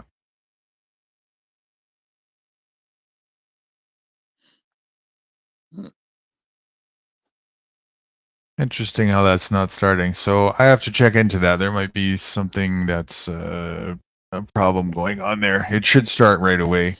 Says But playback doesn't begin shortly. Try restarting your device. yeah, let me try it on a different browser. Hold on a sec. Might be a browser issue. Two different browsers.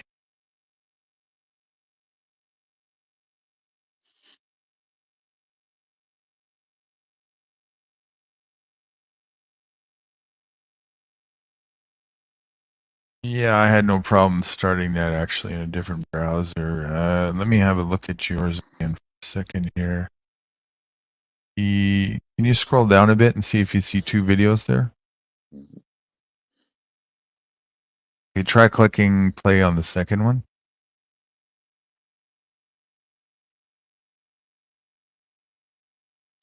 And hover your mouse over that again, or the thing, and pause it. Oh, so I can do it this way. That's right. Yeah. Okay, you see the YouTube logo on the bottom of that there?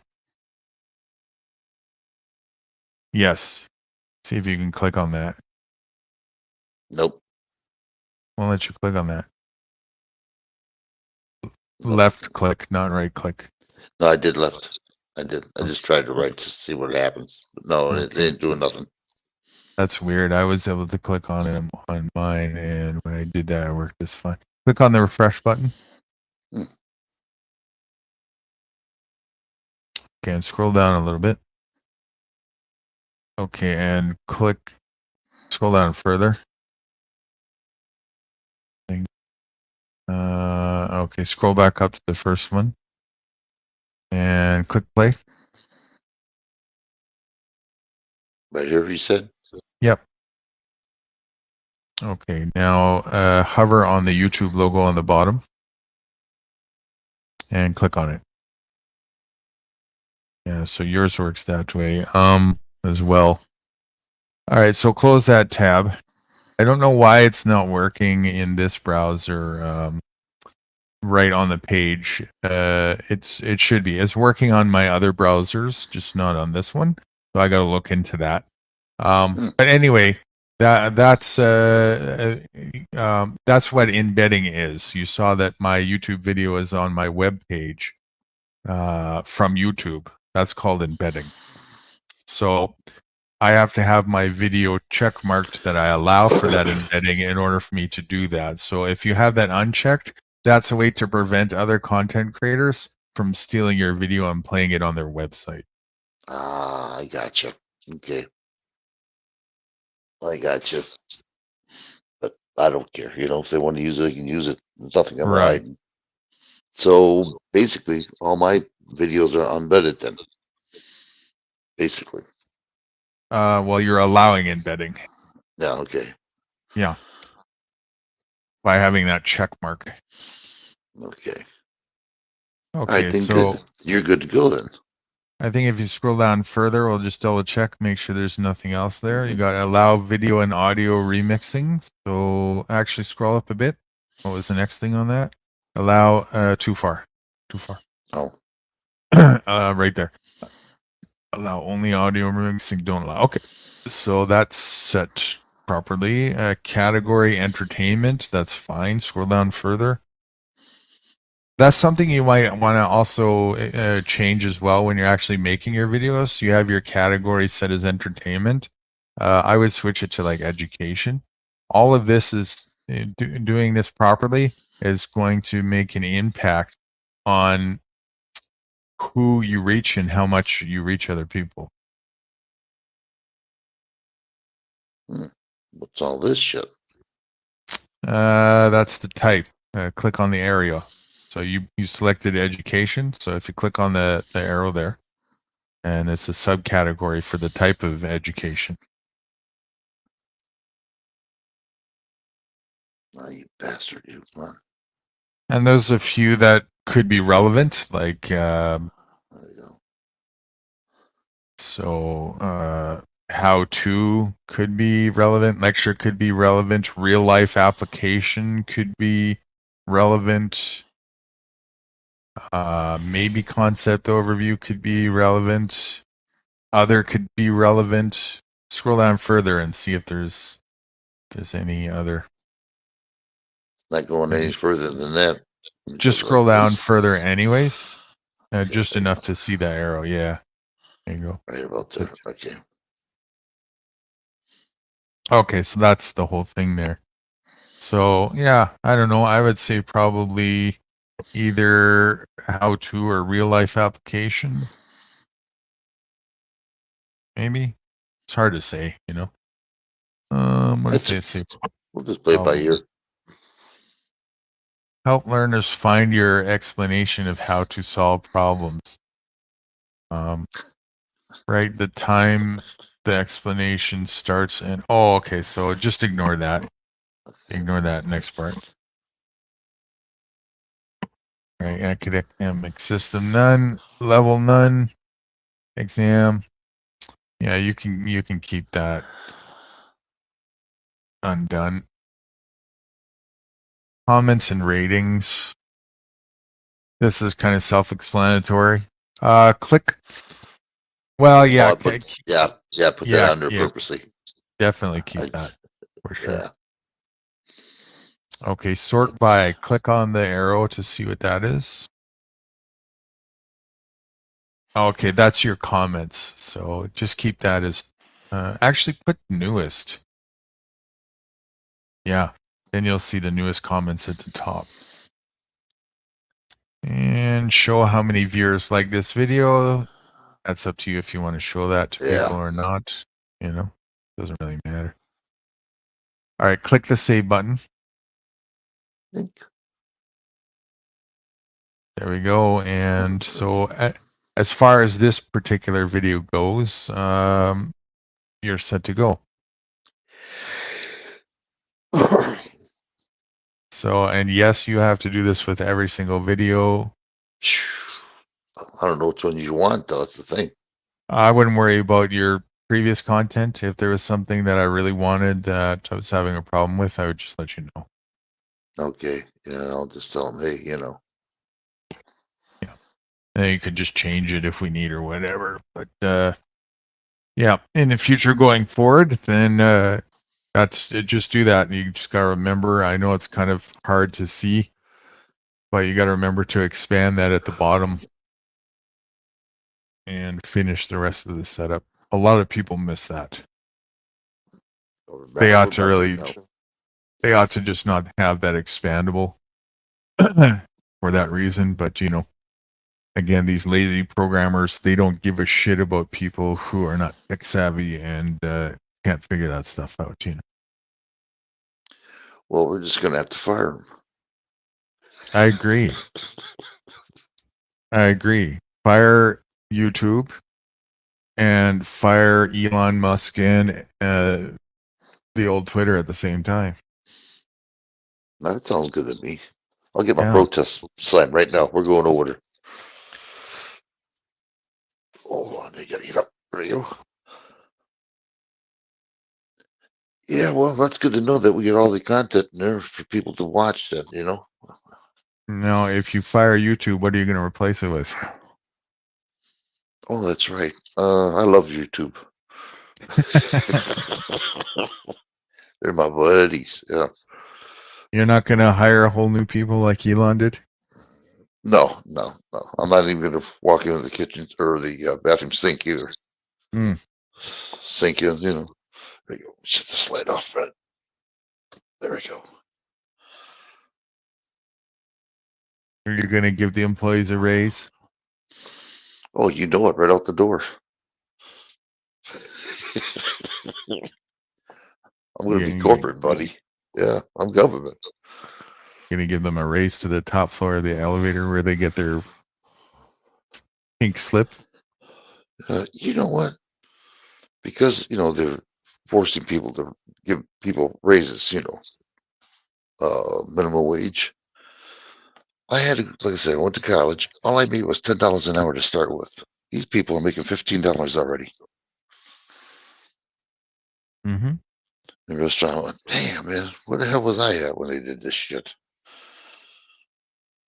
What do you think? A mandatory minimum wage, that's a good thing or not? That's a good thing. They got to live too. You know what I mean? But a mandatory minimum wage. Yeah, it's the problem is though the people who don't get that, they're going to be left behind. That's the bad thing about it. See, all of these are distractions. None of these are answers for anything. You know what the real answer is? Then, of course, we know it to be self-reliant, but in a corporate world, the real answer is stop getting jobs and start working for yourself. That's even better yet. And so many people are focused on the job, right?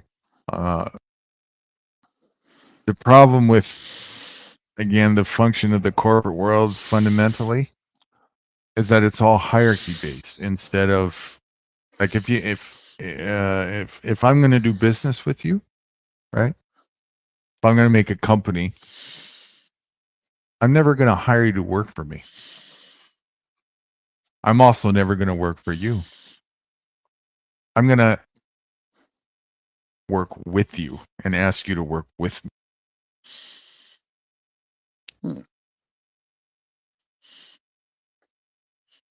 That's even better yet.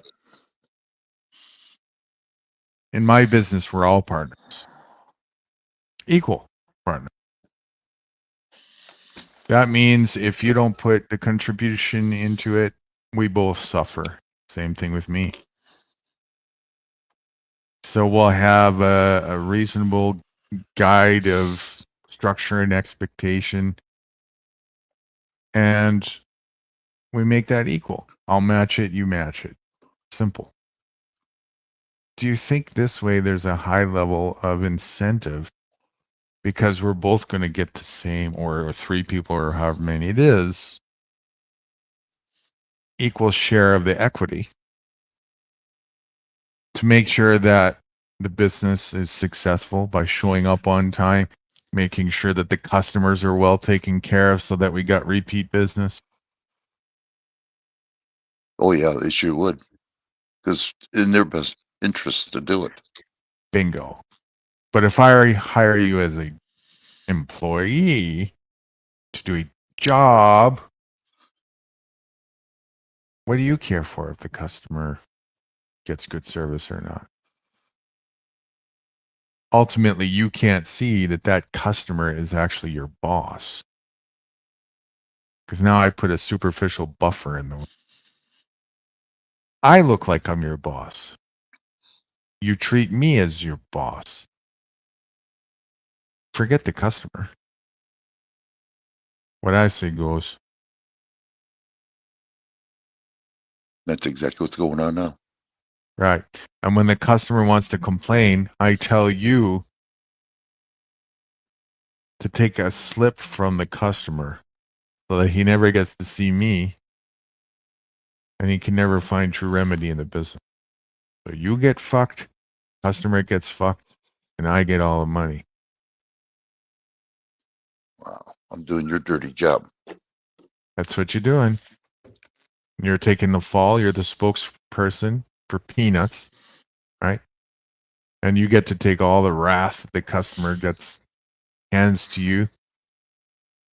And it's not a big problem because you could just say, well, it's above my pay grade, I'll take your complaint, but I'm not in the position of authority here. I'm just doing my job. How many times do we hear that, right? I forgot what YouTube video it was, but a security guard, and there is a big fight in the street. The guy looked at him and he got the shit kicked out of him. He said, "Why did you help me out? Why did you help me out?" He said, "I don't get paid for that." The guy's all fucked up. Yeah, I don't get paid for that. Oh, I fucking died laughing. And they're right. Oh, yeah. That's Oh, not their job, right? Oh, Now, let's take that further. It's not the job of a cop to protect and serve you. that's right. That's right. I found that out. Yep. But It's yet they do it nobody's anyway. job. But they still do it. Hey, get off the street. That's not protecting and serving nobody. Yeah, you're gonna get hit by a car. Yeah, that's called owning you. That's called dictating you. That's called commanding you. That's called dictating orders under the threat of force if you don't obey. That's not serving and protecting nobody. Mm-mm. Serving somebody, I'm not sure when telling them what to do came under the classification of serving, but that's a new one to me. Unreal. But they're not lying when they say to serve and protect. That's even written on the car. They just fooled you because you made the presumption to assume who is being served and protected. If you're dumb enough to think that means you, that they're there to serve and protect you, then you're the idiot. They never said that. As a kid, they had cops in our classroom talking to us. Oh, we're the good guys. Any questions out there? Politicians. Yeah. It was a sales pitch. Unreal. Again, you don't go to school to get educated. You go to school to get trained and schooled. Domesticated, right? Mm-hmm. And what are they domesticating you to do? To think? Call them. Just to be a good little worker bee and obey. And listen call to you. them. And call them, right? Call them, right? Yes. Call the cops if you have this happen to you or that happen to you. You call the cops. Mm-hmm. That's domestication.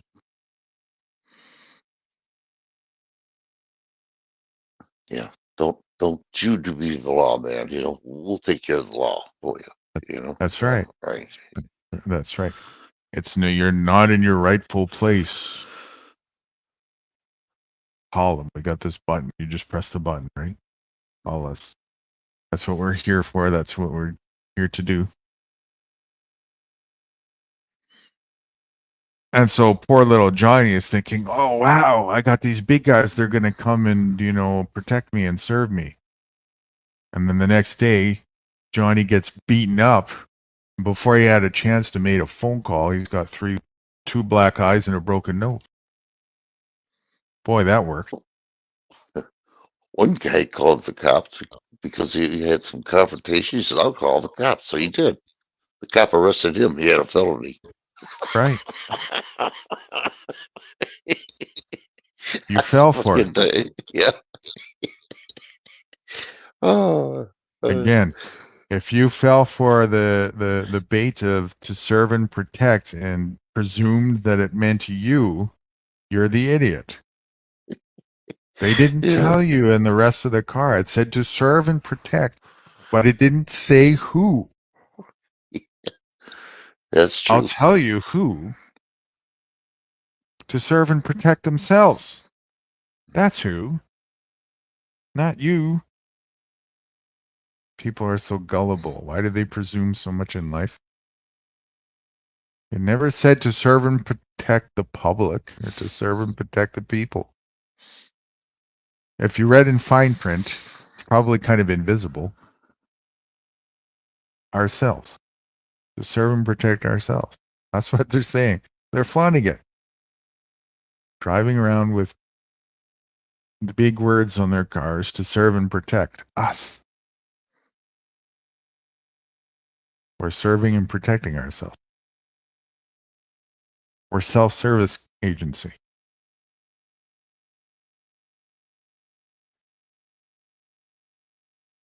They do protect themselves, don't they? Of course they do. They're a gang. That's what they're all about. Mhm. That's their primary motive, is to protect themselves and serve themselves from the public.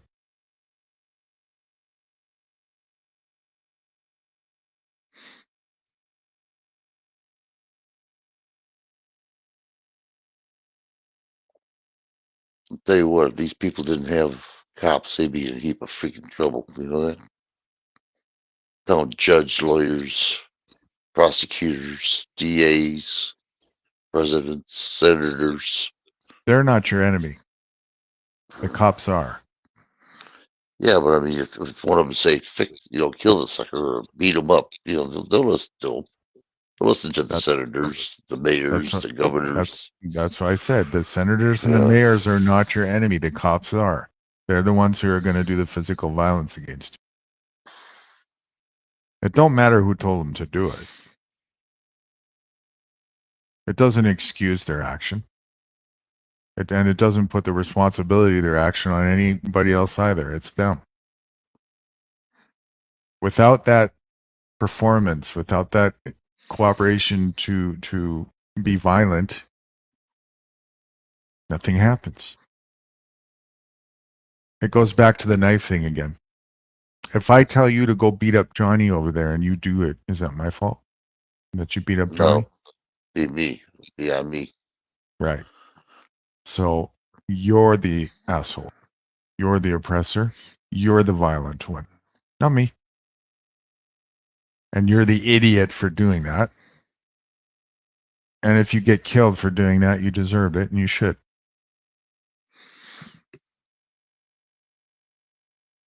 Well, these cops are overpaid. They're power hungry. They don't give a shit. They don't care about the law. The laws we're supposed to have. Fake law.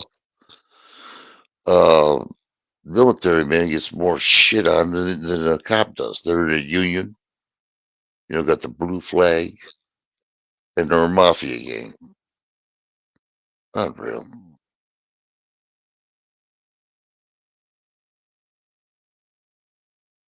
What did Joe just say?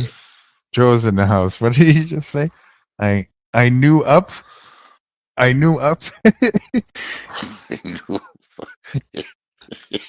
He's trying to say something there. I'm trying to figure out what he means by that. I knew up. I woke up. Is that what he means? He's half asleep.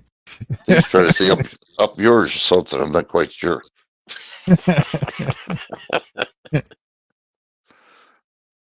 I knew up.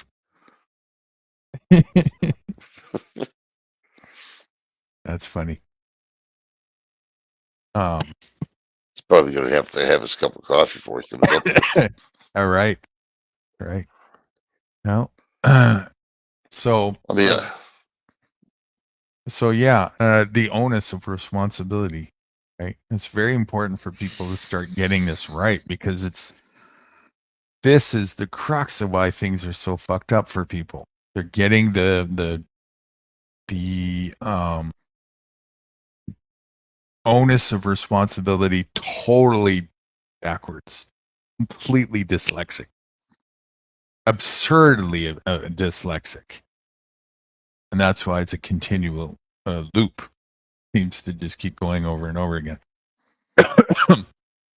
You got a cop who's violent. Again, you got to get rid of the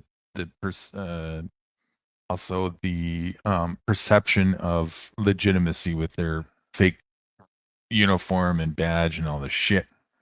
That's very important too. It's just a costume. It means nothing unless you believe it to mean something, which is stupid to do, right? So that's the first thing to do, is get past that. Recognize that this is just another man or woman, just like you. And if they're coming and attacking you, they are your enemy. Period. If they're engaging with you and doing anything against your will, forcing you to even have a conversation with them, they are your oppressive, violent enemy. Period. Nobody else. Just them. That's the dynamic. That's all that's going on. Nothing else. They get their feelings hurt so bad, you know. The feeling police are not law-abiding police, you know. They don't follow the law. They just do what they want to do. You give them the finger, they get really hurt. Tell them to fuck off, they get hurt. That's because the truth is there is no law. If there was a law, it wouldn't be optional to follow it. Like, you know, when you jump up, gravity pulls you down, right? That's a law. No choice, I like that. right? I like that. Yeah, that's a real law, right? What you're saying is they're not following rules. Rules are man-made, which are not real. Those are fairy tales. You have to be home by 5 o'clock. Do I? I'm going to come home at 5:30 just because I'm going to show you that your rule is dog shit. Rules are just a set of beliefs that you either choose to believe in and follow or not. It's either your rules or somebody else's. One of the two. That's it. So why would they have to follow their own rules when they're the writer of their own corporate book? Thinking that they should follow their own rules is delusional. Why, you know, if I own a house, it's my house. Do I not get to decide if my own curfew is at 5:30 or not? Well, yeah. Right. And so if I decide to change it, do I have to tell you? No, it's your house. Now, if you come to my house and say you got to get out of here at 5:30, do you have to follow that? Yeah. Oh, yeah. It's your house. Damn rights you do, right? I mean, you don't have to in the terms of you can resist if you want to resist that and not be cooperative. But now we've got a confrontation, right? Okay, so we had an agreement. If we're going to be honorable, yes, you need to honor that, right? Yeah. Okay, so in their corporate jurisdiction, do you need to honor their rules?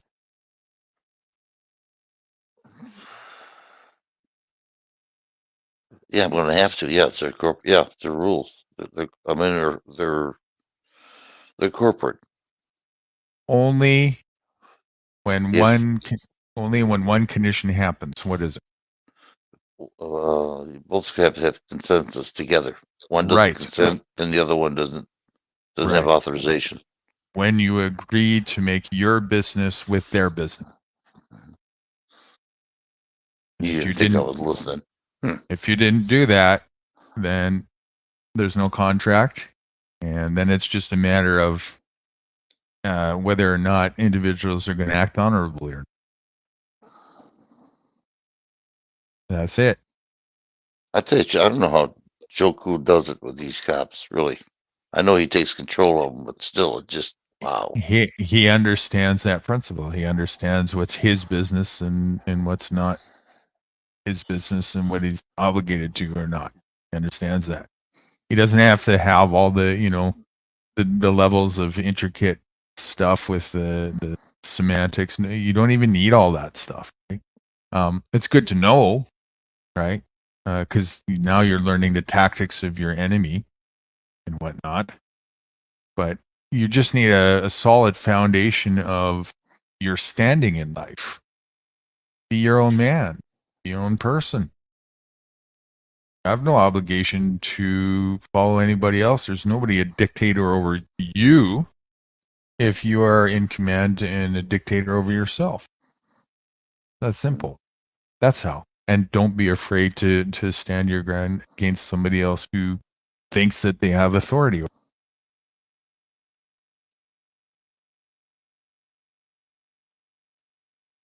So it's not hard. Yeah, but I still have to learn how to speak to him, you know. It's simple. When somebody tries to, if I tried to tell you what to do, what could you tell me? Well, I mean, you see, you still think, right? You still think that you have to change that just because they're wearing a uniform. That's where you're going wrong. You don't. You don't have to have respect for this. It's all a facade, right? What does Joe say? What is he notorious for? What is his trademark? What is his signature? What is his classic line when somebody tries to say, give him a command, do something? What does he say to him? What is he famous for? Infamous for? What's his number one line? He takes control. There's two words that he used that he's absolutely. You're not my boss. 2 words. No, just two words. Two words. He even entitled one of his videos, I think it was his very second video. 2 words. Back off. No. Oh. 2 words. I know I'm going to kick myself in the ass. 2 words. Back up.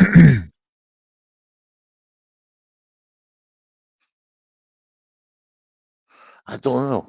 I just 2 words. Give me a hint. Once.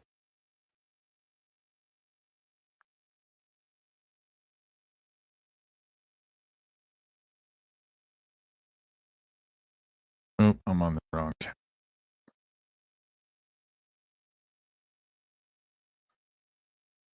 I'll do you one better than a hint. Okay.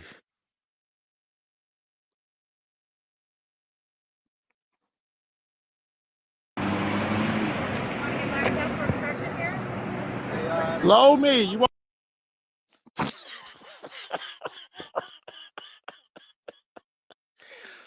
I think I know what the words are.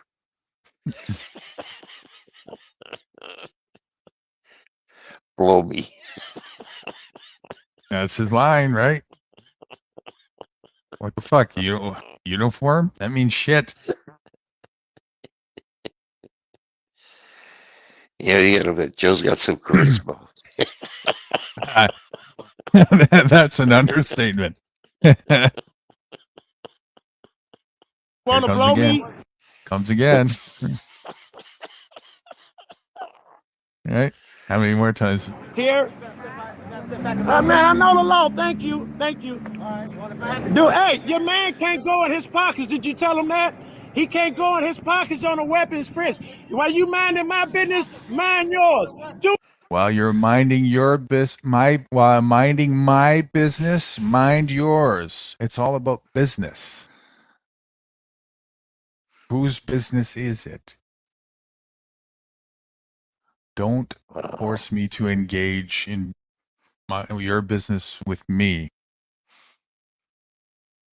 That's the fundamental thing here. It's my business, unless if I let it be your business. Same thing goes for you. Your business is none of my business unless if we have an agreement with that. Until then, blow me. Or as I said earlier to the judge, fuck face. Right? Who's this? 6060. Who's this? You know who this person is? No idea. 6079 Smith. Joe is notorious for pointing out his race. Some silly troll, I would say, probably just Danny. block. Looks like a troll. Oh, okay. Just block. You know how to block? I'm on the phone right now. Well, let's see if I can do it here. Let's see if I can do it. I don't think I can do that. I can put user in timeout and ban user and delete their comments. Maybe I can. I can try. Well, I You want got me it to right try? here. Yeah, go ahead and Okay. try. See what happens. Just Wanna out of see if it works? curiosity. Okay. Yeah. Should I do it to Dan? We'll test it out. No? Okay. Dan, you got anybody? Black them. Looks like it worked. It was banned and their comments was removed. Okay, so it looks like Good. I can ban some. You the man. That's the first time I've ever done that. How's it feel? You're about to turn me into a banned Nazi. How does that feel? I'm excited. I want to test these buttons out a few more times here. Joe I think I'm a Cool's little our try trigger to- happy this morning. Yeah, Joe Cool. Try Joe, yeah, try Joe Cool. He'll understand.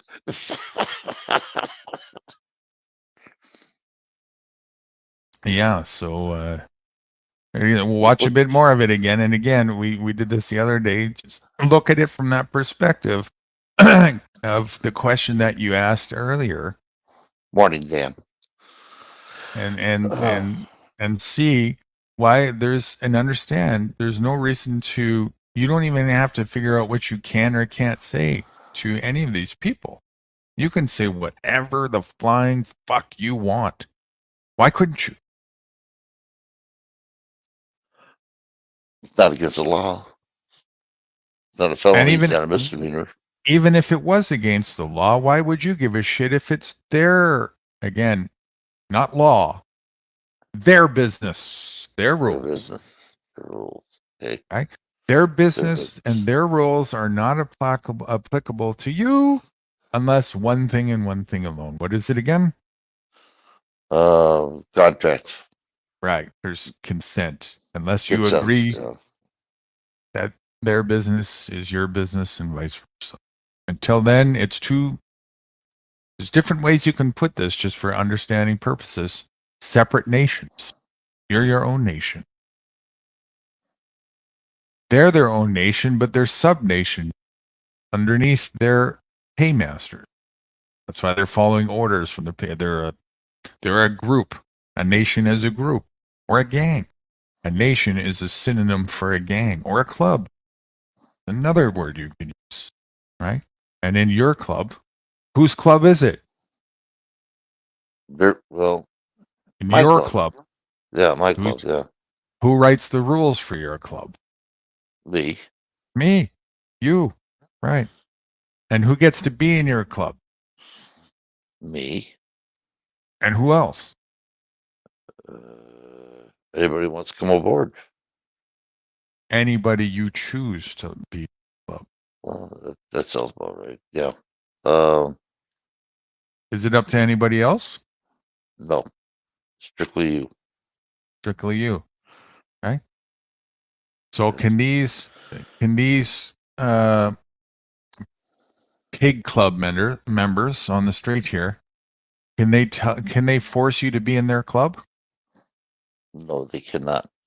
That's what they're trying to do at first. They're not trying to force you at first. They're trying to get you to come into their club and agree to their term. Wow. Remain vigilant at staying in your own club. You want to be in their club? Fuck you. I'm not interested in your business. And I'm not giving you any opportunity to join my club and be in my business. No deal, no contract. Or Well, you want service? You want to be in my club? Make me an offer I can't refuse. Or here's my price, $1 million just to engage with me for a 30-second conversation. You don't like my terms? Don't buy my product.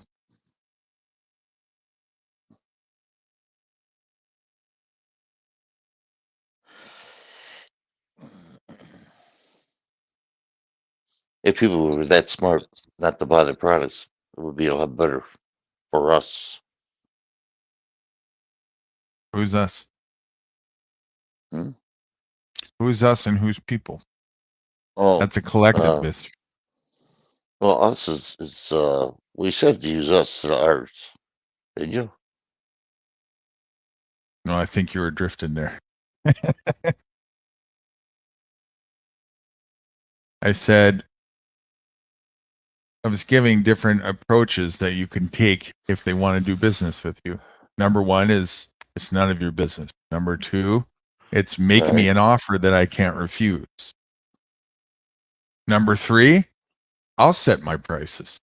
$1 million to have a 30-second conversation with you. If you don't like my prices, don't buy my product.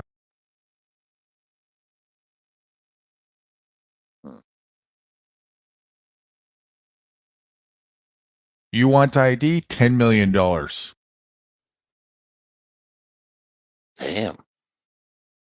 You can get away with that? Get away with what? It's my business.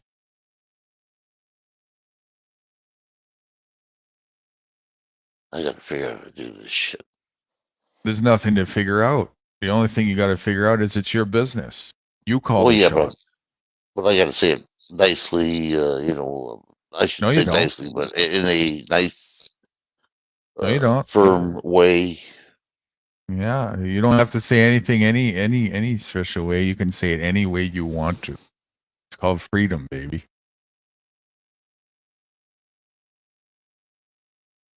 If you want to come and do business with me, and I say $1 million, you piece of shit, you don't like it, fuck off. It's all business. You don't like the way I do business? You don't want to do business with me? Leave. That's all you got to figure out. You set your terms. There's no protocol that you have to go by to do that. You know, no set terms.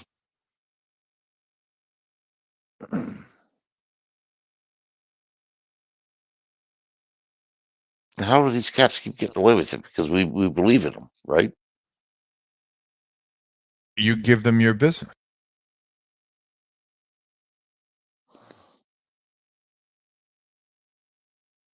You agree to do business. Which is that's essential between each other. That's right. Okay. Which is perfectly honorable. So 99% of the time, these fucking, we call them tyrants, but they're not. You consented to them 99% of the time. You agreed. I shouldn't say 99, maybe 95% of the time. 5% of the time, you get people who resist, who don't want to engage, and they get all huffy sometimes, and they throw a temper tantrum to the point where they want to be aggressive and force you to do business with them. That's not honorable at all. At that point, you really just, you got to shoot them in the head because you ain't no Gestapo player, right? Yeah, I ain't no, you're not my pimp. I'm nobody's bitch. Not your prostitute.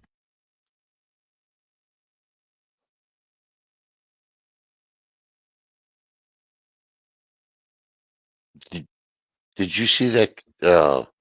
I think it was New York where they cut the guy by the balls. Wait, what did you say? Say again? I believe it was in New York. Some cops stopped this guy walking. Kept him by the balls. Oh, no way.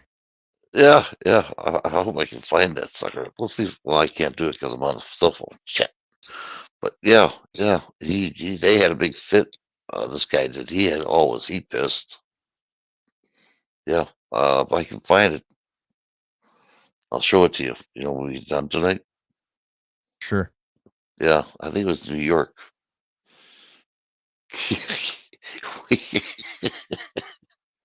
I forgot the name of it, but anyway, yeah. I don't know whatever happened to it. But I guess it just happened recently. Joe, if you're there in the background, you got to clarify what the hell you meant here. I knew up. I'm still trying to figure that out. I knew up.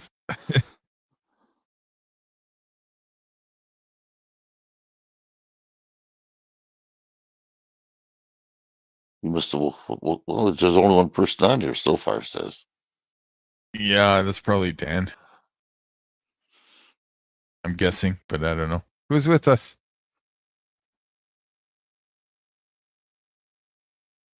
Announce your presence, Mr. Lurkers. Come on, don't be shy. Come on up. Yeah, people are too scared to come here. That nudie guy, he's too much of a tyrant. Takes control of the panels, speaks with authority. Oh, there's your answer, Dan. Yeah, there's people are too scared to come around here. I'm too scary. Who wants to talk to that nudie guy? He's just gonna bite me and make me answer questions. Show that I was watching a video. he gives me all kinds of tests. I keep flunking my tests. Oh shit! Big bad scary nudie. I don't know, nude. You're getting a reputation around here. Think so. Panel Nazi. Panel Nazi. Shit. Yes. Should I change the leaf on my crotch to a Nazi symbol? Make it a Nazi leaf. Have a little neon lights with it too. Yeah.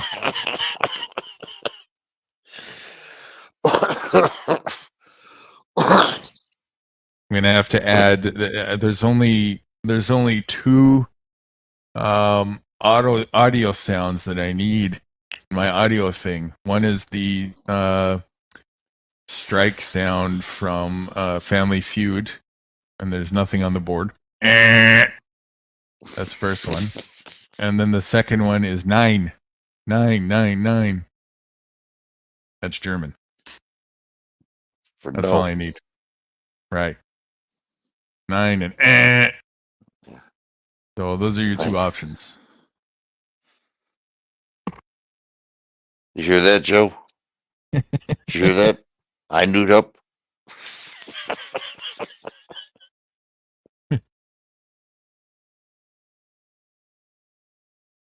Your friendly neighborhood panel Nazi. The nude Nazi. Hey, Dan, you coming up or what? Have to send nude on you. The nude Nazi or Nazi guru? Which one? I like new Grudel. Grudel. What did he say? New Grudel? Rugu. That's it, yeah. New Grudel. Little old B. So if a cop tries to give you a directive of any kind, what's your first response? I don't answer questions. That's it? That soft? That polite? Well, what if they didn't ask you a question and they try to give you a directive? Get on a... I'm not going to follow his directive. Pull over. I'll tell him, I'll look at him and say, don't pee in the snow. Don't eat yellow snow. That's getting better. Yeah. I just got to get more. It's not the idea what they wear. I could care less. It's just the idea what they can do. Put me in jail. Joe And says that- blow me. I say suck my asshole. Which one do you think is? they're both romantic.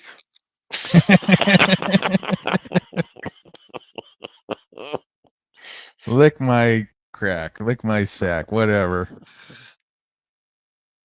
Go fuck yourself. That's a good one.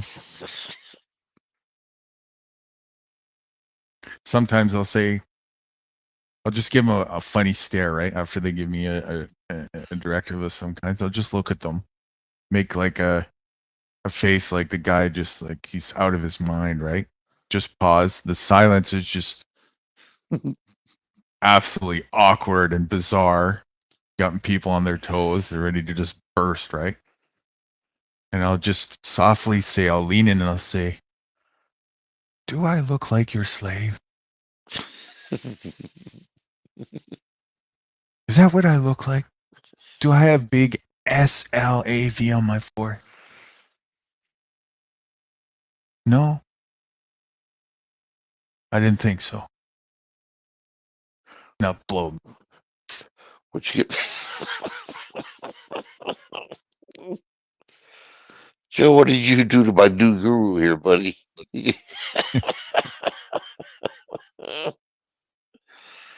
Shit.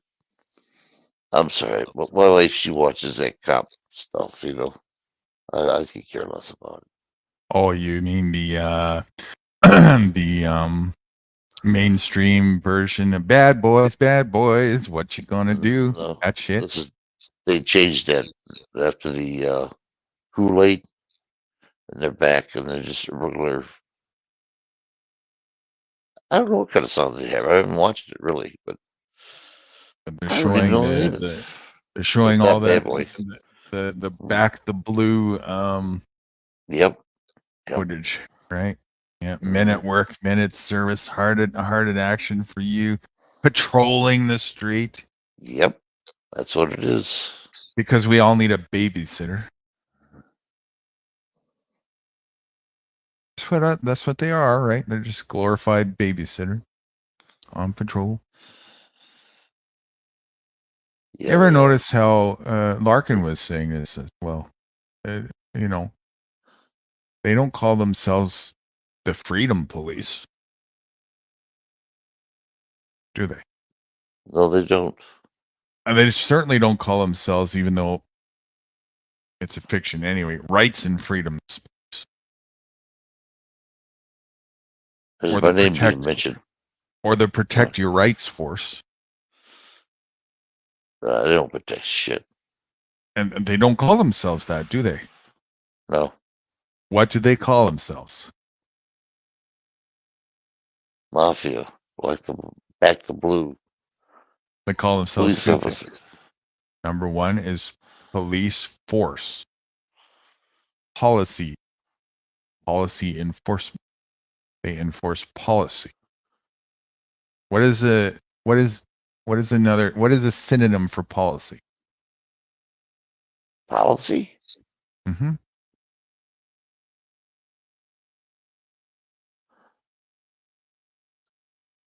It's a law. That's what it is. Policy. No, it's not a law either. It's a what do they call that damn thing? I just heard it too.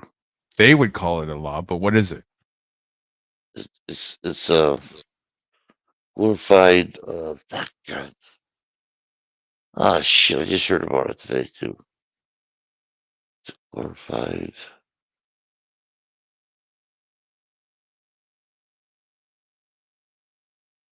What would that be?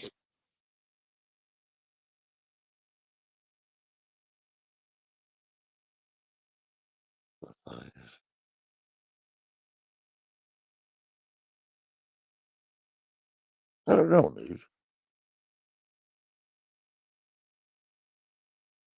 Just think logically. What do they do?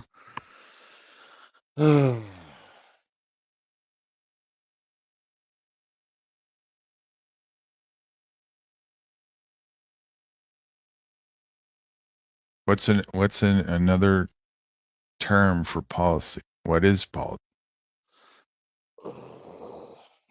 If I'm trying to think. It's not glorified Poli- anything. It's just No, a just- semantical. It's a synonym for something else. Yeah, just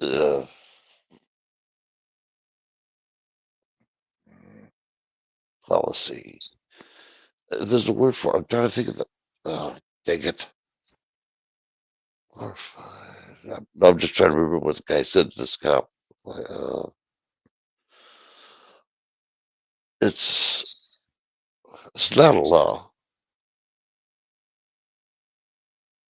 It's not a law, but it's not a law because when you jump, nature forces you back down is law. That's why it's not a law. But they would call it a law. Yeah. But there's a name for it. I can't think what that guy said. Shit. It's a policy. That's the word I'm asking you about. Yeah, well, I'm trying to figure. Well, just remember what he said. Policy. It's a man-made. Yes. It's usually made by a judge.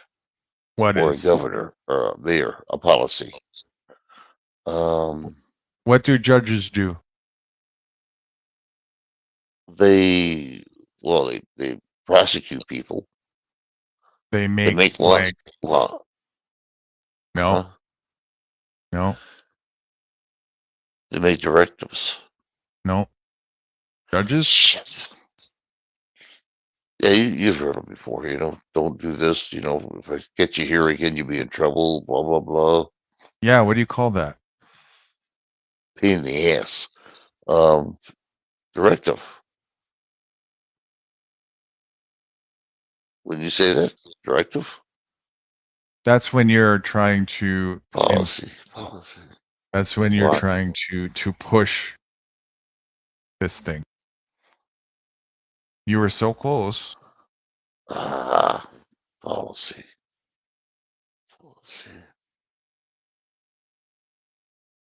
You hate me, don't you? Policy. You have no idea.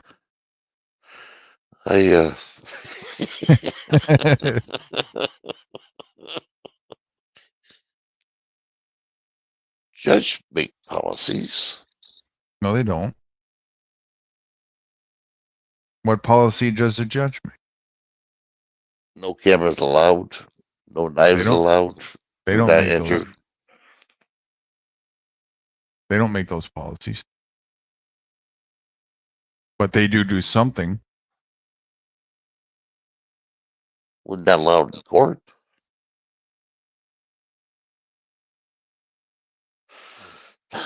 Policy.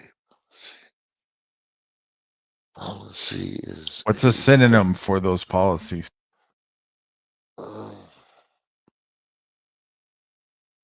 Rule. Rule.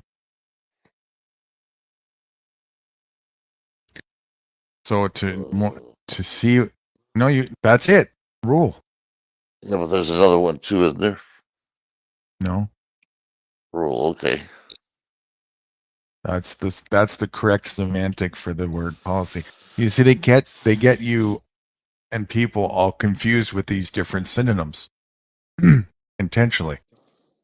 All I have to do is call it something else and you won't see it the same way, but it is. It's just a rule. Is it a real rule? No. No, it's a man-made rule, right? Correct. Right. Same thing as law. Right? They're just fake. And it's something that you need my cooperation to have respect of, don't you? Even if it's in what's classed as my own house. Because nature doesn't have that rule by default. I got a house, I live in it. I say, you can't be in here past 8 o'clock.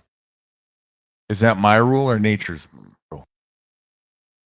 That'd be, you said it'd be your rule. Yes, it's my rule. So because it's my rule and it's not it's not a true rule or a true law, it's only a made up fiction.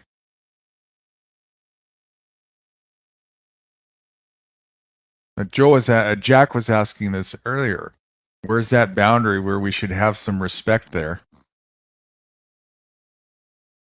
And that boundary is when it's whether or not it's a healthy function and meaningful for us. So I'm going to adhere to that. If you have a house over in the distance and you say, please give me some healing room, and after sundown, I need quiet time over here. Please respect that. It's not a true rule, but I'm gonna treat it as a respectable rule request because I want to be a cooperative neighbor. It's a sensible request, and I'm gonna ask for the same in return. When I need to heal, say 4 o'clock in the morning, please make sure that it's not noisy over here so that I can have some quiet time or so on. So that's called cooperation. And cooperation, when it's consent, when it's consensual, it's not rule anymore, because rule means I set the rule and I tell you what to do whether you like it or not. That's ruling over people. Same thing as policy. Policing over. The police force is nothing but a violent and oppressive thuggery that goes around and forces people to obey their rules. That's all it is. And a lot of them, they don't even know what the rules are. They make them up as they go. How could you not make the rules up? There's no getting away from that when all rules are made up by man. They know what the rules are because they make them all up as they see fit, when they want, on their terms. To benefit them. Yep, that's right. Right. So this idea that they don't know what the rules are that they're following, bullshit. They get to decide the rules because it's their business whenever they want. They don't have to tell you that. And people get all butthurt. Well, you're not following your own rules. They don't have to follow their own rules. It's their house. They get to decide at any time. Okay, I change it. At 8 o'clock, it's the time to go. It was 9, but I'm changing it to 8 o'clock. You don't like that? Tough. Get out. It's my business. That's why it's better to be just dependent on yourself. Right. Somebody comes up to you, just say, get fucked, get the hell out of here. That's right. Why do you want to do business with men who don't want to act honorably to begin with? I don't need them. Come over here. I'll show you how to do business honorably. I'll show you how men do business. On your own terms, if you're interested, because you want to. No obligation. Complete consent. It's the opposite side of the coin. No rules. Nobody rules over anybody over here.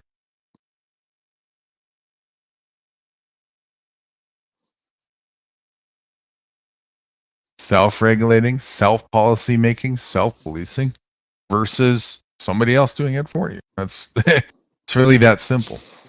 That's all you have to see here that's going on. Because you as an individual have not taken responsibility excuse me, for managing your own affairs for so long and writing the rules of yourself and regulating yourself. Other people have simply taken over. They've done that duty on your behalf over you because you haven't done it for yourself. They've ruled over you because you've left the opportunity open for people to do so. Well, they've been doing it ever since I was a kid. Right, because the opportunity has been there. You haven't closed the door on that. If you don't want people to go in your house, you should probably shut the door. Let them know, right? You're not welcome here. Yeah. There's going to be some changes next time or anything happens. I'll tell you that now. I should hope so. Yeah, if you're starting to get it here. If you're getting it, wait a second here. What the fuck, right? I ain't your bitch. I ain't your prostitute. You ain't my pimp. Mm-hmm. That's not how it goes around here. It's my house. You know what I need? I need Joe Cool to stay here with me. You know, he'd probably pick you up if you wanted to. He goes on his tours, right? And he goes on. That would be great. You probably could convince him to do that. I bet. You know, come pick you up and take you on an activism outing, so to speak. Right? You know what probably would happen? Cop would have his back turned. Joe Cool say, "Blow me." Cop look around, look at me, and I get arrested. No, what would happen is Joe would be saying "blow me" and you'd be on your knees. Jeez, oh, man. Don't hit me, Cop. Don't hit me. I didn't say it. Yeah. That man over there did it to me. Yeah. There's the man with the credit card.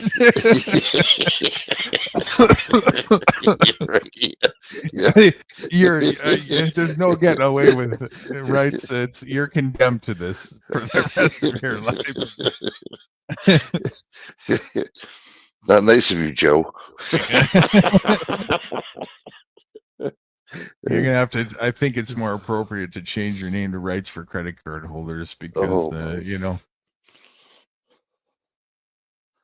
Shit. No, I just. Yeah, I'm tired of the cops. I am. I don't get in that much trouble, but when I do get in trouble, I gotta pay, huh? You should seriously ask him that, though. You know, I bet you he would. He loves going all over the place, and you know, I bet he would. I bet he would definitely consider stopping by your neck of the woods and going out for an afternoon and taking you with him and just doing an audit or whatever, a little mini one or something, you know. I'm about 6 or 7 hour drive from where he's at. Well, he goes all over the country, so he does. Yeah. I think he would be even itching to come up in this neck of the woods as well. You just need a reason, you know, up across the border. And I planted the seed back in the day a few weeks ago. I said you gotta come up here and you know, test the same waters and start encouraging some of the people up here to do audits and stuff, because there are some, but it's kind of weak, you know. I can get him up there. See ya. Hey, Guru got weed. Guru got weed. He'd be up there. I got a PA that's loud enough to amplify across the water of my island. Blow me. You'll hear it, I guarantee. Shit. Mm-hmm. Maybe one of these days I will. As soon as I get myself established a little bit more, really. Get Joe up here. Yeah. You might need a place to stay anyway, you know that? You might need a place to stay if shit hits the fan. Right. I think that would be a great, what a testimony that would be too, to like, you know, the progress of, I never thought to go in that direction, but since we're all in the line of activism, why not, you know, dabble into a little bit of the different activism fields here and there and whatnot. Should learn the ropes a little bit of seeing firsthand. It really helps. Seeing is knowing, right? It really helps to put it into perspective when you're actually on the field and you see, you know, these are just people, right? That's all they are. These are just people just like you. They just have an ego that's elevated because they're wearing this costume. Not all of them. Not all of them. Most of them. I don't know. I mean, even a good cop doesn't say nothing when a bad cop beats somebody up purposely, you know? Right, right. It's absolutely. I'm not saying there's such thing as a good cop at all, right? There isn't. Even you just said good cop a second ago. There really isn't any. But, you know, as far as the ego power tripping goes, some of them aren't so bad with it, is what I'm saying. Not all of them are ready to just nab every single power hungry opportunity that they get, but quite a lot of them are, and almost most of them are. And all you have to do is recognize that these are just human beings that are acting. They're just pretending.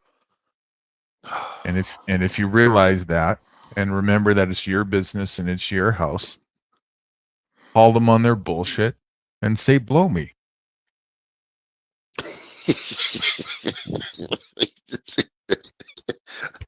You see me on YouTube, black eyes, nose all busted up. What happened, right? Oh, I told him bite my dick. No, you're supposed to say blow me. Oh, I practiced the blow me line over and over and over again for 3 nights in a row. It just it didn't come out right. You know, yeah. It came you out didn't with see a bunch of teeth chattering, and stuttering, and yeah. You asked for how much do I need to pay the ticket, and does that come with sucking your dick? Here's my credit card. Right. Oh shit. No, it would be good to get Joe cool. You know, If you're really nervous about what to say, there's this thing called Speak and Spell, or there's these little devices you can get for people who are disabled and can't speak properly, right? You can just program all the things that you might need to say that you might be a little nervous to say when you're dealing with a tyrant, right? There's, what's your name? Fuck you. Fuck you. Fuck you. Fuck you. Well, I got a better idea. I have a better idea.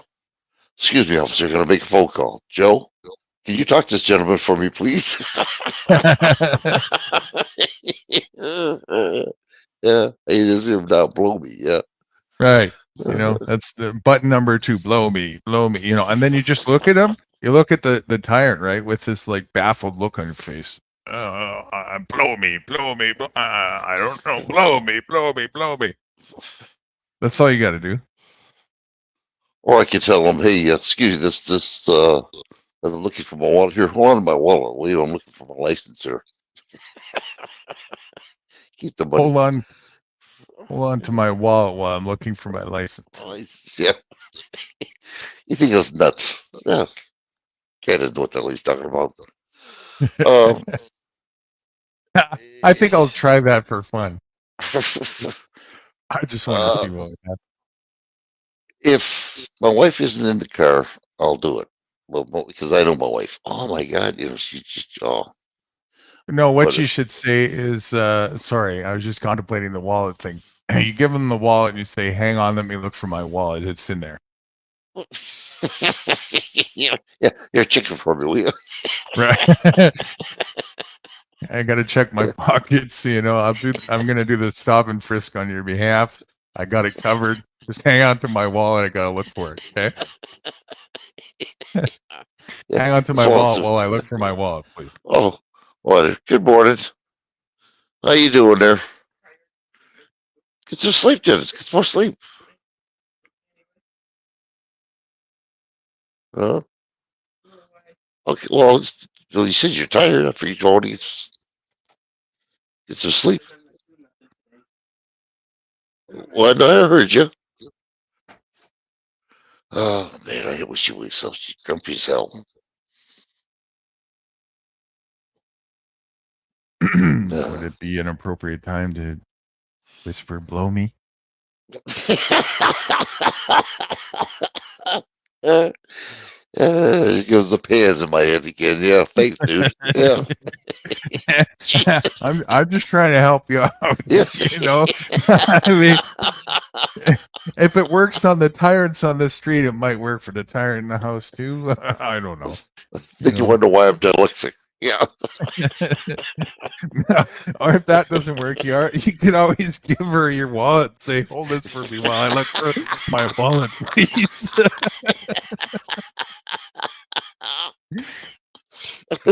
give her your credit card. Say, can you hold my credit card while I look for it, please?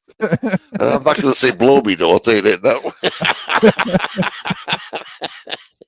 You beat the shit out of me. Oh, yeah. My God. Oh, too much. Yeah, that would be good though. I would that sounds good. Try to get his butt up here. You know that would be. Yeah. Does Joe? Yeah, he drives. That's right. That's right. He was in the car before. That's right. Mm-hmm. That would be awesome if that day ever did come and he needed help, like someplace to stay safely. And I had a place where I'd bring his ass up there. I sure would.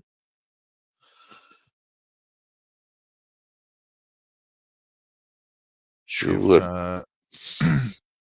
If I wasn't risk doxing myself, I would have already gone on a tour.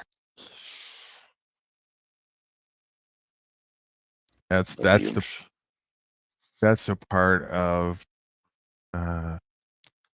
that's the stuff I wish I could showcase the establishment of what I talk about. That's the only thing that's kind of a rock and a hard place for me. Because that's I can show everything else, right? It's just like no problem and easy to showcase because other people are doing what I'm saying, so I can talk about it, shed my experience, and then show it vicariously through other people. And this, yeah, I can't really do that to the level that I do it at, right? When it comes to this kind of stuff, so it's a little bit tricky. I can only showcase as far as other people took it, which is a lot. I mean, look, Joe, blow me, right? That's pretty far. That's pretty far. But I've taken it way past that as well with them, right? Like literally, I've gotten belligerent with them to the point where I said, "Fuck you," I'm not looking for a bloodbath here, but if it goes that way, one of us is walking home, one of us isn't. What do you want to take that chance, right? As to which one it is, or do you want to go home to have dinner with your spouse, and I go home to mine, right? We call it here as honorable men. I've done that before. I've never had to go to actually real distances to this point to defend myself against that, but I would in a heartbeat without any. See, I'm just the opposite. Every time I yes sir, no sir, I got to tell them I got a concealed weapon. I got to put my keys on top of it. I'm going to do everything right because I don't want them to. That's because you're a good. You were taught well to be. You are an excellent prostitute, and you wear a skirt. Yeah, that's what it was. I guess that's what it's all about, right? This message, metaphorically, is what I'm saying is, take off the skirt, put on some pants, and learn how to be a man. Excuse me. Yeah. Well, I just didn't know what I know now. And that's what most people are up against. They have no idea that they're wearing a skirt. They have no idea that they have a choice about that. They forgot that the whole things that their patriotic bullshit is founded on is the basis, especially with guns, is the basis to do exactly that. Right? They even have an amendment about it, which it's not about collecting items and putting your game trophies on the wall that you hunted or whatever. That's not what it's for. It's very clear about that, right? Like, the whole principle behind that is it's there to protect yourself from tyranny. And that it's your duty to do so without question. That doesn't mean asking questions. Oh, can I have a gun, please? Can I get it? Can I, by getting a license, right? Getting permission to have a defense weapon? No. Defense weapons are something that you have to prevent yourself from somebody who tries to force you to ask permission. Total dyslexic.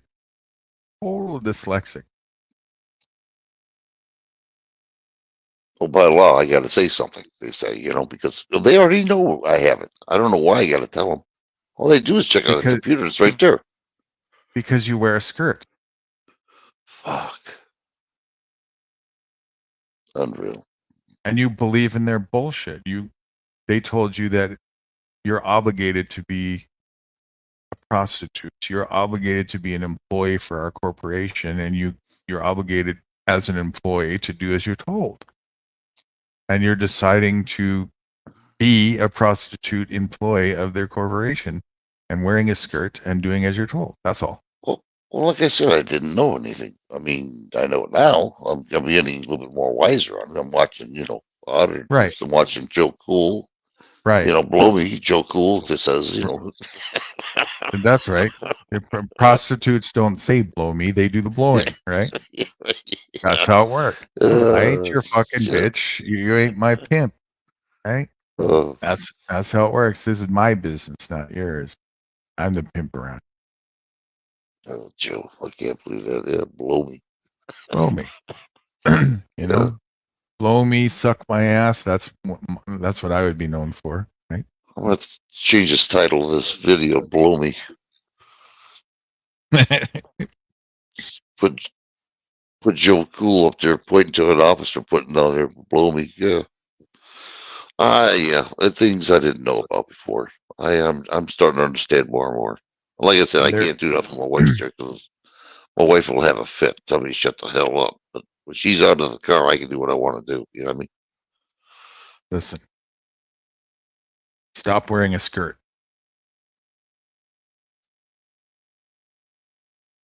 Yeah, but here's the deal. If I get arrested, she can't drive. If you get arrested, it's because you're still wearing a skirt. Damn. I can't win. If you want to put the skirt on, that's up to you. You know what? I'm going to talk to Joe Cool about this. I'm going to ask him what some pointers I can do in the car as well. I'm going to ask. He's got to know. That's a good idea. Yeah, talk to a teacher who knows what he's doing. You're definitely talking to one who does here, but talk to another one and talk more. Talk to multiple people in the field and then also observe and watch them, right? Yeah, get some feelings on it. Yeah, just to find out what's going on. Right. I mean, just you could go to his channel and just watch a whole bunch of them back to back. That's what I've been doing for a long time, right? So that's how I deprogrammed myself, right? I watch other videos. I watch other people until I took the reactional, conditional, fear-based feeling that you get every time a set of cherries and berries lights goes on, or I deconditioned myself, deprogrammed myself until I was no longer like that.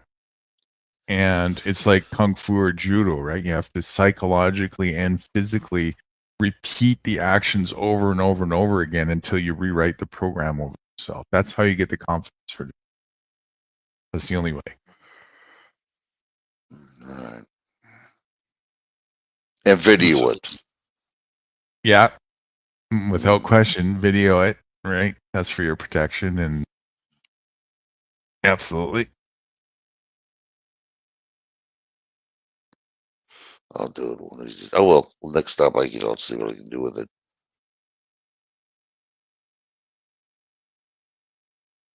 And there's ways, I'm being soft here, and I don't even know if I should. There's, of course, you can do it with your own personality. I mean, we have fun with the belligerence part because we have no fear, and we like to show that. We like to showcase that you don't have to have fear. But you can also be your own personality and just like stand your ground firmly without being belligerent, or just use tactics to reverse psychology them if you want. Just deflect everything that they request or ask a question about back to them. What's your name? What's yours? Where are you going tonight? Where are you going tonight? Where are you coming from? Where are you coming from? And just keep doing that until they get bored and leave. Yeah, just don't give me the ticket and just leave. No, I've got plenty of documented activists who do that approach as well. They just mirror and reflect the question back until a cop gets bored and leaves. They just like shrug their shoulders, tap their hands to the side, turn around, and go back to their car. Being polite about it. Can't say That's no. all it, right? That's all it takes. It's just, what's your name? What's your name? What are you doing here? What are you doing here? And then sometimes they'll answer, and then you'll just say, cool. So what are you doing here? What are you doing here? Yeah. Can I have your ID? I don't answer questions. Right? I mean, you can say anything you want, you know? You're standing there, you're holding a camera. If they're that dumb about it, what are you doing here? I'm taking a shit on the side of the road. Can't you see what does it look like I'm doing? Oh, that's one thing you can't do in Michigan. Oh my God. You try to get out of the car, get back in that freaking car. And when you say in Michigan, what do you mean by that? The whole Michigan. If you try to get out of the car when the cop stops you, first thing you hear, get back in that car. Oh yeah, I got that nailed twice on that one. Now you have the presumption that Michigan means a physical land border. Well, I'm just saying that the law in that area. So I'm trying to just nothing to do with the area. Nothing to do with the area. That's a perception. Nothing to do with that whatsoever. It's all about implied consent with the individual that you're engaging in business with. If they say, get back in your car, blow me.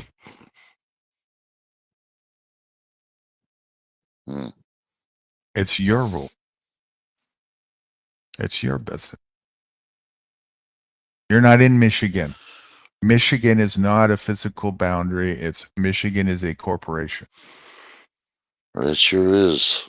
It's a business. That nothing it is. Nothing to do with a physical territory. Nothing at all to do with territory. As far as business and rules go. Everything to do with engagement of people under contract. Well, in Michigan, and what they're saying is in McDonald's, right? In Michigan, corporation.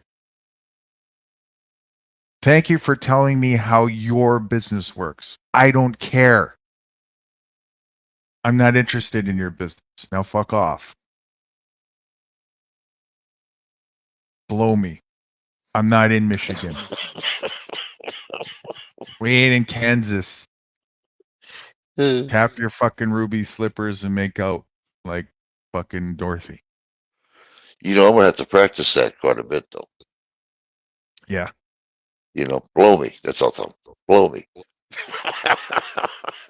And while you're practicing, I say, you can get a recording, right? And if you're nervous about saying it, just blow me.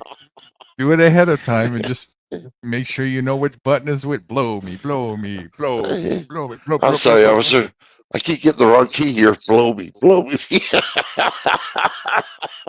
Yeah, I put it on my recorder. Yeah. Right. Oh, I found something the other day. It came across. I swear to God, if this is not AI listening or whatever, let's see if I can find it again. My classic line. I'm telling you, my classic line. A cop tries to ask you for some information, and I'll say, I'll use this one a lot. Did you get the email? No. Did you get the memo? No. That's probably none of your fucking business, is it? That's my classic line. Well, apparently I'm not the only one using this. Literally. Literally in that dynamic with both the email and the memo too. I was just like, really? Fuck, somebody else is saying the same thing. And somebody else clipped it. Let me see if I can find it. And it came across my feed. I'm just like, come on. That didn't happen. But it did. Wow. Again, what is the chances of that, Right? Wait a second. What's the name of this channel again? Oh shit. What is the chances of that?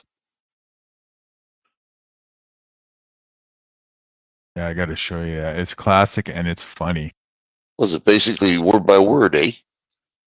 Almost identical. Almost identical. Like, let me see if I can find his. Am I on screen share? I don't know. I'm not. I can't Okay. That's fine. Give me a bit to try and open this here. Dum dum dum dum dum dum dum dum dum dum dum dum.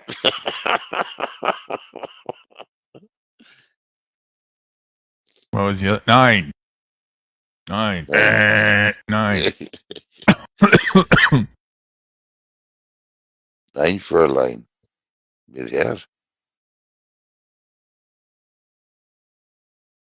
Oh man, there's so many other people that could tell you his name right away. I'm just bad with name. But I'll find the channel here in a sec.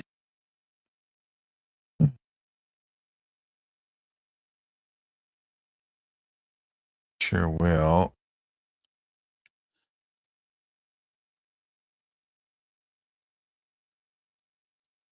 You know, I might have put it in that other browser. Wouldn't that be something, eh?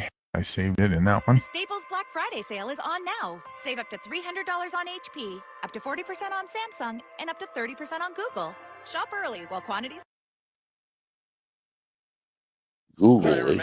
Boards and stuff. With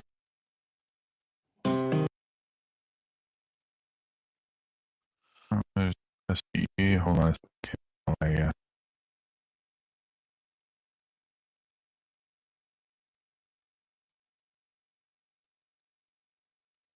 I'm lagging up.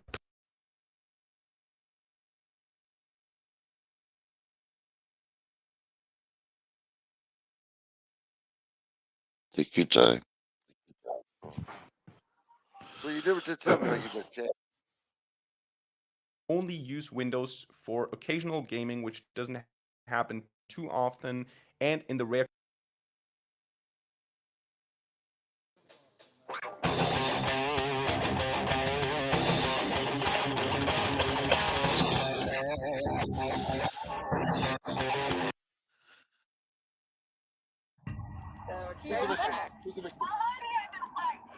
Who's the victim?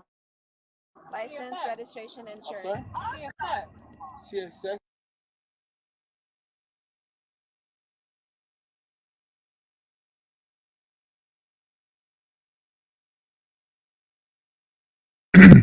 Damn.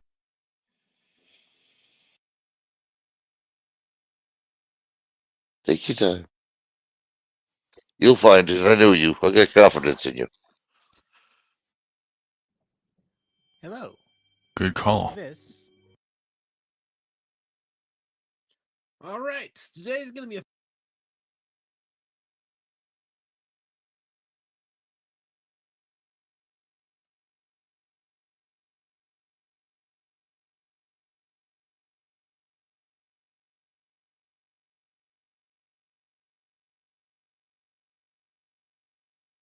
Hey everybody, how's it going? I hope you're having a lovely day. Hey everybody. thank how's it you. going? I hope you're having a lovely Hey everybody. Are you able to hear that? Hey everybody, how's it going? I hope you're having Yeah, I heard it. Have a good day. Everybody have All a right. good day. How are you hearing that if I'm not on screen share? Hang on. I am on screen share. Why is my screen yeah. not? I don't see it. Yeah, I don't see it either, but it's what the fuck? Isn't that weird? Hang on, let me put you. Put that me. Maybe it was the setting. That's I had this on, so it was like an overlay, so we could only hear it, but we couldn't see it.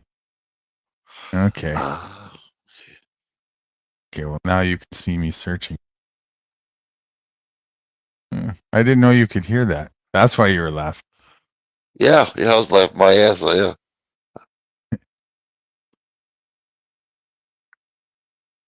Okay. I think I'm gonna have to look.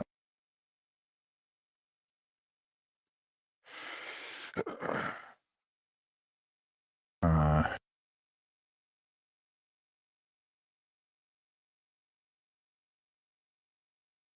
description.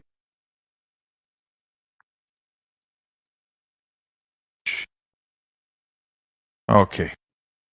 So it's definitely one person of everybody that I subscribe to. We know that for sure. Does that narrow it down? You're getting close. I can tell. Wow, you got the people. Holy Anna.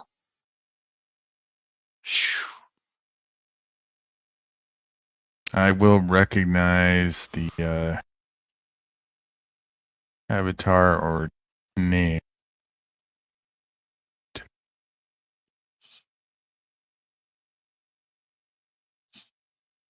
I think his name is Gordon, correctly. I don't think that's in his channel.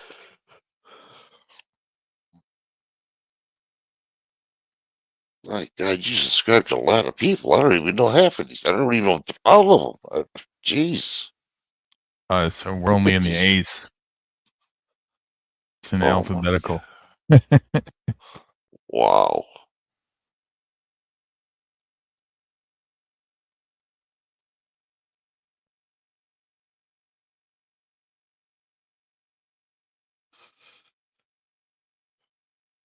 Well, I think they let you have 2,000 or 3,000 until you get a certain number of subscribers, and you can have 10,000 or something like that. I don't know. I should probably go through these and delete. There's probably a bunch of channels that aren't doing anything anymore. This goes all the way back to 2020 when I made this account here. So 3 years ago. Wow. Yeah, I can't believe it's been that long already. Yeah, time is going by fast.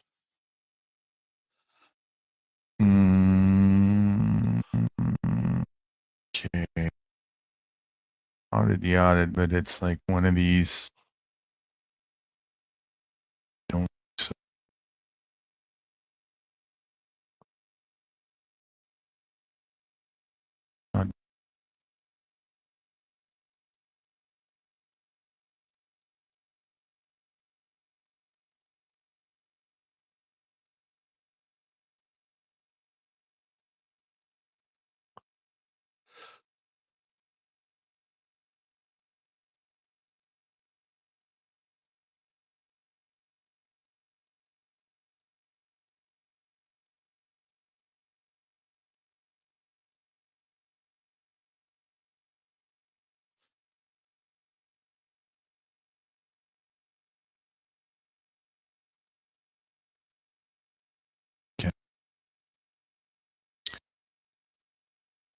Audit zone.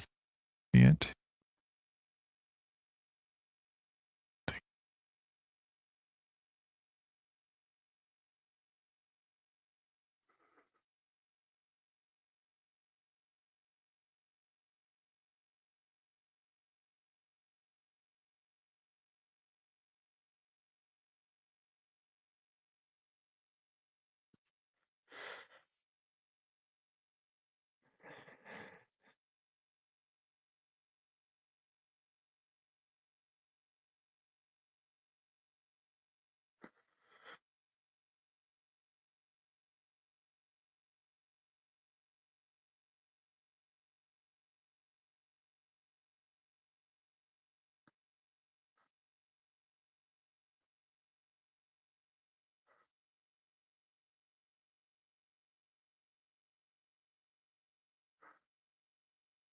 hit the bees.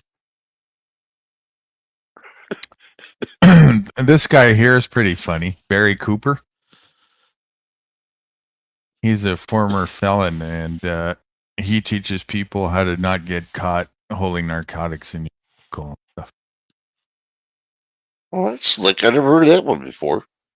Right. He also teaches you how to, whenever there's cops want to arrest you or whatever, to just relax and never answer the door, and how to actually sting the cops and reverse their stings back on them if they try and implant things on you. How you can turn it around on them and make them look like the one they were in possession of it and shit. That'd be a good education there for me. Yeah, he's great. He's great at what he does. And of course, the media has been all over him ever since he started doing that and tried to smear campaign him and shit. They can't stand what he does.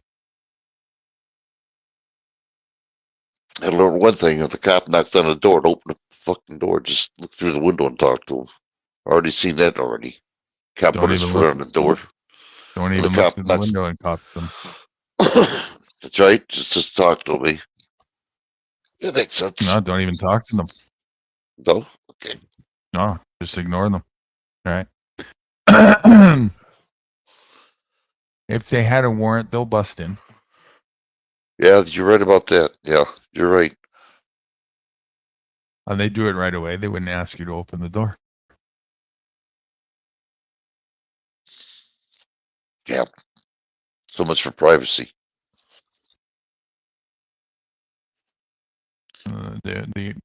You have privacy if you're willing to take off the skirt and use a barrel instead. Well, Lots of privacy. That's going to happen if that ever happens. Yeah.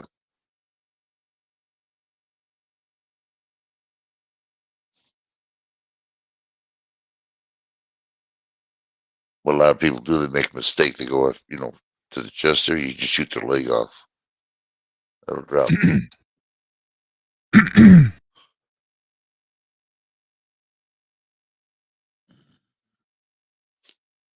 If it ever comes to that, Brian B. His name is Brian, I'm pretty sure. I don't know if this is his channel or not. But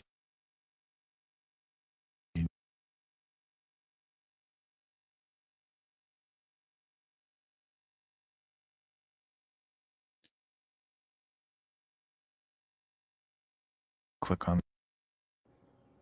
No. Well, it's definitely not him. But his name is Brian now. At least that. Maybe we'll find it. If his channel.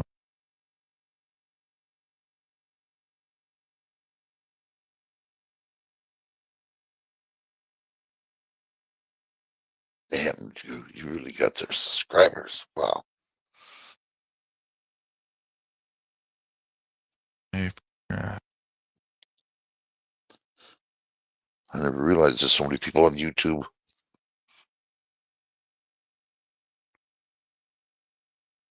I think it's over 200 million worldwide, and there's over 1 billion people on Facebook. Oh, hold on. What's that?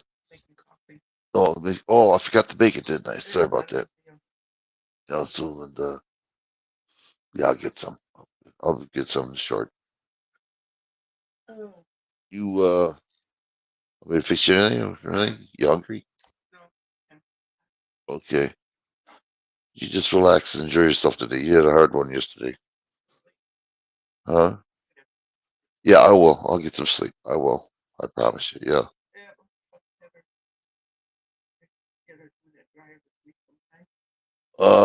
Today's what? Probably do it tomorrow. Do the dryer if we have to. I'll get the stuff for it though. All you gotta get is that ferrule fitting. Yeah, I will. Oh, boy.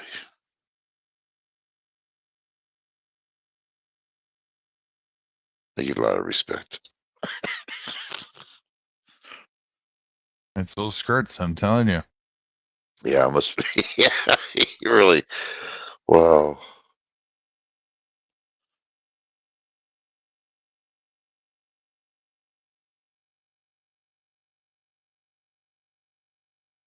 We're in the C's now.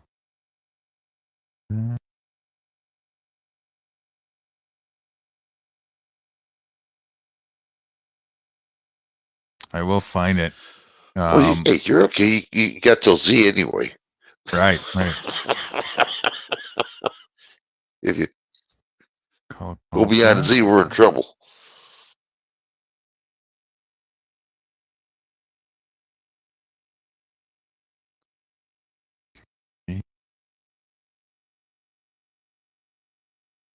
I don't think this is it, but cop blocking is a whole nother thing. A lot of people don't realize is another form of activism that's even more fun and even better than cop watching.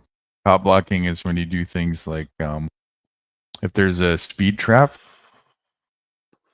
go grab a couple buddies, make a couple posters, go ahead of speed trap, make a big neon sign, speed trap ahead, warn all the traffic. You're kidding me. I'm not doing nothing illegal. I'm just holding the sign, right? Same thing with a carry a Bible with you. Same thing with a checkpoint or a DUI roadblock. Go ahead of it, both sides, warn all the traffic coming. DUI checkpoint. And what's funny is when you record it, you'll see some of the quite a few more vehicles turn around than you thought. And you know they're drunk drivers, right? Because that's why they're turning around. And there's always more than you would think, right? Sometimes 2, 3 in a row. You should put it up there even without a checkpoint. Yeah, just go and do it. Just have fun and see how many drivers. Take that, baby. Right. Yeah. Let them go. For the speed trap thing, also, here's another interesting point. If you go in, if you put on a big sign, right, in neon, a speed trap ahead, slow down, and the cops complain about it, you're saying, listen, I'm doing my job better than you are. I'm helping to reduce the speed of traffic here. You know, I'm mitigating accidents and everything way before you are. What's the cop going to say? Right? I'm helping you out and I'm doing a better job than you are, and I'm not even getting paid for it. What are you complaining for? What's your problem? Cop with Jenkins. Oh, shit. That's cop blocking. My question is, I don't know if you know this, it should be illegal for them to stop us. Traffic stop? That don't seem right to me. And it wouldn't be if you're not part of their business. Well, yeah, but I mean, you're driving and they got these cones. You got to move over, and we'll just want to check your ID and smell your breath, and blow me.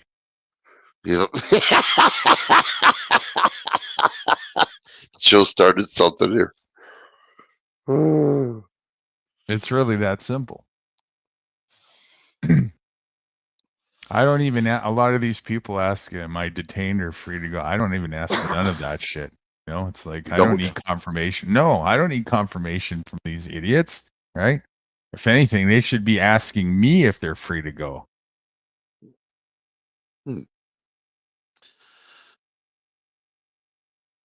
Yeah, you're right. I do. I hear a lot of them say that. Am I detained? Right. But they can't detain you anyway if you didn't break the law. If you're wearing a skirt, they can. If they're in their business, they can do whatever they want with. You're on the clock. You're getting paid. You are consenting to that. Ain't that a bitch? But in your business, everything that you say is, if they agree to be in your building, your club, and it's your rules. I'm just going to give one more little hint about this. Unreal. I can't believe that. Huh? I'm going to give one more little hint about this, and I'll let your imagination figure it out. All right. My weapons are bigger than their weapons. Gotcha. He who has the fastest draw has the most freedom. Mm-hmm.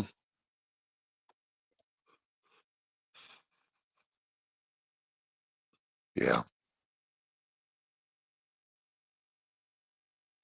Personally, I just think it's a what? If they have the audacity to say I'm detaining you, I said, too late, bitch. I already detained you. You know, they're actually double dipping. You know that, don't you? You're paying taxes plus they get you on the streets. They don't go looking for criminals. They just sit there on the street waiting for you to do something wrong. You know. Right. Having the expectation that they are looking for criminals is where you and other people are going wrong. That's again, they are policy enforcement. Yeah. They are not criminal detectives. They are policy enforcement. And they don't hide it. They don't hide their name. They don't hide their function. They are policy. Whose policy? And who is that policy for? That policy is theirs and their business, and it's for anybody who's involved in their business. So that's what they want to do. They want to involve you in their business. And if you're wearing a skirt, you're going to let them. They're going to say, bend over. Right. And instead of saying, blow me, you're going to say, on my knees or on my hands. Wow. And then they're going to write you they're going to fuck you up the ass.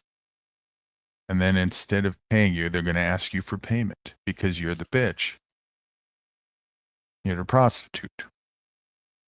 That's their terms of service. That's their business, right? Well, I will tell you one thing happened to me when I was a kid. I had a Le Mans car. The back tail light was knocked out, but the light worked, but there's no red. You know what I mean? Mm-hmm. And I kept getting stopped. Same freaking thing over and over. Improper lights. So a cop stopped me. I said, "This is it." I says, "What's going on?" Improper lights. I said, "Motherfucker." So I actually grabbed my license. I says, "Fuck your license." So I ripped the son of a bitch on the ground. Pick it up. I said, "I ain't picking up shit. This is no lie." He arrested me. Guess what he got me on? Go ahead. I'm not sure. Littering. Throw my license on the ground when I ripped it up. So an infraction. Yeah. He arrested me. You know, it's the funny thing about that. He needed the license for the ID, and if you ripped it up, then how is he going to give you a ticket? He don't know what fucking name it is. No, but he still put me in jail for about 2 hours till I cooled down. He put you in jail for littering. That's it? That's it. That was that the charge, littering? Yep, that was it. And I was in jail for two hours. You could have taken him to the cleaners, even in their own system for that. They put you in a cage for littering. Yeah, that's the truth. Yeah, because I got pissed off and ripped the license, threw it on the ground, pick it up. Nope, I ain't picking it up. Right.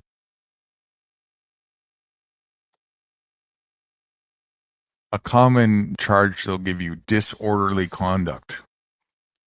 What does that mean? Disorderly. In business, when I give an order, if you don't comply and follow my orders and give me my service, well, you're breaching your contract. You have an obligation to serve me. It's in a contract. Is that what that means? That's what that means. Disorderly. For cop-wise. Motherfreakers. Disobeying him, huh? Disobeying his rules. Not disobeying. Not providing the service. He's giving you an order. He's coming up to Wendy's. I'm ordering a burger. He wants to order a burger from you. And he's saying, "No, I don't want to serve you a burger. If he charges you for disorderly, he's doing it because he's claiming that you have a contract and you're breaching it. You're being disorderly. Rotten son of a bitches. But if it's my business, disorderly is what I do honorably. Go ahead and charge me for that. That's your business. I don't give a shit. Good, try and collect from my business with your business in my business. Not happening.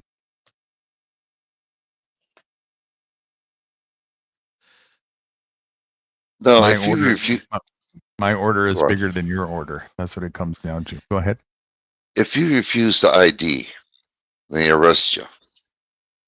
And they, they're looking for ID. Is what they're looking for.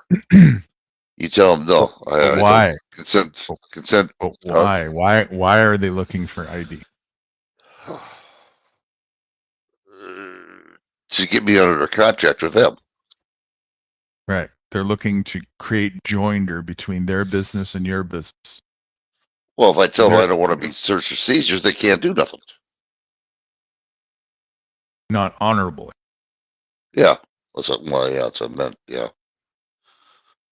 So I would have a case. I would imagine.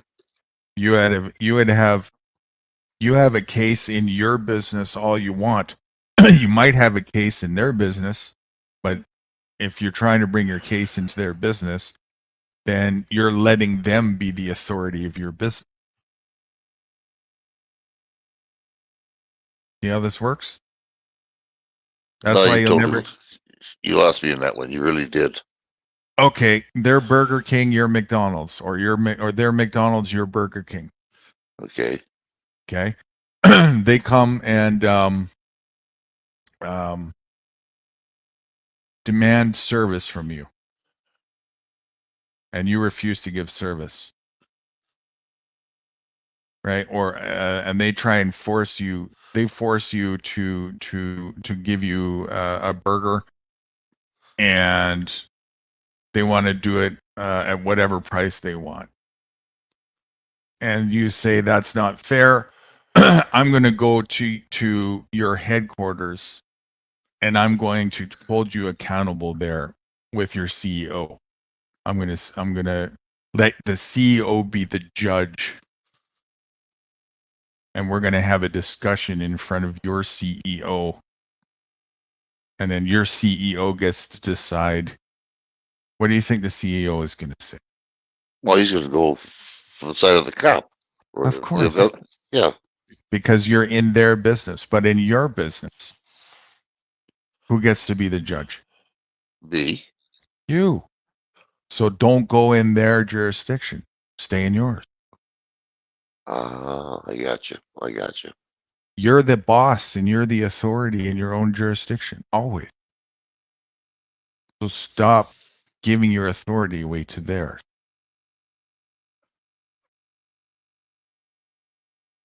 And that's what people are doing left and right and center. That's why it's crazy and stupid to walk into their courtroom. Now you're just saying, you get to rule over me. You are the authority. I totally give you that power. Only if I give him my name. Only if I give my name, if I'm right. Only if you engage in business with them and let. And it starts with what's your name? I don't know. No, it starts with you not maintaining your capacity of being in your own business. So in other words, stay out of the court completely. Yes. Deny them contract. Well, I got a lot to learn. Shit. And the moment you consent to engage with them is the moment you didn't deny them contract. And if you didn't deny them contract, you better make sure it's on your terms, because if it's not on your terms, it's going to be on their terms.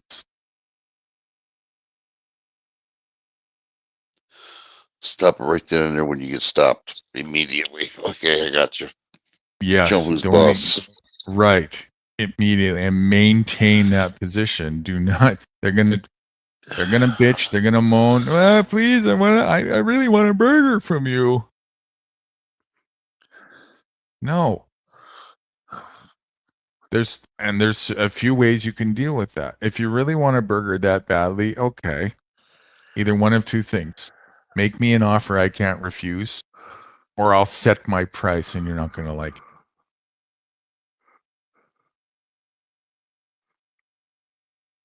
If you want ID from me, $1 million up front, cash non-negotiable. Wow. No problem. Then I'll give you ID. I'll give you ID. I'll give you the SIN card, and I'll even agree to whatever infraction you want, because I guarantee you whatever infraction you're going to put on it, the highest infraction charge is going to be way less than my $1 million charge. But you got to pay that 1 million cash up front, non-negotiable, or paid in Bitcoin. That's my terms. And if you don't like my price, don't do business with me.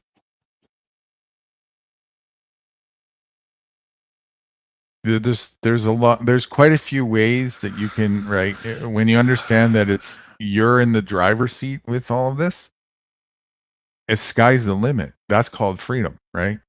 Whatever you say goes. And you can have a lot of fun with it. With confidence.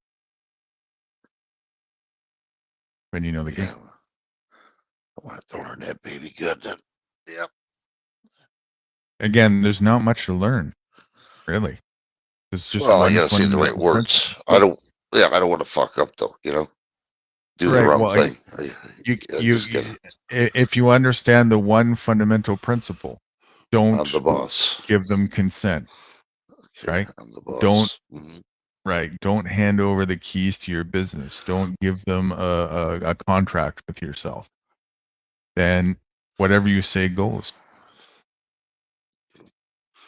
That's the only principle you need to stick to.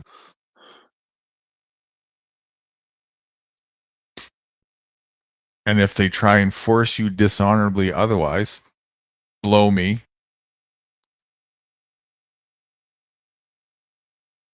And blow their head off if you need to. Of course, now that's like university level, right? And you're not going to do that right away. That takes, And so we talked about this the other day. What you really ought to do at this point, being at your level, is comply under duress. That's where you're at. So say, well, listen, you want to force me? You ask them, what's going to happen? Are you threatening me? Are you going to act honorably right now, and you're going to force me into a contract with you? Are you going to force me to be your slave right now? You're going to force me to do what you say? What's going to happen if I don't do as you say? Well, I'm going to arrest you and put you in a cage. Okay, that's on a record, and you're going to accept liability for those actions, right? Because you're a public servant? Yes. Okay, fine. I'm going to comply under duress to protect myself. It doesn't mean, let's make it clear for the record, it doesn't mean that I'm submitting my will to you and giving you my permission and authority.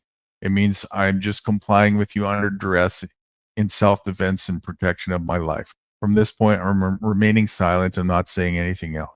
And just put your hands in front of you and let them do that. And then remain silent. Don't answer any questions. Don't concede to them, no matter how much they try. I don't answer questions from that point forward. It's all you remain vigilant. And then sue the shit out of them if you get dismissed out of court. Yeah. If you want, right? If you want. I mean, it's ultimately it's an energy drain on your parts and whatnot. I mean, if you make a few bucks and blah blah, it's just still a game, right? That nobody really wins at. But you can, yes, right? And you can even, if they do something to cause you extra harm or whatever, you can sue for damages, and you can also make a criminal case in their personal capacity, not their color of law capacity as an officer, because that's where they have this illusion of veil qualified immunity. That's how they get people, right?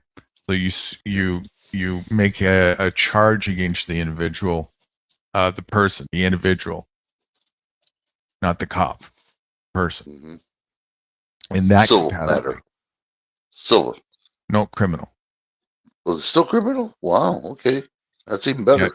Well, you're going to do both. If you want compensation for damages, then you sue them civilly. And if you want them to be charged criminally and be held accountable in the criminal system, which means jail time, then you press charges against them criminally. But you press charges against the original man. You don't press charges against the cop. If you press charges against the cop, they're going to have a internal tribunal, just like you would get in the military. And of course, then they call all the shots internally there, right? Yeah. Even though even though the whole thing is an internal tribunal, but at least you got a much better chance of criminal remedy in their system if you charge the man and not the cop capacity. That's what you do there. Yeah, it's not really. I mean, it seems like it, but you just got to understand this whole capacity thing, and it all starts to make sense.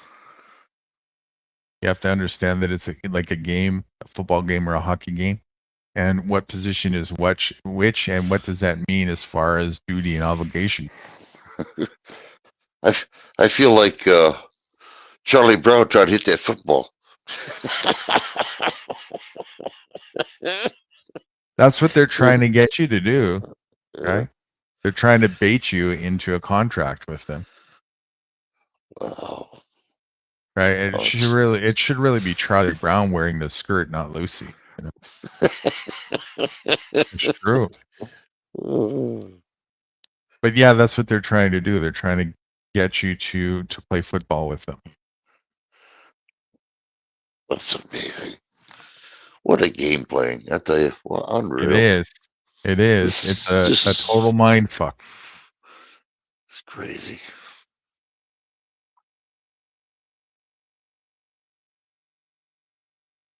Well, my grandfather. What? No, you go ahead. I was going to say my grandfather. He had cataracts. Every year he had to go to get his eyes checked and see if he could drive and everything else. He says, fuck him. He says, I ain't driving with no fucking license. And he didn't either.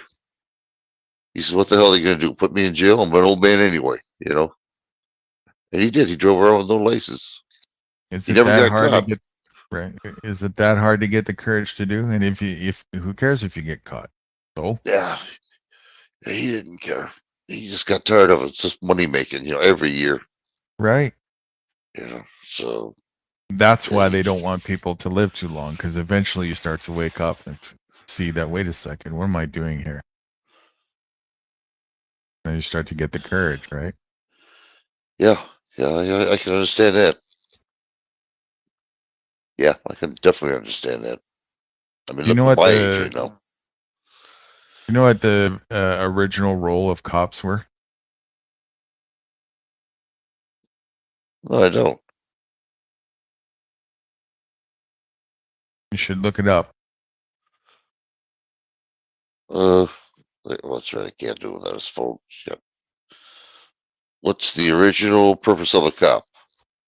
Yes, back in the I'll day. write that down. I'm gonna check it out. Well, if it's too difficult, I'll just tell you. All right, tell me. I'm listening. To catch slaves who left the plantation.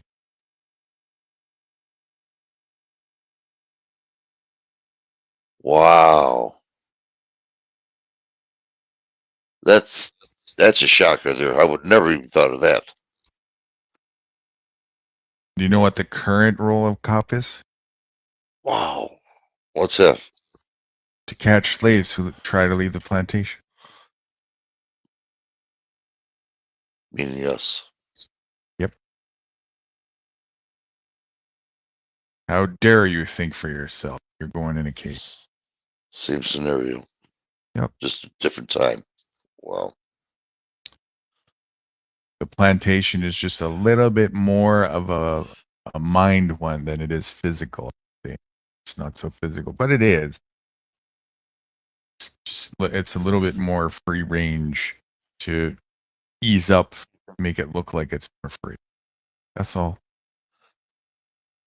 That is And bizarre. instead of calling him slave catcher, they call him police officer. Oh, I hope I can find that. I'm gonna put that on YouTube. That's gonna blow some minds.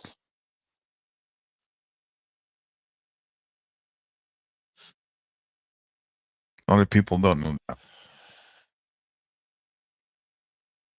No, I had no idea about that.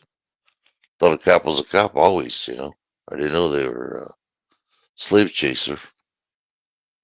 Yeah, and slave chaser, and so they just slightly altered the perception of what their role was, so that they would become accepted and not challenged, and it worked. It's amazing.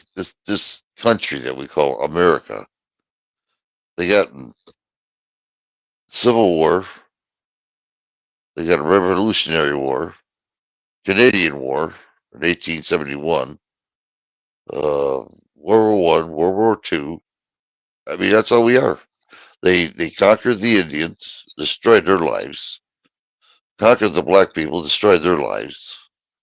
Chinese people, they destroyed their lives, in the railroad. Working at man, I tell you, our government's fucked up. They are bad people. They blame everything on us, and they're the ones that did it. Freaking real. No, that's wrong. You did do it. We did? Yep. You asked Right. for it, Yeah. you funded it, you begged for it, the we that you're talking about that did it is also hand selected from the same we crowd that perpetrated all of it. They sure did. No. You did. Oh shit! You heard me. Loud and clear. Rats. Yeah. Now let's go. Let's Yeah, but you analyze don't- this. Good. Let's analyze this deeper and understand it because it's important. There's still missing links there because you're drawn back to that finger pointing to them again. So let's go further. But before we do that, what were you about to say a second ago? Well, just say we don't have any choice what they do. We could tell them, "Hey, stop what you're doing." You think they're going to listen to us? You have They a don't listen to choice. us. You have a choice what you do.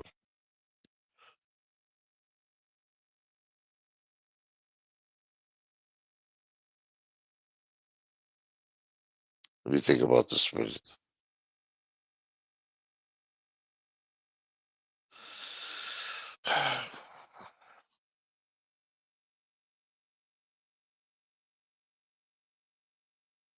Well, then how can we be blamed for something they did then? Why are we responsible for their actions? Because when they told you to put on a skirt, you did it. You didn't say no, blow me. What? It's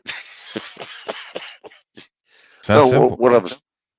But I mean, like again, if I tell them, "Hey, don't do it," do you think they're going to listen to me? I'm nobody. Though I am somebody, but they don't care what we think. They just do it. Why do you care if they care what you think? Well, I don't want to say that I'm responsible for their shit, which I shouldn't be, even though If you consent to it, then of course you are. Not What is only that- did you consent to it, but you paid for it with your taxes. You voted for it. You advocated for it. You gave your attention to it. You pledged allegiance to it. You signed up to defend it through the military. I'm thinking verbally. You're thinking about taxes and everything else go with it. Okay, I got you. You did it all. Stop the taxes. Yeah, well, I got you. All right, you nailed me on that one. Understand? Not just the taxes. You also, your entire position, patriotic Voting. position, voting, yes, Yeah, going to the military, all these things, right? And every ounce of attention you gave it, breathing life into it as if it was something real. You did all of that. And nobody forced a gun to your head to do that. was all you're doing.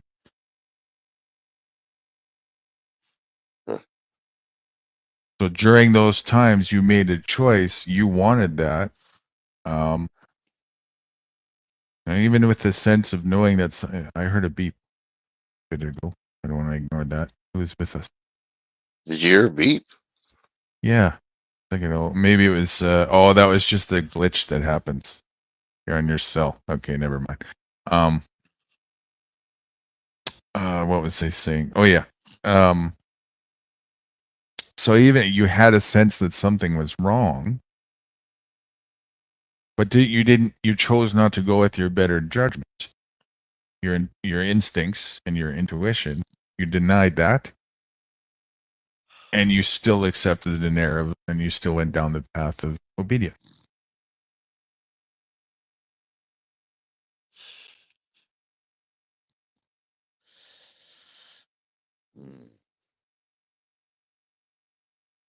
Government sucks. You were the government. Yeah, I know. And you're still the government. What? No, I want to get out of the government. I want nothing to do with them assholes. Until you're self-reliant, you are the government. And when you're self-reliant, then you're still the government, except you're your own government. You're self-governed. Right now, you're not self-governing. I got you. All right, because I'm still paying taxes and voting and stuff like that. Yep. Well, I'm not voting. Yep. I'm not voting anymore, but Yeah. I'm still So paying you know, taxes. right. So you seceded some, but until you're self-reliant, you are your own oppressor. You're the person. You're paying. You're charging yourself taxes, and you're falling for it.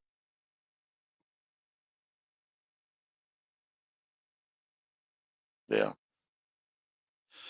That I am.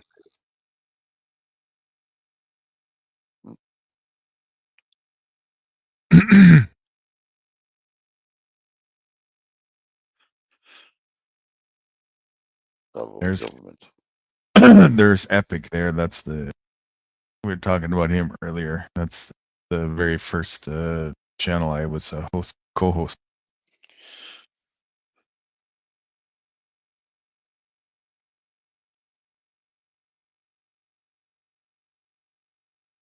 Well, you sure do have a lot of them.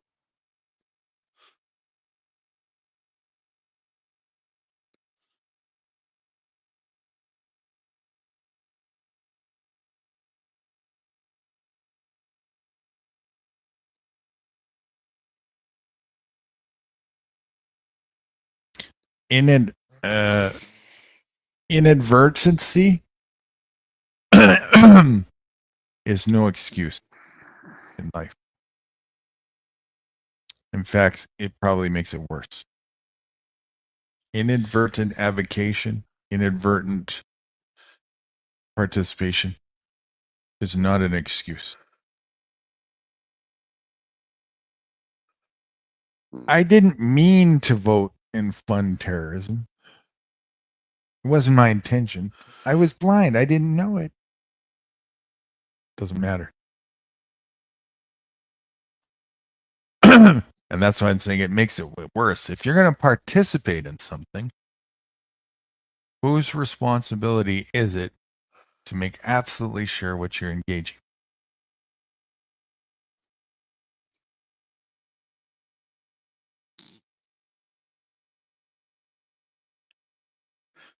Uh-oh. You know what, dude? I think I'm gonna have to. I just fell asleep. I'm gonna have to get off here, man. Well, You're drifting. Yeah, I'm drifting now. I just woke up. Can we do this again? Yeah, of course. Good. Today's Saturday. I gotta take care of Monday. How about Wednesday? You want to do it on Wednesday? Yeah, probably. Let's not make 100% confirm yet. And just look at the calendar here. That should probably be okay, but let's. Yeah, well, you just tell me if you can do it or not. I can always do it on Thursday or Friday, whatever. I want to Yeah, make sure that you're all set to. I'll confirm by Monday. Okay, good. Okay, sounds good to me then. Other- And again, I appreciate you being up here. Thank you so much. I really do. My pleasure. As long as you give me some more knowledge here. Okay, what did you learn today? I learned 5 blow points, me. real quick. I know that one well. Yeah.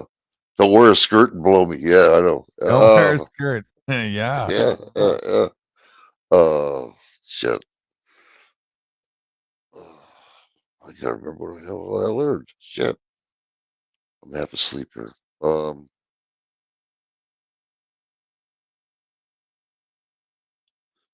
Don't you I know love about- grade 2?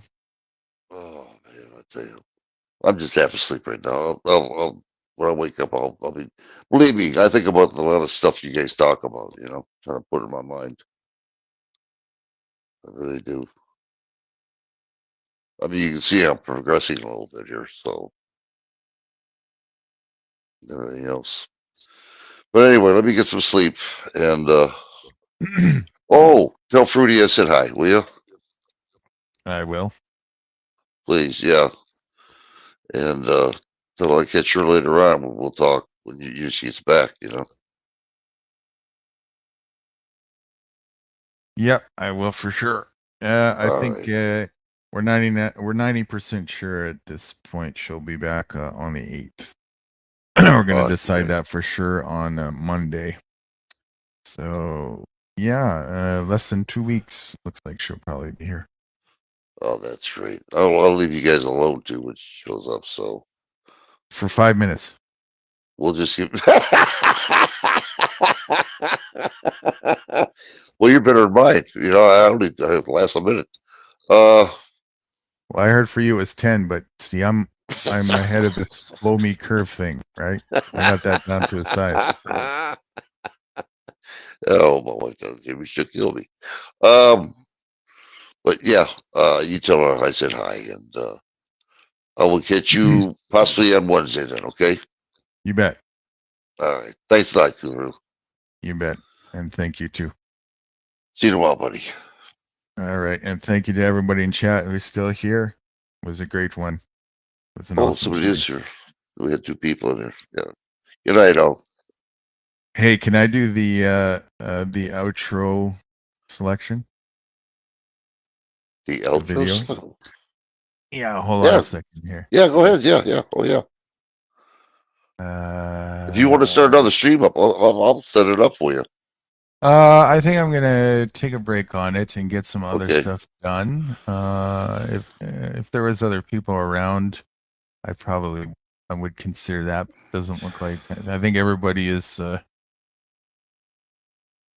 either sleeping or whatnot. So, what did I tell you about wearing the skirt?